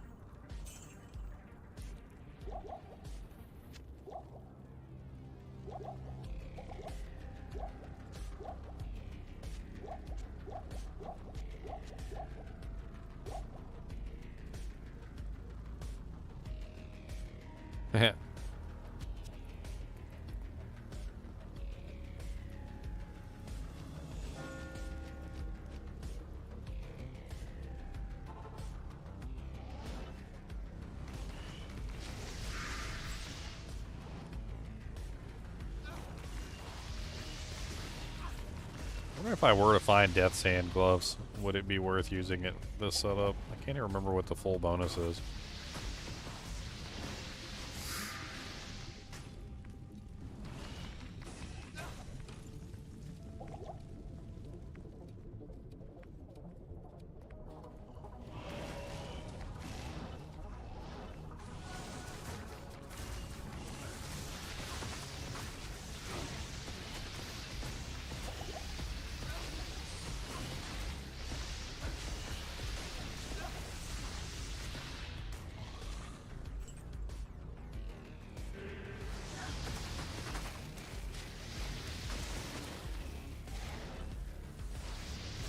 These Stormcasters are really easy to kill.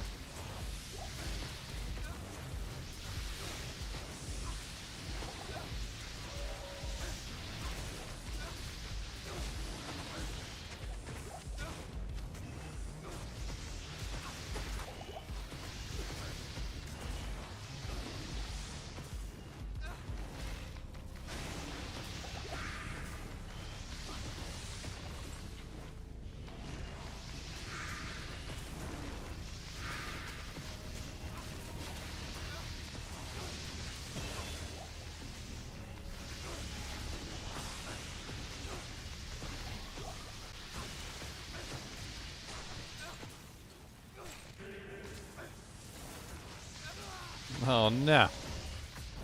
I wasn't paying attention to his HP.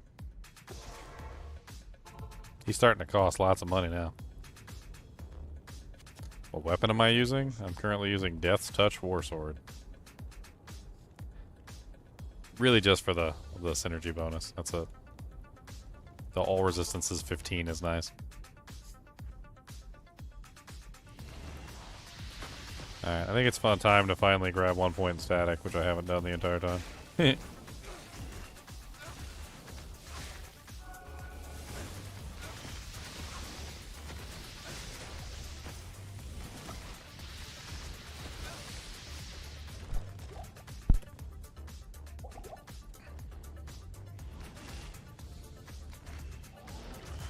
Ow. We actually have A plus to skill, so...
Alright.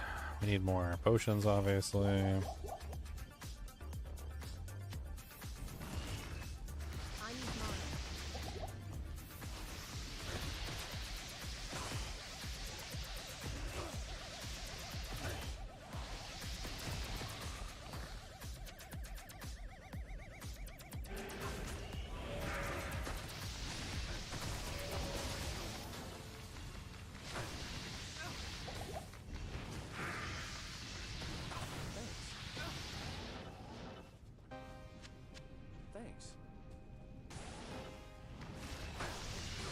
There's a lot of freaking dudes up there.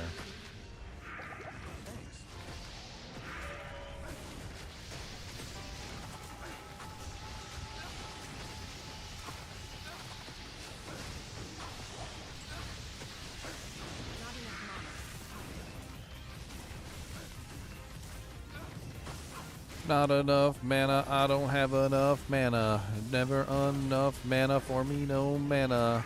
I got no mana. I got no mana. I got no mana, I got no mana, I got no mana.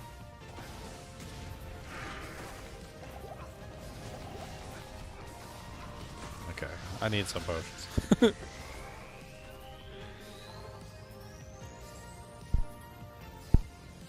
Careful of the Diddy party.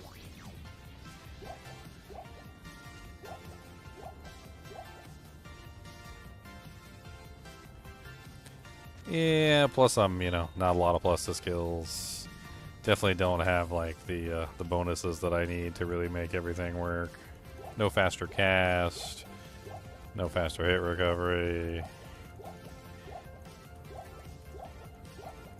I desperately need some FHR. Like, oh my god, please.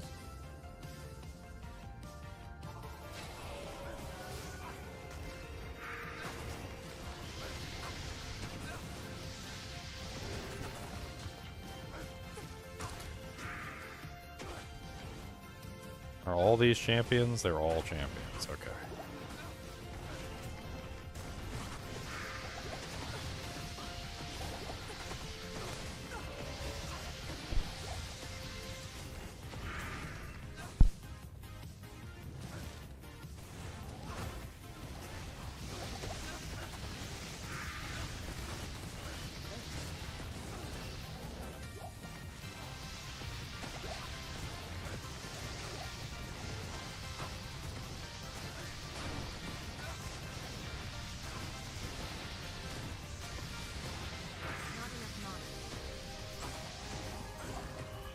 Finally.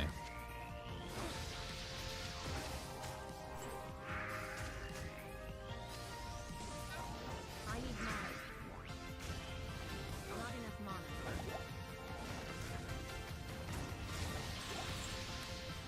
mana. That took entirely way too long to kill one dude.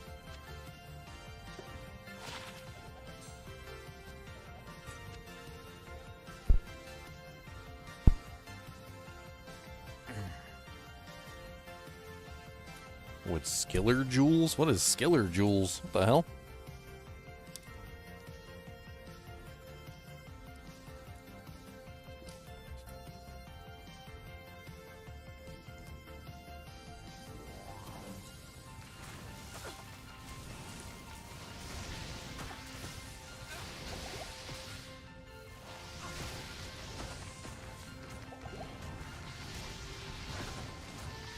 That'd be a funny challenge.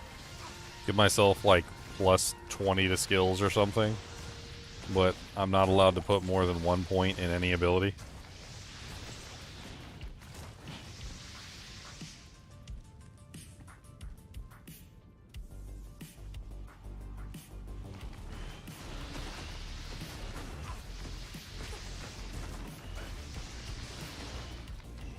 Just have 1 point in everything.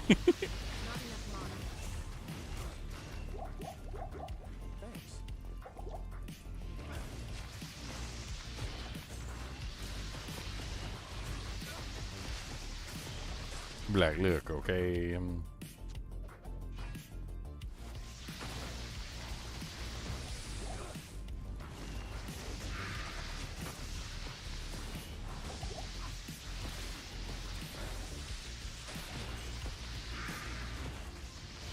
How about we do a 8,000% magic find run, but I'm not allowed to farm at all?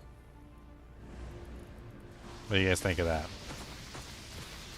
Like 8,000% magic find, but I'm not allowed to farm.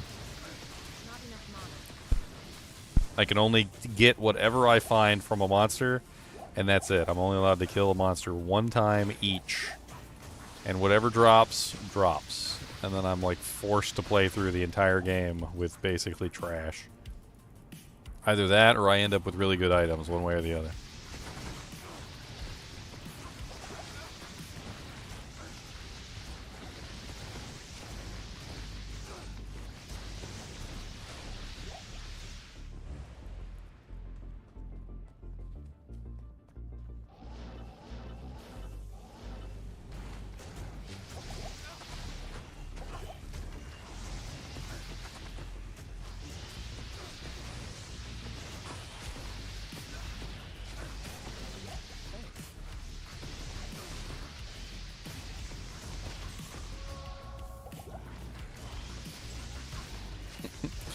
I always hated how the health shrines are basically just objectively worse in every way than the wells. Like the wells are just way better than the frickin' stupid poopy health shrines. The poopy health shrines have like nothing good about them really. I mean, the hell shrines only heal your health. They don't cure poison. They won't heal your mercenary. They don't they don't heal your minions. They don't heal like anybody else other than you, right? Since they don't cure poisons, you literally can grab one and just immediately be dead again because your poison will just drain you straight back to 0. Like, meanwhile, wells have the ability to cure poison, cure all of your minions. Oh yeah, I forgot to mention health shrines don't cure curses either. But wells will literally cure curses, cure your poisons, cleanse all negative debuffs, heal you, heal your minions, heal your mercenary.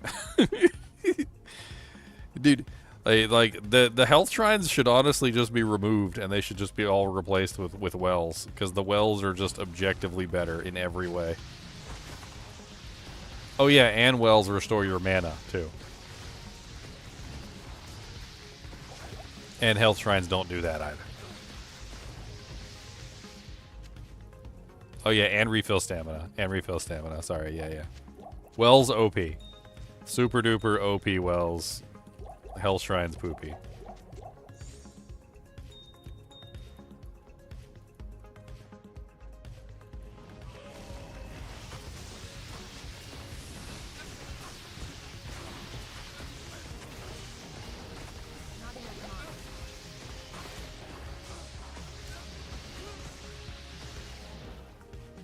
Dang it. Lost the mercenary. I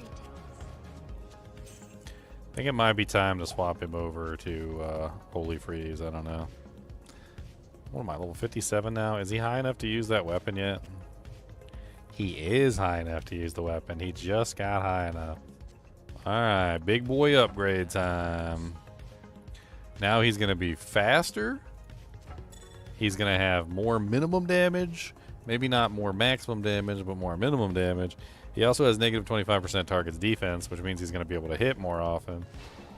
This should be a huge upgrade for him.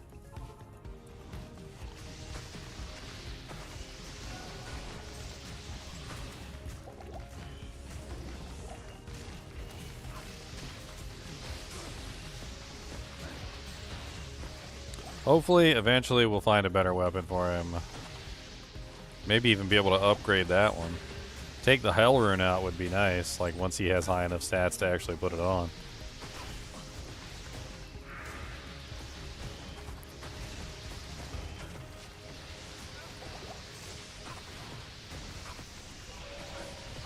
Heavy boots, another pair of Sanders. We've already got plenty of Sanders.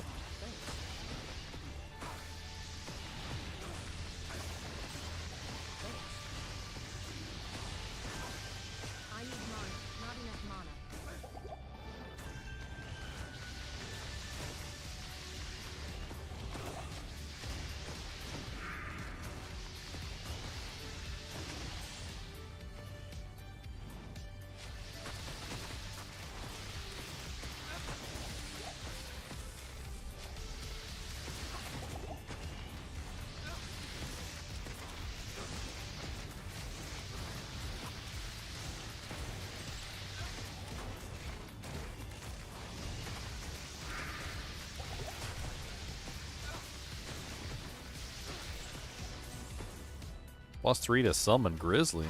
That's worth some doohickeys.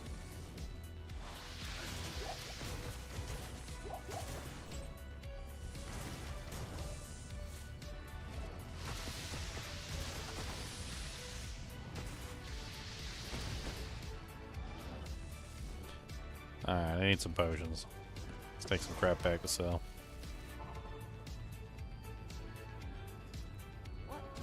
I'm pretty sure I'm going to stick with enchant. I need the mercenary more than I need pretty much everything. So, yeah, Merc pretty much sticks around for the duration. He's the only way I'm going to be able to dish out damage with Firewall, so as I go forward, I'll have to upgrade him slowly. Make sure he's constantly maintaining, you know, as much damage as I can get him. Gotta get these guys away from the fanaticism wall over there.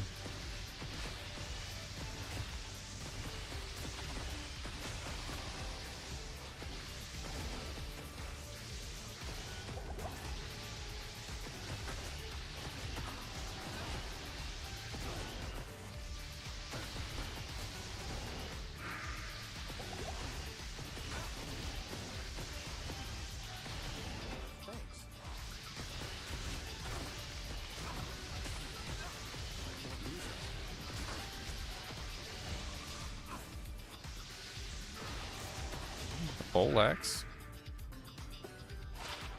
It's got grinding on it. It's got repairs durability, no ethereal, damage is mediocre. It's got AR and max damage though. Damage range is a little wonky.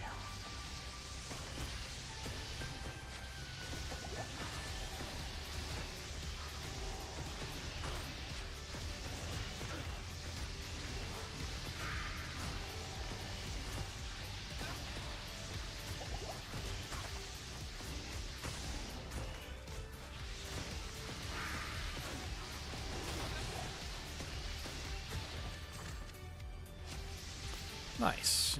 Alright, one more.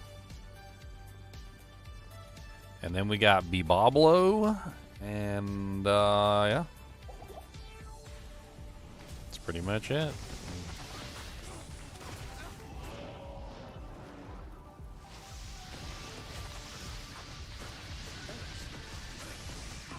I need mana.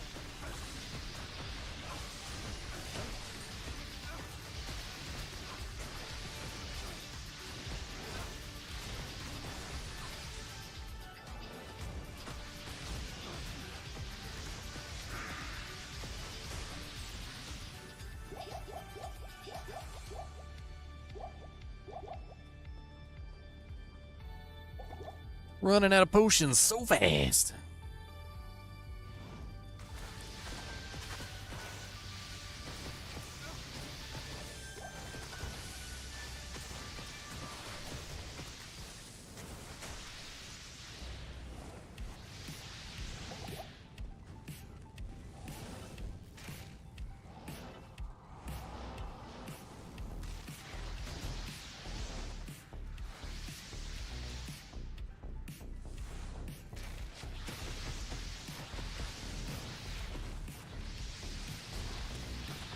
Not enough mana. Oh, Conviction Aura. Spicy. Conviction Aura sat my boy down. He said, "You looking like an ugly clown. I can't believe that you thought you had a chance. But when that green aura hits your pants, diarrhea coming out your butt. Diarrhea's gonna put you in your place. Diarrhea gonna make your face go, ugh.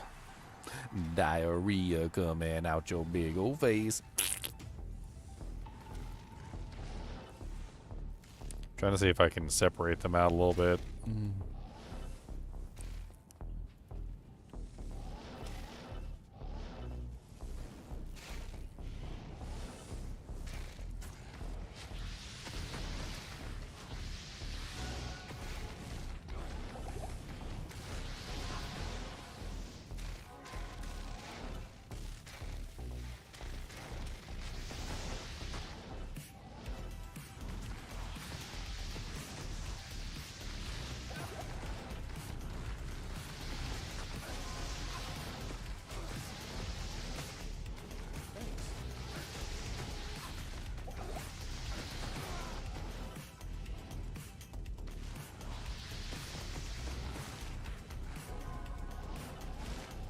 Ugh. Duty poo poo caca over here. Trying not to die. That would be really great, but they want to kill me. Oh. Doody doody doody doody. Doody doody doody doody. Doody doody doody doody.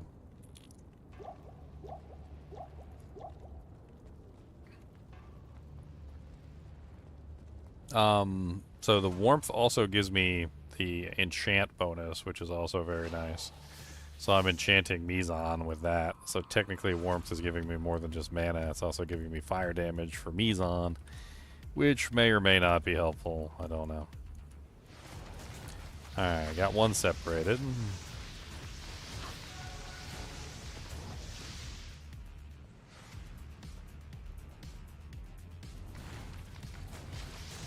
Two separated. And a level. Nice. What are we at? 6 and 7. Let's bring our cold mastery up one more.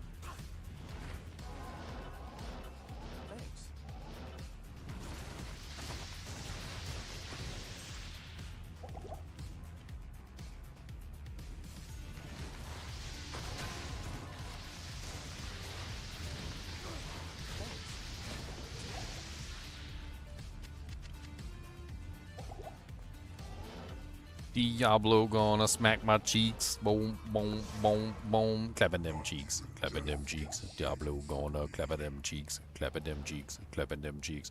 Diablo's gonna clap them cheeks. Ow. Ow, I can't even take the fire damage. Oh god. Oh god. Oh dear Lord Jesus. I need more HP. Oh my god.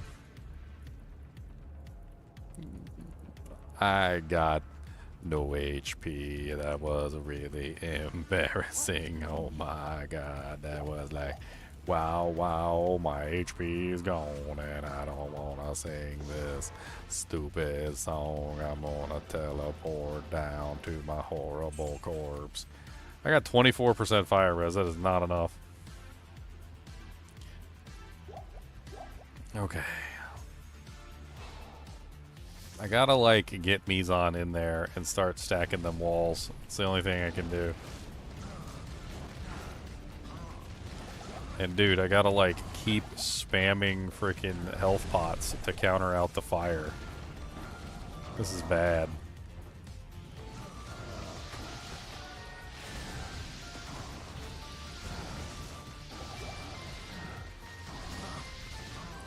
Okay, Mizan's tanking it.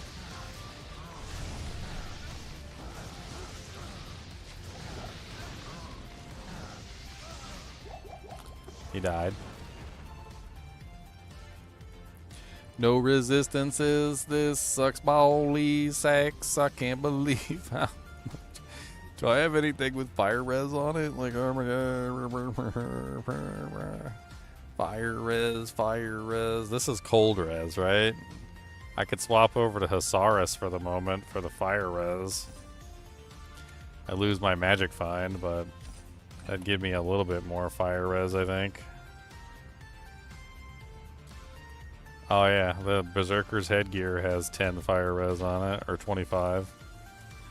That's 64% fire res, so I've offset my resistances specifically for the boss. Let's see if that's enough to protect me for the time being.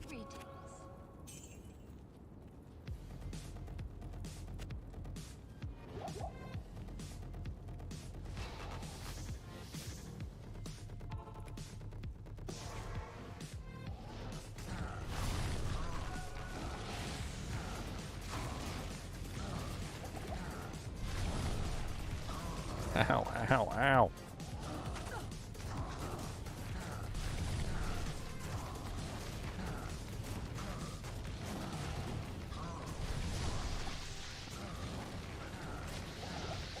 I mean, it's helping.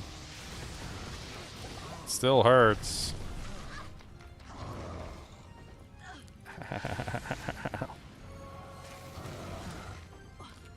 He's like so interested in beating the crap out of me too. I can't even like stop and do anything. And the Merc is constantly getting murdered because he's leaving melee range. And every time he leaves melee range, he's taking the full damage of the lightning attack, which pretty much just annihilates him.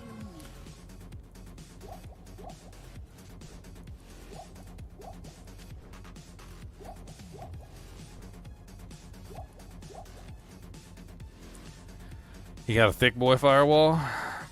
His firewall's thick. It's really thick.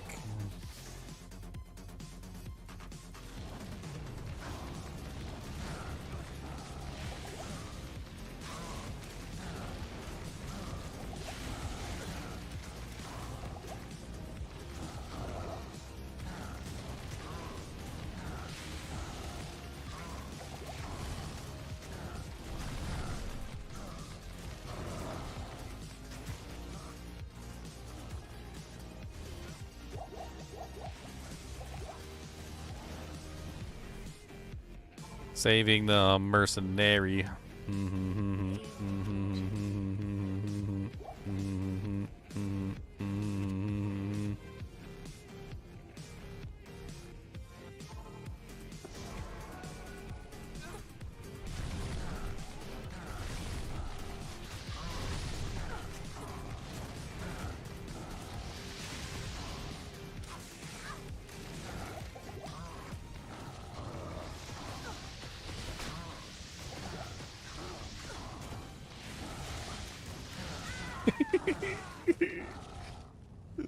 Dude, freaking faster recovery sucks so bad.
Bunch of junk.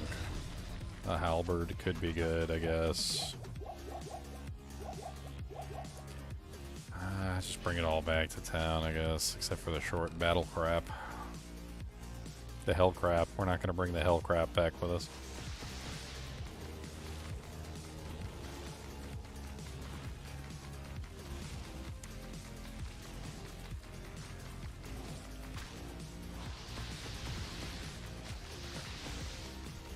I can't get in my own portal. Item. Let's make a new portal then.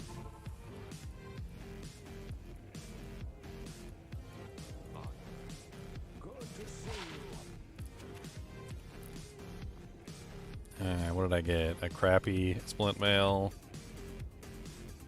Pretty decent damaged halberd. No sockets though.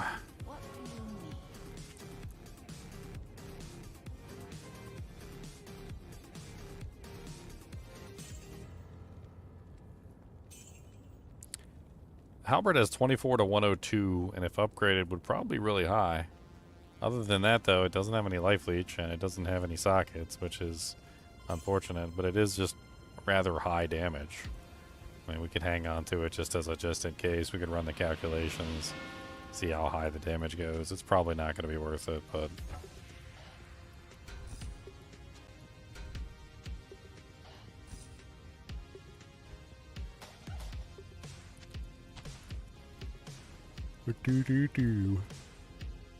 we're almost in hell difficulty. One more act. We gotta kill the tentacle. Number 2 act. His name is Baal, and he's in a couple hentais. Yo, you probably recognize him from that one with the bro, 'cause he's a weirdo. He's got them tentacles. He shoves them places that he shouldn't be shoving, and I'm pretty sure he don't got consent. No, he do not.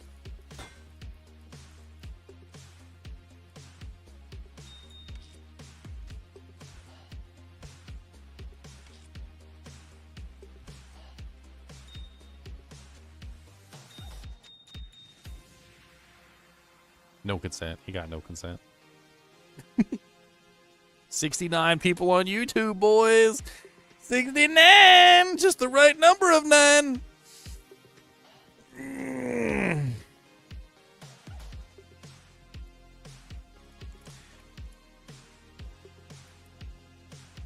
I need to look up details on the Neverwinter Nights too, though. Let me take a look at it.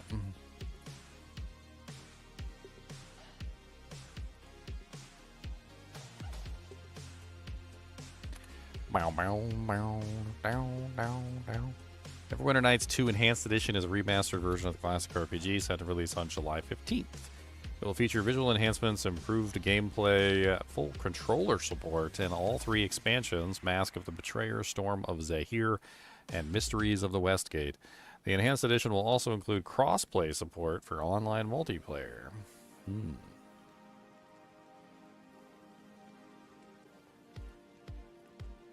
Boom, boom, boom, boom. Boom, boom, boom, boom. Do they got like an actual trailer of the Enhanced Edition, or is this just like old footage?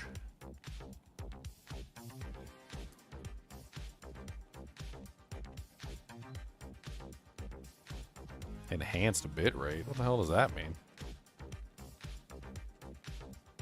That's new.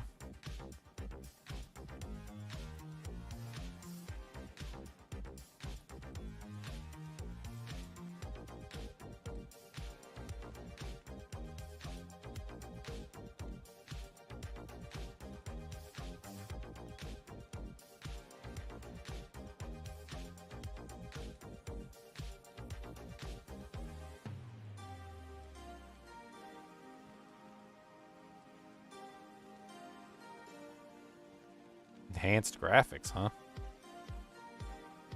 Steam Deck support. Steam Workshop enabled.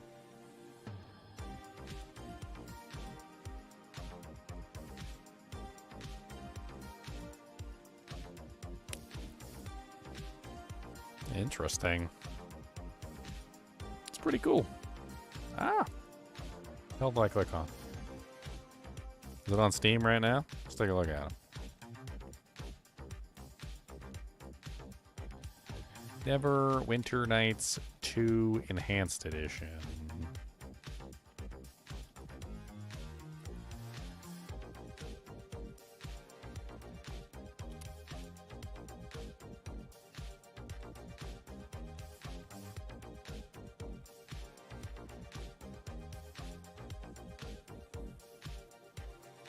It's not even that expensive.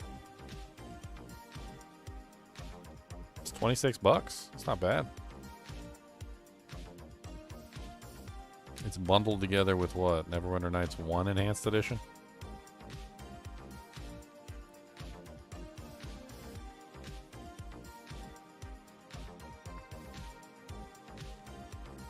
Let's pick it up. We're gonna play it tomorrow, right?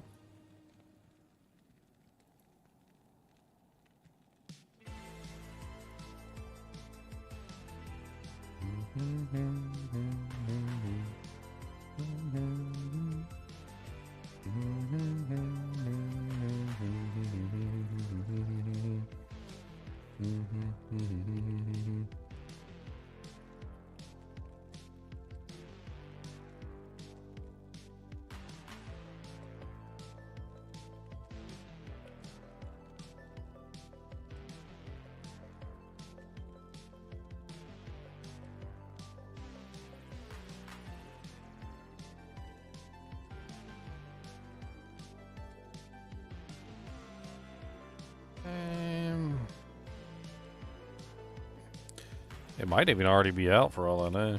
Might be out right now. Sometimes they do midnight releases, or it might be tomorrow sometime. I don't know.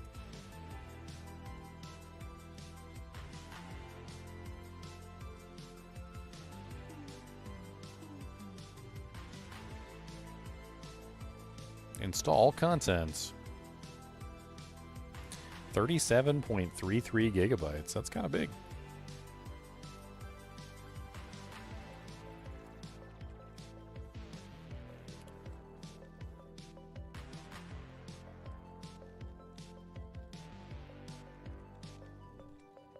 Yep, it's preloading. So it's not out yet. It's preloading 3%. Okay. I'm kind of excited to dive back into a little Neverwinter Nights.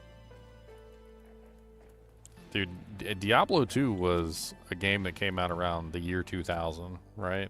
And like after Diablo 2, there was a lot of ARPGs and stuff, or like CRPGs and all sorts of other things. I mean, like Neverwinter Nights, Winter Nights 2 release date. It was October 31st, 2006. So I mean, like, this was like during the heyday of Diablo 2. Diablo 2 had just kind of like peaked, you know, like LOD was out, like all the patches were out for Diablo 2. I had put in a lot of time for Diablo 2, and like I remember Neverwinter Nights and Neverwinter Nights 2 like came out. Neverwinter Nights 1 was 2002, which was 2 years after Diablo 2. And then freaking Neverwinter Nights 2 came out, and dude, I was super excited for that. And they came out with a couple expansions. They were all pretty good. I don't know which one I should play. Like the Neverwinter Nights 2 expansions, because each expansion is essentially like a different campaign. I mean, if I'm going back from the beginning, I could just start at like the first campaign, or I could do one of the later campaigns, which could be more fun. I don't know. The first one was the Mask of the Betrayer campaign, and then there was the Storm of Zahir campaign, which was in the winter of 2008. I don't remember if I ever did the Storm of Zahir campaign.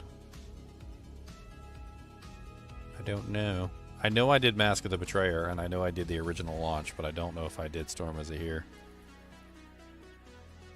In the aftermath of the defeat of the King of Shadows, the Sword Coast is in the midst of an uneasy economic recovery. Trade syndicates have sprung up to exploit the post-war confusion for their own ends, and the player's party will wade into this uncertain environment in order to increase their own fortunes. They can either ally with a syndicate to create a trade empire, or cut their own path through Faerun by preying upon caravans and selling the goods on the black market. As they attempt to extend their influence, players will become aware. Rocket Quest, shall we?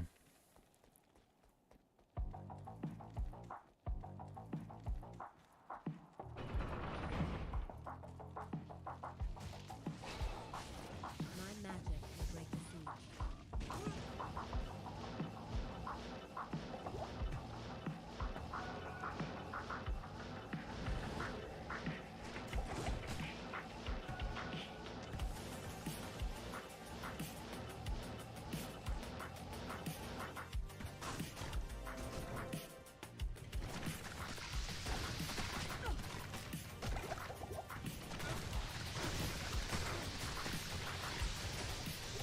The Burning Dead archers are not immune to fire.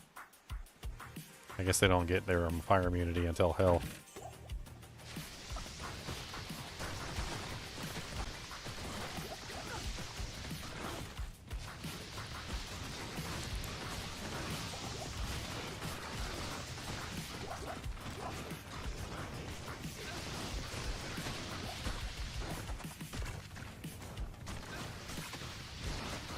And the enslaved are usually immune to cold and hell, so that's going to be a fun combination.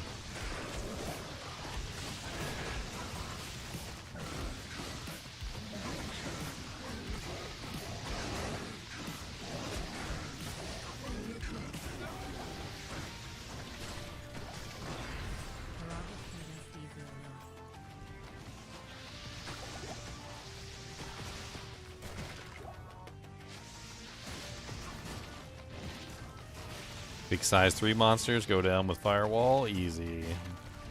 Burn. That was fast.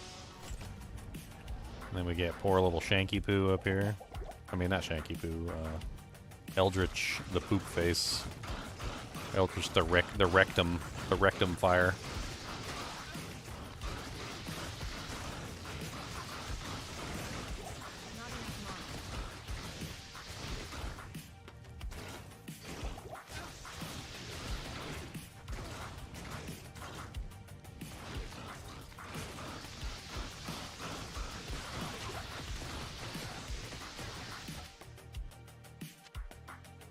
All right. It's worth some money. That's worth some money. Okay. So at this point, we could just teleport past all this crap that we don't want to play with.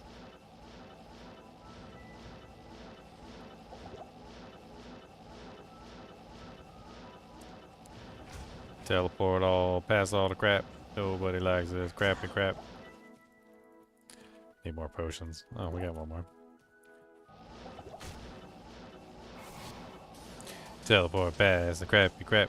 Nobody likes the crappy crap. Ooh, waypoint. Nice. It's always nice to get the waypoint so you don't have to double back later.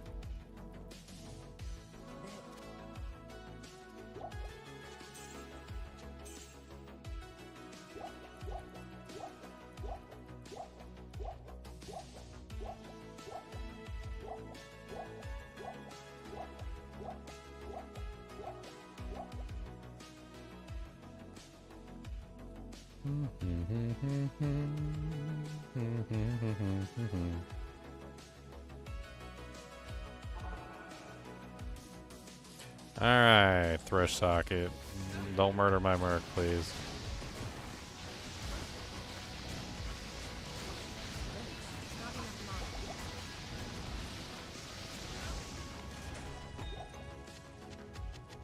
Flawless Amethyst.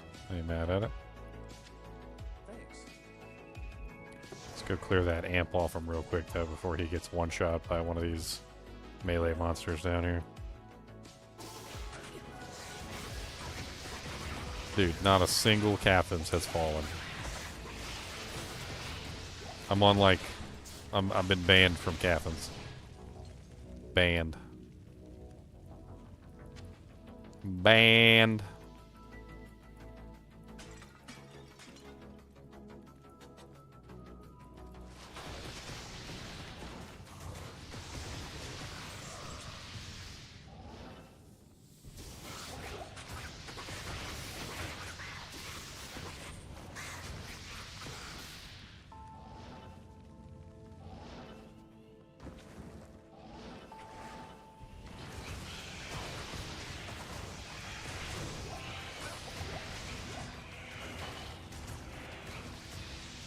Nice, he's getting stronger. He's at level 58 now.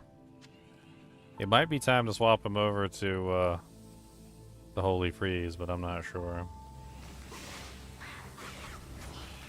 The extra defense is helping him stay alive. It's unfortunately because he doesn't have any faster hit recovery. The only thing keeping him alive half the time is his high defense. That's it. He's got particularly high defense with that Defiance Aura at 3,315. If he loses the Defiance Aura, he's gonna like... He's just gonna get walloped by everything all the time. And Nightmare difficulty 3,300 is actually pretty darn good.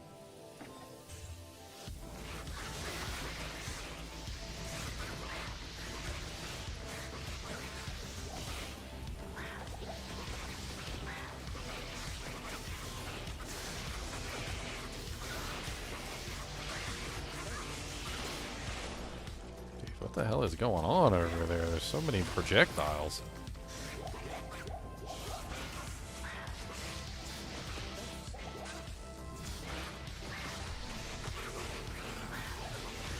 A rare executioner sword. Kind of want to check it just to see how bad it is. It's awful.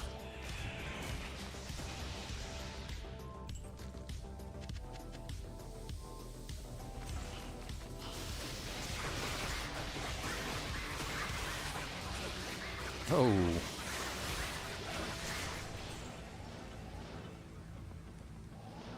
I don't know what that was, but that hurt. Thanks. Let's re-up my defenses.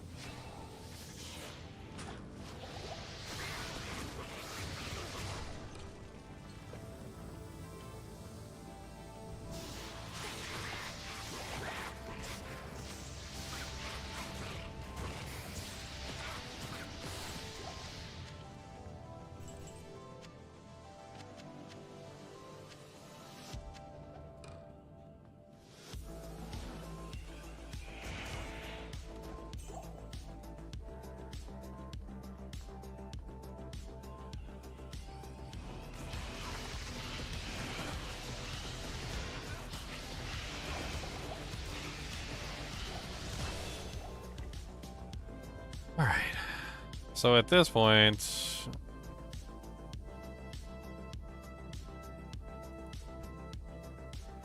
we need to start stacking up damage, at least in something. I don't know what it is.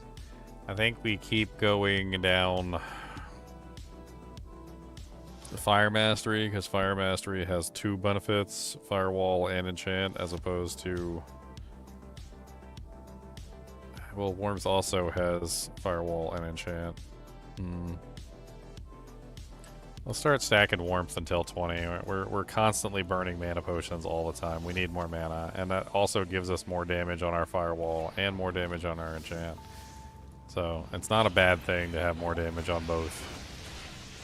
And more mana. It gives us 3 things to put points into Warmth, where it only gives us 2 things to put points into the Fire Mastery. Also, I think putting points into Warmth increases the base damage, which is then increased by Fire Mastery anyway, so we get more of a benefit for putting points into Fire Mastery, because it's increasing the base. Oh, they got me.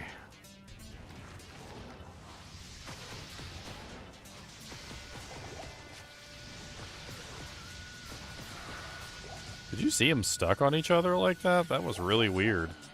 It was like they were both trying to turn left or something, and they were turning left into each other. Or some weird thing like that. And they were stuck in like a turning left loop or something into each other. It was really weird. I've never seen that before.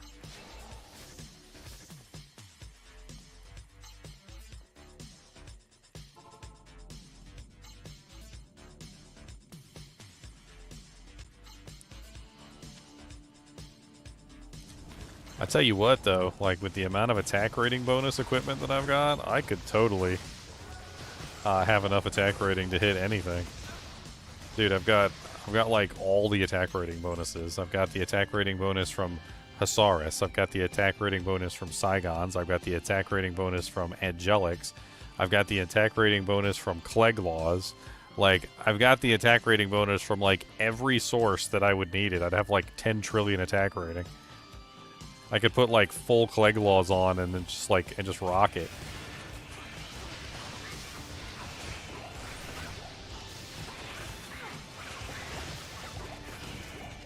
Stack up attack rating and just bonk everything.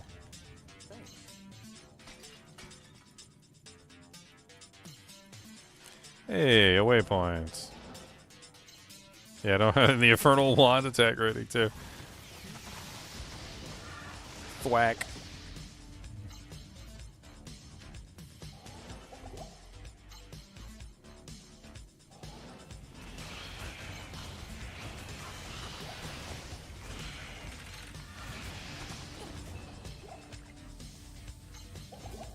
Ugh.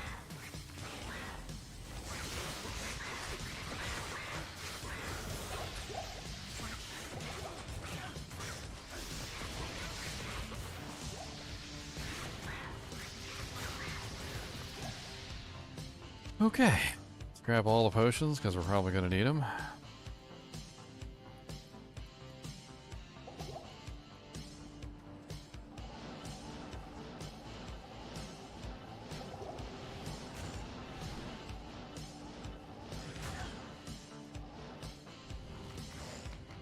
That's a pretty good teleport.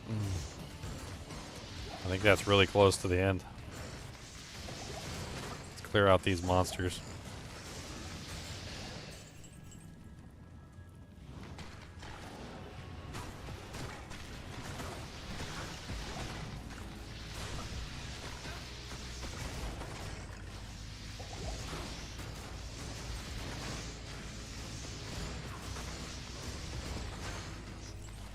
I'm burning them and freezing them at the same time.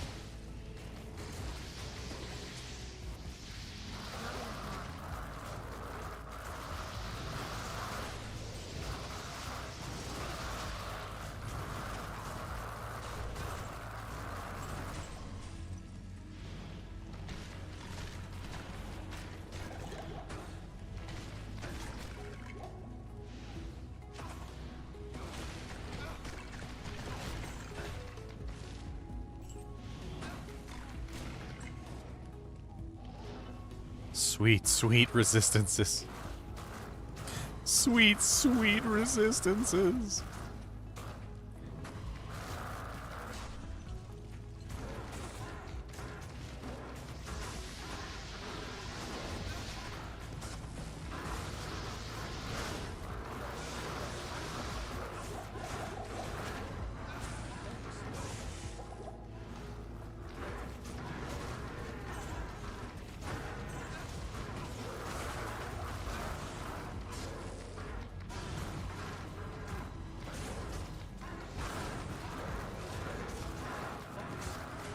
Get him, Mark. Get him. Get him. Get him. Yeah. That's some. My Merc is putting in some work today. You putting in some work today.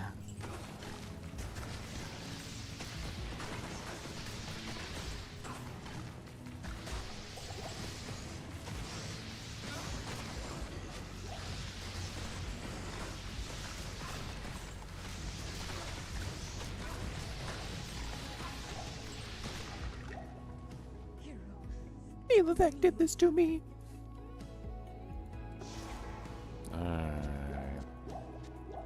Watch her give me the most godlike rare orb that you've ever seen in your life. Like, absolutely perfectly crafted for me. This will be the first time she ever does it, and the last time she ever does it. It'll be like +2 sorceress skills, or +2 cold skills, or something. Like, you know, +2 frozen orb, 20% faster cast. Your mom's a hoe. 20% faster cast with meteor. It's not that good.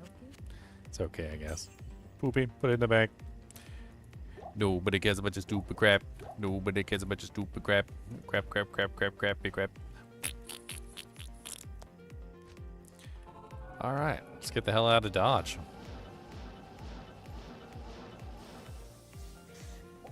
Happy glacial trails to you until we meet again.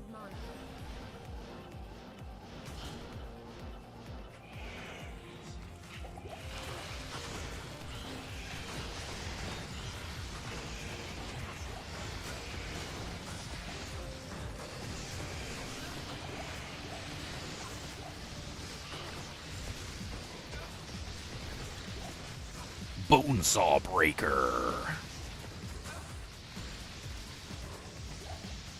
A rare war staff.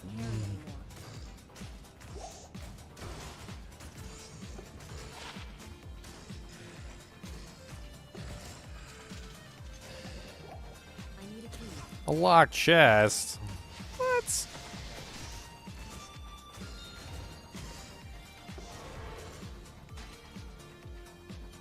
Mala, I need a key. You got a key?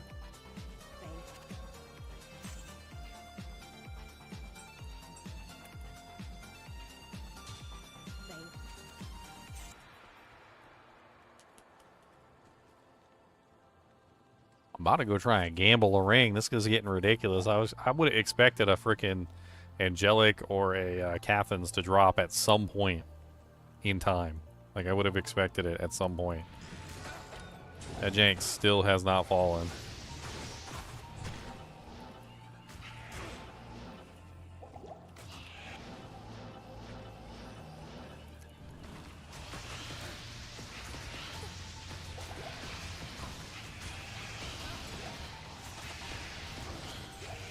Oh, amulet. What we get? What we get? What we get? What we get? Talrus's abjuration. Ooh, Tancred's weird. Oh baby, oh baby, oh baby, baby, baby, oh baby, baby, I've been waiting for you. 70% magic fine, boo baby, we got that 70% magic fine. Gonna put it on cause it's gonna be divine. 78% magic fine coming from an amulet. Probably some crap you never thought you'd use, no. 20 mana from the weapon too. That's not half bad, yo. That's actually cool. Bow, bow. Magic fine. We got some Magic fine, we got some 78% magic fine, and now we putting it on our neck, cause it's mine, and you can't tell me that you don't want that jank, cause 78% is making bank.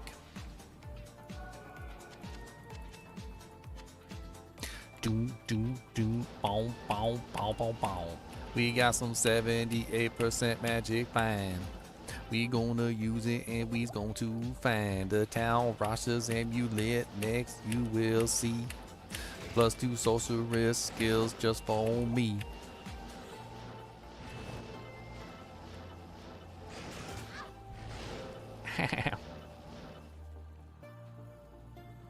Big boy MF. That's right. I got the big boy. That's right. That's me. 128% big boy MF.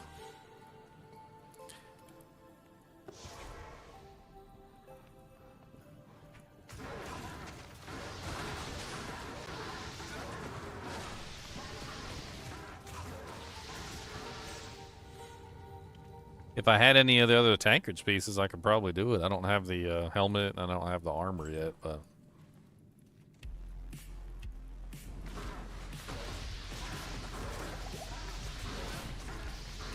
I did lose some resistances putting that amulet on, unfortunately, but...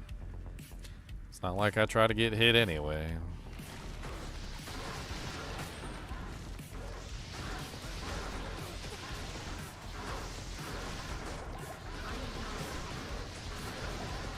Oh yeah, you're right. I could change the belt back for more slots.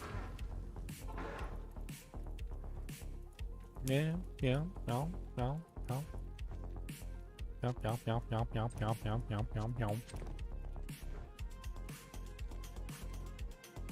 Yep, and I get more magic fine too. 40%. That brings me up to 168% magic fine.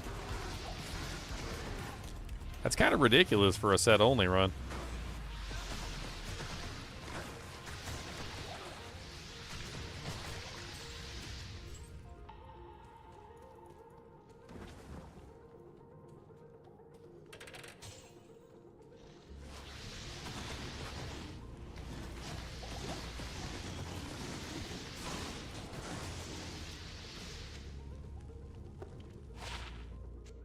Beautiful tankards. And I get my full belt slots back.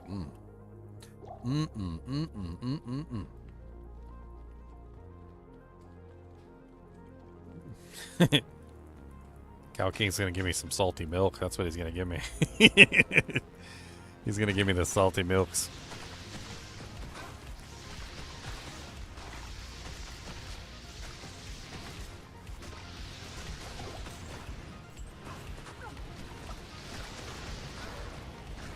Hell?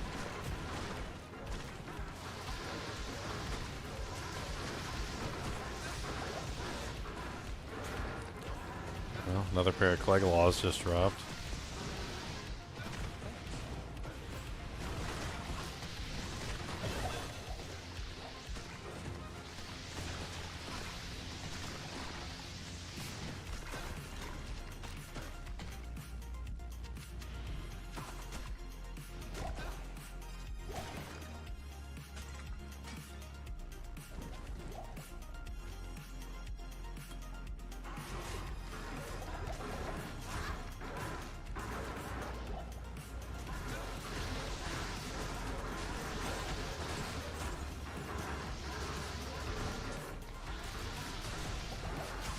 I'm so glad I know how to set up a good merc.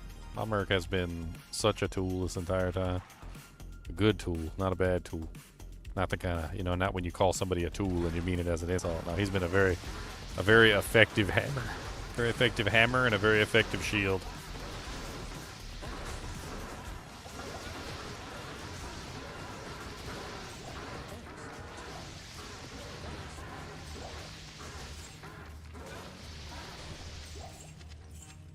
Keep picking up all the potions. Just never stop picking up potions. I'm always picking them up. I don't care.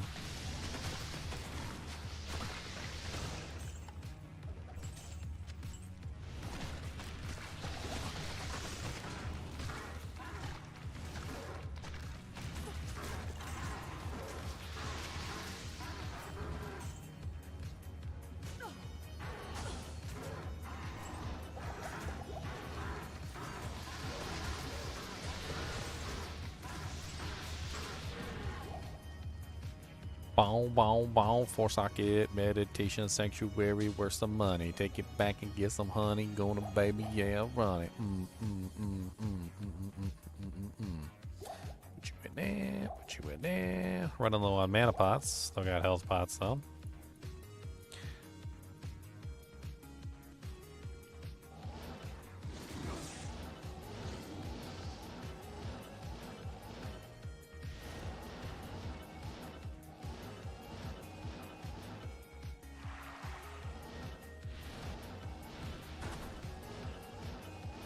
Holy giant ancient's frickin' way, my friend.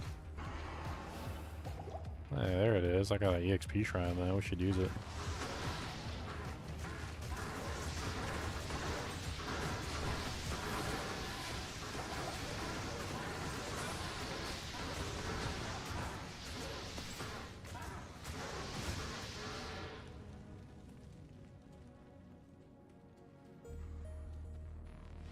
Am I level 60 so far?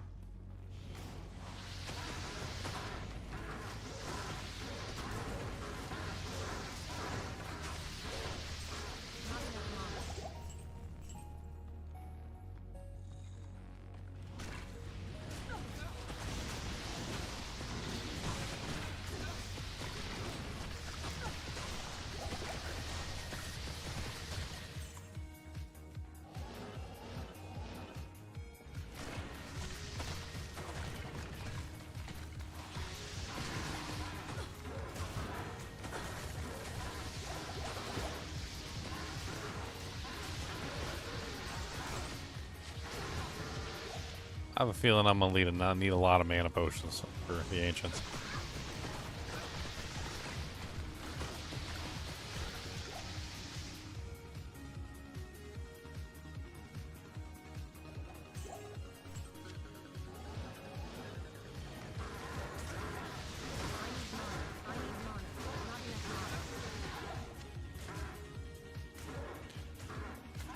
All right.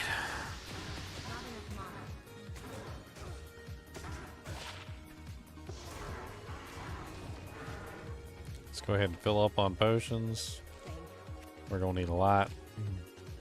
We got some more resistances. Not bad. Let's go ahead and get rid of all this crap. We got a lot of juvies, but we don't want all these juvies on the bar. That's a little much.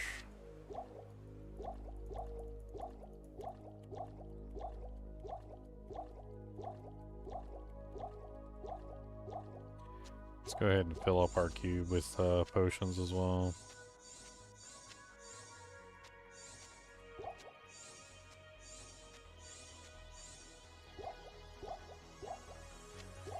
I can.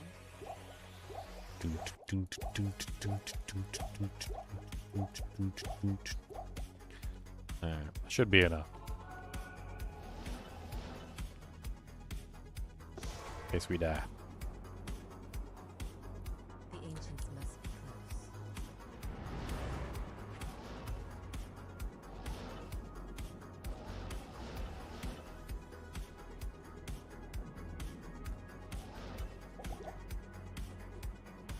Nice. We got one separated? Oh no, no we didn't. Stone skin right off the bat too. It's a terrible one for my mercenary.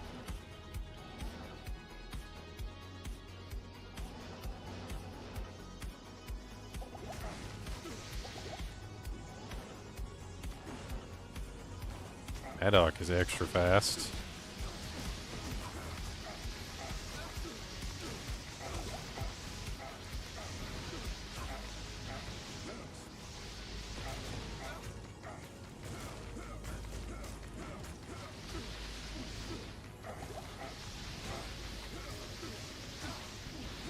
It's so easy to separate them when you have teleport. It's so difficult when you don't.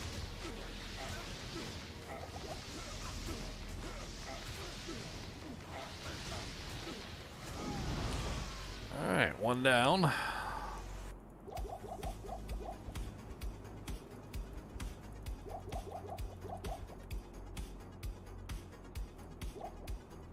See if we can separate out any of the other ones. It'd be really nice if we could separate him from Talik. That would be the ideal, but he seems to be like latched to Talik's hip. Maybe if I did this. Are they both immune to cold? Seems like it.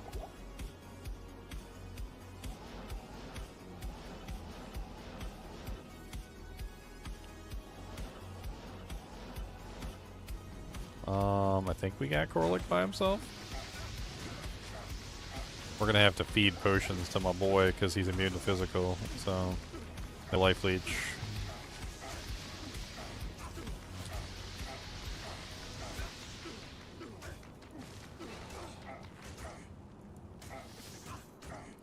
Make sure my boy has enchant, so he's actually doing fire damage.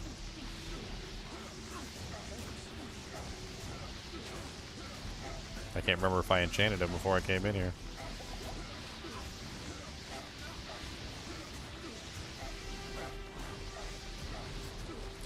Dude, Corlick seems tanky as all get out. Look at how much damage he's taking. Basically nothing.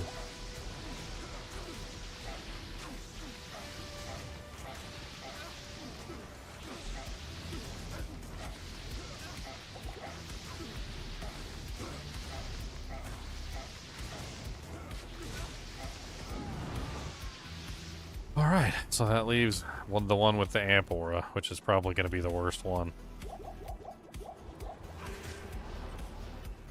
He's going to kill my Merc almost instantaneously. Yeah. I pretty much knew that was going to happen. That's why I tried to take him out last.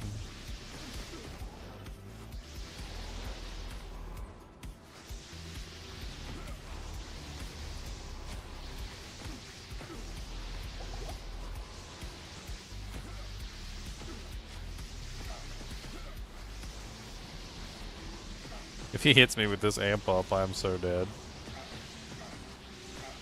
I'm pretty sure it's just a one-shot. I don't even think I'll survive. Oh, well, there you go. I found out. Half my HP in one hit. And he has some sort of poisoning effect.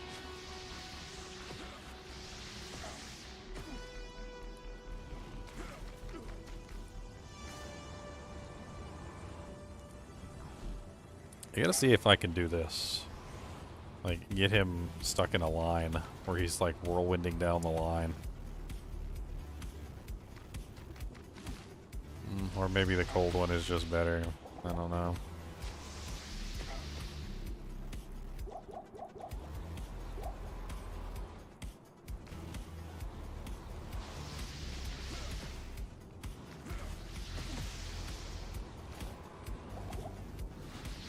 Well, this is going to take a while, and I don't know if I'm going to have enough mana to kill him. Frozen Orb doesn't seem to be taking too much mana.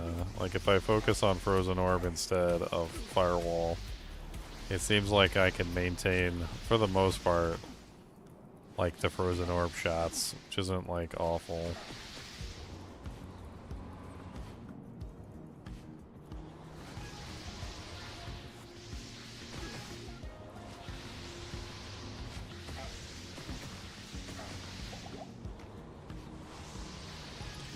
Longest Talik kill in history.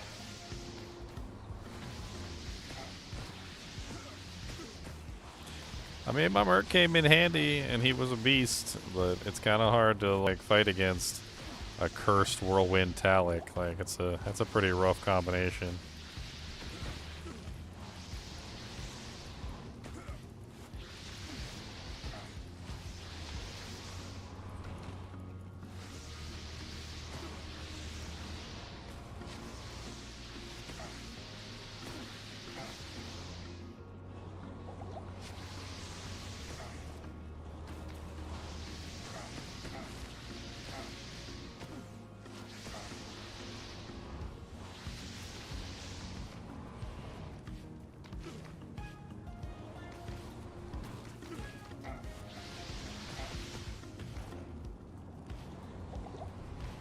I had an idea. If I line up with his whirlwind, I might be able to burn him the entire time he's doing the whirlwind. But I have to like line up just perfectly with the direction that he's going. So like I wait till he whirlwinds and then basically hit the fire thing like directly in line with his whirlwind. It kind of works actually. Like I have to line up my character properly to get the fire to go in the right direction, but it actually is kind of funny. Like I basically just make sure the whirl of fire is like going right along with his direction.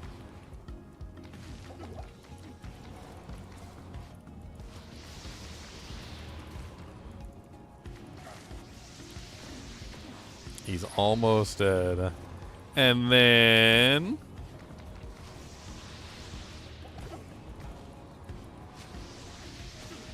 let's try not to die at the very end like a pleb.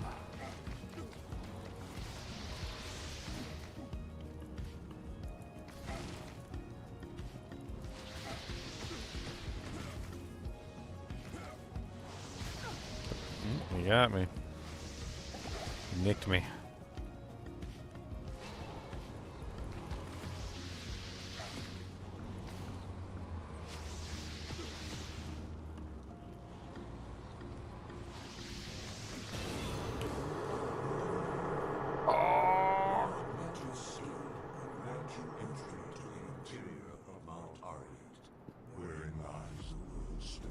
The World Stone.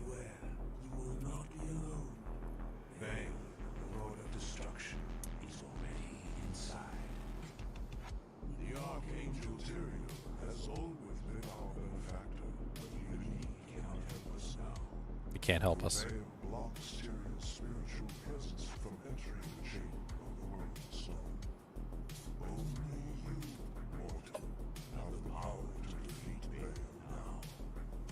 Man, I ain't got no snacks.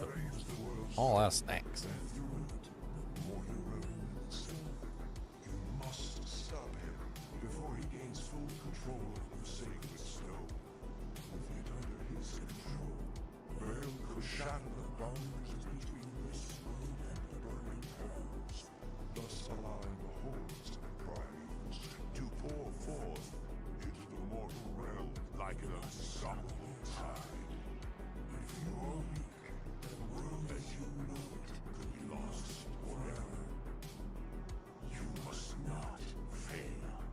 Yeah, you must not fail.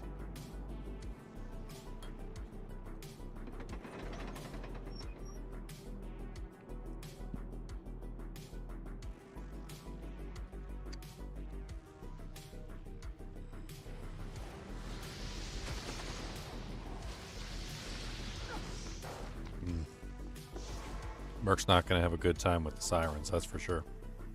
I might want to skip these guys. The sirens are just going to kill him over and over again.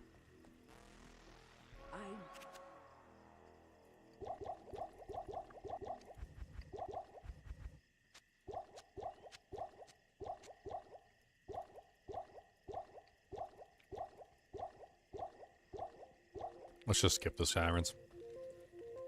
Just be smart about it and just dip. Put a portal right here and let's go.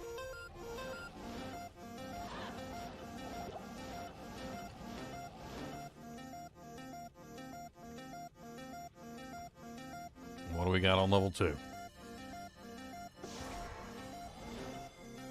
Cadavers, snakes, and Herodrum. That's good. That's easy. That's actually super easy. That's not bad at all.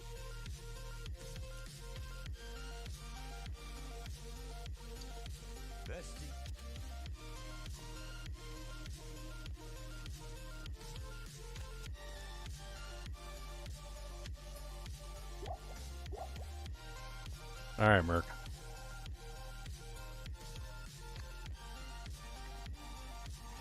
Let's go kill some cadavers.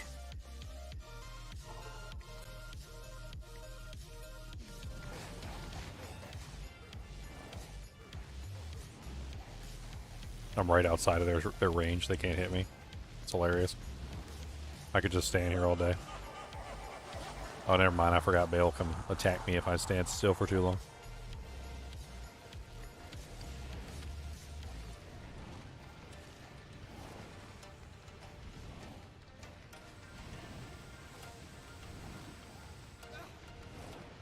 Just threw something at Cody.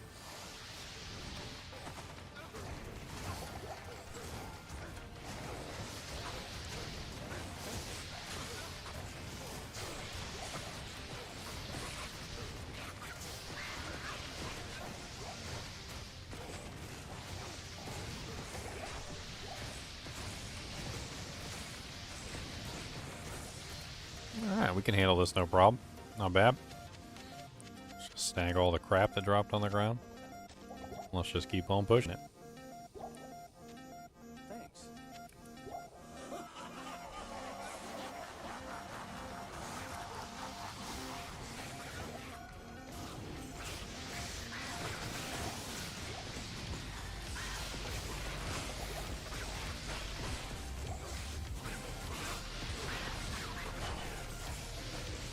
Another level for my boy.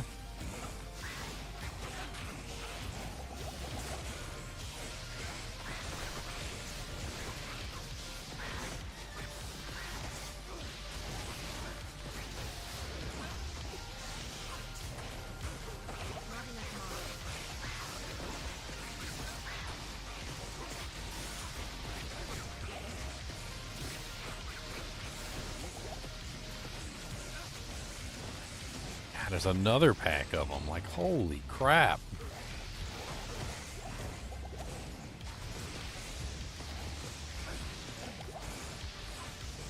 They are just spam healing.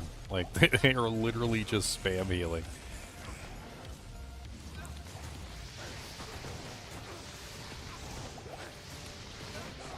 Well, Merc's gone.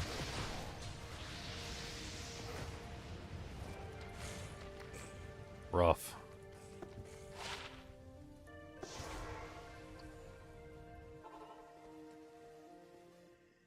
Salutations. I mean, we weren't doing bad right up until then. Like, we're doing okay.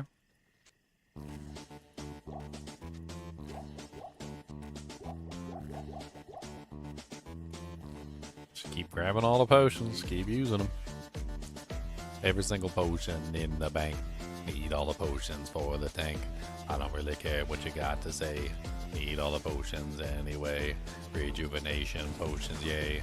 Need the mana potions, yay. HP potions, give me those two. Full rejuvenations, yeah. Give me everything that you got, oh yeah. I don't really care, give me all that you got. I need all the potions in the bot. Gimme, gimme, gimme, gimme everything. I need all the potions while I sing. I need the blue ones and the green ones. I need the yellow and the purple ones. You don't even know about them greens. Every single one, they're so neat. Need all the potions, my friends. Give me every single potion in the end. No, I'm not addicted, that's okay. I can stop anytime I want to. Stop telling me about the... I can stop anytime I want to, okay? Okay? Okay? I can stop anytime I want to. Alright? I'm not addicted. Totally not addicted. I'm not addicted. I'm totally not addicted. I'm not addicted. Okay, I'm addicted. Them blue juice potions taste so freaking fracking good. My lips and tongue are blue, they've been blue for days. I need those blue potions, they pay the bills they do. Without the blue potions, I might lose my mind. Oh, blue potions coming down for me. Blue potions coming down for you. Everybody needs a blue potion, a blue lips and blue tongue for you. And even my poo and pee come out blue. That's how it works. You got the twerks. Gonna get your blue potions every day, cause that's where we get the pay. I can do what I need to do with my blue potions. I have the blue potions that I need, that's all that matters. Everything I do was just for you.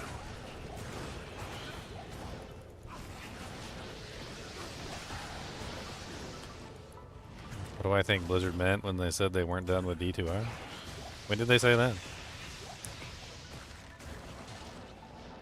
When did they say that? All I heard them say was,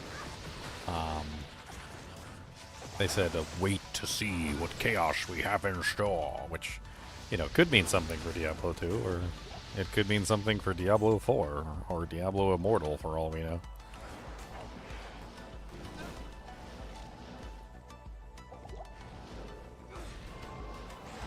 That's a lot of ghosts. That's a dead end.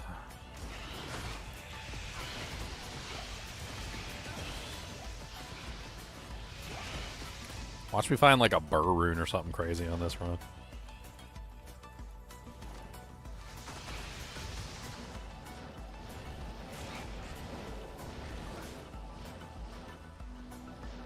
Dude, where the hell is this? Is it up here?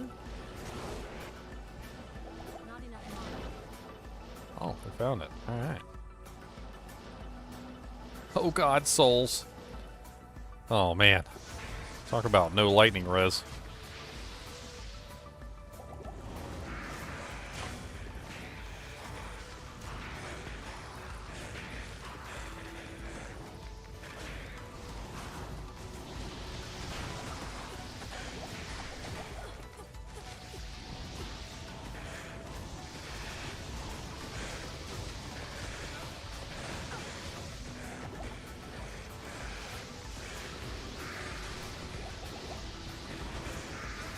Yo, dog, I heard you like souls. I don't like souls. No. I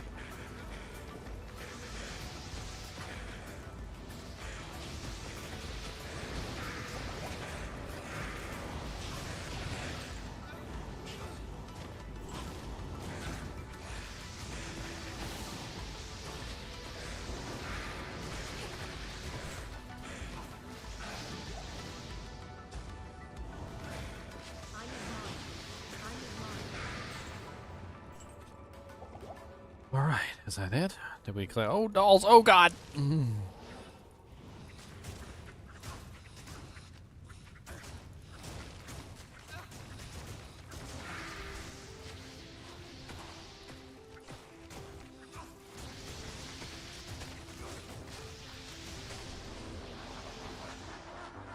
That's not good.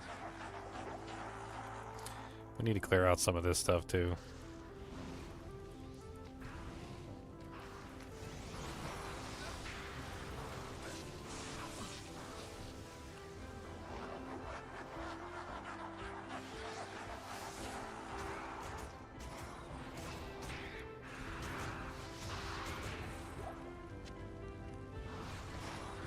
In case I need to retreat backwards, I don't want to have a bunch of souls, like, murdering me while I'm trying to fight something else.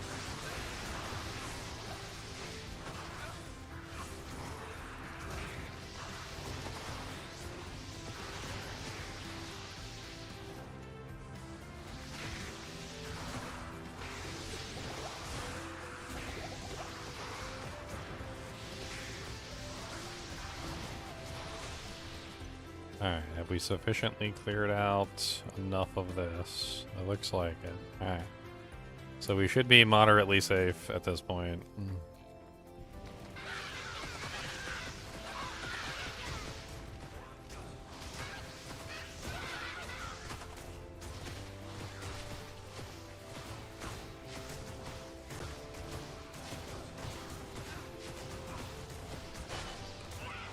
I'm freezing them so he can't resurrect them. I don't really have good glacial spike, but if they die while they're glacial spike, they will guarantee shatter, so.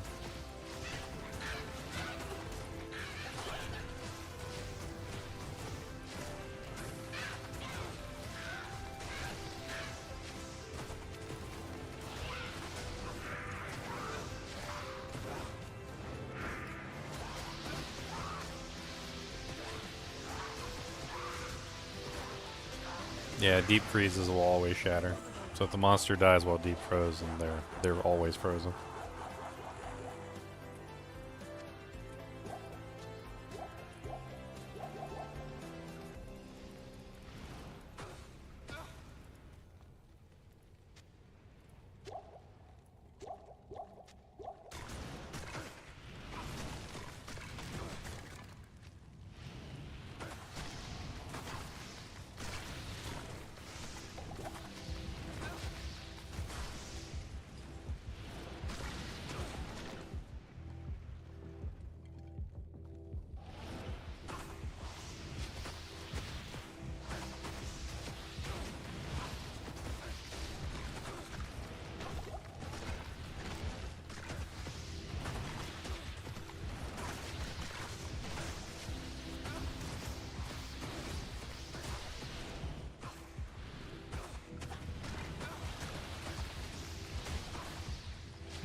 And like that, we get to kill all of their little minions, so they have nothing left.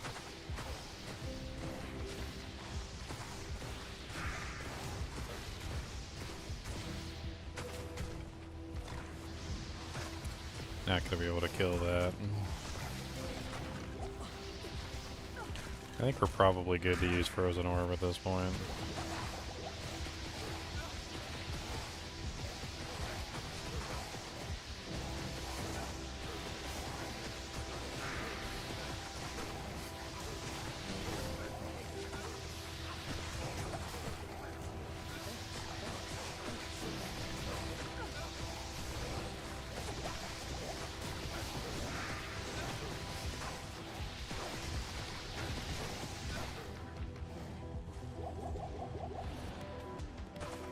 That poison, 1 HP.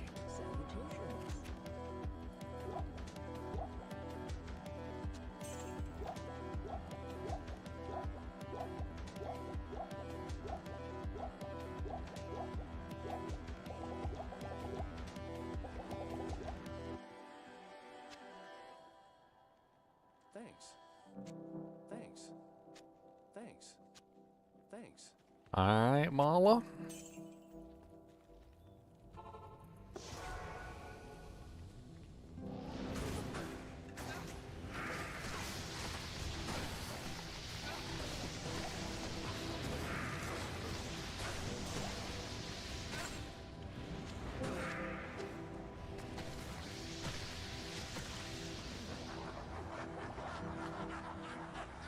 Next comes the Hydras.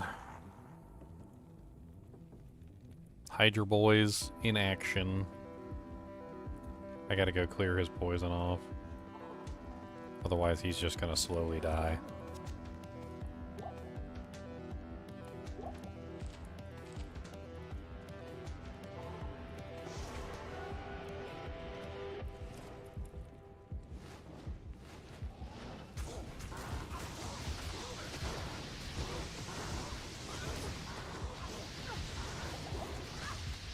One down.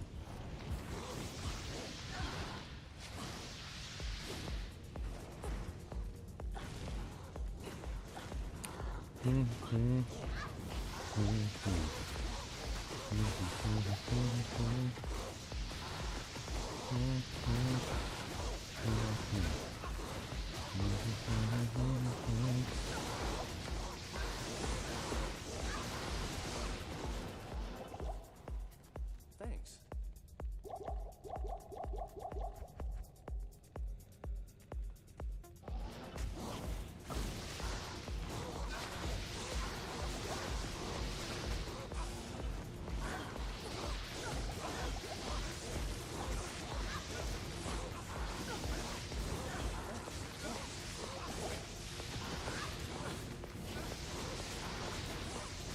Fire enchanted and lightning enchanted.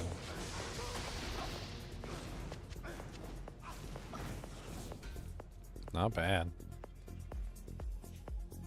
I don't know what you say. I'm gonna hit him and I do it anyway.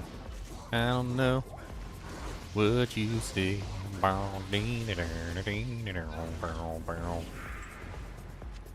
Still got one left.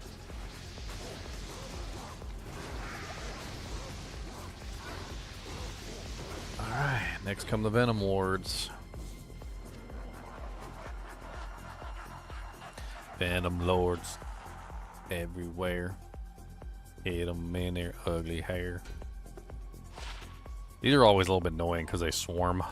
They have that fire attack, and I just don't have any fire resistance, and obviously that's not a good thing for me right now. No fire res. Alright, that should be plenty.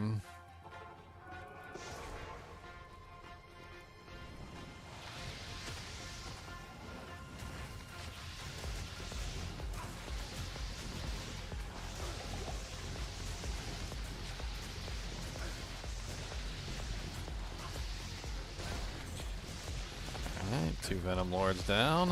Not bad.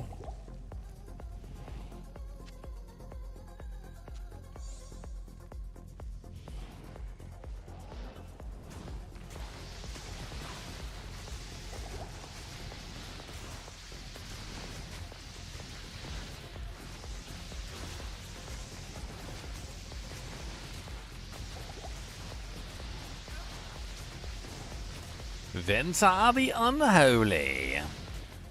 Immune to fire. So only cold works on this guy.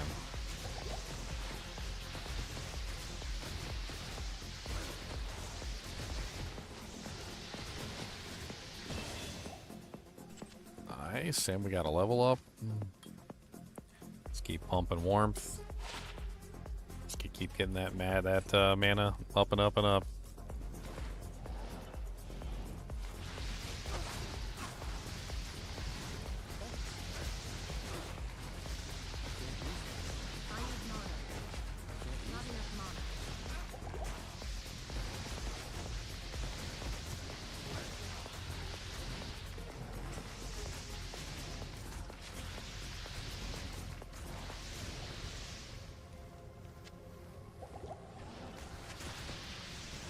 Venom Lords, can't you see that your booty is a cold? Yeah, aha.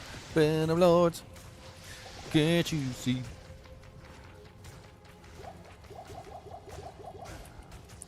Alright, now we got the big boys next. Usually the Mercenary is less than useful on these guys because they spam knockbacks, and unfortunately that means that I can't hold them still to dish out large amounts of damage to them. I was actually thinking my best bet might actually be just to sit up here and teleport out if necessary. I don't know.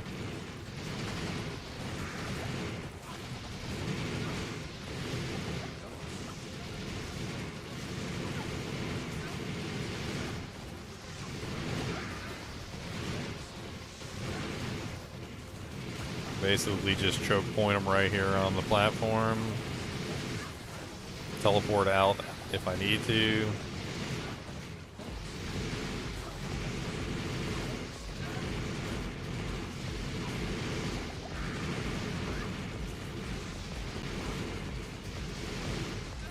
I don't know if my static is actually even going to hit him. I got to get too close for the static to hit him. He'll kill me. I'm scared. I don't have enough plus to skills to make it work.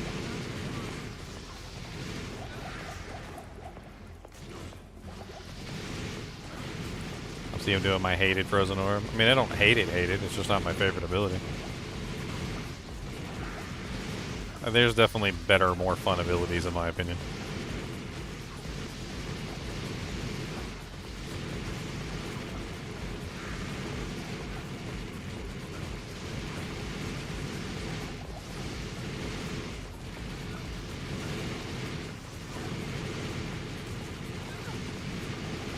This is working quite well, although I'm running out of potions.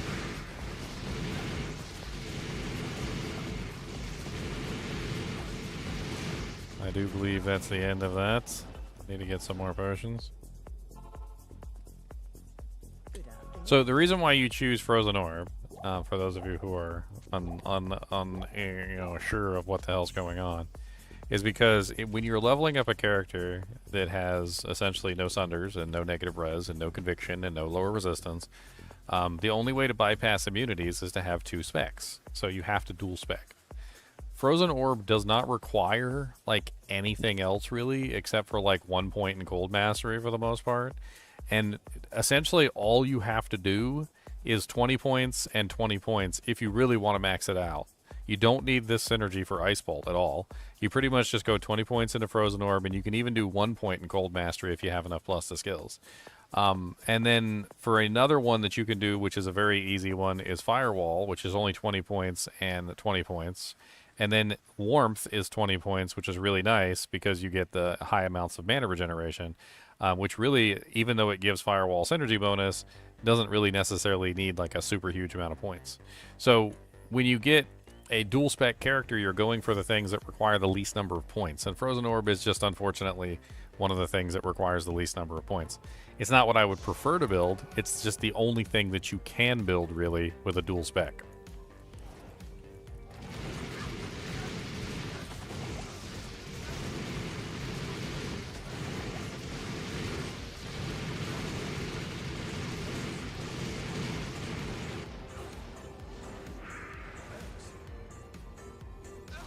What? They're just gonna sit on top of there and let me kill them? That's great.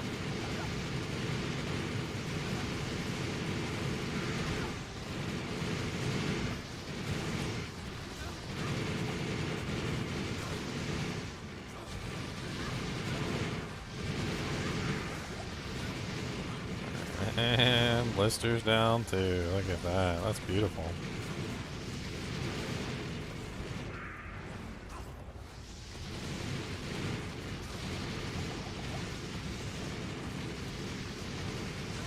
Which one's the lowest? This one is the lowest.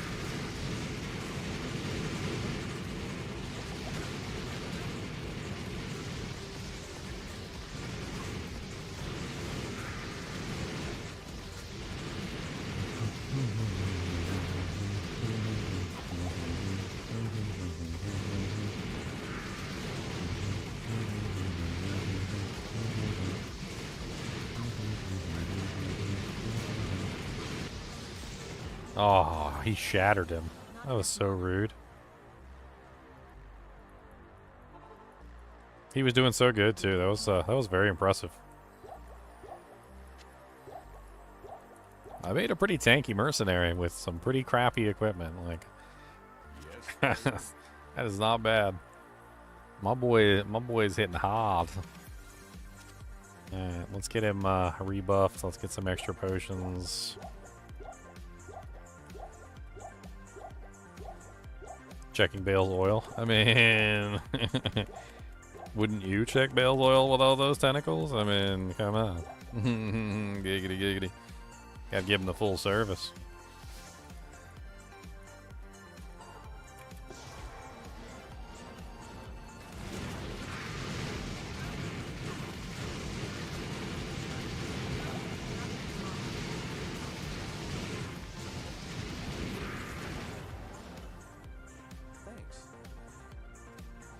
Did he fall asleep? Maybe. I'm about to fall asleep. I think I'm out of here as soon as I kill Baal. It's been almost 10 hours since I started streaming. I'm gonna go get myself something to eat. And then I'm gonna go lay down. And then I'll come home tomorrow and we gonna play some Neverwinter Nights.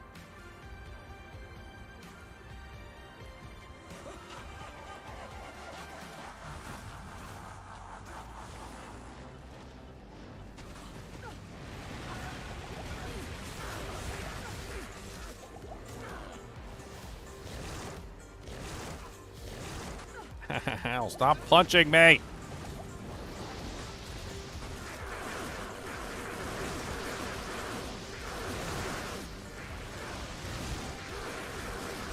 Yeah, I didn't think he was going to be able to stay alive with Baal. Baal just hits too hard. Thankfully, Baal is one of those stupid monsters that stands still and lets my firewall do tons of damage, so I could probably just spam firewall under his feet and not even worry about it.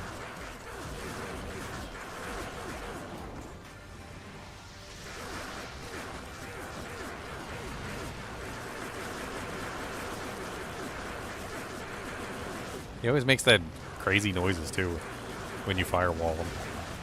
Ow.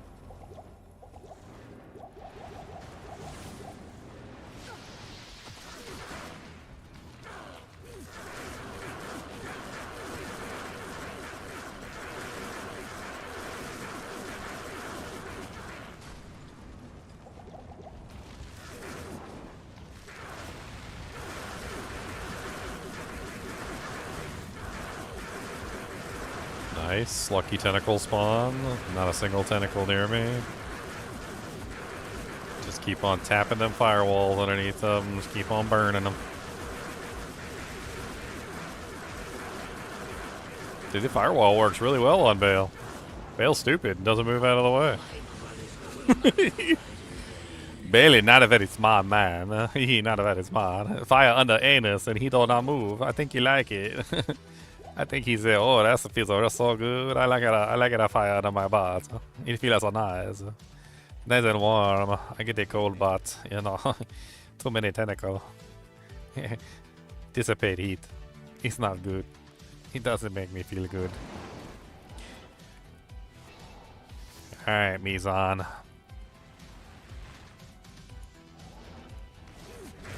We got this.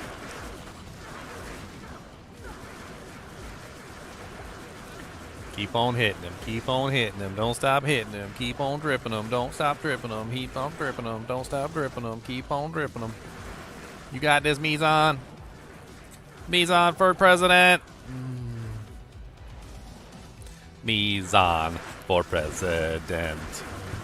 I'm gonna get you on that stand and you gonna like it.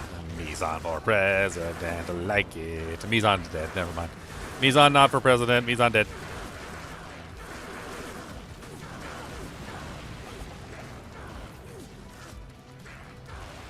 Mizan not for president, Mizan not for president, Mizan not for president, Mizan not for president. Mizan dead.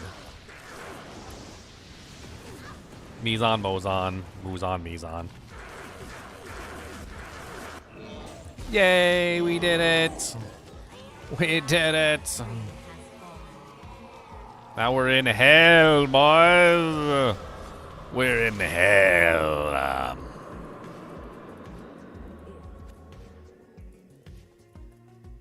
He bees on the floor? Oh, man. That's rough.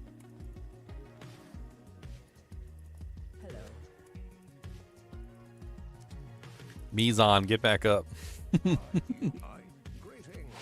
They're making fun of you, Mizan. Don't let them do that.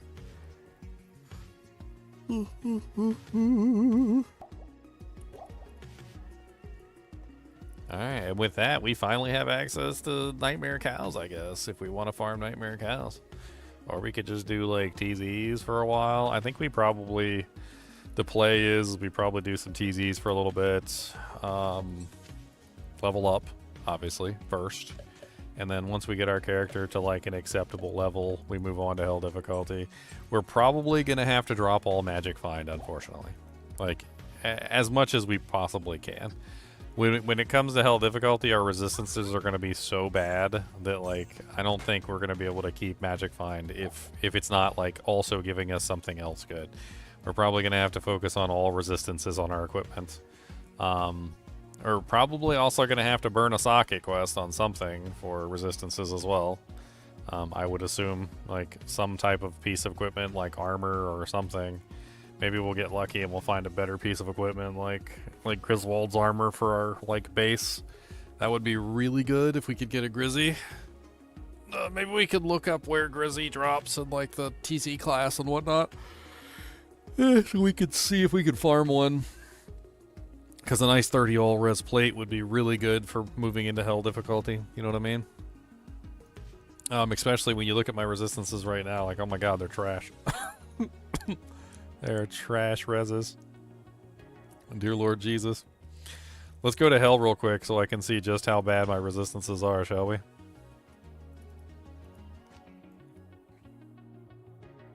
Good day.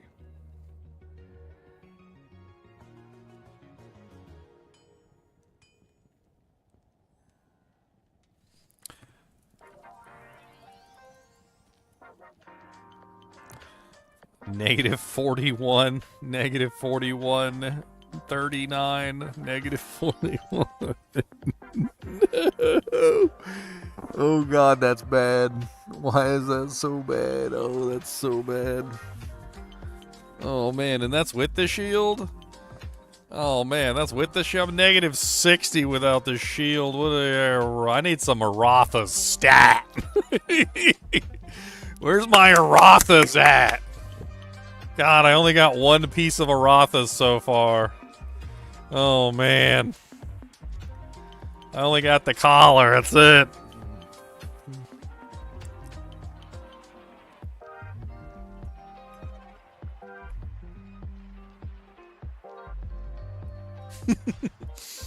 Alright, guys. I will see y'all tomorrow. We're definitely going to check out Neverwinter Nights 2 Enhanced Edition tomorrow, so I hope you guys will join me. I think it's going to be pretty fun. I haven't played Neverwinter Nights in, like, what is that, like 20 years at this point? Like, it's literally a 20-year-old game at this point. I think it would be absolutely amazing to dive back into a little Neverwinter Nights. As always, be sure to hit that like button and subscribe button if you enjoy the content. Obviously, I have a YouTube channel, too, for you guys who are on Twitch. And be sure to hop over and check out my YouTube channel. I got, like, 3,400 some odd videos and counting. Like, every single day I add, like, at least another video to the total, and it's just getting worse and worse. I have lots of playlists, though, so you can, like, easily sort through all my stuff with the playlists. I highly recommend using the playlists. Anyway, keep watching. Bye.